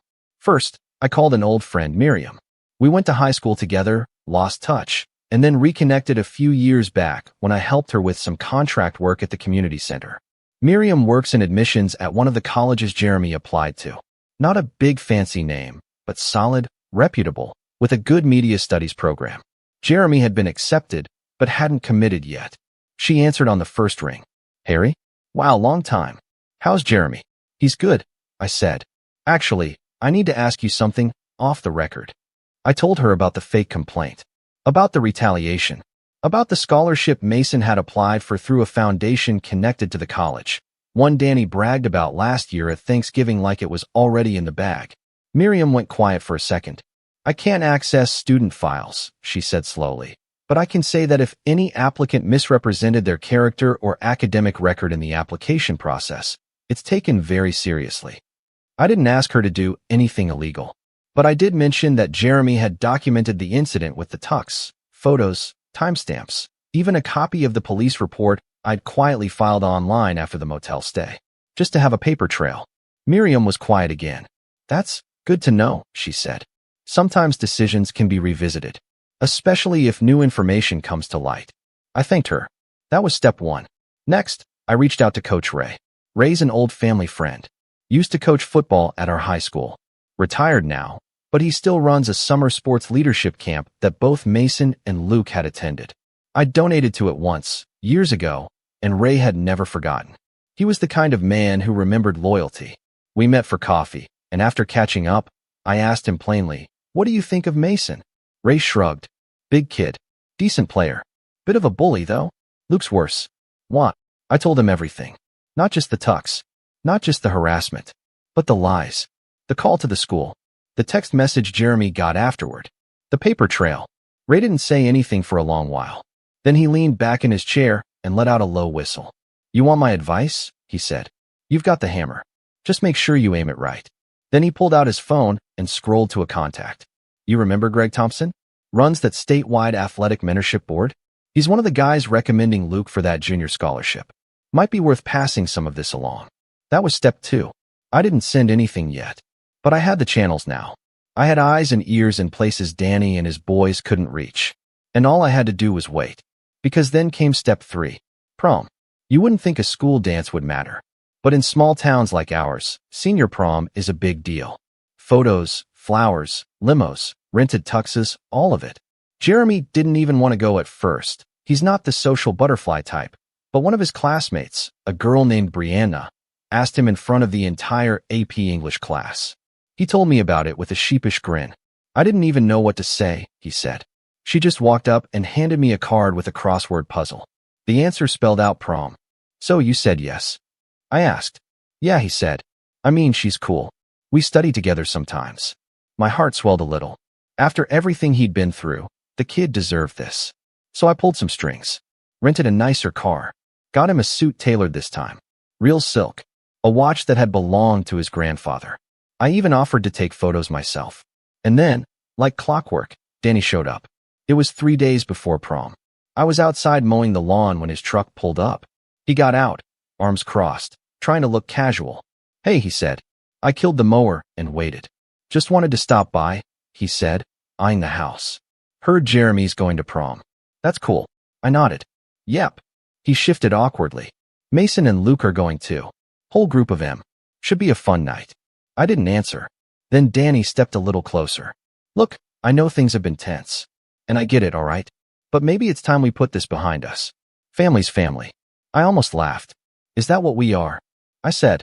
"Because last I checked, family doesn't try to ruin each other's lives over a tuxedo." His face twitched. "That was a misunderstanding." "No," I said, stepping closer. "It was a pattern. And you've run out of excuses." Danny's voice dropped lower. "You go to the school, the scholarship board. or those summer programs, and you're gonna ruin their futures." I stared at him. "So, don't give me a reason to." We locked eyes for a few seconds. Then he got back in his truck and drove off. That was the final warning. And he knew it. Because while they had been playing games, I'd been setting up the board, gathering every thread. And by prom night, the trap was nearly closed. Now here's where it gets interesting. The school had hired an outside photographer for prom. They'd also arranged for the event to be live-streamed privately for parents who couldn't attend. Standard stuff. But what no one realized, except maybe one of the tech club kids, was that the live-stream feed backed up all footage onto a cloud drive. And I happened to know one of the tech club parents very well. His name was Marcus. We worked together years ago. His daughter was running the stream, and he owed me a favor. So I asked him to let me know if anything unusual happened during the night. And wouldn't you know it? At 11:46 p.m., I got a text with a thumbnail preview of a paused frame. Mason, holding a bottle, clearly not water. Luke, shirtless, yelling at someone off camera. And in the background, Jeremy and Brianna, standing far away, clearly uninvolved. The footage wasn't edited. No fancy tricks. Just raw, time-stamped truth. And the moment I saw it, I knew. It was time. I spent the next 2 days putting it all together. The photos of the tux, the documentation of the complaint, the police report, the text message, character letters from teachers who adored Jeremy. And now, a fresh video showing that the real troublemakers weren't the ones wearing bow ties and dancing awkwardly. They were the ones holding bottles and making scenes. I printed everything out. 3 copies. One for the school, one for the athletic scholarship board, and one for the admissions committee at the college Mason had been bragging about since freshman year. But I didn't send them just yet, because there was one more thing I needed to do first. The moment I'd been waiting for. The final piece of the setup. And that came 2 days later when my dad, who had been silent for weeks, called me. "Harry," he said, his voice cautious. "I heard there was some drama at the prom." I let that hang in the air. And, well, Danny said it wasn't a big deal. Just kids being kids. But then the school called. I smiled. They're reviewing the footage. Apparently, someone sent in a copy anonymously. "Imagine that," I said flatly. There was a pause. "I think you've made your point," he said. "Maybe it's time to ease off." That's when I knew he still didn't get it. "This was never about a point," I said. "It was about protection. You chose your favorite a long time ago. You made that bed. Now he gets to lie in it." My father sighed. "You're going to burn bridges you can't rebuild, Harry." I looked around my home. At the quiet, the safety, the son who still believed in good things.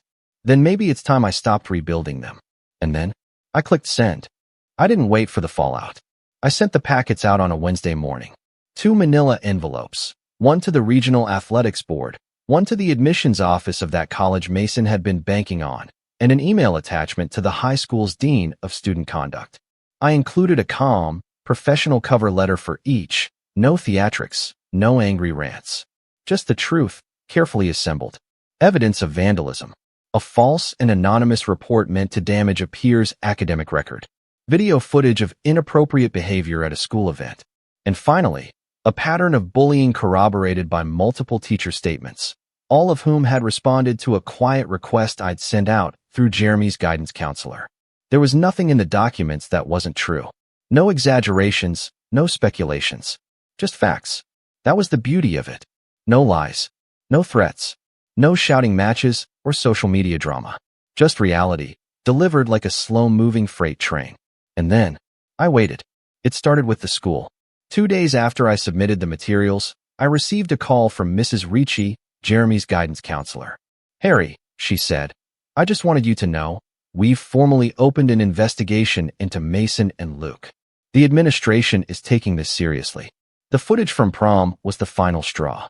She hesitated, then added, "And thank you. Not just for Jeremy's sake. A lot of students are going to benefit from this." I thanked her and hung up, heart pounding. Not from nerves, but from a slow, rising sense of justice. That weekend, the real wave hit. I was out in the backyard trimming the hedges when Jeremy came outside holding his phone. "Dad," he said, trying to suppress a smile. "Did you see this?" He handed it to me. On the screen was a screenshot of a Facebook post from a local parent group. A long, rambling comment from a name I knew far too well, Danny Harper. My sons are being unfairly targeted by a school system that plays favorites. Someone's been spreading lies about them and trying to sabotage their future. They're good boys. This is character assassination. We won't stay quiet. Below it, dozens of replies. But unlike the circle of enablers Danny was probably expecting, the replies weren't sympathetic. Didn't your kid get caught drinking at prom? Mine said he saw Luke shoving a freshman in the locker room last month. Maybe instead of blaming the system, you should ask why so many people are suddenly coming forward. It was happening. The curtain was being pulled back. I refreshed the thread later that night. The post was gone, deleted, but the silence that followed was even louder. By Monday, the school had officially suspended both Mason and Luke pending a full review. They were barred from all extracurriculars, including sports, for the remainder of the semester. A letter was sent to all parents reminding them that conduct on and off school grounds will be evaluated when determining eligibility for scholarships and commendations. Jeremy got a personal apology from the principal, handwritten, but that was just the warm-up. 3 days later, I got a call from Greg Thompson, the guy from the statewide athletics mentorship board, the one Coach Ray had connected me to. "Mr. Harper," he said, very businesslike, "we received your materials. After conducting our own review, we've decided to withdraw our scholarship recommendation for Luke Harper effective immediately." I let out a long breath. "Thank you for taking it seriously. Frankly," he said, "we should have seen the warning signs sooner. But sometimes it takes someone outside the system to point them out." And then came the final domino, the college. It was a Thursday when the envelope came in the mail. I recognized the logo immediately. I didn't open it, just handed it to Jeremy and watched him read it silently, standing by the kitchen counter. After a moment, he looked up at me. "They're rescinding Mason's offer." My eyes narrowed. "Completely." He nodded. "Says here they found significant discrepancies in the character references and disciplinary history. They are reevaluating all applications from our school with updated information." He folded the letter and set it on the table. Then, calmly, he said, "It's done." I should have felt elated, triumphant, vindicated. But I didn't. I felt peace. A quiet, clean sort of peace. The kind you feel after setting down a heavy weight you didn't realize you'd been carrying for years. We didn't throw a party. Didn't gloat. We just lived. Jeremy graduated with honors.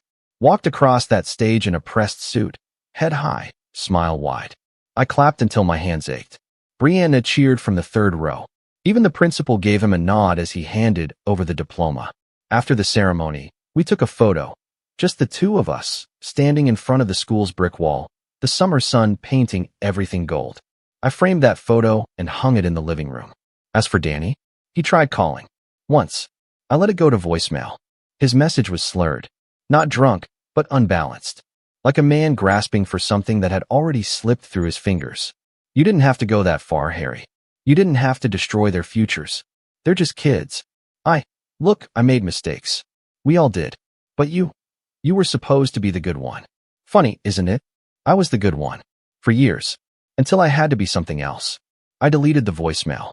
We didn't go back to family dinners. Didn't see my father anymore. Didn't check their social media or drive past their house or ask mutual friends for updates. We just let it all go. Sometimes letting go looks like forgiveness. And sometimes it looks like closing the door forever. Jeremy went off to college that fall. New city, new people, clean slate. He called every Sunday, sometimes just to talk about a philosophy class, sometimes just to hear my voice. I always answered. I remodeled the garage that winter, turned it into a little studio for myself, bought some woodworking tools, built a new desk, hung up old photos I hadn't looked at in years. One of them was of me and Danny, kids, maybe 12 or 13, holding up fish on a summer dock, our arms around each other. I left it on the workbench for a week. Then one day, I took it down. Not in anger, just clarity. Some things aren't worth keeping just because they were there at the start. It's what you build that matters. And we built something good.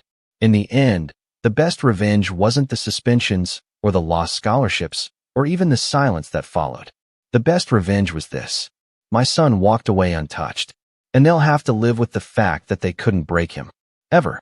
My name's Jake. I'm 28, and until last year, I genuinely believed I had my life figured out. I had a good job in logistics, a modest but cozy apartment just outside of Austin, and after nearly 4 years together, I thought I was finally ready to take the next step with my girlfriend, Dana. She was a little younger, 25, but mature, driven, and with this spark that could light up a room. We met at a mutual friend's New Year's party, and after a month of back and forth messages and low-stakes coffee dates, we just clicked. It wasn't fireworks at first, more like one of those old fireplaces you keep feeding it and tending to it until suddenly it's the only source of warmth in the room. The first year with Dana was magic. She was attentive, curious, always pushing me to open up emotionally, something I was never very good at. I'd come home from a 12-hour shift, and she'd have takeout on the couch and some obscure documentary queued up, just because she knew I liked learning random stuff. I think part of me ignored the small things, the passive-aggressive jokes about my job not being ambitious enough, or how she never wanted to introduce me to her friends, claiming they were judgmental and too into their own drama. But love makes you overlook a lot.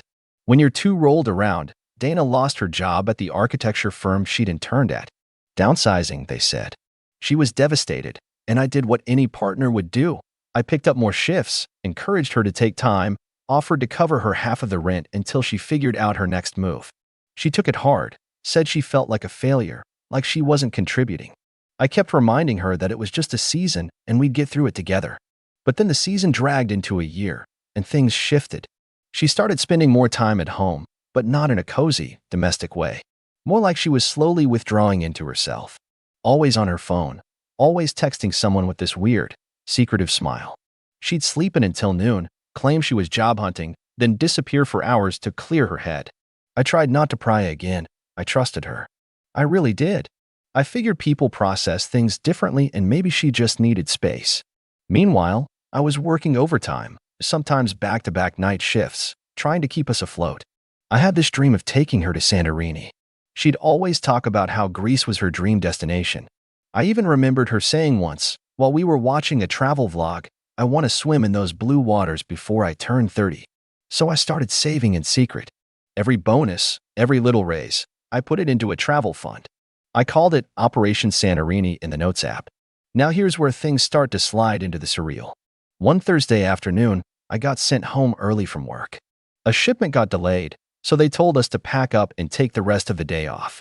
I figured I'd finally surprise Dana with the tickets. I'd booked them 2 weeks earlier and had been dying to see her reaction. I stopped by her favorite bakery, grabbed her favorite blueberry scone, and even picked up a little envelope from the stationery store to make the big reveal feel special. I remember humming on the way up the stairs to our apartment, the kind of dumb little tune you only hum when you feel like life is finally going right. I unlocked the door quietly, thinking it'd be cute to sneak in and catch her off guard.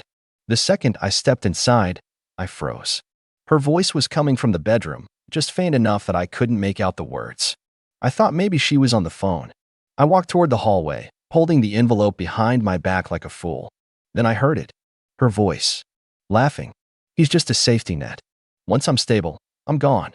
I mean, come on. Logistics? He's sweet, but he's not going anywhere. I stopped breathing. The words punched the air out of my chest like I'd been tackled. I stood there, paralyzed, listening to her continue like she was discussing a subscription she planned to cancel. Yeah, he works hard. I'll give him that. But I don't want to be stuck in this small life forever. I need more. Real success. Real people. Not just stability. My hand tightened around the envelope so hard it crumpled slightly at the edges. I didn't cry. I didn't scream. I just backed up, turned around, and walked into the kitchen in a daze. My heart was pounding so hard I could hear it in my ears. I pulled out the little envelope, placed it neatly on the kitchen table with the tickets and a note that simply read, "You almost had it." Then I left. Quietly. Locked the door behind me and drove. I didn't know where I was going at first. I just needed to be anywhere else. I ended up crashing at my buddy Marcus's place. I told him just enough to explain the look on my face, and he offered me his spare room no questions asked. I spent the night staring at the ceiling, the words looping in my head like a song I hated. He's just a safety net. Over the next few days, I shut down completely. No calls, no texts. I blocked Dana on everything. I didn't want to hear her voice, didn't want to risk her justifying it, twisting it, doing what she was so good at, manipulating the narrative. I didn't go home. I didn't even pack.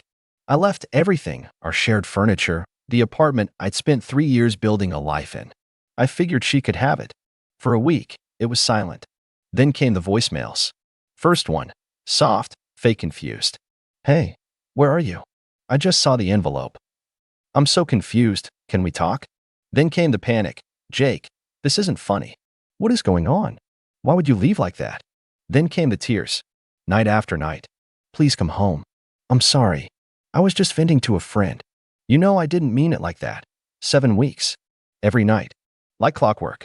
And the more she begged, the more I started wondering, was she sorry for what she said, or just sorry I heard it? But here's where the plot thickens, and where the real drama starts. I wish this story was just about heartbreak and moving on. But no, that would have been too easy. Because just when I thought I could put Dana in my rear view, her family decided to get involved. And that's where things took a turn from tragic to absolutely unhinged. It started with a Facebook message from her mother. A long one. Rambling. Half passive-aggressive, half guilt-trippy. She said things like, I thought you were a real man. And you don't abandon someone just because they make one mistake. She implied I owed Dana closure. That leaving was the real betrayal. I didn't respond. So then her sister reached out. Same story, different flavor. This one was more smug, like I was the one who had failed them somehow. She's been crying for days. I hope you're proud of yourself. Like I wasn't the one picking up the pieces of a broken illusion. Like I hadn't spent months planning a once-in-a-lifetime trip for someone who only saw me as a stepping stone. But then it got personal. Her dad, who I'd barely spoken to during the entire relationship, left a voicemail on my work line, demanding I man up and stop playing games with his daughter's heart. That voicemail changed everything. Because that's when I realized they didn't just want me to come back. They expected me to. Like it was my duty to forgive and forget. To return to my place on the shelf as the reliable, convenient, harmless boyfriend. The safety net. And that's when the idea hit me. If they wanted drama, I'd give them drama. But on my terms. I wasn't going to yell or throw things or air out her dirty laundry online. No.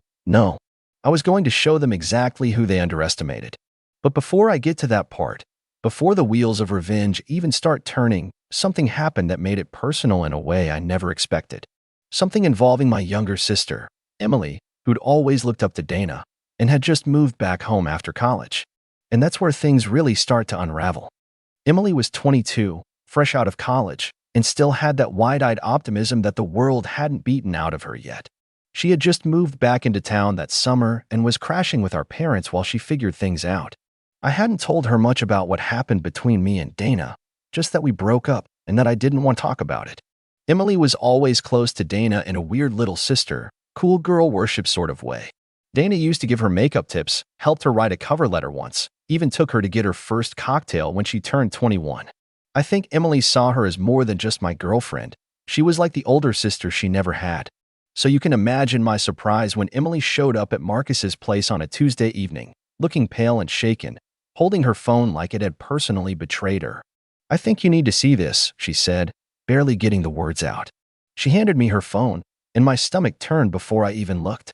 There it was, an Instagram story. Dana's story. Posted just a few hours earlier. It was a photo of her and some guy I'd never seen before. They were out at a rooftop bar downtown, all dressed up, champagne in hand. She had that same sly smile she used to give me when she knew she was pushing boundaries. The caption? Upgrade season. No more dead weight. That's when I knew. The voicemails weren't about love. They were about image.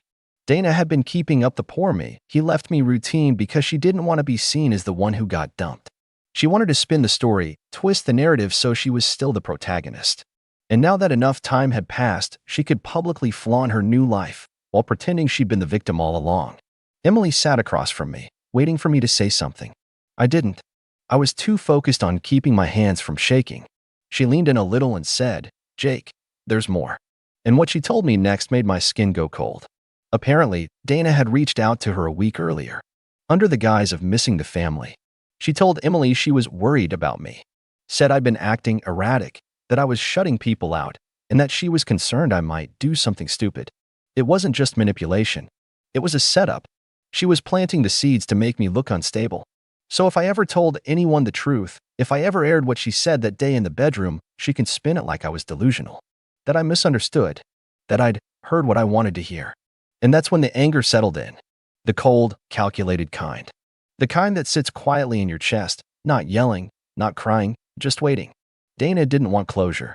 She wanted control. And now she was trying to manipulate my sister, the one person in my family who'd still defended her. That wasn't just low. That was war. So I started making plans. First, I pulled all the messages, voicemails, and screenshots I'd saved. Every, "I'm sorry," every, "please come back," every video message where she was sobbing about how she'd made a mistake. I cataloged them. I made backups. I even recorded myself telling the story from start to finish, dates, receipts, everything. Just in case. Not for revenge yet. For protection. Dana was the kind of person who could burn down your life with a single well-placed rumor. Then, I contacted our old landlord and arranged to end the lease early. The unit was already due for a renewal in a few weeks, and with my name still on it, I had the power to walk away. I didn't want anything from that apartment. I just wanted my name off it before Dana started digging her claws in legally. She didn't take that well. The text came in fast, panicked, furious. "You're ruining my life. You can't just leave me homeless. You're being vindictive and immature." And that's when I knew. Her fallback plan was gone. She'd burned her bridge too early. She had a new guy, sure, but she thought I'd still be there in the background. That I'd still be her safety net in case things didn't work out. She underestimated me. Then the final straw landed like a boulder. Emily called me again, this time late at night. She sounded shaken. "Jake." "Mom just called." Dana showed up at the house. "What?" I sat up in bed, immediately wide awake. "She said she was there to return something of yours," Emily said. "But she wasn't carrying anything. She talked to Mom for over an hour. About you." Apparently, Dana had told my mom that she was worried I was isolating myself, that I'd been acting paranoid and unstable. She played the concerned ex perfectly. She even cried. "I think she's trying to get ahead of something," Emily said. "Like, if you say anything, she wants people to already think you're unreliable." It was genius. Evil, but genius. Dana had realized I was slipping out of her control, so now she was laying the groundwork to discredit me before I could expose her. And that's when something in me snapped. It was no longer about heartbreak. It was about justice. About truth. This wasn't just a messy breakup. This was calculated character assassination. And if she wanted to play that game, then fine. But I wasn't going to shout. I wasn't going to fight. I was going to outmaneuver her. So I started building my plan, not petty revenge, not public drama, but something much more satisfying. And the first piece of the puzzle? A wedding. But not mine. Her sister's. And Dana had no idea what was coming. The wedding was set for early November, just under 3 months away. Dana's sister, Hannah, was marrying some tech guy from Dallas, the kind who wore loafers without socks and used the word synergy unironically. I'd met him once during the early days of my relationship with Dana, and I remember him asking me if logistics was like a warehouse thing or more like Amazon drones. I didn't bother explaining. Hannah and I weren't close, but we were civil. She always struck me as more grounded than Dana, more practical. But there was this thin layer of superiority she carried around, the kind you only notice when you've been around it long enough. She'd roll her eyes at Dana behind her back, then hug her too long in front of others. Classic sibling competition, dressed up in Instagram smiles. Now, here's where things get interesting. About a year ago, before everything went downhill, Dana had volunteered me to help with some of the wedding logistics. Booking the guest shuttle, sorting out seating arrangements, and even managing a shared spreadsheet of RSVPs. I wasn't thrilled, but I agreed at the time. You do stuff for your partner's family, especially when you think you're building a future with them. But Dana never told Hannah that I stopped being part of the planning when we broke up. My name was still on the shared Google Drive folder, still on the group emails, still marked as the point of contact for a few vendors. So when I logged into that folder again for the first time in months, everything was still wide open. And that's when I found something. A notes document, Hannah's personal breakdown of table placements and VIP seating, which included commentary. I'm talking brutal little notes like, "Uncle Marvin, only invite if Dad insists, drinks too much, smells like salami, Becca cousin, sits alone unless someone volunteers to take one for the team, and my personal favorite, Dana. Separate from Jake if they're still together. If not, put her next to Tyler." So not only did Hannah not know Dana and I had broken up, she'd planned for the eventuality that we might. I stared at that sentence, "if they're still together," and I realized something. Dana hadn't just kept the breakup quiet out of embarrassment. She wanted to show up with someone else and pretend she had moved on. She wanted to steal the attention, make it look like she was the one thriving. That's why she was posting those rooftop bar photos. That's why she was cozying up to my family. She was laying the groundwork for a performance. And now I had the stage. But I wasn't interested in stealing the spotlight. I was interested in controlling who held the mic. So I waited. I watched. Over the next few weeks, I stayed quiet while Dana kept trying to reassert control, messages to Emily, cryptic posts about healing and new beginnings, and even a not-so-subtle subtweet about men who can't handle strong women. And then I made my move. I called Hannah. "Hey, it's Jake," I said as casually as I could. "I know it's been a while.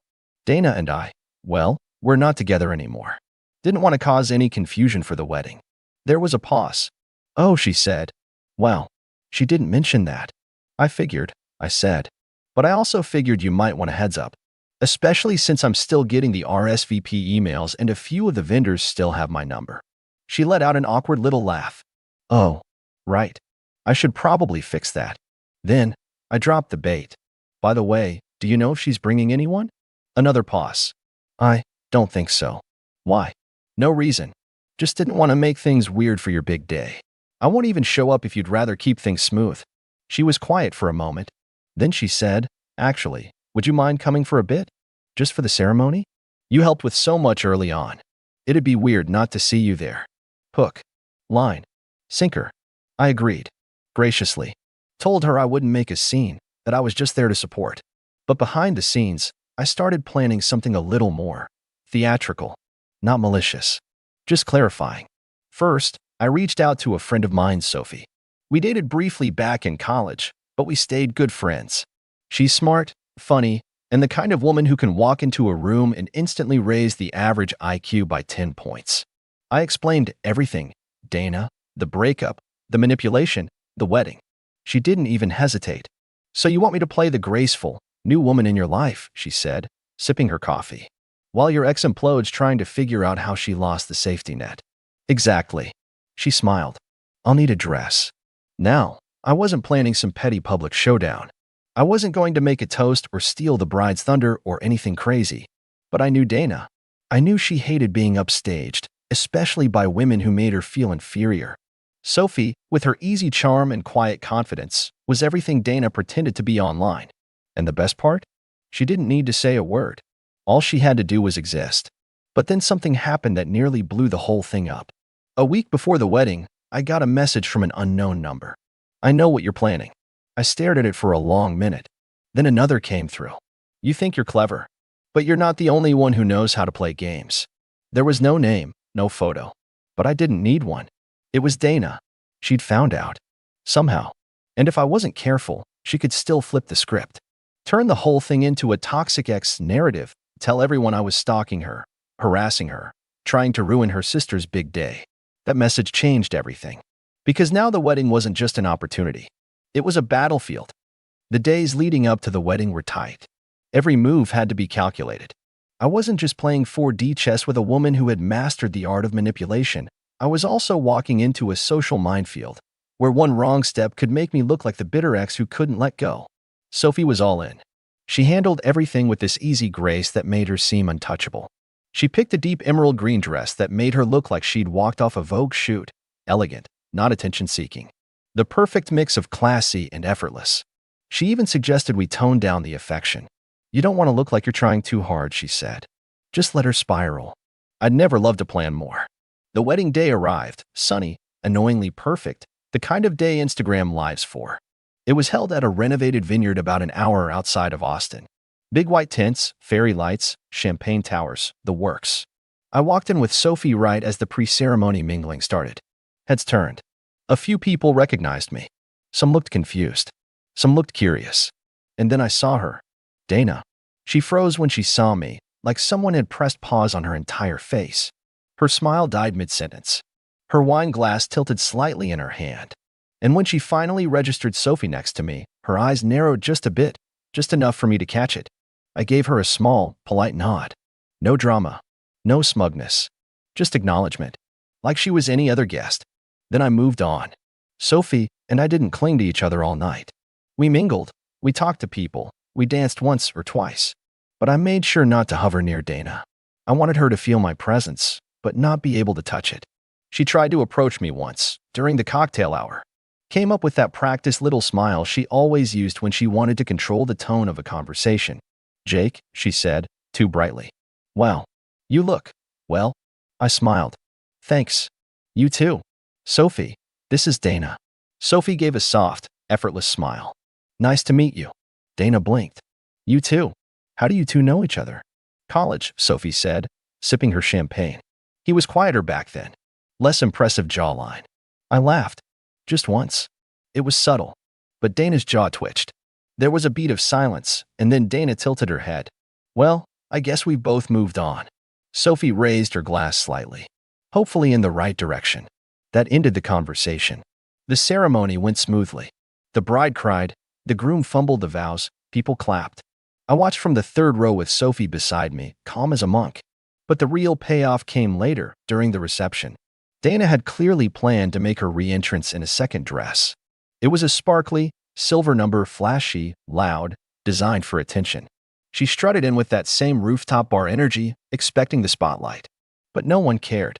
Because in the time she was off changing, Sophie had somehow charmed every table we'd passed. She'd helped an older woman with her corsage, told a few witty stories, complimented Hannah's dress in such a sincere way that the bride insisted on getting a photo with her. My ex was being upstaged without me even lifting a finger. Dana tried again. She approached my sister, Emily, who was talking to Sophie by the dessert table. I caught the tail end of the exchange as I approached from behind. "So you're really hanging out with him now?" Dana said, arms folded.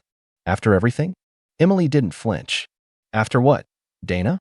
"After you used him until you thought you could trade up." Sophie smiled politely. "It's fine, Emily. Some people just confuse ambition with stepping on everyone who loves them." Dana's face flushed red. "You don't know anything about me." "Oh, I know enough," Sophie said. "More importantly, he does." Dana turned to me then, desperate to regain some kind of control. "I didn't mean what I said that day. You know that, right? I was just venting.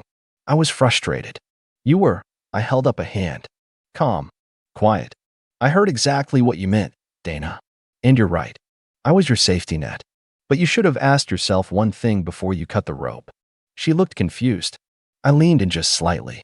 "What happens when you fall and there's no one left to catch you?" Her eyes watered, just a bit. But I wasn't moved.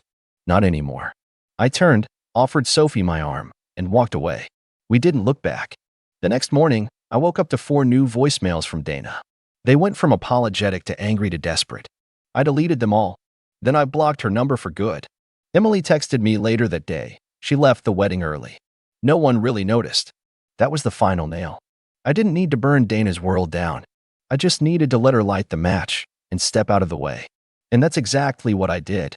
I'm not the kind of person who keeps score, or at least I wasn't. I believed in helping out without expecting anything in return, especially when it came to family. You love, you give, and you hope it all comes back around in its own way. But some people don't see love like that. Some people see generosity as weakness. Some people see your silence as permission.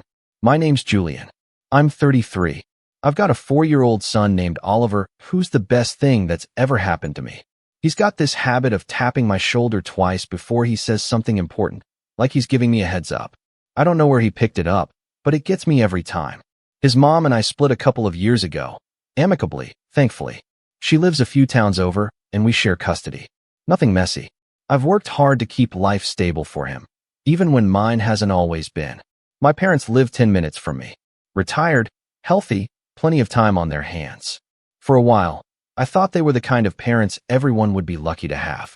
Back when I was making decent money in tech, before the layoffs hit, I helped them pay off the remainder of their mortgage, a hefty chunk, too, and bought them a new car for their anniversary. They didn't ask for it. I just did it. My way of saying thanks for raising me, you know? I didn't make a big deal out of it. Just handed them the keys in the driveway one spring afternoon. My dad teared up. My mom hugged me and said, "You're such a good son." I believed her. I have one sibling, my older sister, Karina, 41, lives 2 hours away, but always manages to stay just far enough removed that she's never available for holidays, birthdays, or emergencies. She works in marketing, travels a lot for conferences, and when she does show up to family gatherings once or twice a year, she's always dressed like she's on her way to a red carpet. She's got this performative warmth, big hugs, flashy smiles, selfie-ready enthusiasm, but there's never any follow-through. My parents used to make excuses for her. She's just busy, or she'll call later. Later never comes. Karina didn't even send a text on Dad's birthday this year. Not one. No call, no card, not even a Facebook post. Mom pretended she didn't notice, but I saw the way she kept checking her phone all evening during dinner. I offered to set up a Zoom call. Mom just waved it off and said, "She probably has meetings." Dad tried to cover the silence by launching into a story about his high school track team. I played along, but something about it just stuck with me. This imbalance. This quiet letdown they refused to name. Now, let me be clear. I'm not trying to be the golden child. I don't parade around doing things to make my sister look bad. I've just always believed that if you can help, you do. Simple. But it was becoming harder and harder to ignore how one-sided it all was. Every family dinner, I brought dessert. Every holiday, I helped decorate. Every house problem, I was the one my dad called. The one time the water heater busted, I drove over with my tools and a YouTube tutorial, while Karina posted "family is everything" quotes on Instagram from her hotel suite in Miami. But I still chalked it up to differences in personality. Maybe Karina just wasn't a show-up type of person. Maybe my parents had accepted that, and I was the only one stuck hoping she'd evolve. I figured, as long as they knew they could rely on me, that was enough. Then came last Thursday. I had a job interview, my first real lead in weeks. The kind of opportunity that makes you rehearse your answers in the shower and iron your shirt twice. Problem was, it landed on a day I was supposed to have Oliver. It was short notice, and I didn't want to leave him with just anyone. So I called my mom. Easy favor, I thought. Just an hour or two. I even offered to drop him off with snacks, toys, and everything he'd need. She answered on the second ring. "Hey, Mom. Quick thing. Would you and Dad be able to watch Ollie for a bit tomorrow morning? I've got a job interview. It shouldn't take long," and she didn't even let me finish. "Julian," she said, already sounding put out. "We're not your nannies." I blinked. "I didn't say you were. It's just an hour or two. It's an important interview, and I thought you had joint custody." "I do, but I can't bring him to the interview, Mom." "Well," she said, with that huff she uses when she's half done with a conversation, "maybe you should reschedule." There was a silence. That tight, hot kind of silence where you can't believe someone said what they just said. My heart beat faster, not out of anger, at first. Just disbelief. I wasn't asking for a vacation. I wasn't asking them to raise him. I was asking for one small favor after years of showing up. And I realized in that moment, standing there in my hallway with Oliver pushing toy cars across the floor, that I wasn't shocked she said no. I was shocked at how little it seemed to matter to her that she did. I didn't argue, didn't plead, didn't guilt trip. I just said, "All right," and hung up. I walked back to the living room and sat on the floor next to Oliver. He looked up at me, handed me a blue car, and said, "This one's fast like your car." I smiled, but it didn't reach. I ended up asking my neighbor, who thankfully offered to help. She has kids of her own and knew how much that interview meant to me. It went fine. Not amazing, but decent enough to keep me hopeful. For days passed. No call from Mom. No follow-up. No, how'd it go? Nothing. Then, Sunday evening, I heard a knock at the door. When I opened it, both my parents were standing there. My mom looked anxious, holding a Tupperware container like it was some kind of peace offering. My dad was quiet, hands in his pockets, eyes on the ground. I didn't say anything, just waited. Mom cleared her throat. "Can we talk?" And that's where things start to unravel in a way I never expected. They stood on my porch like strangers who'd wandered onto the wrong doorstep. My mom held that Tupperware like it was a white flag, but her eyes darted past me, scanning my living room like she expected backup. My dad looked tired, not physically, but in the way someone looks when they're caught in the middle of something they can't quite admit to. I should have asked what they wanted. I should have made them say it first. But old habits die hard. I stepped aside and let them in. Oliver was napping in his room. I kept my voice low. "What's this about?" Mom sat down on the couch and placed the Tupperware on the coffee table without a word. It was her lasagna. She always made it after an argument. The kind with extra mozzarella on top, as if melted cheese could smooth over everything unsaid. Dad hovered awkwardly near the window. "I shouldn't have snapped at you," she said eventually, eyes locked on the floor. I just felt ambushed. I raised an eyebrow. "Ambushed?" "I asked for 2 hours of your time so I could go to a job interview." Her lips pursed. "It's just, we're not young anymore, Julian. Watching a toddler is a lot. You know your father has back problems. Dad winced slightly, but didn't correct her. He's the kind of guy who'll carry furniture with a slip disc if it means avoiding a confrontation. I wasn't asking you to run laps with him, I said. Just sit with him. Read a book. Keep him safe. Mom sighed. We're trying to enjoy retirement, honey. You make us sound like we're useless if we say no once. I sat down across from her. Once. Her eyes flashed. She opened her mouth, then shut it again. The silence between us stretched, full of old weight and new tension. And then, the kicker. We've been talking, she said, shifting in her seat. About boundaries. I felt something cold settle in my chest. Boundaries? Dad finally spoke. Your sister says you've been putting too much pressure on us. There it was. Karina. Always 2 steps removed, but somehow pulling strings from her cushioned perch. I shouldn't have been surprised. She and Mom had gotten closer over the past year. Not in a natural way, but more like people aligning their stories before a big meeting. Karina had started calling once a week again, usually to vent about work or humble brag about her newest project. Mom ate it up. She's turning a corner, she'd said one night, beaming after a call. I just nodded. I'd heard it before. She said that. I asked, keeping my voice even. She's worried, Mom said. She thinks you've gotten dependent. That one hit harder than I expected. I lost my job. I'm raising a 4-year-old. Asking my retired parents for 2 hours so I can attend an interview isn't dependency. It's survival. Mom crossed her arms. We don't want to be taken for granted. I laughed, but it came out dry. Taken for granted? I paid off your mortgage. Bought your car. Fixed your gutters last winter when Dad slipped on the ladder. Karina didn't even show up for Thanksgiving. Dad flinched, but Mom's face hardened. She has a demanding career. And I had one. Until I didn't. Funny how quickly that stopped matching. There was another silence. This one thicker, heavier. My mom looked away, and my dad suddenly found a speck of dust on his shoe to focus on. I think you should go, I said quietly. She blinked. Julian, I think you should go before you say something that makes it worse. They didn't fight me. Just stood up slowly. Mom left the lasagna. Dad gave me a quick, almost guilty nod before they walked out. The door closed behind them with a quiet thud, but it echoed in my chest for hours. That night, I lay awake thinking about all the little signs I'd ignored over the years. The Christmas when Karina forgot to bring gifts, but everyone still cooed over her new designer boots.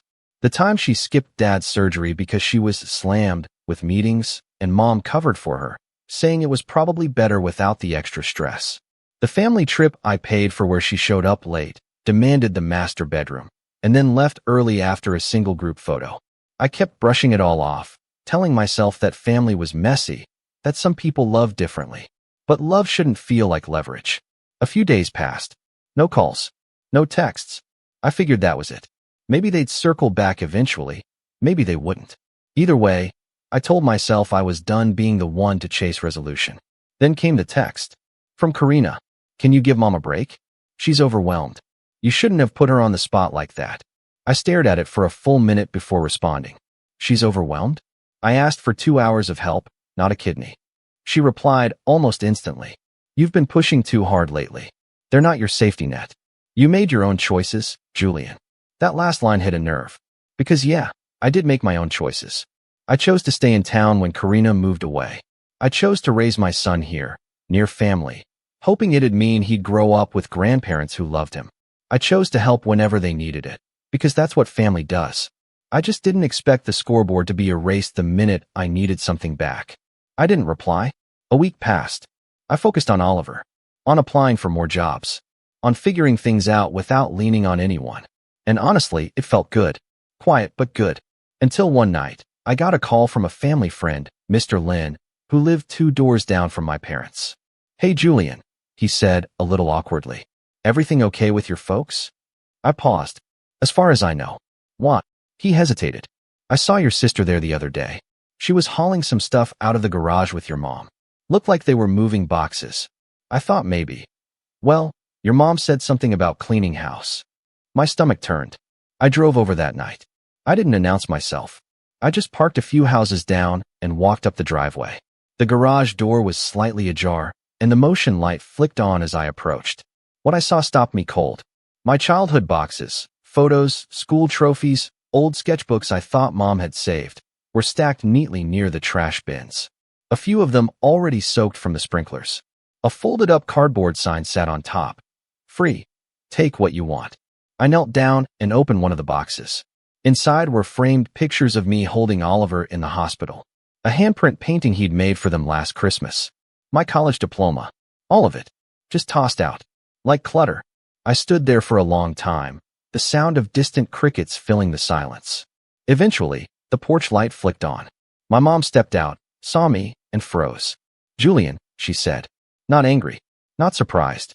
Just caught. I picked up the diploma. Held it up. Really? She didn't move. We needed space. For what? Karina's new staging area? Her jaw tightened. She's thinking of moving back. Temporarily. I nodded slowly, the pieces clicking together. The boundaries. The sudden distance. The pushback about Oliver. It wasn't about being overwhelmed. It was about making room. For her. "You could have asked me to move this," I said, gesturing at the boxes. "Or told me to come get it. But you didn't. You just dumped it." "I didn't think you'd care," she said. And that was somehow worse. I took a breath, the air thick with betrayal. "You've made your choice," I said, quieter than I expected. "I hear you loud and clear." And without another word, I picked up 2 boxes, walked back to my car, and left the rest sitting there under the flickering porch light. I didn't sleep that night. The next morning, I filed paperwork to change something I never thought I'd touch.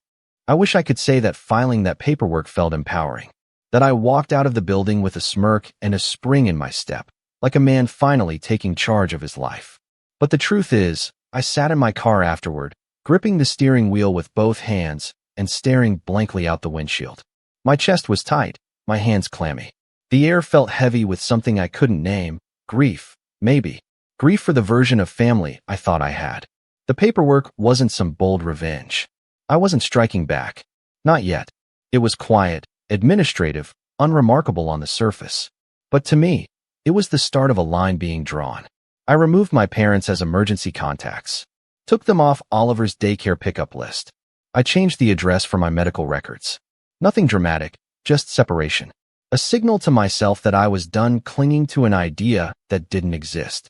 That weekend, I did a full sweep of my apartment. Cleaned out drawers, donated old clothes, reorganized Oliver's room. I stayed busy on purpose. My brain had too many sharp corners those days, and motion softened them. Oliver, thankfully, was blissfully unaware. He'd climb into my lap with picture books or chase his toy dinosaurs across the hallway like nothing had changed. And in a way, I was grateful. At least one of us still believed in unconditional love. I didn't hear from my parents for 2 weeks. Not a call, not a text. The silence was louder than any argument we'd ever had. Occasionally, I'd think about the lasagna still sitting in the back of the fridge. I couldn't bring myself to eat it, but I didn't throw it out either. It felt like a relic, a symbol of something that used to mean comfort and now just made me feel sick. Then one morning, I woke up to an email. Subject, "Let's talk." It was from Karina. Short, polite, vague. "Mom and Dad are struggling. They don't know how to reach out to you. I think you're being a bit extreme, but I'm willing to mediate if you're open to a conversation." I stared at it for a long time. Struggling? They weren't sick. They weren't broke. They weren't alone. They had each other. And apparently, they had her. The only thing they were struggling with was me having boundaries. I didn't reply. Instead, I doubled down on the things I could control. I poured my focus into Oliver. I took him to the science museum. We built a solar system out of Play-Doh. I taught him how to ride his bike on the grass in the park just behind our building. We fell. We laughed. We got back up. Again and again. And then, out of nowhere, something shifted. I got a call back for that job interview. The company had been dragging their feet on hiring, but they finally made a decision, and they wanted me. It wasn't as senior as my old role, and the pay wasn't as high, but the hours were flexible, the team seemed solid, and most importantly, they respected the fact that I was a single dad. The hiring manager actually smiled when I mentioned Oliver during our second call. I started 2 weeks later. It was rocky at first, shaking the rust off. But soon I found a rhythm. I dropped Oliver off at daycare, did my work from the small home office I carved out in the corner of the living room, and picked him up with a juice box and a story queued up for the ride home. It wasn't glamorous, but it was stable. And after the emotional storm I'd weathered, stability felt like luxury. What surprised me most during this time was how light I felt. Not all the time. There were still pangs of sadness, moments when I'd see a family at the park with doting grandparents and feel that sharp ache in my chest. But there was also relief. A release of that constant pressure to perform, to please, to maintain the illusion that everything was fine. Without that weight on my shoulders, I could finally breathe. One afternoon, I ran into Mr. Lin again while walking Oliver. "You look good, Julian," he said, giving me a warm smile. "Less stressed." "Trying," I said with a shrug. He hesitated. "I hope you don't mind me saying this, but I always thought your parents leaned on you a bit too much. You were always the one fixing things. Nice to see you taking care of yourself for a change." I didn't know what to say. It was the first time someone outside the family acknowledged it. That silent imbalance I'd been carrying for years wasn't just in my head. "Thanks," I said. "Means more than you know." A few days later, I got a surprise call from an old friend, Danny. We used to work together in my last job before the layoffs. He'd gone on to start his own small agency and wanted to know if I'd be interested in consulting part-time. "You've always been good with client management," he said. "Flexible hours, decent pay, no pressure. Just think about it." I thought about it, then said yes. Suddenly, I was juggling 2 jobs, but for once, it didn't feel like drowning. It felt like choice, like momentum. I started saving again. Not much, but enough. I opened a new account under Oliver's name, began setting a little aside each week. Not for anything grand, just a safety net. Something to show him, one day, that even when things got messy, his dad had a plan. I also began writing again. Nothing serious, just small journal entries, late at night after Oliver was asleep. I wrote about the things I was learning, about people, about love, about letting go. It helped. Made me feel like I was shaping my own story again. Still, I'd be lying if I said the family stuff disappeared. It lingered, like background noise. Occasionally, I'd get updates from distant cousins or mutual friends. Karina had apparently been driving down more often, helping declutter the house. Mom had joined some community garden group. Dad was playing chess at the local rec center. They were fine, thriving, even. But not once did they reach out. Until one night, around 11 p.m., I got a call. Blocked number. I let it go to voicemail. A few minutes later, a message popped up. I played it, heart thudding. It was my dad. "Hey, Julian. I know it's late. Just wanted to say, hope you and the little guy are doing okay. I miss you. That's all." Short. Scratchy. Like he didn't want Mom to hear. I stared at my phone for a while, then deleted the message. Not out of spite. Just clarity. I'd spent too long waiting for crumbs of affection. Apologies whispered in the dark. Promises that never made it to daylight. I wasn't going to teach Oliver that love was something you had to earn by being useful. Instead, I took him to the beach that weekend. It was cloudy, but he didn't care. He ran along the shoreline, chasing seagulls and giggling like the world was brand new. I stood there, toes in the sand, jacket zipped up to my chin, and felt something settle in me. Peace. Not closure. Not yet. But peace. A week after that, I got a letter in the mail. Handwritten. No return address, but I recognized the handwriting immediately. It was my mom's. The envelope was thin, just one sheet of paper inside. I unfolded it carefully, bracing myself for guilt, for veiled jabs, for passive-aggressive concern. Instead, it said, "Karina's moving in temporarily. We didn't plan for it, but she's between apartments. It's been tense. Your father misses you. So do I. I know I hurt you.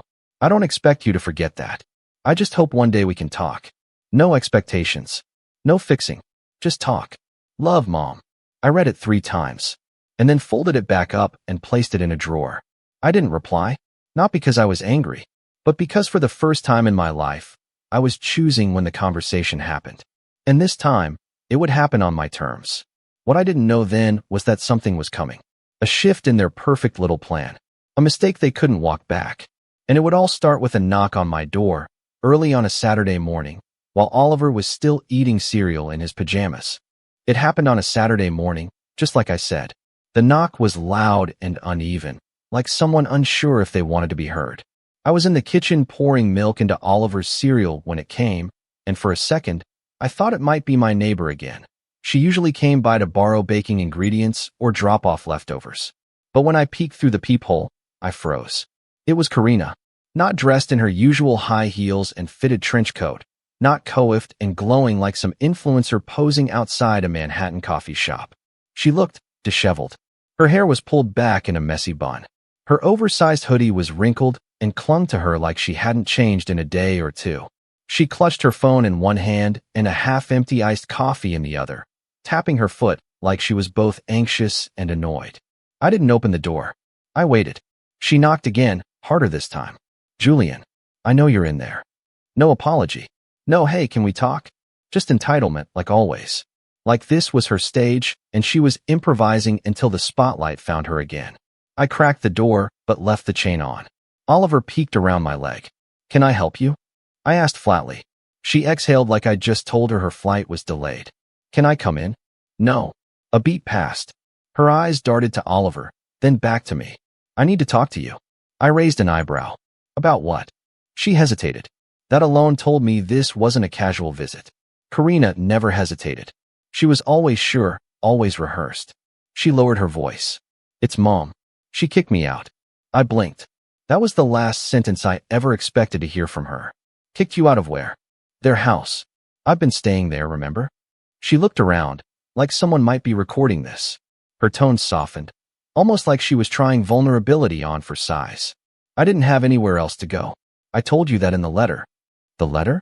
I stepped out onto the porch, closing the door gently behind me so Oliver wouldn't hear. You didn't write that letter. She flinched. I nodded slowly. Mom did. She looked away. I crossed my arms. So why'd she kick you out? That brought her eyes snapping back to mine. Because she's unstable. I laughed. It slipped out before I could stop it. You've lived there a few months, Karina. I've known her my whole life.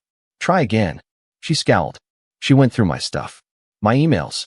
Accused me of stealing. Can you believe that? I could. I didn't say it out loud, but I absolutely could. Karina had always treated boundaries like suggestions. When we were younger, she used to rifle through my drawers for cash or gift cards. She'd borrow clothes and never return them. She once signed my name on a library late fee form, so I'd get charged instead of her. It was always little things, but consistent. And she never apologized. She'd just twist the story until it sounded like you were the one overreacting. She said I lied about my lease situation. Karina continued. That I used them. That I made her throw out your stuff to make room. Which is crazy, by the way. That made me pause. You did make her throw out my stuff, I said. She looked surprised. Wait, you care about that? I care that it wasn't your decision to make. She frowned, folding her arms tightly. Why are you acting like I'm the enemy? Because you are. The words came out so clean, so cold. Even I was startled by how true they felt. And the look on her face, that flicker of realization, like something had finally snapped into place, was confirmation enough. She opened her mouth, closed it. Then, like always, she pivoted. Look, she said, lowering her voice again. They're selling the house. That stopped me. What? I wasn't supposed to tell you yet, she continued, eyes scanning the street. But yeah, it's happening. They already met with a realtor. They want to downsize. I stared at her. And this is what to do with me. She hesitated again, then pulled out her phone and scrolled. They're listing it under both their names. But here's the thing. You know that loan you paid off for them? The mortgage. I nodded slowly. Well, technically, that payoff might have given you partial claim on the equity, depending on how it was filed. I narrowed my eyes. What are you talking about? She held up her phone. Look, I talked to someone. A friend who works in real estate law. I asked hypothetically, what happens if someone pays off a family member's mortgage and it's not a gift and it wasn't properly documented? She said if there's no gift affidavit or waiver, and if that payment can be traced, there might be grounds to claim interest in the property, especially if the person contributed significantly to the value. I stared at her, heart pounding. And you're telling me this why? She finally said it. Because I want you to help me stop them. I took a step back. You want me to fight our parents over a house you were squatting in and got kicked out of? They're selling it for cash, she said quickly. And they're planning to split it 2 ways, between themselves. No inheritance talk. No future planning. Nothing for us. Nothing for you. After everything you did. My throat went dry. You weren't going to tell me this until you got kicked out. She shrugged helplessly. I figured it wasn't my business. But now, I shook my head. This wasn't about justice. This wasn't about fairness. This was about access. Karina didn't care that I'd been cut out. She cared that she had been. And for the first time, I saw the game clearly. She was scared, not because she'd been kicked out, or because she'd lost comfort, but because she'd lost control. She thought mom and dad would cater to her forever. She thought her presence was enough of a currency to get what she wanted. But now that the faucet had turned off, she came running to the one person she thought she could still manipulate. Me. But I wasn't the same brother she used to shove around in our teenage years. I wasn't the quiet son sitting at dinner while she was praised for doing the bare minimum. I was done playing backup. So I nodded, pretended to think. Okay, I said slowly. Let me talk to someone. I might know a guy. Her eyes lit up. Seriously? Yeah. Just give me a few days. She smiled, genuinely for once. Or maybe just better performed. Then she turned and walked back to her car, waving as she left. As soon as she drove off, I called an old friend of mine, Greg. He used to be a contracts analyst in real estate finance before pivoting into freelance investigations. The kind of guy who could dig up a tax record faster than most people could Google a birthday. I laid it all out for him. The mortgage payoff, the lack of a gift affidavit, the equity buildup, the potential sale. I'm not looking to sue, I told him. Not yet. I just want to know what's real and what's smoke. Greg agreed. Over the next few days, he sent me files. Old bank statements, deed transfers, lien releases, and the most important one, the property title. Turns out, when I paid off the mortgage, the final payment was processed under my name. My signature was on the cashier's check. There was no formal agreement marking it as a gift. No legal disclaimer of rights. It had all been done on faith, trust, and in the eyes of the law, that trust might have created a silent interest. Greg explained it like this. Right now, you technically have a foot in the door. If they sell without disclosing your contribution, they could be opening themselves to a claim. It's not guaranteed, but it's leverage. Strong leverage. That's when the gears started turning. I didn't want to take their house. I didn't want to ruin anyone. But they needed to feel what it was like to be left out of a conversation that changed everything. To be blindsided. To be treated like a footnote in a story they helped write. So I began to plan. I made copies of every document. Organized them in a folder. Started drafting an affidavit of interest, not to file, but to hold. A shadow under their future transaction. A silent warning. Then I began asking questions. To mutual friends. To family acquaintances. Subtle, casual questions about mom and dad's upcoming plans. Their realtor. Their timelines. I learned that Karina had been pushing them to move fast. She'd even introduced them to a buyer, a friend of a friend, supposedly very interested. Cash buyer. No inspection. Just sign and close. And then I found something else. A clause buried in the buyer's preliminary offer letter. If accepted, it would include an as-is condition and a waiver of all prior claims and liens, including any disclosed or undisclosed financial contributions. Greg laughed when he read it. This isn't a house purchase, he said. It's a legal eraser. Karina wasn't trying to stop the sale. She was trying to secure it by getting me to sign something, or stay quiet, or file early and then settle quietly out of sight. She thought she could use my pain as a springboard. That's when I knew what I had to do. I called Greg back. I want to stop them, but not with a lawsuit. He paused. Then how? I smiled. With information. Because sometimes the best revenge isn't screaming in someone's face. It's letting them walk right up to the edge of comfort and pulling the rug out just before they settle in. The game had started, and for once, I wasn't playing defense. 3 weeks later, my parents' house was scheduled to close. The buyer, a man named Mark Feldon, was supposedly an investor, but Greg's digging revealed he was a shell figure tied to a small real estate flipping firm run by one of Karina's old college friends. It was clear what they were doing. Karina had brokered a deal that would slide the house into a friendly buyer's hands, flip it 6 months later, and pocket the back-end profits quietly, likely under the table. I wasn't supposed to know any of this. I was supposed to sit quietly on the sidelines like I always had. Except this time, I didn't. The day before closing, I sent one email. To Donna Keating, the family realtor. CC, Mark Feldon, Karina Mendez, Mary and Robert Wyatt, my parents. Subject. Pending sale of 337 North Hollow Lane. Dear all, as an informal courtesy before any further transfer of ownership occurs, I want to disclose that I hold documentation indicating a substantial financial contribution made toward the remaining balance of the mortgage on 337 North Hollow Lane, paid directly and in full under my name. There was no accompanying gift affidavit signed, nor was any formal waiver of financial interest provided.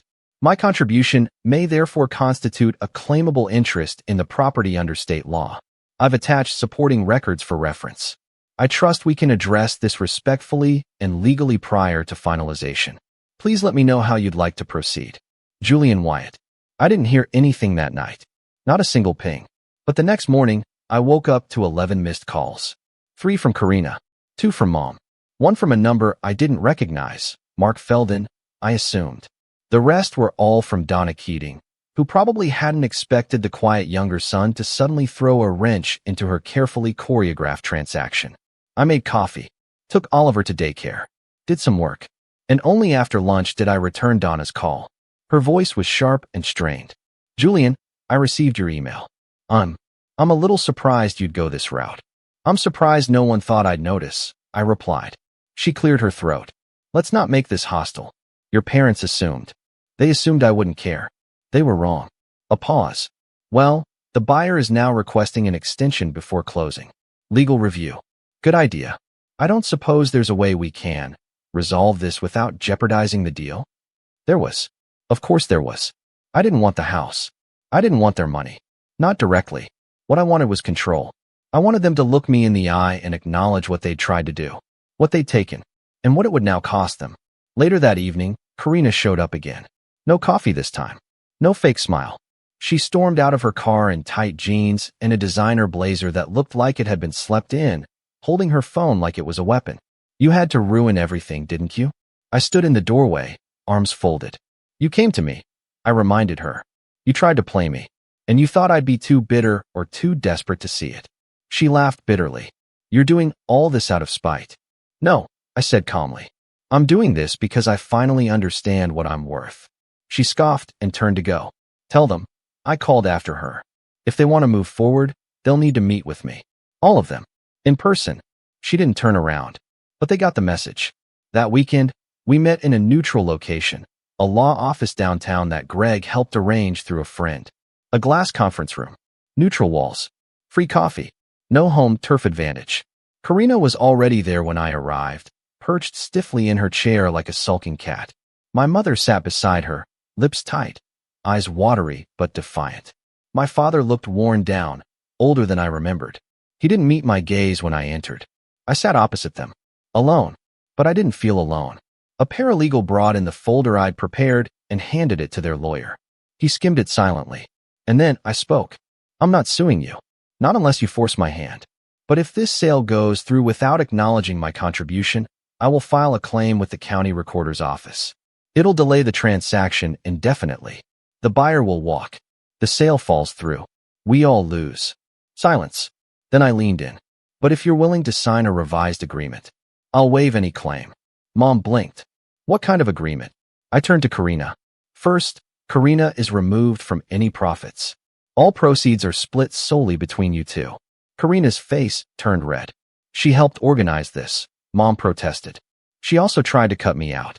You can't have it both ways. Dad finally spoke. And what about you? What do you get? I smiled. I want nothing now. Nothing in cash. Nothing in property. I don't want a penny from the sale. But I reached into my folder and slid a new document across the table. You will sign this. Their lawyer picked it up. Read it. His eyebrows rose slightly. What is it? Mom asked. It's a posthumous disinheritance waiver, I said. I waive any right to your estate when you pass. No claims, no contests. But in return, you agree to legally remove Karina from your will as well. Everything goes into a fund for Oliver. Education, healthcare, housing. He gets it all. Karina shot out of her chair. You have got to be kidding me. Sit down, Mom said quietly. Karina froze. I turned to her. You wanted the house? You wanted them to yourself? You've got them. No more competition. No more guilt. But no more money, either. She glared at me. You'd do this to your own sister? I'm doing this for my son. Dad looked at me, and for a brief moment, I saw something flicker in his eyes. Regret, maybe. Or shame. And then he nodded. We'll sign it. Karina's jaw dropped. Dad. He didn't respond. The documents were signed by the end of the hour. Karina stormed out. Mom lingered behind, eyes full of something I didn't have a name for. I never thought it would come to this, she whispered. It didn't have to. She nodded, slowly, then left. I walked out of that office lighter than I'd felt in years. It was over. No more backdoor deals. No more manipulation. No more quiet betrayals. Just clean, documented truth. A week later, I received a letter from the escrow company. The sale had gone through. A copy of the Education Fund Trust was enclosed. Fully funded. Untouchable by anyone but Oliver. A few days after that, I stood in Oliver's room, watching him build a tower out of blocks. He looked up at me. Dad, can we go to the beach again? Soon, I said, smiling. Very soon. Because for the first time in my life, I wasn't just reacting to other people's choices. I was building something of my own. Something real. Something lasting. Something no one could take. And I didn't have to burn the house down to win. Just make sure they knew I'd built my own. I used to think I was the responsible one.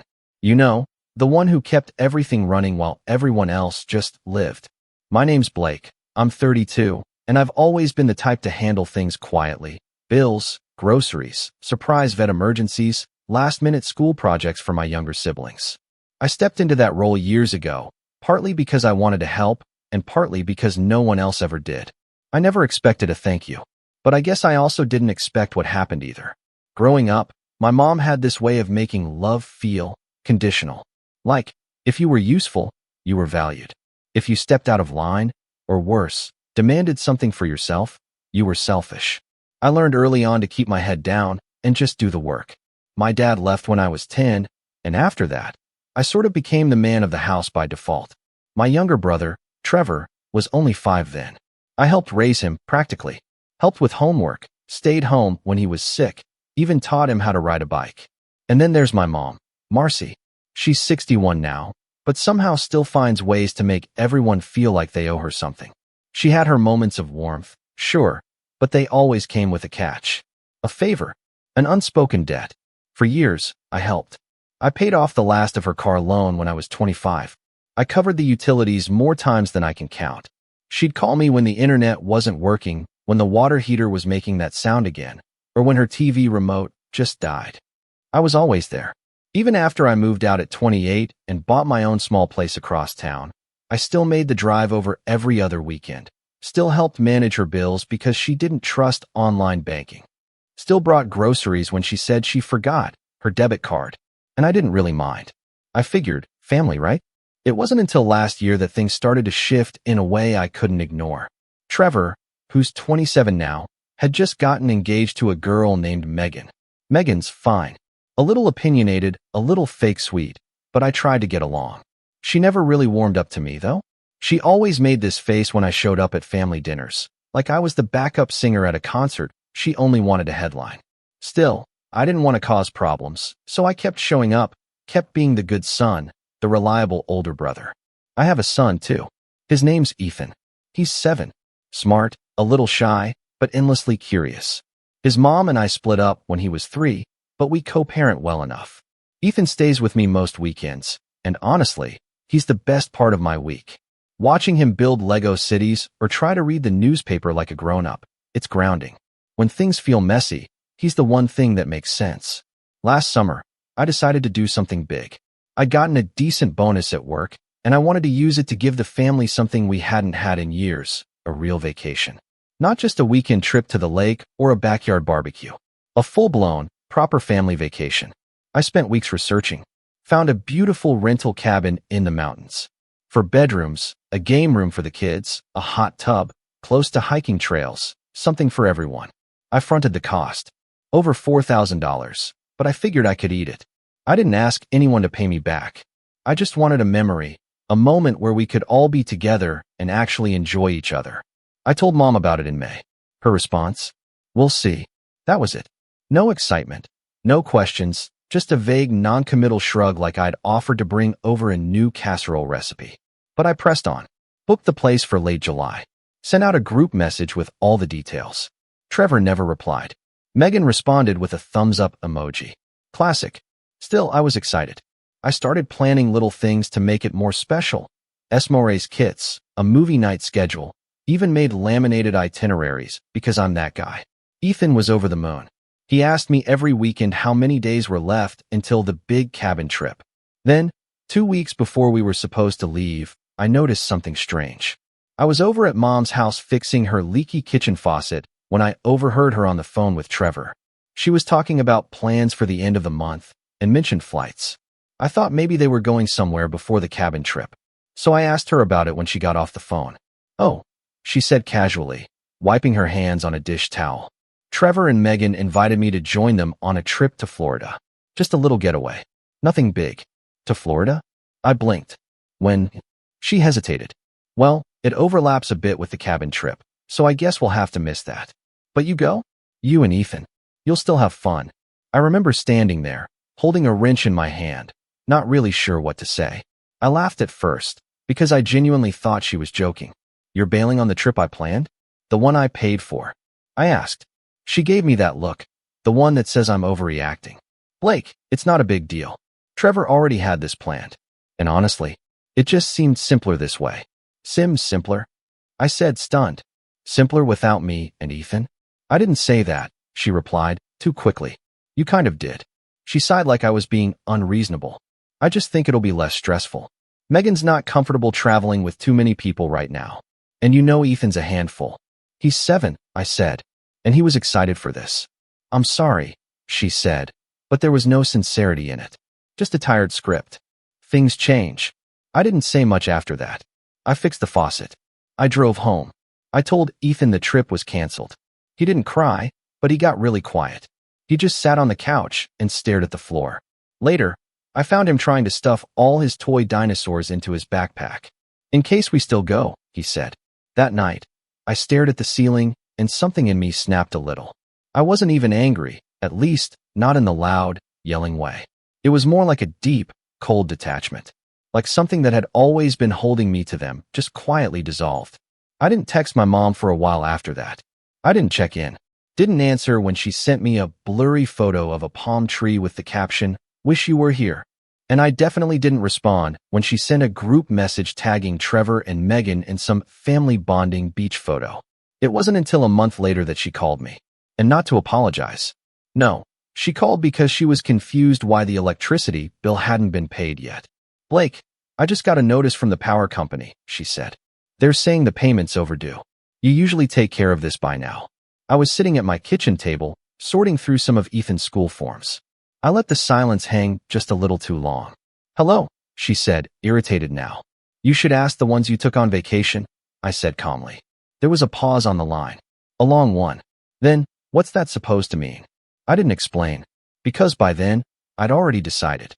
Something in our dynamic was going to change, and I wasn't going to be the one paying for everything, literally or emotionally, anymore.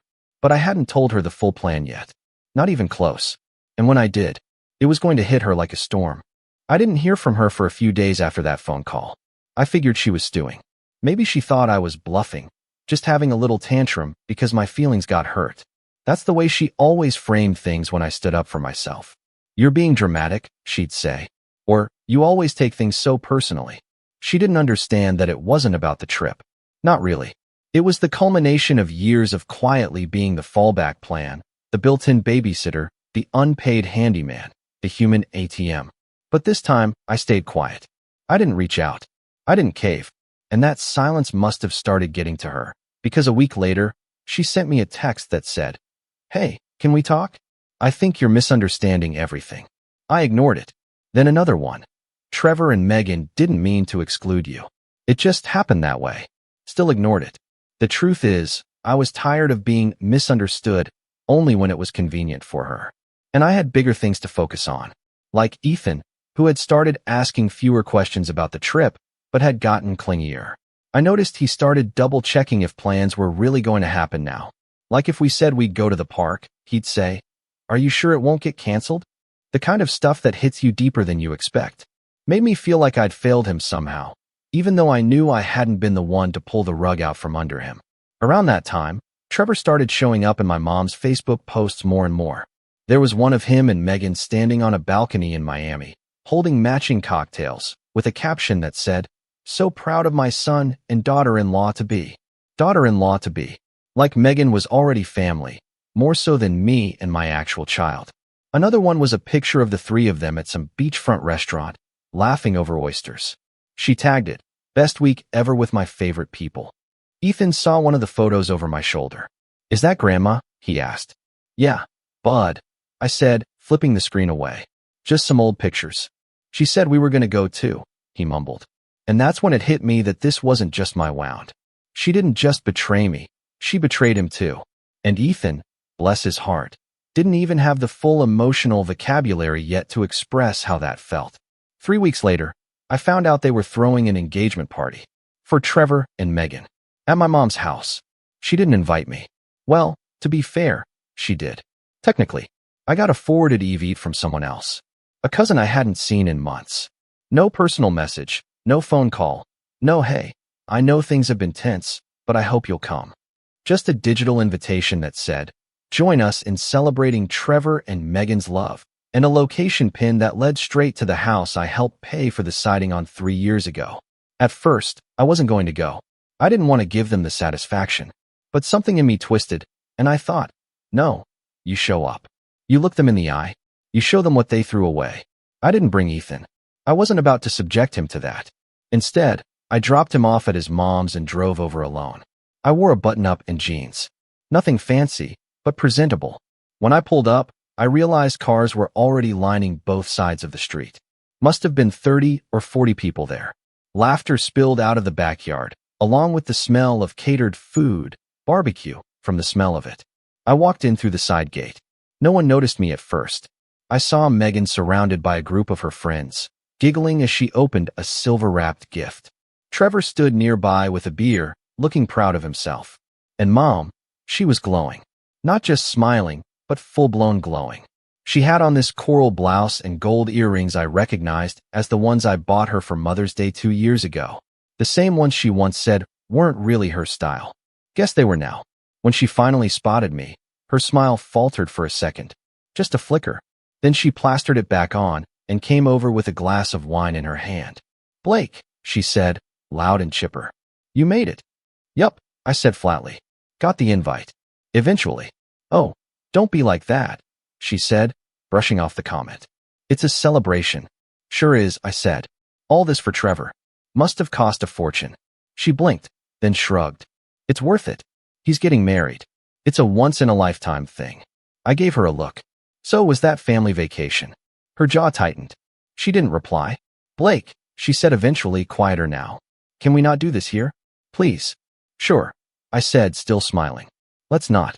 Wouldn't want to make anything simpler." I didn't stay long. Maybe 20 minutes. Just long enough for them to know I was there. Long enough to see how easily they'd replace me. How little they even noticed my absence until I showed up. I left without saying goodbye. A week later, I got the real gut punch. Mom called me. This time, she didn't beat around the bush.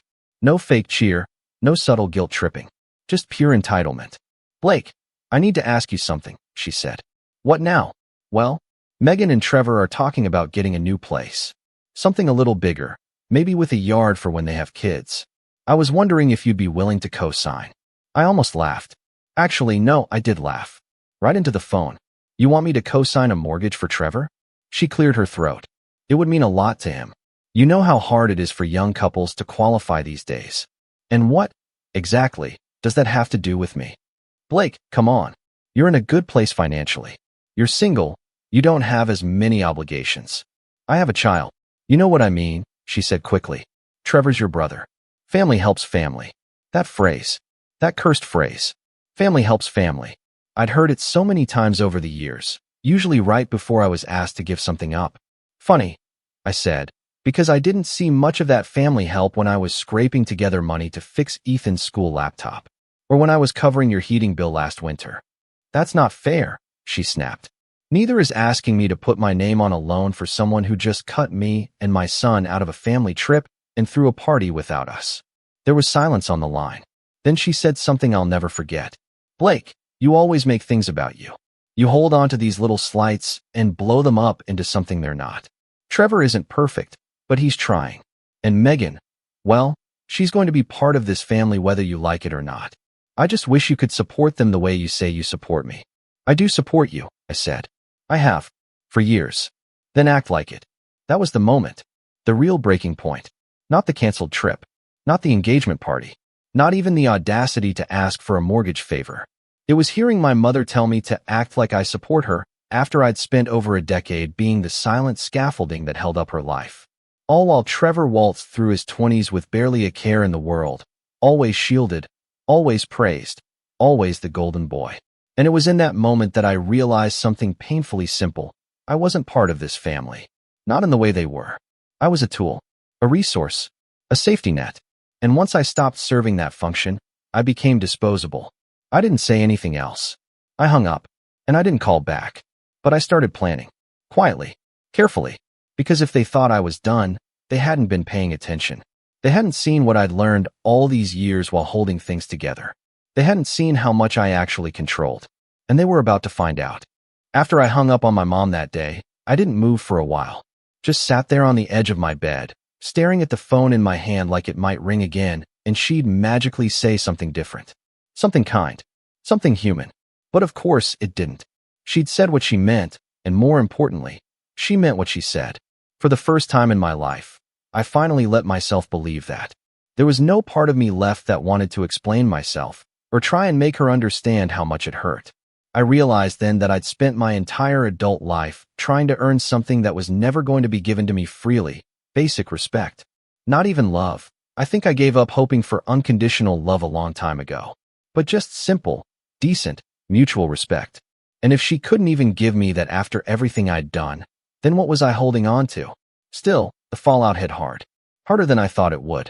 You always imagine breaking away from toxic family will feel empowering.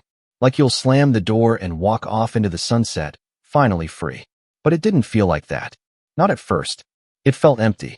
Like the ground I'd been standing on had vanished, and I was just falling in slow motion, waiting to hit the bottom. The next few weeks were rough. I stopped sleeping well. I'd lie awake at night replaying old arguments, old holidays, even good memories, but they all felt poison now. I found myself scrolling through old texts from her, little, thanks again, Blake, you're a lifesaver, messages that once made me feel appreciated. But now they read like a customer thanking a cashier for bagging their groceries. Polite, empty, transactional. I didn't tell many people what had happened. Not even close friends. I wasn't ready to say it out loud.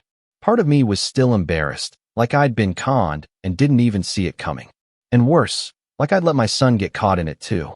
One night, about a month later, Ethan and I were sitting on the living room floor building a Lego castle. He was focused on the drawbridge while I handled the towers.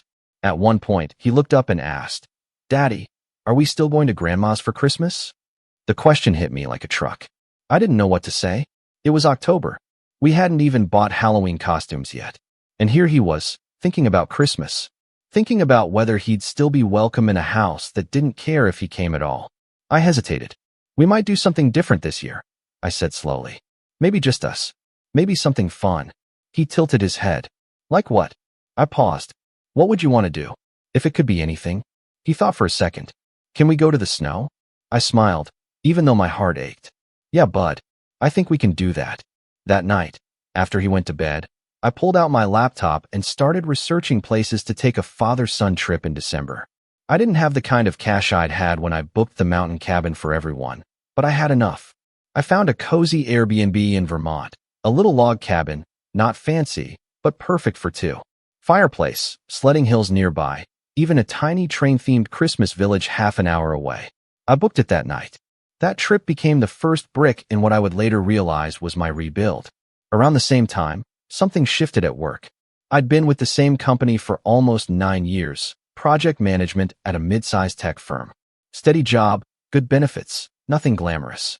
But the new VP had been quietly observing people's contributions over the past quarter, and apparently my name kept coming up. I was offered a chance to lead a new client onboarding initiative, something high visibility, high responsibility, and for the first time, high recognition. Normally, I would have second-guessed myself, wondered if I was really the right fit, if I should wait another year. But I said yes, without hesitation. I threw myself into that project, not out of vengeance or to prove them wrong, but because for the first time in a long time, I was doing something where effort equaled reward, where my work was seen, not assumed, where I could build something and no one would steal credit for it. My weekends were still Ethan time. We started making it a ritual, Saturday pancakes, then some kind of mini adventure. The science museum, a quiet hike, a soccer game, just us. And on Sunday nights, after I dropped him off at his mom's, I'd come home, crack open a craft beer, and spend an hour journaling. At first it was messy and angry, page after page of, how could they? Why didn't she care? But slowly it changed. I started writing about what I wanted my life to look like, what I wanted Ethan to remember about these years, what kind of father I needed to be, not just to protect him, but to show him how to walk away when people stop treating you right. It was strange how much space I suddenly had. Emotional space, mental space, financial space, even. The power bill didn't randomly spike because Mom left the heat blasting for a week. I wasn't fielding calls about broken faucets or pest problems in a house I didn't live in. I wasn't buying groceries for 3 households anymore. And I started noticing how quiet my phone had become. Trevor never reached out. Not once. Not to ask why I hadn't shown up for Thanksgiving. Not to check in on Ethan. Nothing. Which told me all I needed to know. The final confirmation came when a mutual family friend, my Aunt Denise, reached out. She and my mom had been close once, but they'd drifted over the years. She'd always liked me, though. She called me out of the blue one evening. Hey, Blake, she said gently. Mind if I ask you something? Sure, I said cautiously. I saw a photo on Facebook. Your mom posted it. Trevor and Megan's baby shower. I blinked. Baby shower? Yeah, she said. Apparently Megan's 6 months along. My stomach dropped. They didn't tell you? No, I said, trying to keep my voice even. They didn't. I'm so sorry, sweetheart, she said. I figured maybe you were just keeping it private, but when I asked about you, your mom said you were doing your own thing these days. Like you'd left the family. I let out a dry laugh. Yeah, I guess that's one way to spin it. Denise hesitated. I just wanted you to know. I see what's happening. And it's not right. After we hung up, I sat there for a long time. 6 months along. That meant Megan had already been pregnant when I got that call about co-signing a mortgage. When they asked me to put my name on a house that would be for their new little family. A family they had no intention of including me in. That was the last little ember of hope burning in the corner of my heart, and it went out completely. But this time, it didn't feel like loss. It felt like clarity. I wasn't part of their story anymore. But maybe that was a good thing. By the time December rolled around, I'd finished the onboarding project and been offered a promotion, official team lead. A raise. My own office. I accepted it on the spot. Ethan and I went on our Vermont trip a few days before Christmas. The cabin was perfect. We built a snowman, drank hot cocoa, stayed up late watching cheesy holiday movies. I even surprised him with a model train set that we set up under the little tree the Airbnb host had left decorated. One night, as we were getting ready for bed, he looked at me and said, "This is the best Christmas ever." I didn't cry, not until he was asleep, because I realized something then. I wasn't rebuilding my life. I was building it for the first time. And this time, I wasn't building it for people who only saw me as useful. I was building it for us, me and Ethan. But I wasn't done. Not quite. Because even as I found peace, I hadn't forgotten everything they'd taken for granted. And soon, I'd be taking something back. Not out of spite, not out of anger, but because it was mine. And they never even bothered to say thank you. When we got back from Vermont, everything was different, and not just in the obvious, surface-level ways. Something in me had hardened, but not in a bitter way. I'd let go of needing them, and with that freedom came a strange kind of clarity. For the first time in my life, I could see them for who they really were. My mother, Trevor, Megan, not through the fog of guilt or obligation, but through the lens of truth. And the truth was, they never really saw me as part of the family. Not in any meaningful sense. I was a support beam, a financial cushion, the guy who'd always say yes, the one who'd never say what about me. So when I stopped doing those things, stopped enabling them, they treated it like a betrayal, which was funny, really, because they'd been betraying me for years. They just did it with smiles on their faces and wine glasses in their hands. That trip with Ethan made one thing painfully clear. I had a responsibility to protect him from becoming a version of me, a man raised to think he has to earn love through labor, silence, and sacrifice. And part of that meant teaching him, through action, that some boundaries are worth defending. Some lines, once crossed, deserve consequences. I started planning in January, quietly, methodically, not because I wanted drama. Quite the opposite. I wanted precision. I wanted my revenge to be the kind you couldn't scream your way out of. Not a blow-up. Not a public tantrum. I wasn't going to yell, throw anything, or write a Facebook post like my mother often did after even minor inconveniences. No, mine would be silent and permanent. The first step was legal. See, back when my mom first started falling behind on bills, this was maybe 6 or 7 years ago, I helped her refinance the house. Her credit wasn't great. She was months behind on the mortgage, and she was terrified of foreclosure. So I stepped in, used my credit, my income, and my name to qualify for a new mortgage. She couldn't get approved a loan, so I became co-owner. Technically, I owned 51%. At the time, she cried and said she'd pay me back every cent. She didn't, but I never pushed it. I let it slide year after year because I figured, what's the point? It's family. But now it meant something entirely different. So I called a real estate attorney, told him everything, sent him the documents, the agreement, the ownership structure. We met twice in person. He was thorough, calm, and surprisingly direct. "Blake," he said at the end of our second meeting, tapping the folder on his desk, "you are, on paper, the majority owner of that home, which means you have options." "Eviction?" I asked, not even sure I liked the word. He shook his head. "Not exactly, but you can force a sale, or, at the very least, reclaim financial control. If you wanted to, you could require her to buy out your share at current market value.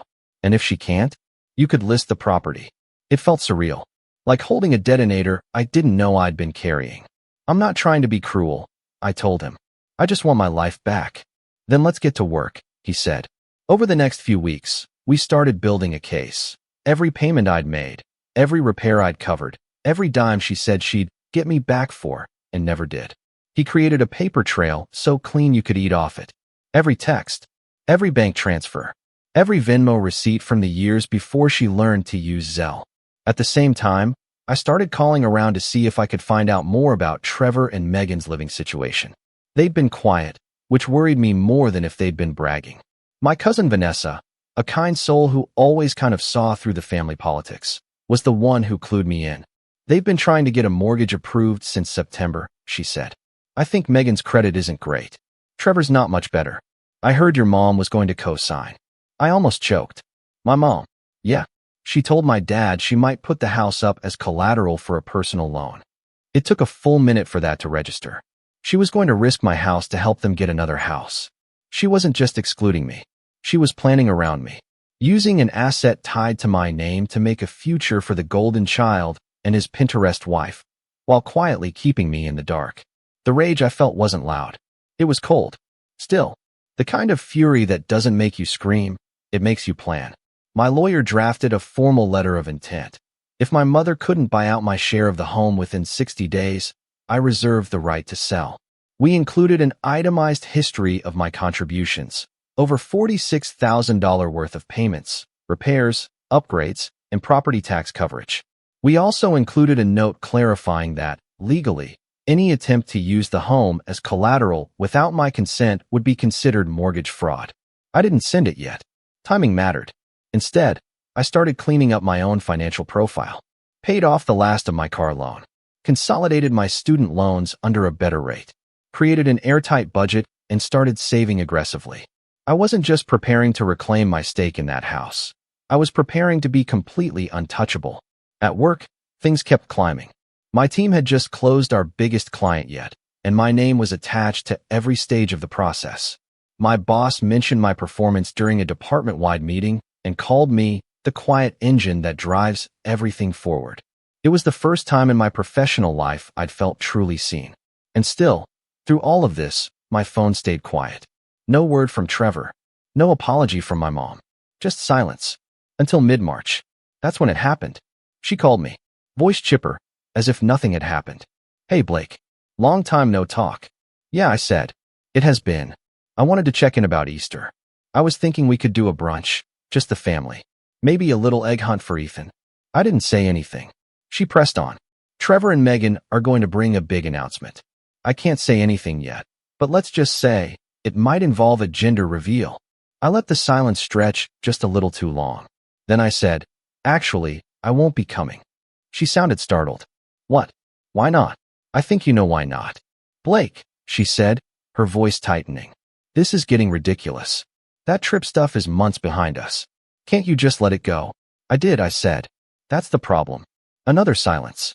Then she said something she thought would guilt me. You're going to punish your own nephew or niece just to make a point? And that's when I knew. She still didn't get it. This wasn't about revenge. Not yet. This was about clarity. No, I said. I'm going to protect my son. From people who treat him like a spare part. She scoffed. You're being dramatic again. No, I said calmly. I'm being strategic. She didn't understand what that meant. But she would. The next morning, my lawyer sent the letter. And the countdown began. 60 days.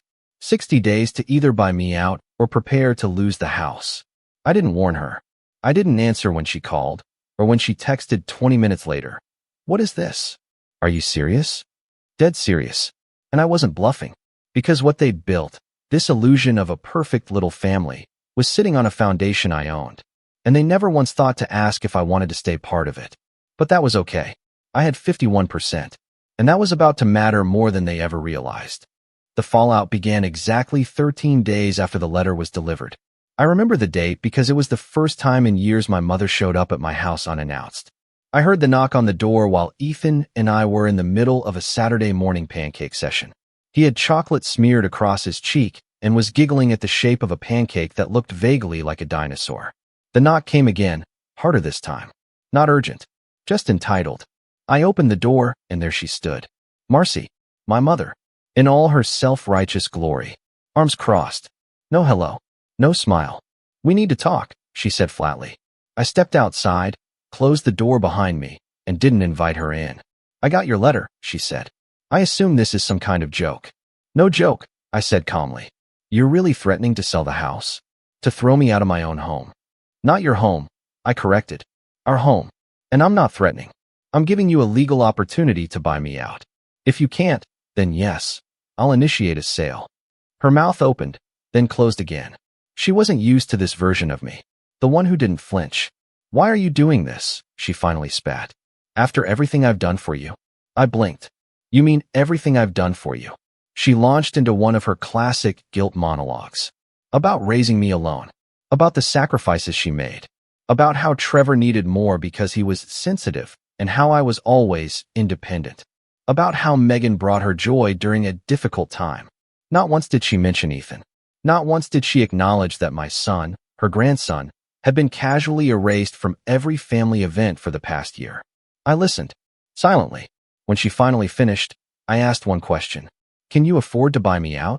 She stared at me. You know I can't. Then you've got 57 days left to figure out what you're going to do. She stormed off. And that was the last civil conversation we had. I expected pushback, of course. Emotional manipulation. Family gossip. Maybe even legal threats. What I didn't expect was how quickly the facade would start to crack once money was on the line. Word got out fast. My cousin Vanessa texted me 2 days later. Your mom's telling people you're stealing the house from under her. Want me to set the record straight? I told her she didn't have to get involved. She did anyway. And apparently, she wasn't the only one who saw through the performance. My Aunt Denise called me again. Blake, I just want you to know, I read the letter. Your mom showed it to me, probably hoping I'd take her side. But everything in there looks fair to me. That quiet support meant more than I expected. But the real twist came when Trevor reached out. Via email. No greeting. No apology. Just a short, irritated message. What the hell are you doing? Mom's a wreck. You know she can't pay you. Just drop it. I replied with a single sentence. Funny. I don't remember you stepping in to help her when she needed mortgage support 6 years ago. He didn't reply. 30 days in, my mother's tone changed. No more angry texts. Instead, she left a voicemail, her voice soft, trembling. Blake, I'm scared. I don't know where I'd go. This is my home. It's where I raised you. I'm not perfect, but can't we find another way? I stared at my phone for a long time. Then I deleted the message. Not because I didn't care, but because I'd finally learned the difference between caring and being responsible for someone else's consequences. She had 60 days to make this right. And she chose denial.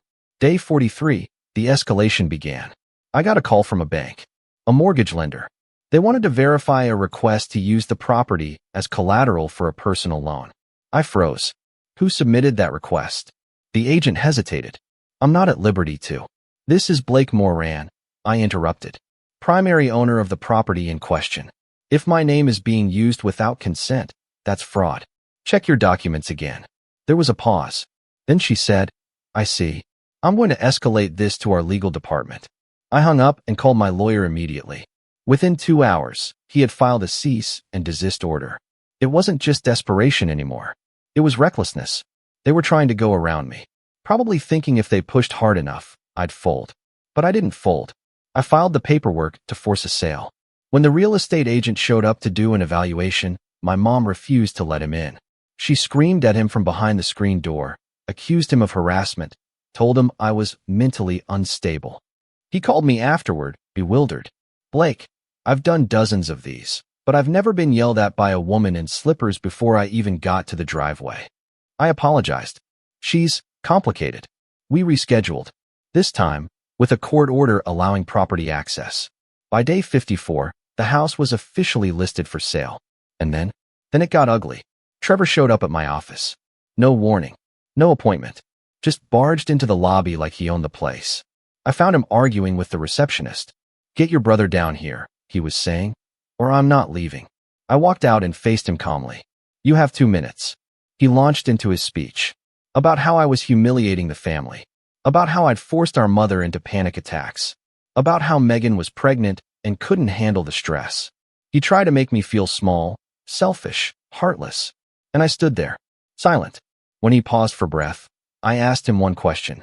Trevor, do you know how many times I covered the mortgage before Mom even told you she was in trouble? He looked confused. What does that have to do with anything? Exactly, I said. You never asked.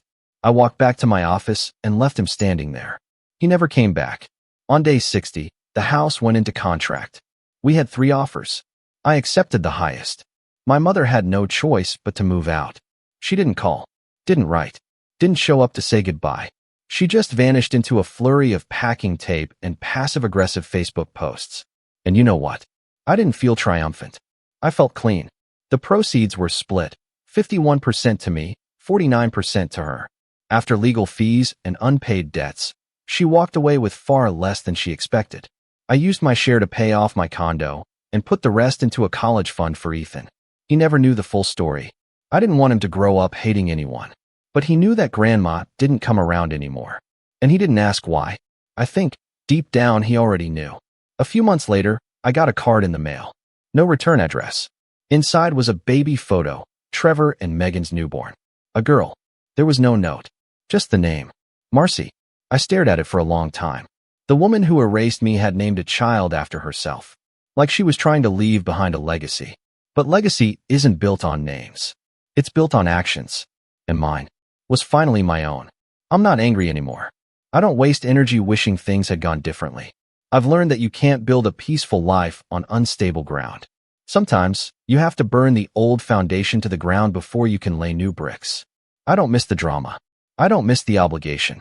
I don't even miss the hope that they'll change. Because I changed. And in the end, that was the real revenge. I didn't destroy them. I just refused to keep holding them up. And when I stepped away, they crumbled all by themselves. My name's Quinn, I'm 32, and I never thought the worst night of my life would start with something as simple as a knock on the door. I remember the sound too clearly. It was sharp, impatient, and carried the kind of tone that tells you you're about to regret opening up. But that night, I didn't have a choice. My newborn son, Evan, was only 2 weeks old. My wife Claire was exhausted, and her father, Mark, had decided to drop by unannounced again. It wasn't the first time he'd done it, either.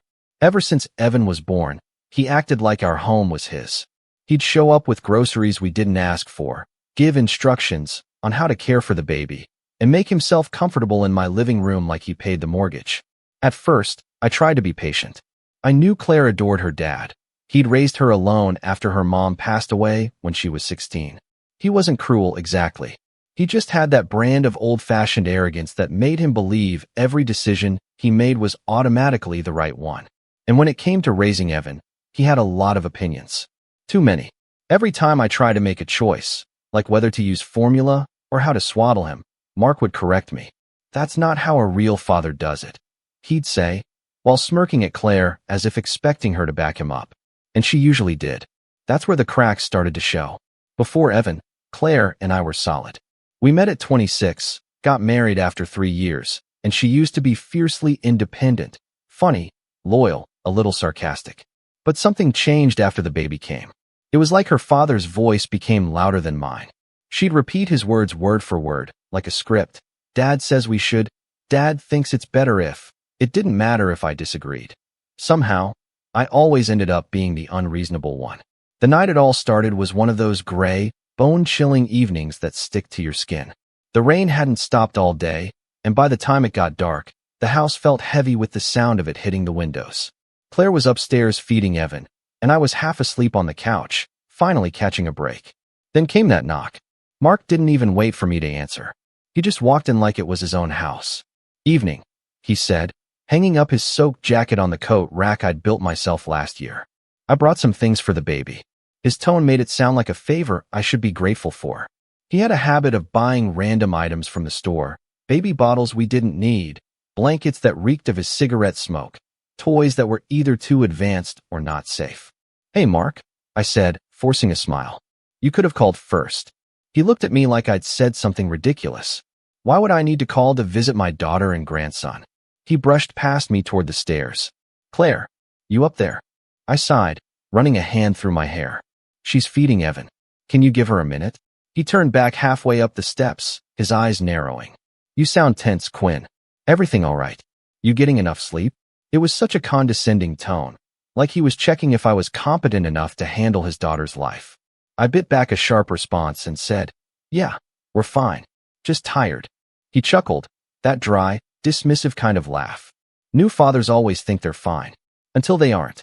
Then he disappeared upstairs. I sat there in silence, listening to faint voices coming from the nursery. I couldn't make out the words, but I could tell he was lecturing again. When Claire came back down 20 minutes later, her face was tight. "Dad thinks Evan's not latching right," she said. I looked up from the couch. "He's fine, Claire. The doctor said he's gaining weight perfectly." "Well, Dad said if we don't fix it now, it could cause problems later." I exhaled slowly.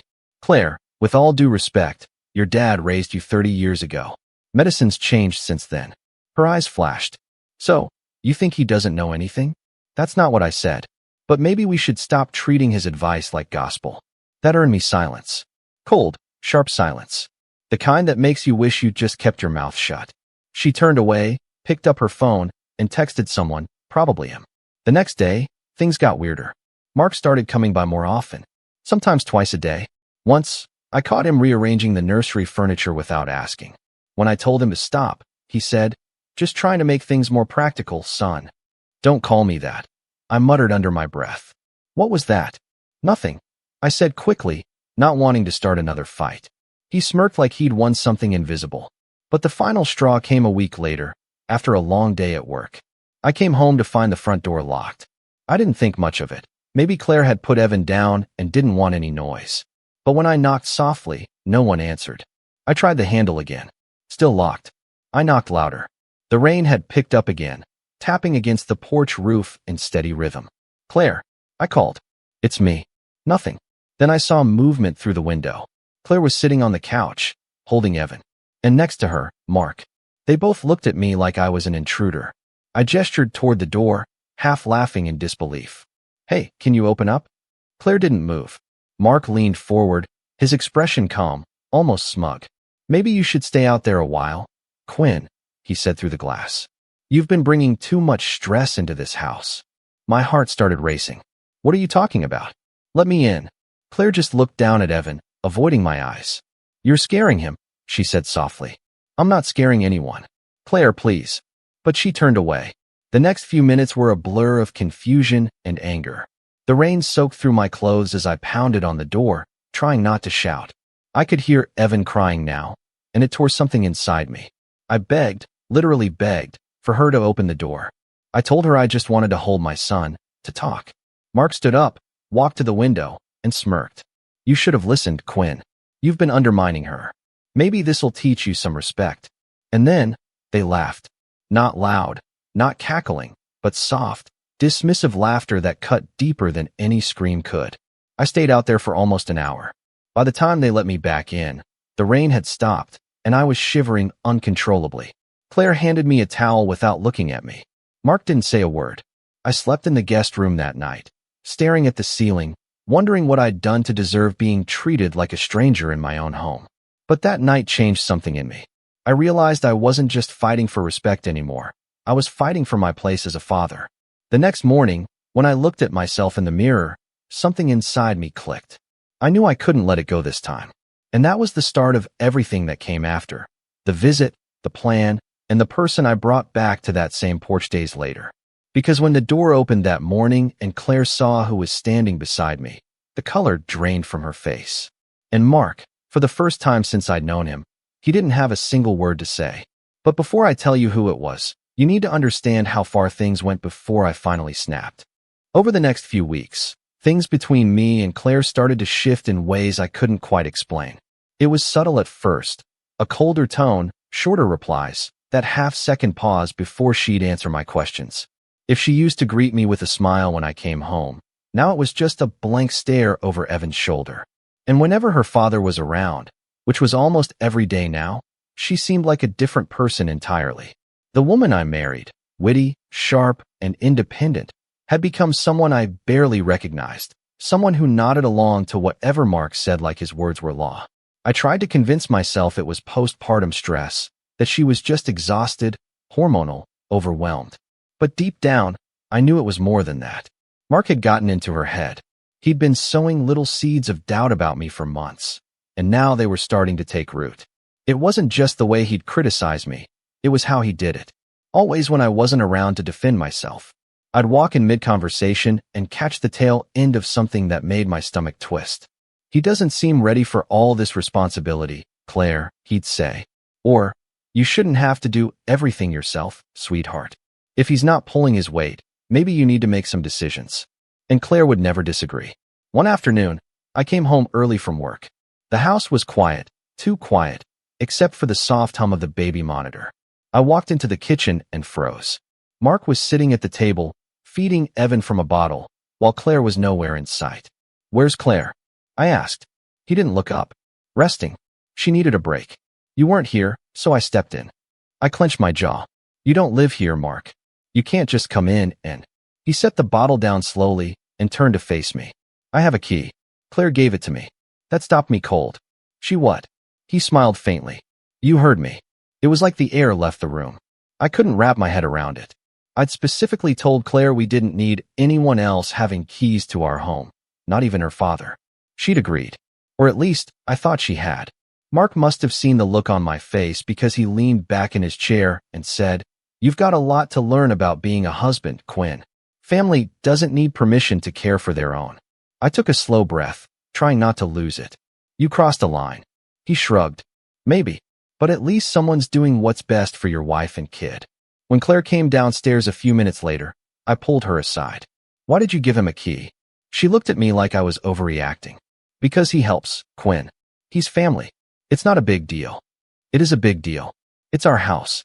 You can't just—" She cut me off. "Stop making everything about control.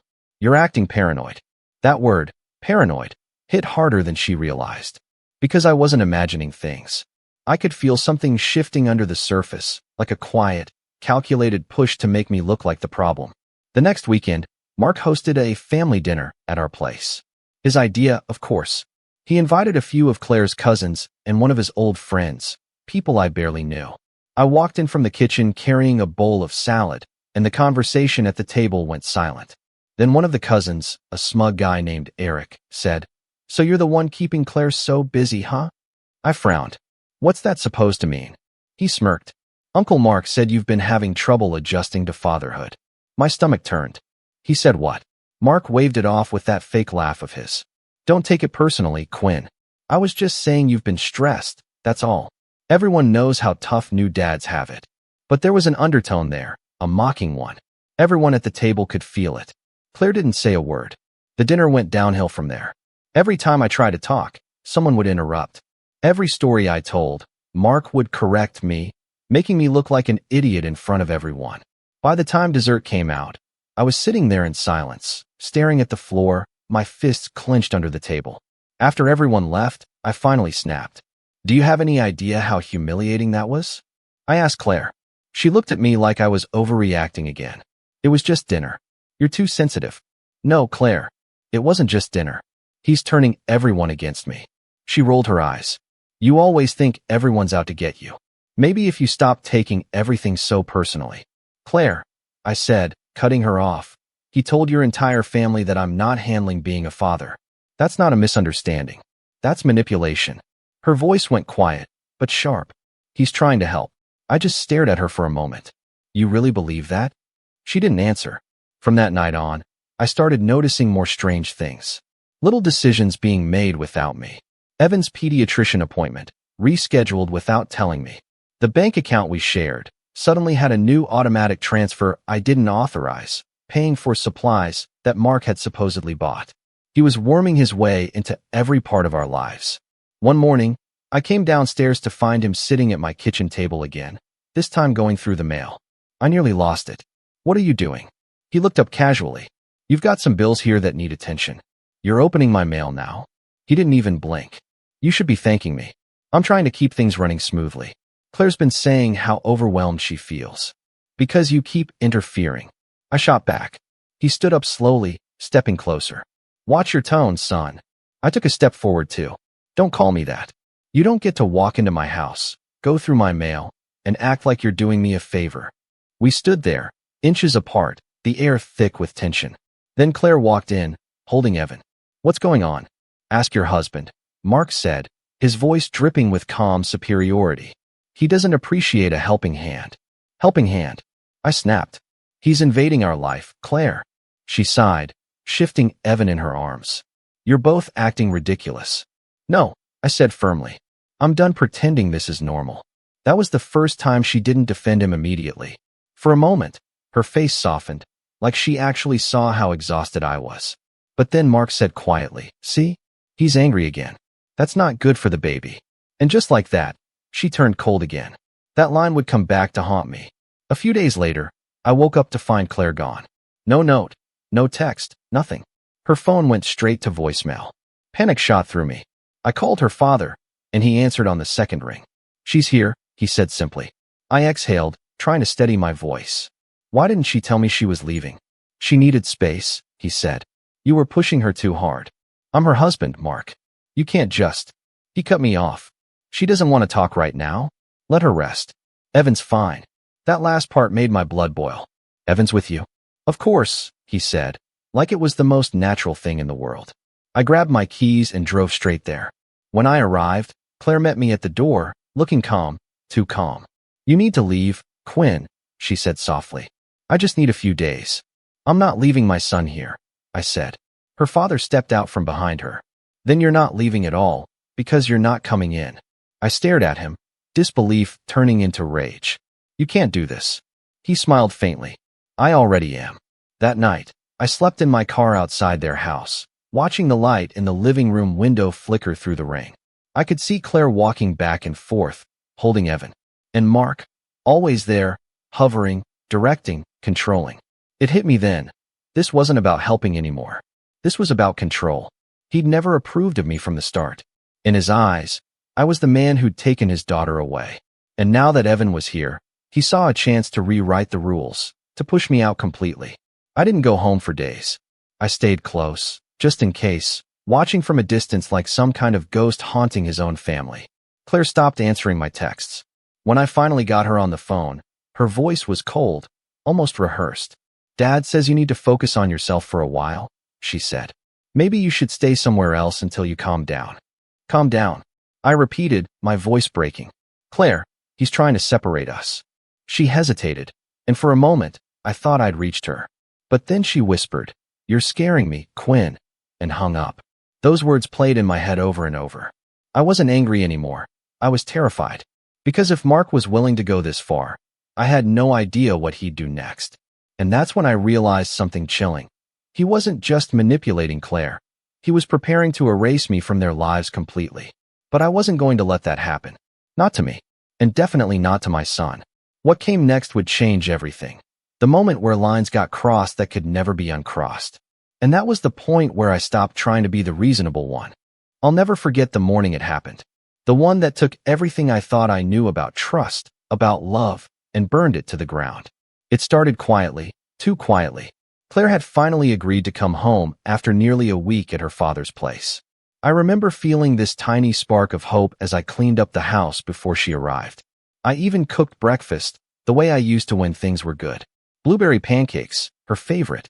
I wanted to believe we could still fix this, that maybe the version of her I'd fallen in love with was still there somewhere beneath the influence of her father. When she walked in, Evan in her arms, I froze. She looked different, not in the way people change when they're tired or upset. This was something deeper, detached, controlled. Her hair was tied up in that neat, perfect way her dad liked, and she wore a stiff expression that didn't belong to her. "Hey," I said softly. "You look tired. How was the drive?" She didn't answer, just set Evan down in his bassinet and looked around the room like she was inspecting a rental property. Then, calmly, she said, "Dad's on his way." My stomach sank. "Why?" "He wants to talk." I clenched my jaw. "We've done enough talking, Claire." She sat down at the table, folding her hands together. "It's not about fighting. It's about figuring out what's best for Evan." Those words, "what's best for Evan," sounded rehearsed, like something Mark had fed her on repeat until it became truth. "What's best for Evan," I said slowly, "is for his parents to raise him, not his grandfather." She didn't look up. "You've been unstable lately, Quinn." "Unstable?" "You've been angry, irrational, following us to Dad's house, sleeping in your car. It's not healthy." I felt my heart stop for a second. "Claire, you locked me out in the rain. You wouldn't answer the door. You wouldn't even let me see my son." She looked at me blankly, like none of that mattered. "You were scaring me that night." I took a step closer. "Claire, I was begging you to let me hold my child." Before she could respond, there was a knock at the door. Mark. He entered like he owned the place, because at this point, he practically did. Same smug expression, same controlled tone. "Morning, Quinn," he said, brushing rain off his coat. "Let's have a seat." "I'm not sitting," I said, crossing my arms. "Fine," he said with a shrug. "Then just listen." He looked at Claire, then back at me. "We're worried about you. Claire's been under a lot of stress, and frankly, you haven't been helping. You've shown signs of emotional instability." My voice cracked. "What are you talking about?" He leaned forward, his tone low and condescending. "You've been confrontational, you've raised your voice, and you've been showing up uninvited after being asked to leave. You're not in a healthy state of mind, Quinn. For your sake, and for Evan's, we need to make sure everyone's safe." I stared at him, my pulse hammering in my ears. "Safe from what?" "From me. From your behavior," he said evenly. Claire's silence was deafening. "You're twisting everything," I said, my voice trembling. "You've been manipulating her since day one, Mark. You've turned her against me." He smiled slightly, like he'd expected that. "You're projecting, son. It's what people do when they can't take accountability." That word, son, again. He used it like a weapon. Then he reached into his jacket pocket and pulled out a folded piece of paper. He set it on the table. "This is temporary," he said. "Just until you get some help." My throat went dry. "What is that?" "An emergency custody petition," Claire said softly. I felt my world tilt. "You're taking me to court?" Mark jumped in before she could answer. "It's not about taking you to court. It's about ensuring Evan's well-being. You'll still be able to see him, supervised, of course, once you've had time to work on your anger." "My anger?" I whispered. "You've been provoking me for months." He ignored that completely, turning to Claire. "You've done the right thing, sweetheart." I looked at her, really looked at her, and for the first time, I didn't see my wife. I saw someone else, someone who'd been reprogrammed. Her eyes didn't hold pain or doubt, just this cold conviction that terrified me. "Claire," I said quietly, "you can't seriously think I'd hurt you or Evan." She hesitated, her lip trembling for the briefest second before she looked down again. "Dad's right. You need time to figure things out." That was it. No argument, no tears, no hesitation, just finality. I felt everything inside me go numb. "Get out," I said softly. Mark frowned. "Excuse me." "You heard me. Both of you. Get out of my house." Claire stood, picking up Evan with trembling hands. "We'll be back when things calm down." "No," I said, stepping between her and the door. "You're not taking him." Mark immediately moved forward, his voice sharp. "Step aside." "Or what?" I asked. His eyes darkened. "You want to go down this road, Quinn?" You think that'll look good when we file the report? That word hit me like a brick. Report. He straightened up. Claire's already spoken to someone. There'll be documentation. If you make this harder than it has to be, it'll only hurt your case. For a second, I couldn't breathe. They'd set me up. Every word, every argument, every twisted retelling. It was all part of this. He'd been building a case, piece by piece, waiting for me to snap so he could paint me as dangerous. Wow, I whispered. You've really thought this through, haven't you? Mark's lips curled into a small, satisfied smile. I'm just protecting my family. I took a step closer, my voice low. She's my family too. He didn't flinch. Not for long. That broke me. Watching Claire walk out that door with our baby while I stood there, helpless, was like being cut open from the inside. The sound of the rain on the porch was the same as that night, except this time, there was no begging. Just silence. When the door closed, I sank to my knees. I don't know how long I stayed there. Could have been minutes, could have been hours. The house felt hollow, stripped of everything warm. The bassinet sat empty, a faint imprint where Evan had been lying moments before. And then the realization hit. This wasn't temporary. This was calculated. Mark wasn't going to stop until he erased me completely, legally, emotionally, socially. The next few days blurred together. Claire wouldn't answer my calls. Every message went unread. I reached out to mutual friends. They either ignored me or said, maybe give her space. That was how it started, quiet isolation. Then one morning, a police officer knocked on my door. He handed me an envelope, a temporary restraining order, filed by Claire. The words swam in front of me as I read. Claims of emotional instability. Potential threat to child safety. None of it true. Not one word. But there it was, stamped and official. Mark had done it. He'd found a way to turn me into the villain of my own story. I called my friend Liam, one of the few people who still believed me. He was a lawyer, or at least had enough experience in family law to know how bad this could get. When I showed him the papers, he sighed. This looks orchestrated, he said. They're building a narrative that you're unfit. I rubbed my temples. How do I fight something like that? By documenting everything, he said. Dates, texts, witnesses, every little thing. You're not crazy, Quinn. You're being cornered. But as much as I wanted to fight, part of me was just broken. Because this wasn't just a legal battle, it was personal. My wife, the person I trusted most, had stood there and let her father take control of our lives. She didn't just believe him, she became him. I tried to see Evan once. Just once. I drove to Mark's house, parked across the street, and waited until I saw Claire through the window, holding our baby. I didn't approach. I just watched. But Mark must have seen me, because a few minutes later, the police pulled up. Mr. Lawson, one of them said, stepping out of the car. We got a call about a possible violation of a restraining order. I wasn't even on the property, I said quietly. Still, the officer replied, it's best if you leave. That was the moment it really hit me. They'd taken everything. My wife, my son, my reputation, my home.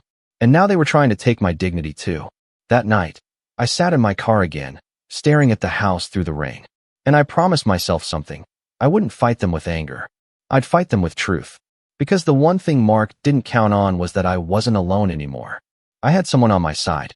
Someone who knew him better than anyone. Someone who'd soon walk up to that same porch beside me. And when she did, Mark's smirk would finally vanish. But before that day came, things had to get worse. Much worse. Because the real betrayal hadn't even happened yet. That was still coming. And when it did, it shattered the last pieces of trust one had left. The weeks that followed blurred together like one long, sleepless night. I'd wake up to the sound of rain or the creak of the empty crib and forget, just for a moment, that they were gone. Then it would all come back. The court order, the silence from Claire, the way Mark's smirk had burned into my memory as he walked out with my son in his arms. It wasn't grief that hit me first. It was shame. Shame that I'd let it happen. That I'd watched my own family slip through my fingers while I stood there frozen, too shocked to act. The house felt like a museum of failure. The bottles on the counter still lined up from when I tried to prepare for Evan's next feeding. The baby monitor blinking red but silent. The faint smell of baby lotion in the air, haunting. I tried to throw myself into work, but it was pointless. My focus was shot. I'd sit at my desk staring at the same email for an hour, the words blurring together. Every day felt the same. Wake up late, skip breakfast, pace the house, reread the court papers until I could quote them word for word. The language was so sterile, so clinical.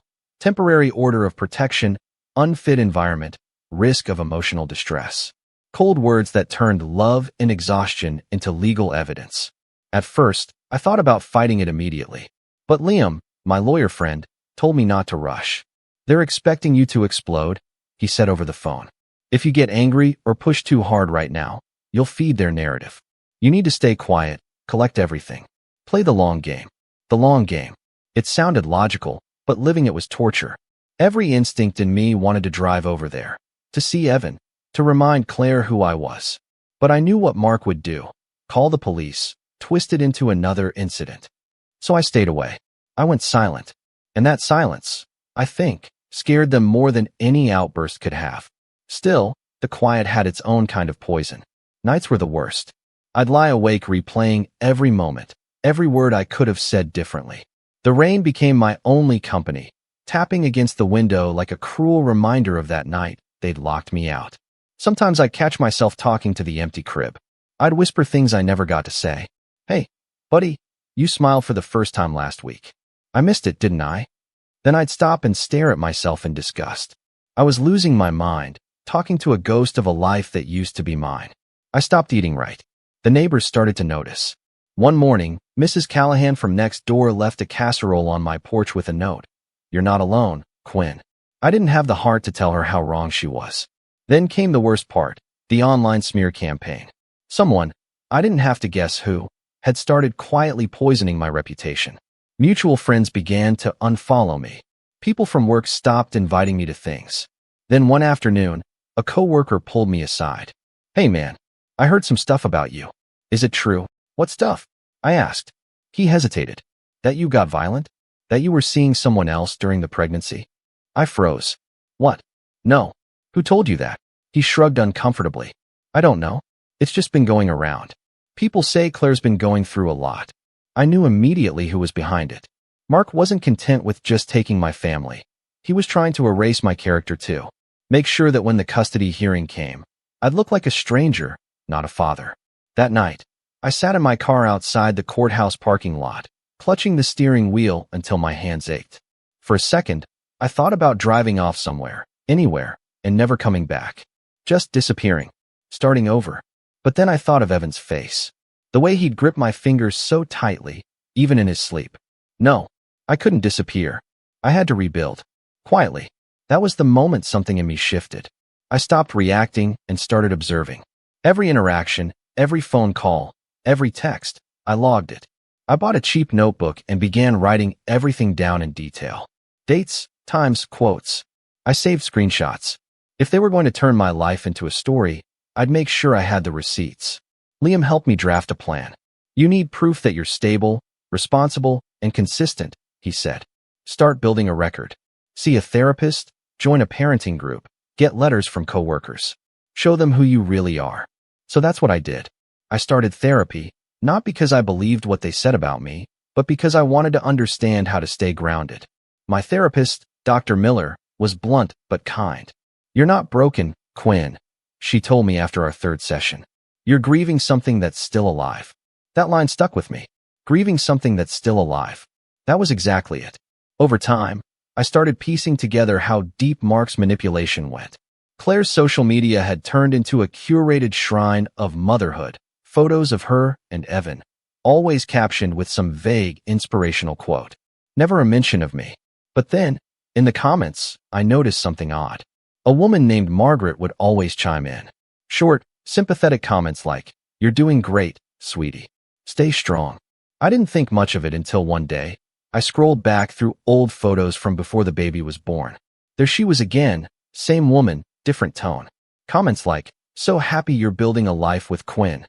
And then suddenly, they stopped right around the time Mark started showing up more often. Curiosity turned into suspicion. I looked her up. Turns out, Margaret was Mark's sister, Claire's aunt. I'd met her once years ago at our wedding, a quiet woman with sad eyes. Mark barely spoke to her. I remember Claire once mentioning they had a falling out after their mother's death, but she didn't know why. So why was she suddenly back in the picture? And taking Claire's side? Something about it didn't sit right. I reached out. Carefully. I sent her a message that just said, "Hi, Margaret. I hope you don't mind me reaching out. I know things are complicated right now, but I could use someone who remembers what things used to be like." I didn't expect her to reply, but 2 days later, she did. Her message was short. "I've been waiting for you to call me. You need to know the truth about Mark." That was the first time in weeks that my heart beat faster for something other than panic. We met at a small cafe on the edge of town, neutral ground. She was older than I remembered, her hair streaked with gray, her hands trembling slightly as she stirred her coffee. "I know what he's doing," she said, her voice low. "He did the same thing to my husband." That made me pause. "What do you mean?" She sighed. "Mark has a way of breaking people down, convincing everyone around them that they're unstable until he takes control. He did it to me years ago. I didn't see it until it was too late." As she talked, I realized I wasn't just hearing gossip. I was hearing a blueprint, the same tactics, the same language. She told me how Mark had isolated her from her own family, manipulated finances, rewritten stories until she doubted her own memory. "Claire doesn't know," she said softly. "He's doing to her what he did to me." For the first time in months, I felt a spark of clarity. This wasn't just about a father-in-law who disliked me. This was a pattern, a method. I left the cafe with my hands shaking, but not from fear. From purpose. I spent the next few weeks quietly gathering everything Margaret told me, stories, records, old letters. She still had some of Mark's old documents from when he'd taken her husband to court years ago. Different circumstances, same language, same patterns. I was still at rock bottom, but now I could see the way out. Not through anger, not through confrontation, through patience. Because I finally understood what this was, a game of control. And the only way to win was to stop playing by his rules. So I smiled politely in court hearings. I answered every question calmly. I never raised my voice, never let them see the anger they wanted to provoke. Behind the scenes, I kept building, documenting, connecting, preparing. And when the time came, I'd walk up to that same porch again, but I wouldn't be alone. The woman standing beside me that morning wouldn't just expose Mark's lies. She'd destroy them. But that comes later. Because before I could get there, Mark found a way to strike one more time. One final, cruel move that almost broke me completely. The rise didn't happen overnight. It came slow, so slow that, for a while, I didn't even realize it was happening. It began with small wins, the kind that don't make noise but start shifting the ground beneath you piece by piece. I started by rebuilding my routines. Waking up early again. Making breakfast even if it was just for me. Cleaning the house like someone was coming home. I didn't want to live in a place that looked like I'd given up. If Mark wanted to paint me as unstable, I'd make sure every detail of my life screamed the opposite. Therapy became my anchor. Every week, Dr. Miller and I worked through the anger, the guilt, the confusion. She helped me untangle years of quiet manipulation that I hadn't noticed. "You were groomed to believe conflict equals disrespect," she said once. "So you let people walk all over you. You thought patience would fix what only boundaries could." That line hit me hard. She was right. I'd spent so much time trying to prove myself reasonable that I forgot being reasonable doesn't mean being silent. By the end of the 3rd month, I had something resembling stability again. My work performance improved. My boss even pulled me aside one afternoon and said, "You've really stepped up lately. Whatever you're doing, keep doing it." I didn't tell him that the secret was simply having nothing left to lose. The legal process was slow, but I followed Liam's advice to the letter. No outbursts, no impulsive messages to Claire. I let my lawyer handle everything and focused on building the record of who I really was. A steady, capable father who'd been slandered by a control-obsessed man. Meanwhile, Margaret became my unexpected ally. We met weekly, sometimes at that same cafe, sometimes at her little cottage on the edge of town. She'd share memories of her brother's past schemes, and I'd take notes, matching them to my own timeline. We found eerie overlaps, phrases, tactics, even identical phrases used in affidavits from decades ago. Mark's game was predictability wrapped in manipulation. He'd isolate, gaslight, and document just enough to look credible. But Margaret had seen it all before. "He always underestimates people," she told me. "He thinks he's smarter than everyone else, but he's lazy. Eventually, he slips." That prediction would prove true sooner than either of us expected. About 5 months after the custody order, I received a call from a social worker, someone assigned by the court to evaluate both parents. I braced myself for another uphill battle. But instead, the woman on the other end said something that made me sit up straight. "Mr. Lawson, we've conducted preliminary interviews," she said. "I just want to say, I'm impressed by your composure through all this. You've made every appointment, provided documentation on time, and your therapist's reports are consistent. That goes a long way." It was the first time in months anyone had told me I was doing something right. A week later, I had my first supervised visitation with Evan. I can still remember the moment they brought him in. He was bigger, rounder, his eyes brighter. My heart nearly stopped when he looked at me and tilted his head like he almost recognized me. When I picked him up, he touched my face, curious. It was such a small thing, but for me, it was the beginning of everything.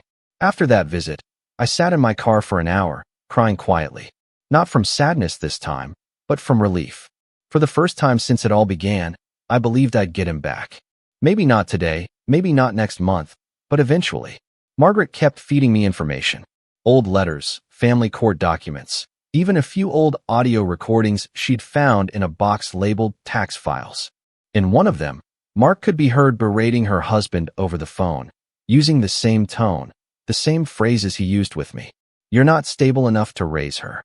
You're lucky I'm not reporting you." Liam listened to those recordings and shook his head. This man's pattern is gold. It shows intent and repetition. Courts hate manipulators who recycle tactics. While we built the case quietly, I started building my life publicly.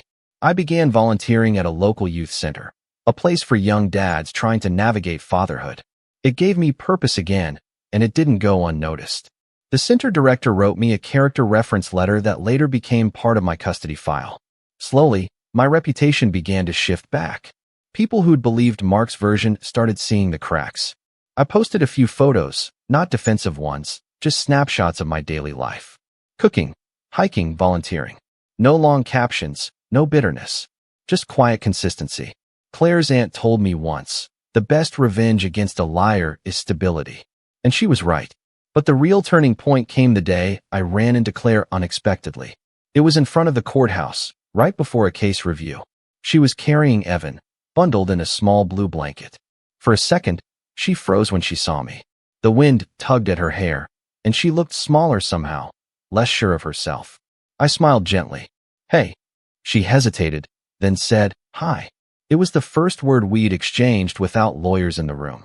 I nodded toward Evan. "He's getting big." Her lips trembled just slightly. "He loves music," she said. "Every time I play that lullaby you used to hum, he smiles." That tiny detail hit me harder than any legal win could, because it meant I wasn't erased from him. Not completely. Then, before I could say anything else, Mark's car pulled up to the curb. He stepped out, instantly tense when he saw me. His usual smirk flickered for a second, just enough to reveal a crack. "Claire," he said sharply, "let's go. You're late." She flinched. That reaction didn't escape me, or the social worker standing nearby who saw the whole exchange. For the first time, Mark didn't look untouchable. He looked rattled. After that, the court hearings started shifting tone. My lawyer began introducing evidence that made Mark squirm. The recordings, the old letters, character witnesses who'd known both him and Margaret back in the day. Each piece chipped away at the mask he'd spent decades wearing. Meanwhile, Claire started changing too. Slowly, subtly. She'd stop looking at him for validation during court. She'd glance my way more often, as if trying to read the truth for herself. I never spoke out of turn, never accused, never raised my voice. I just showed up calm, prepared, and unshakable. Dr. Miller once said, "Power doesn't come from controlling others. It comes from no longer being controlled." I finally understood that. 6 months in, the custody evaluator submitted her final report. It wasn't perfect. It still recommended shared custody for now. But her conclusion made my lawyer smile. "Both parents are capable caregivers," she wrote. "However, there are concerning signs of external influence on the mother's decision-making. Further observation recommended." That single sentence was a crack in Mark's fortress. I could tell it terrified him. A week later, I got a call from an unfamiliar number. When I answered, the voice on the other end was shaky. "Quinn, it's Claire." It was the first time she'd called me since the day she walked out. She didn't sound angry, just tired. "Dad's been different lately," she said. "He's been trying to control where I go, who I talk to. I don't even know who to trust anymore." I took a deep breath. "Claire, You don't have to explain. Just make sure you and Evan are safe. That's all I care about." She was silent for a long moment. Then she whispered, "I don't think I ever realized how much he's been controlling both of us." That was when I knew the tide had turned. From there, everything started accelerating. The court began reviewing the new evidence. My visitation expanded. Claire agreed to meet with me privately once, without her father knowing. It was awkward, tense, but human. She cried halfway through and admitted, "He made me believe you were dangerous. That's how he gets control, by making everyone scared." I didn't say I told you so. I just nodded.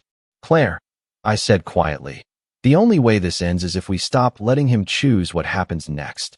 She nodded, wiping her eyes. "I know." The next morning, Liam called with news that made my stomach flip. "We've got a new hearing date," he said, "and Margaret's agreed to testify." That was the moment I realized the rise wasn't about revenge anymore. It was about freedom, for me, for Evan, and even for Claire. I wasn't the man begging in the rain anymore. I wasn't the one locked out while they laughed. Now I was the one standing tall, steady, with truth on my side and time working in my favor. And when I walked up to that same porch again, I wouldn't be alone. The woman standing beside me would finally make Mark face the truth he'd buried for decades. But before that day came, he made one last desperate move, one that nearly destroyed everything I'd built. It all started to come together the day Margaret and I sat down at her kitchen table with a dusty box of old papers and cassette tapes. The room smelled faintly of lavender and old wood polish. She poured us tea without saying much, her hands trembling slightly as she lifted the lid off the box. Inside were decades worth of documents, letters, bank statements, family photos, even legal notices. Some were yellowed with age, others more recent. But what tied them all together was the same handwriting scrawled in the margins, Mark H. "Everything he ever touched," she said quietly. "Every lie he built his life on." I spent hours going through them. The pattern was undeniable. Mark had done this before, not once, not twice, but 3 times. To his own sister, to her husband, and even to an old business partner who'd sued him years ago. Each case ended the same. False reports, character assassination, and then a quiet settlement where Mark came out on top. But the part that made my stomach twist was the evidence Margaret found near the bottom of the box, a small stack of envelopes with Claire's mother's handwriting. They were dated months before her death, letters addressed to Claire, none of which had ever been opened. When I asked Margaret about them, she looked away. "He kept them from her," she whispered. "After her mother died, he told Claire there were no letters. Said she didn't want to be remembered that way." I stared at the envelopes, my chest tightening. Claire's mother had been sick for years before she passed. Cancer. Those letters were likely her last words to her daughter, stolen by the man who'd raised her. That was the final puzzle piece. I knew exactly how to expose him now, but I couldn't just storm in and throw accusations. Mark was too careful, too practiced. Every move had to be calm, deliberate, the way he'd taught me to lose. Liam agreed. "You can't just accuse him," he said. "You have to make him show everyone who he really is." So that's what I planned to do. The upcoming court hearing would be my stage. Margaret would testify, but her testimony alone wouldn't be enough. I needed Mark to lose control in front of everyone, to reveal the monster behind the mask. To set that up, I started laying the groundwork weeks in advance. I requested copies of old legal records through Liam, quietly gathered statements from people who'd worked with Mark in the past. I even contacted one of his former colleagues, a retired contractor who remembered him vividly. "He ruined my life," the man said bitterly over the phone. "Accused me of stealing from our business. Took everything. I still have the records if you need them." I did. Piece by piece, I built a case that painted the full picture, not just of one manipulative act, but of a lifetime of manipulation. The kind of evidence that could collapse a reputation overnight. Claire, meanwhile, was starting to see the truth for herself. The more she pulled away from her father, the more desperate he became. He'd show up at her house unannounced, berating her for betraying family. Once, she even recorded him, a 5-minute voicemail where he ranted about how no one leaves Mark Harrison's family without consequences. That recording became our golden ticket. When Liam heard it, he grinned. "That's it. That's the nail in the coffin." But I didn't want just legal victory. I wanted clarity. For Claire, for Evan, for everyone he'd fooled. The day of the final hearing came like a storm that had been building for months. The courthouse smelled faintly of old paper and rain. Claire sat a few rows ahead with Evan's stroller beside her. She looked anxious, but when our eyes met, she gave a small nod, the first real sign of trust between us in nearly a year. Mark arrived moments later, striding in with that same smug confidence he always wore like armor. He nodded curtly to the judge, smiled at Claire, and shot me a glance that said, "You're already finished." But for the first time, I didn't look away. Liam opened our case with composure. He didn't accuse, didn't dramatize. He simply presented evidence, slowly, methodically, like peeling back the layers of a long-buried lie. The letters came first. These were written by Mrs. Harrison to her daughter before her passing, Liam explained. They were withheld intentionally by Mr. Harrison for over 15 years. Mark's composure flickered for half a second. The judge frowned. "Mr. Harrison, is that true?" Mark straightened. "Those letters were personal matters. My late wife was unwell. Her mental state was compromised. I was protecting my daughter. That was the crack I needed." Because Claire, hearing that, reached into her purse and pulled out one of the letters she'd read only weeks earlier, the one where her mother had written, "Mark means well, but sometimes his love feels like control." She passed it to the judge without saying a word. Mark shifted in his seat. His jaw clenched. Then came the recordings, Margaret's testimony, the voicemail from Claire, and finally, the old audio file from his business partner years ago. The same voice, the same language, the same threats. When the judge asked if he had a response, Mark tried to stand. "These are private family matters," he said tightly. "You have no right." "Sit down, Mr. Harrison," the judge interrupted firmly. He sat, but barely. His hands gripped the table, his face red. The room had gone silent except for the faint hum of the air conditioning. Then Liam said, "Your Honor, we'd like to submit one final piece of evidence." He played a short clip, just 10 seconds long. Mark's voice, low and furious. "If you think you can take that boy away from me, you'll regret it. I made this family, and I'll decide who belongs in it." The courtroom erupted. Even the judge looked stunned. "Mr. Harrison," she said slowly, "this statement was made to your daughter?" Mark sputtered. That was taken out of context. "Is that your voice or not?" He hesitated. Then, quietly, "Yes." It was over. That was the moment his empire of control finally crumbled. The judge's tone hardened. "Mr. Harrison, your behavior constitutes a clear pattern of coercive control and manipulation. This court finds your influence detrimental to the well-being of both your daughter and her child." When the decision came down, it was swift and merciless. Full custody restored to Claire and me jointly. Supervised contact only for Mark, pending further review. He stood there, pale, speechless, trembling with quiet rage. Claire didn't even look at him as she gathered Evan into her arms. When she walked past him, he reached out slightly, a reflex, but she stepped away. That small motion, that single step, said everything words couldn't. Outside the courthouse, the rain had stopped. The air smelled fresh, like new beginnings. Claire stood beside me, holding Evan close. She looked at me with tired eyes but a faint, genuine smile. "I found another letter last night," she said softly. "Mom wrote that she hoped I'd marry someone patient. She said he'd have to be strong enough to love me through my father's shadow." I swallowed hard. "She knew. She always knew," Claire said. "I just didn't want to see it." Margaret joined us outside, her expression a mix of relief and sadness. "He won't stop trying to rewrite the story," she warned. "That's who he is. But now everyone's seen who he really is. That's something he can't erase." And she was right. Mark didn't show up to the follow-up hearing. Didn't call. Didn't write. It was as if he'd vanished. Word eventually got around that he'd sold his house and left town. But I didn't care where he went.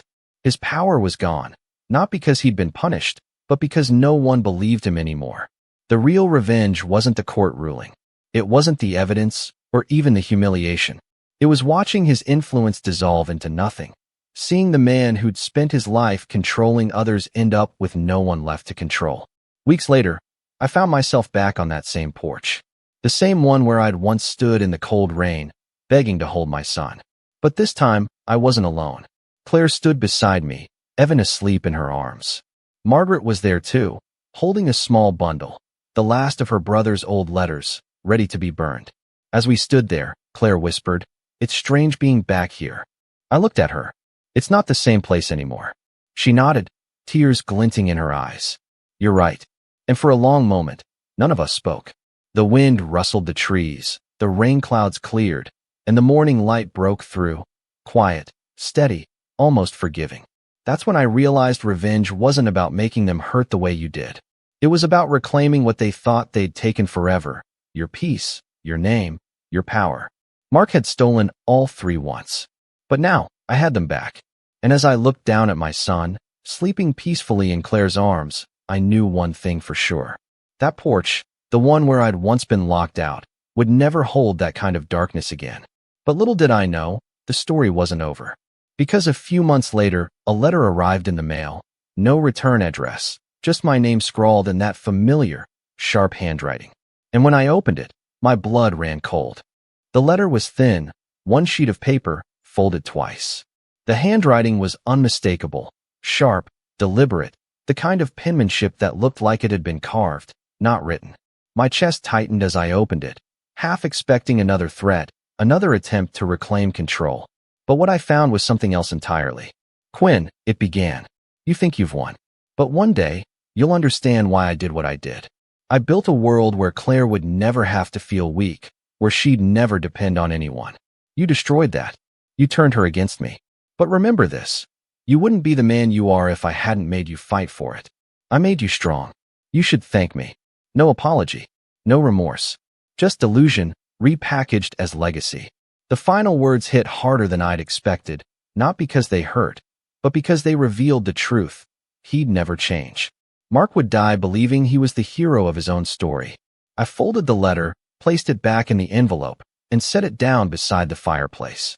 For a moment, I watched the flames flicker and reflect off the paper. Then I tossed it in. The edges curled and blackened, and within seconds, the last thing he ever wrote to me was nothing but ash.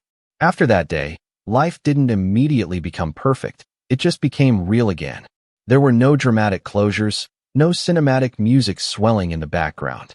Just quiet mornings, gentle laughter, and the steady hum of normal life returning piece by piece. Claire and I started rebuilding slowly, cautiously. Therapy helped, for both of us. She had her own mountain of guilt to climb, and I never pushed her to move faster than she could. Some days were still hard. There were moments when she'd flinch at small arguments, expecting the kind of explosion Mark would have had. I'd pause, breathe, and remind her, I'm not him. Over time, that reminder turned into trust. We sold the old house, the one where everything fell apart. Neither of us could stand the echo of those walls anymore. We found a small place closer to the lake, a single-story home with big windows and a creaky porch. The kind of place where silence didn't feel like punishment. Evan grew fast. He had Claire's smile, her eyes, but when he laughed, really laughed, it sounded like mine. I still remember the first time he called me Dad again. It was at the park, chasing him through the grass, his tiny legs pumping as he shouted, "Dad, come get me." And I froze, because it was the first time in over a year that word didn't feel heavy. It just felt right. Mark didn't vanish completely. He tried, for a while, to file an appeal, something about unfair bias, character defamation, the usual nonsense. But the court dismissed it before it ever reached a hearing.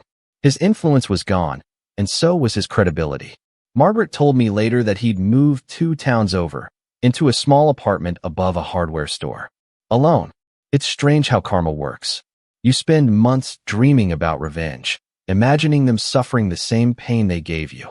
But when it finally happens, when you see the fall, it doesn't feel triumphant. It just feels quiet, emptier than you expect. Margaret kept in touch with him at first, out of a sense of family duty. But after one too many manipulative phone calls, she stopped. He's the same, she told me one afternoon over tea.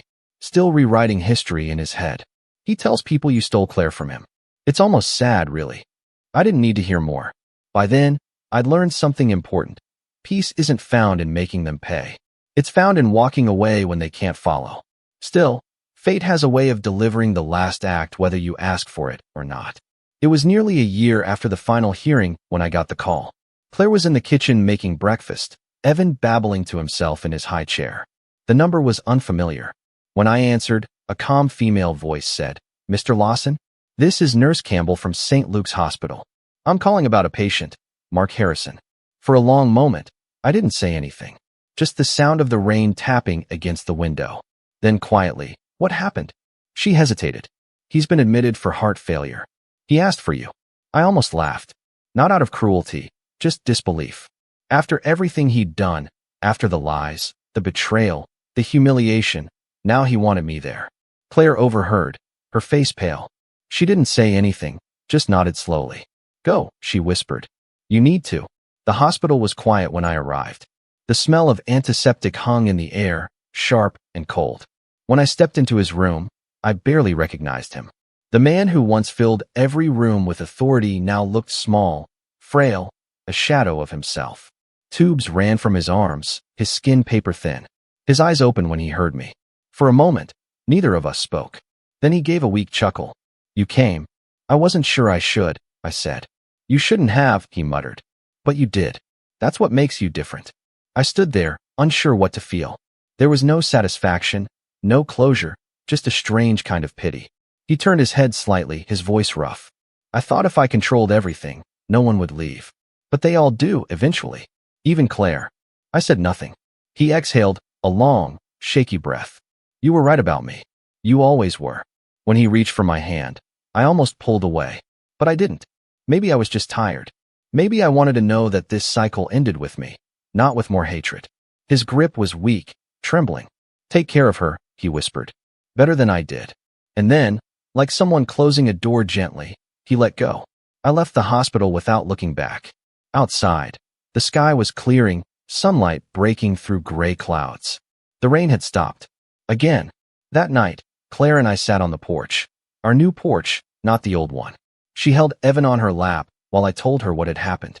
She didn't cry, just nodded slowly, her eyes distant. He always thought love meant control, she said quietly. I think that's why he never really had either. We stayed there until the stars came out. The air was cool, the lake still. I remember thinking how strange it was, how after all the noise and chaos and anger, the end came in silence. No shouting, no revenge speeches, no dramatic showdown. Just the sound of the wind and peace. Margaret came by a few days later. She didn't mourn her brother, not really. She brought a small box with her, a few photos, some documents. His lawyer called me, she said. There's something you should see. Inside was a will. Not much in it. His debts outweighed what little he owned. But one line stood out. To my grandson, Evan Lawson, I leave my watch. It was my father's before me. May it remind him that time is the only thing you can't control. I stared at it for a long time. It was the first self-aware thing Mark had ever written. Claire and I decided to keep the watch, not as a memento of him, but as a reminder of what not to become. The following spring, Evan took his first steps on that same porch. The boards creaked under his tiny feet as he wobbled toward me, his arms outstretched, eyes wide with joy. Claire laughed, a real, unguarded laugh I hadn't heard in years, and in that moment, I realized the full weight of everything we'd survived. All the pain, the manipulation, the loss, it led us here. To this small, imperfect, beautiful life where we were finally free. People say revenge is sweet. But standing there, holding my son as he laughed under the morning sun, I realized something better. Freedom is sweeter. And as I looked out across the water, the breeze brushing through the trees, I thought about that night in the rain, about the man who once laughed while I begged to hold my child. He was gone, and I was still standing. So I whispered, almost to myself, you tried to make me weak, Mark, but all you did was teach me how to stand in the storm. Then I turned back inside, closed the door behind us, and for the first time in a long, long while, it stayed closed. Not to keep someone out, but to keep peace in.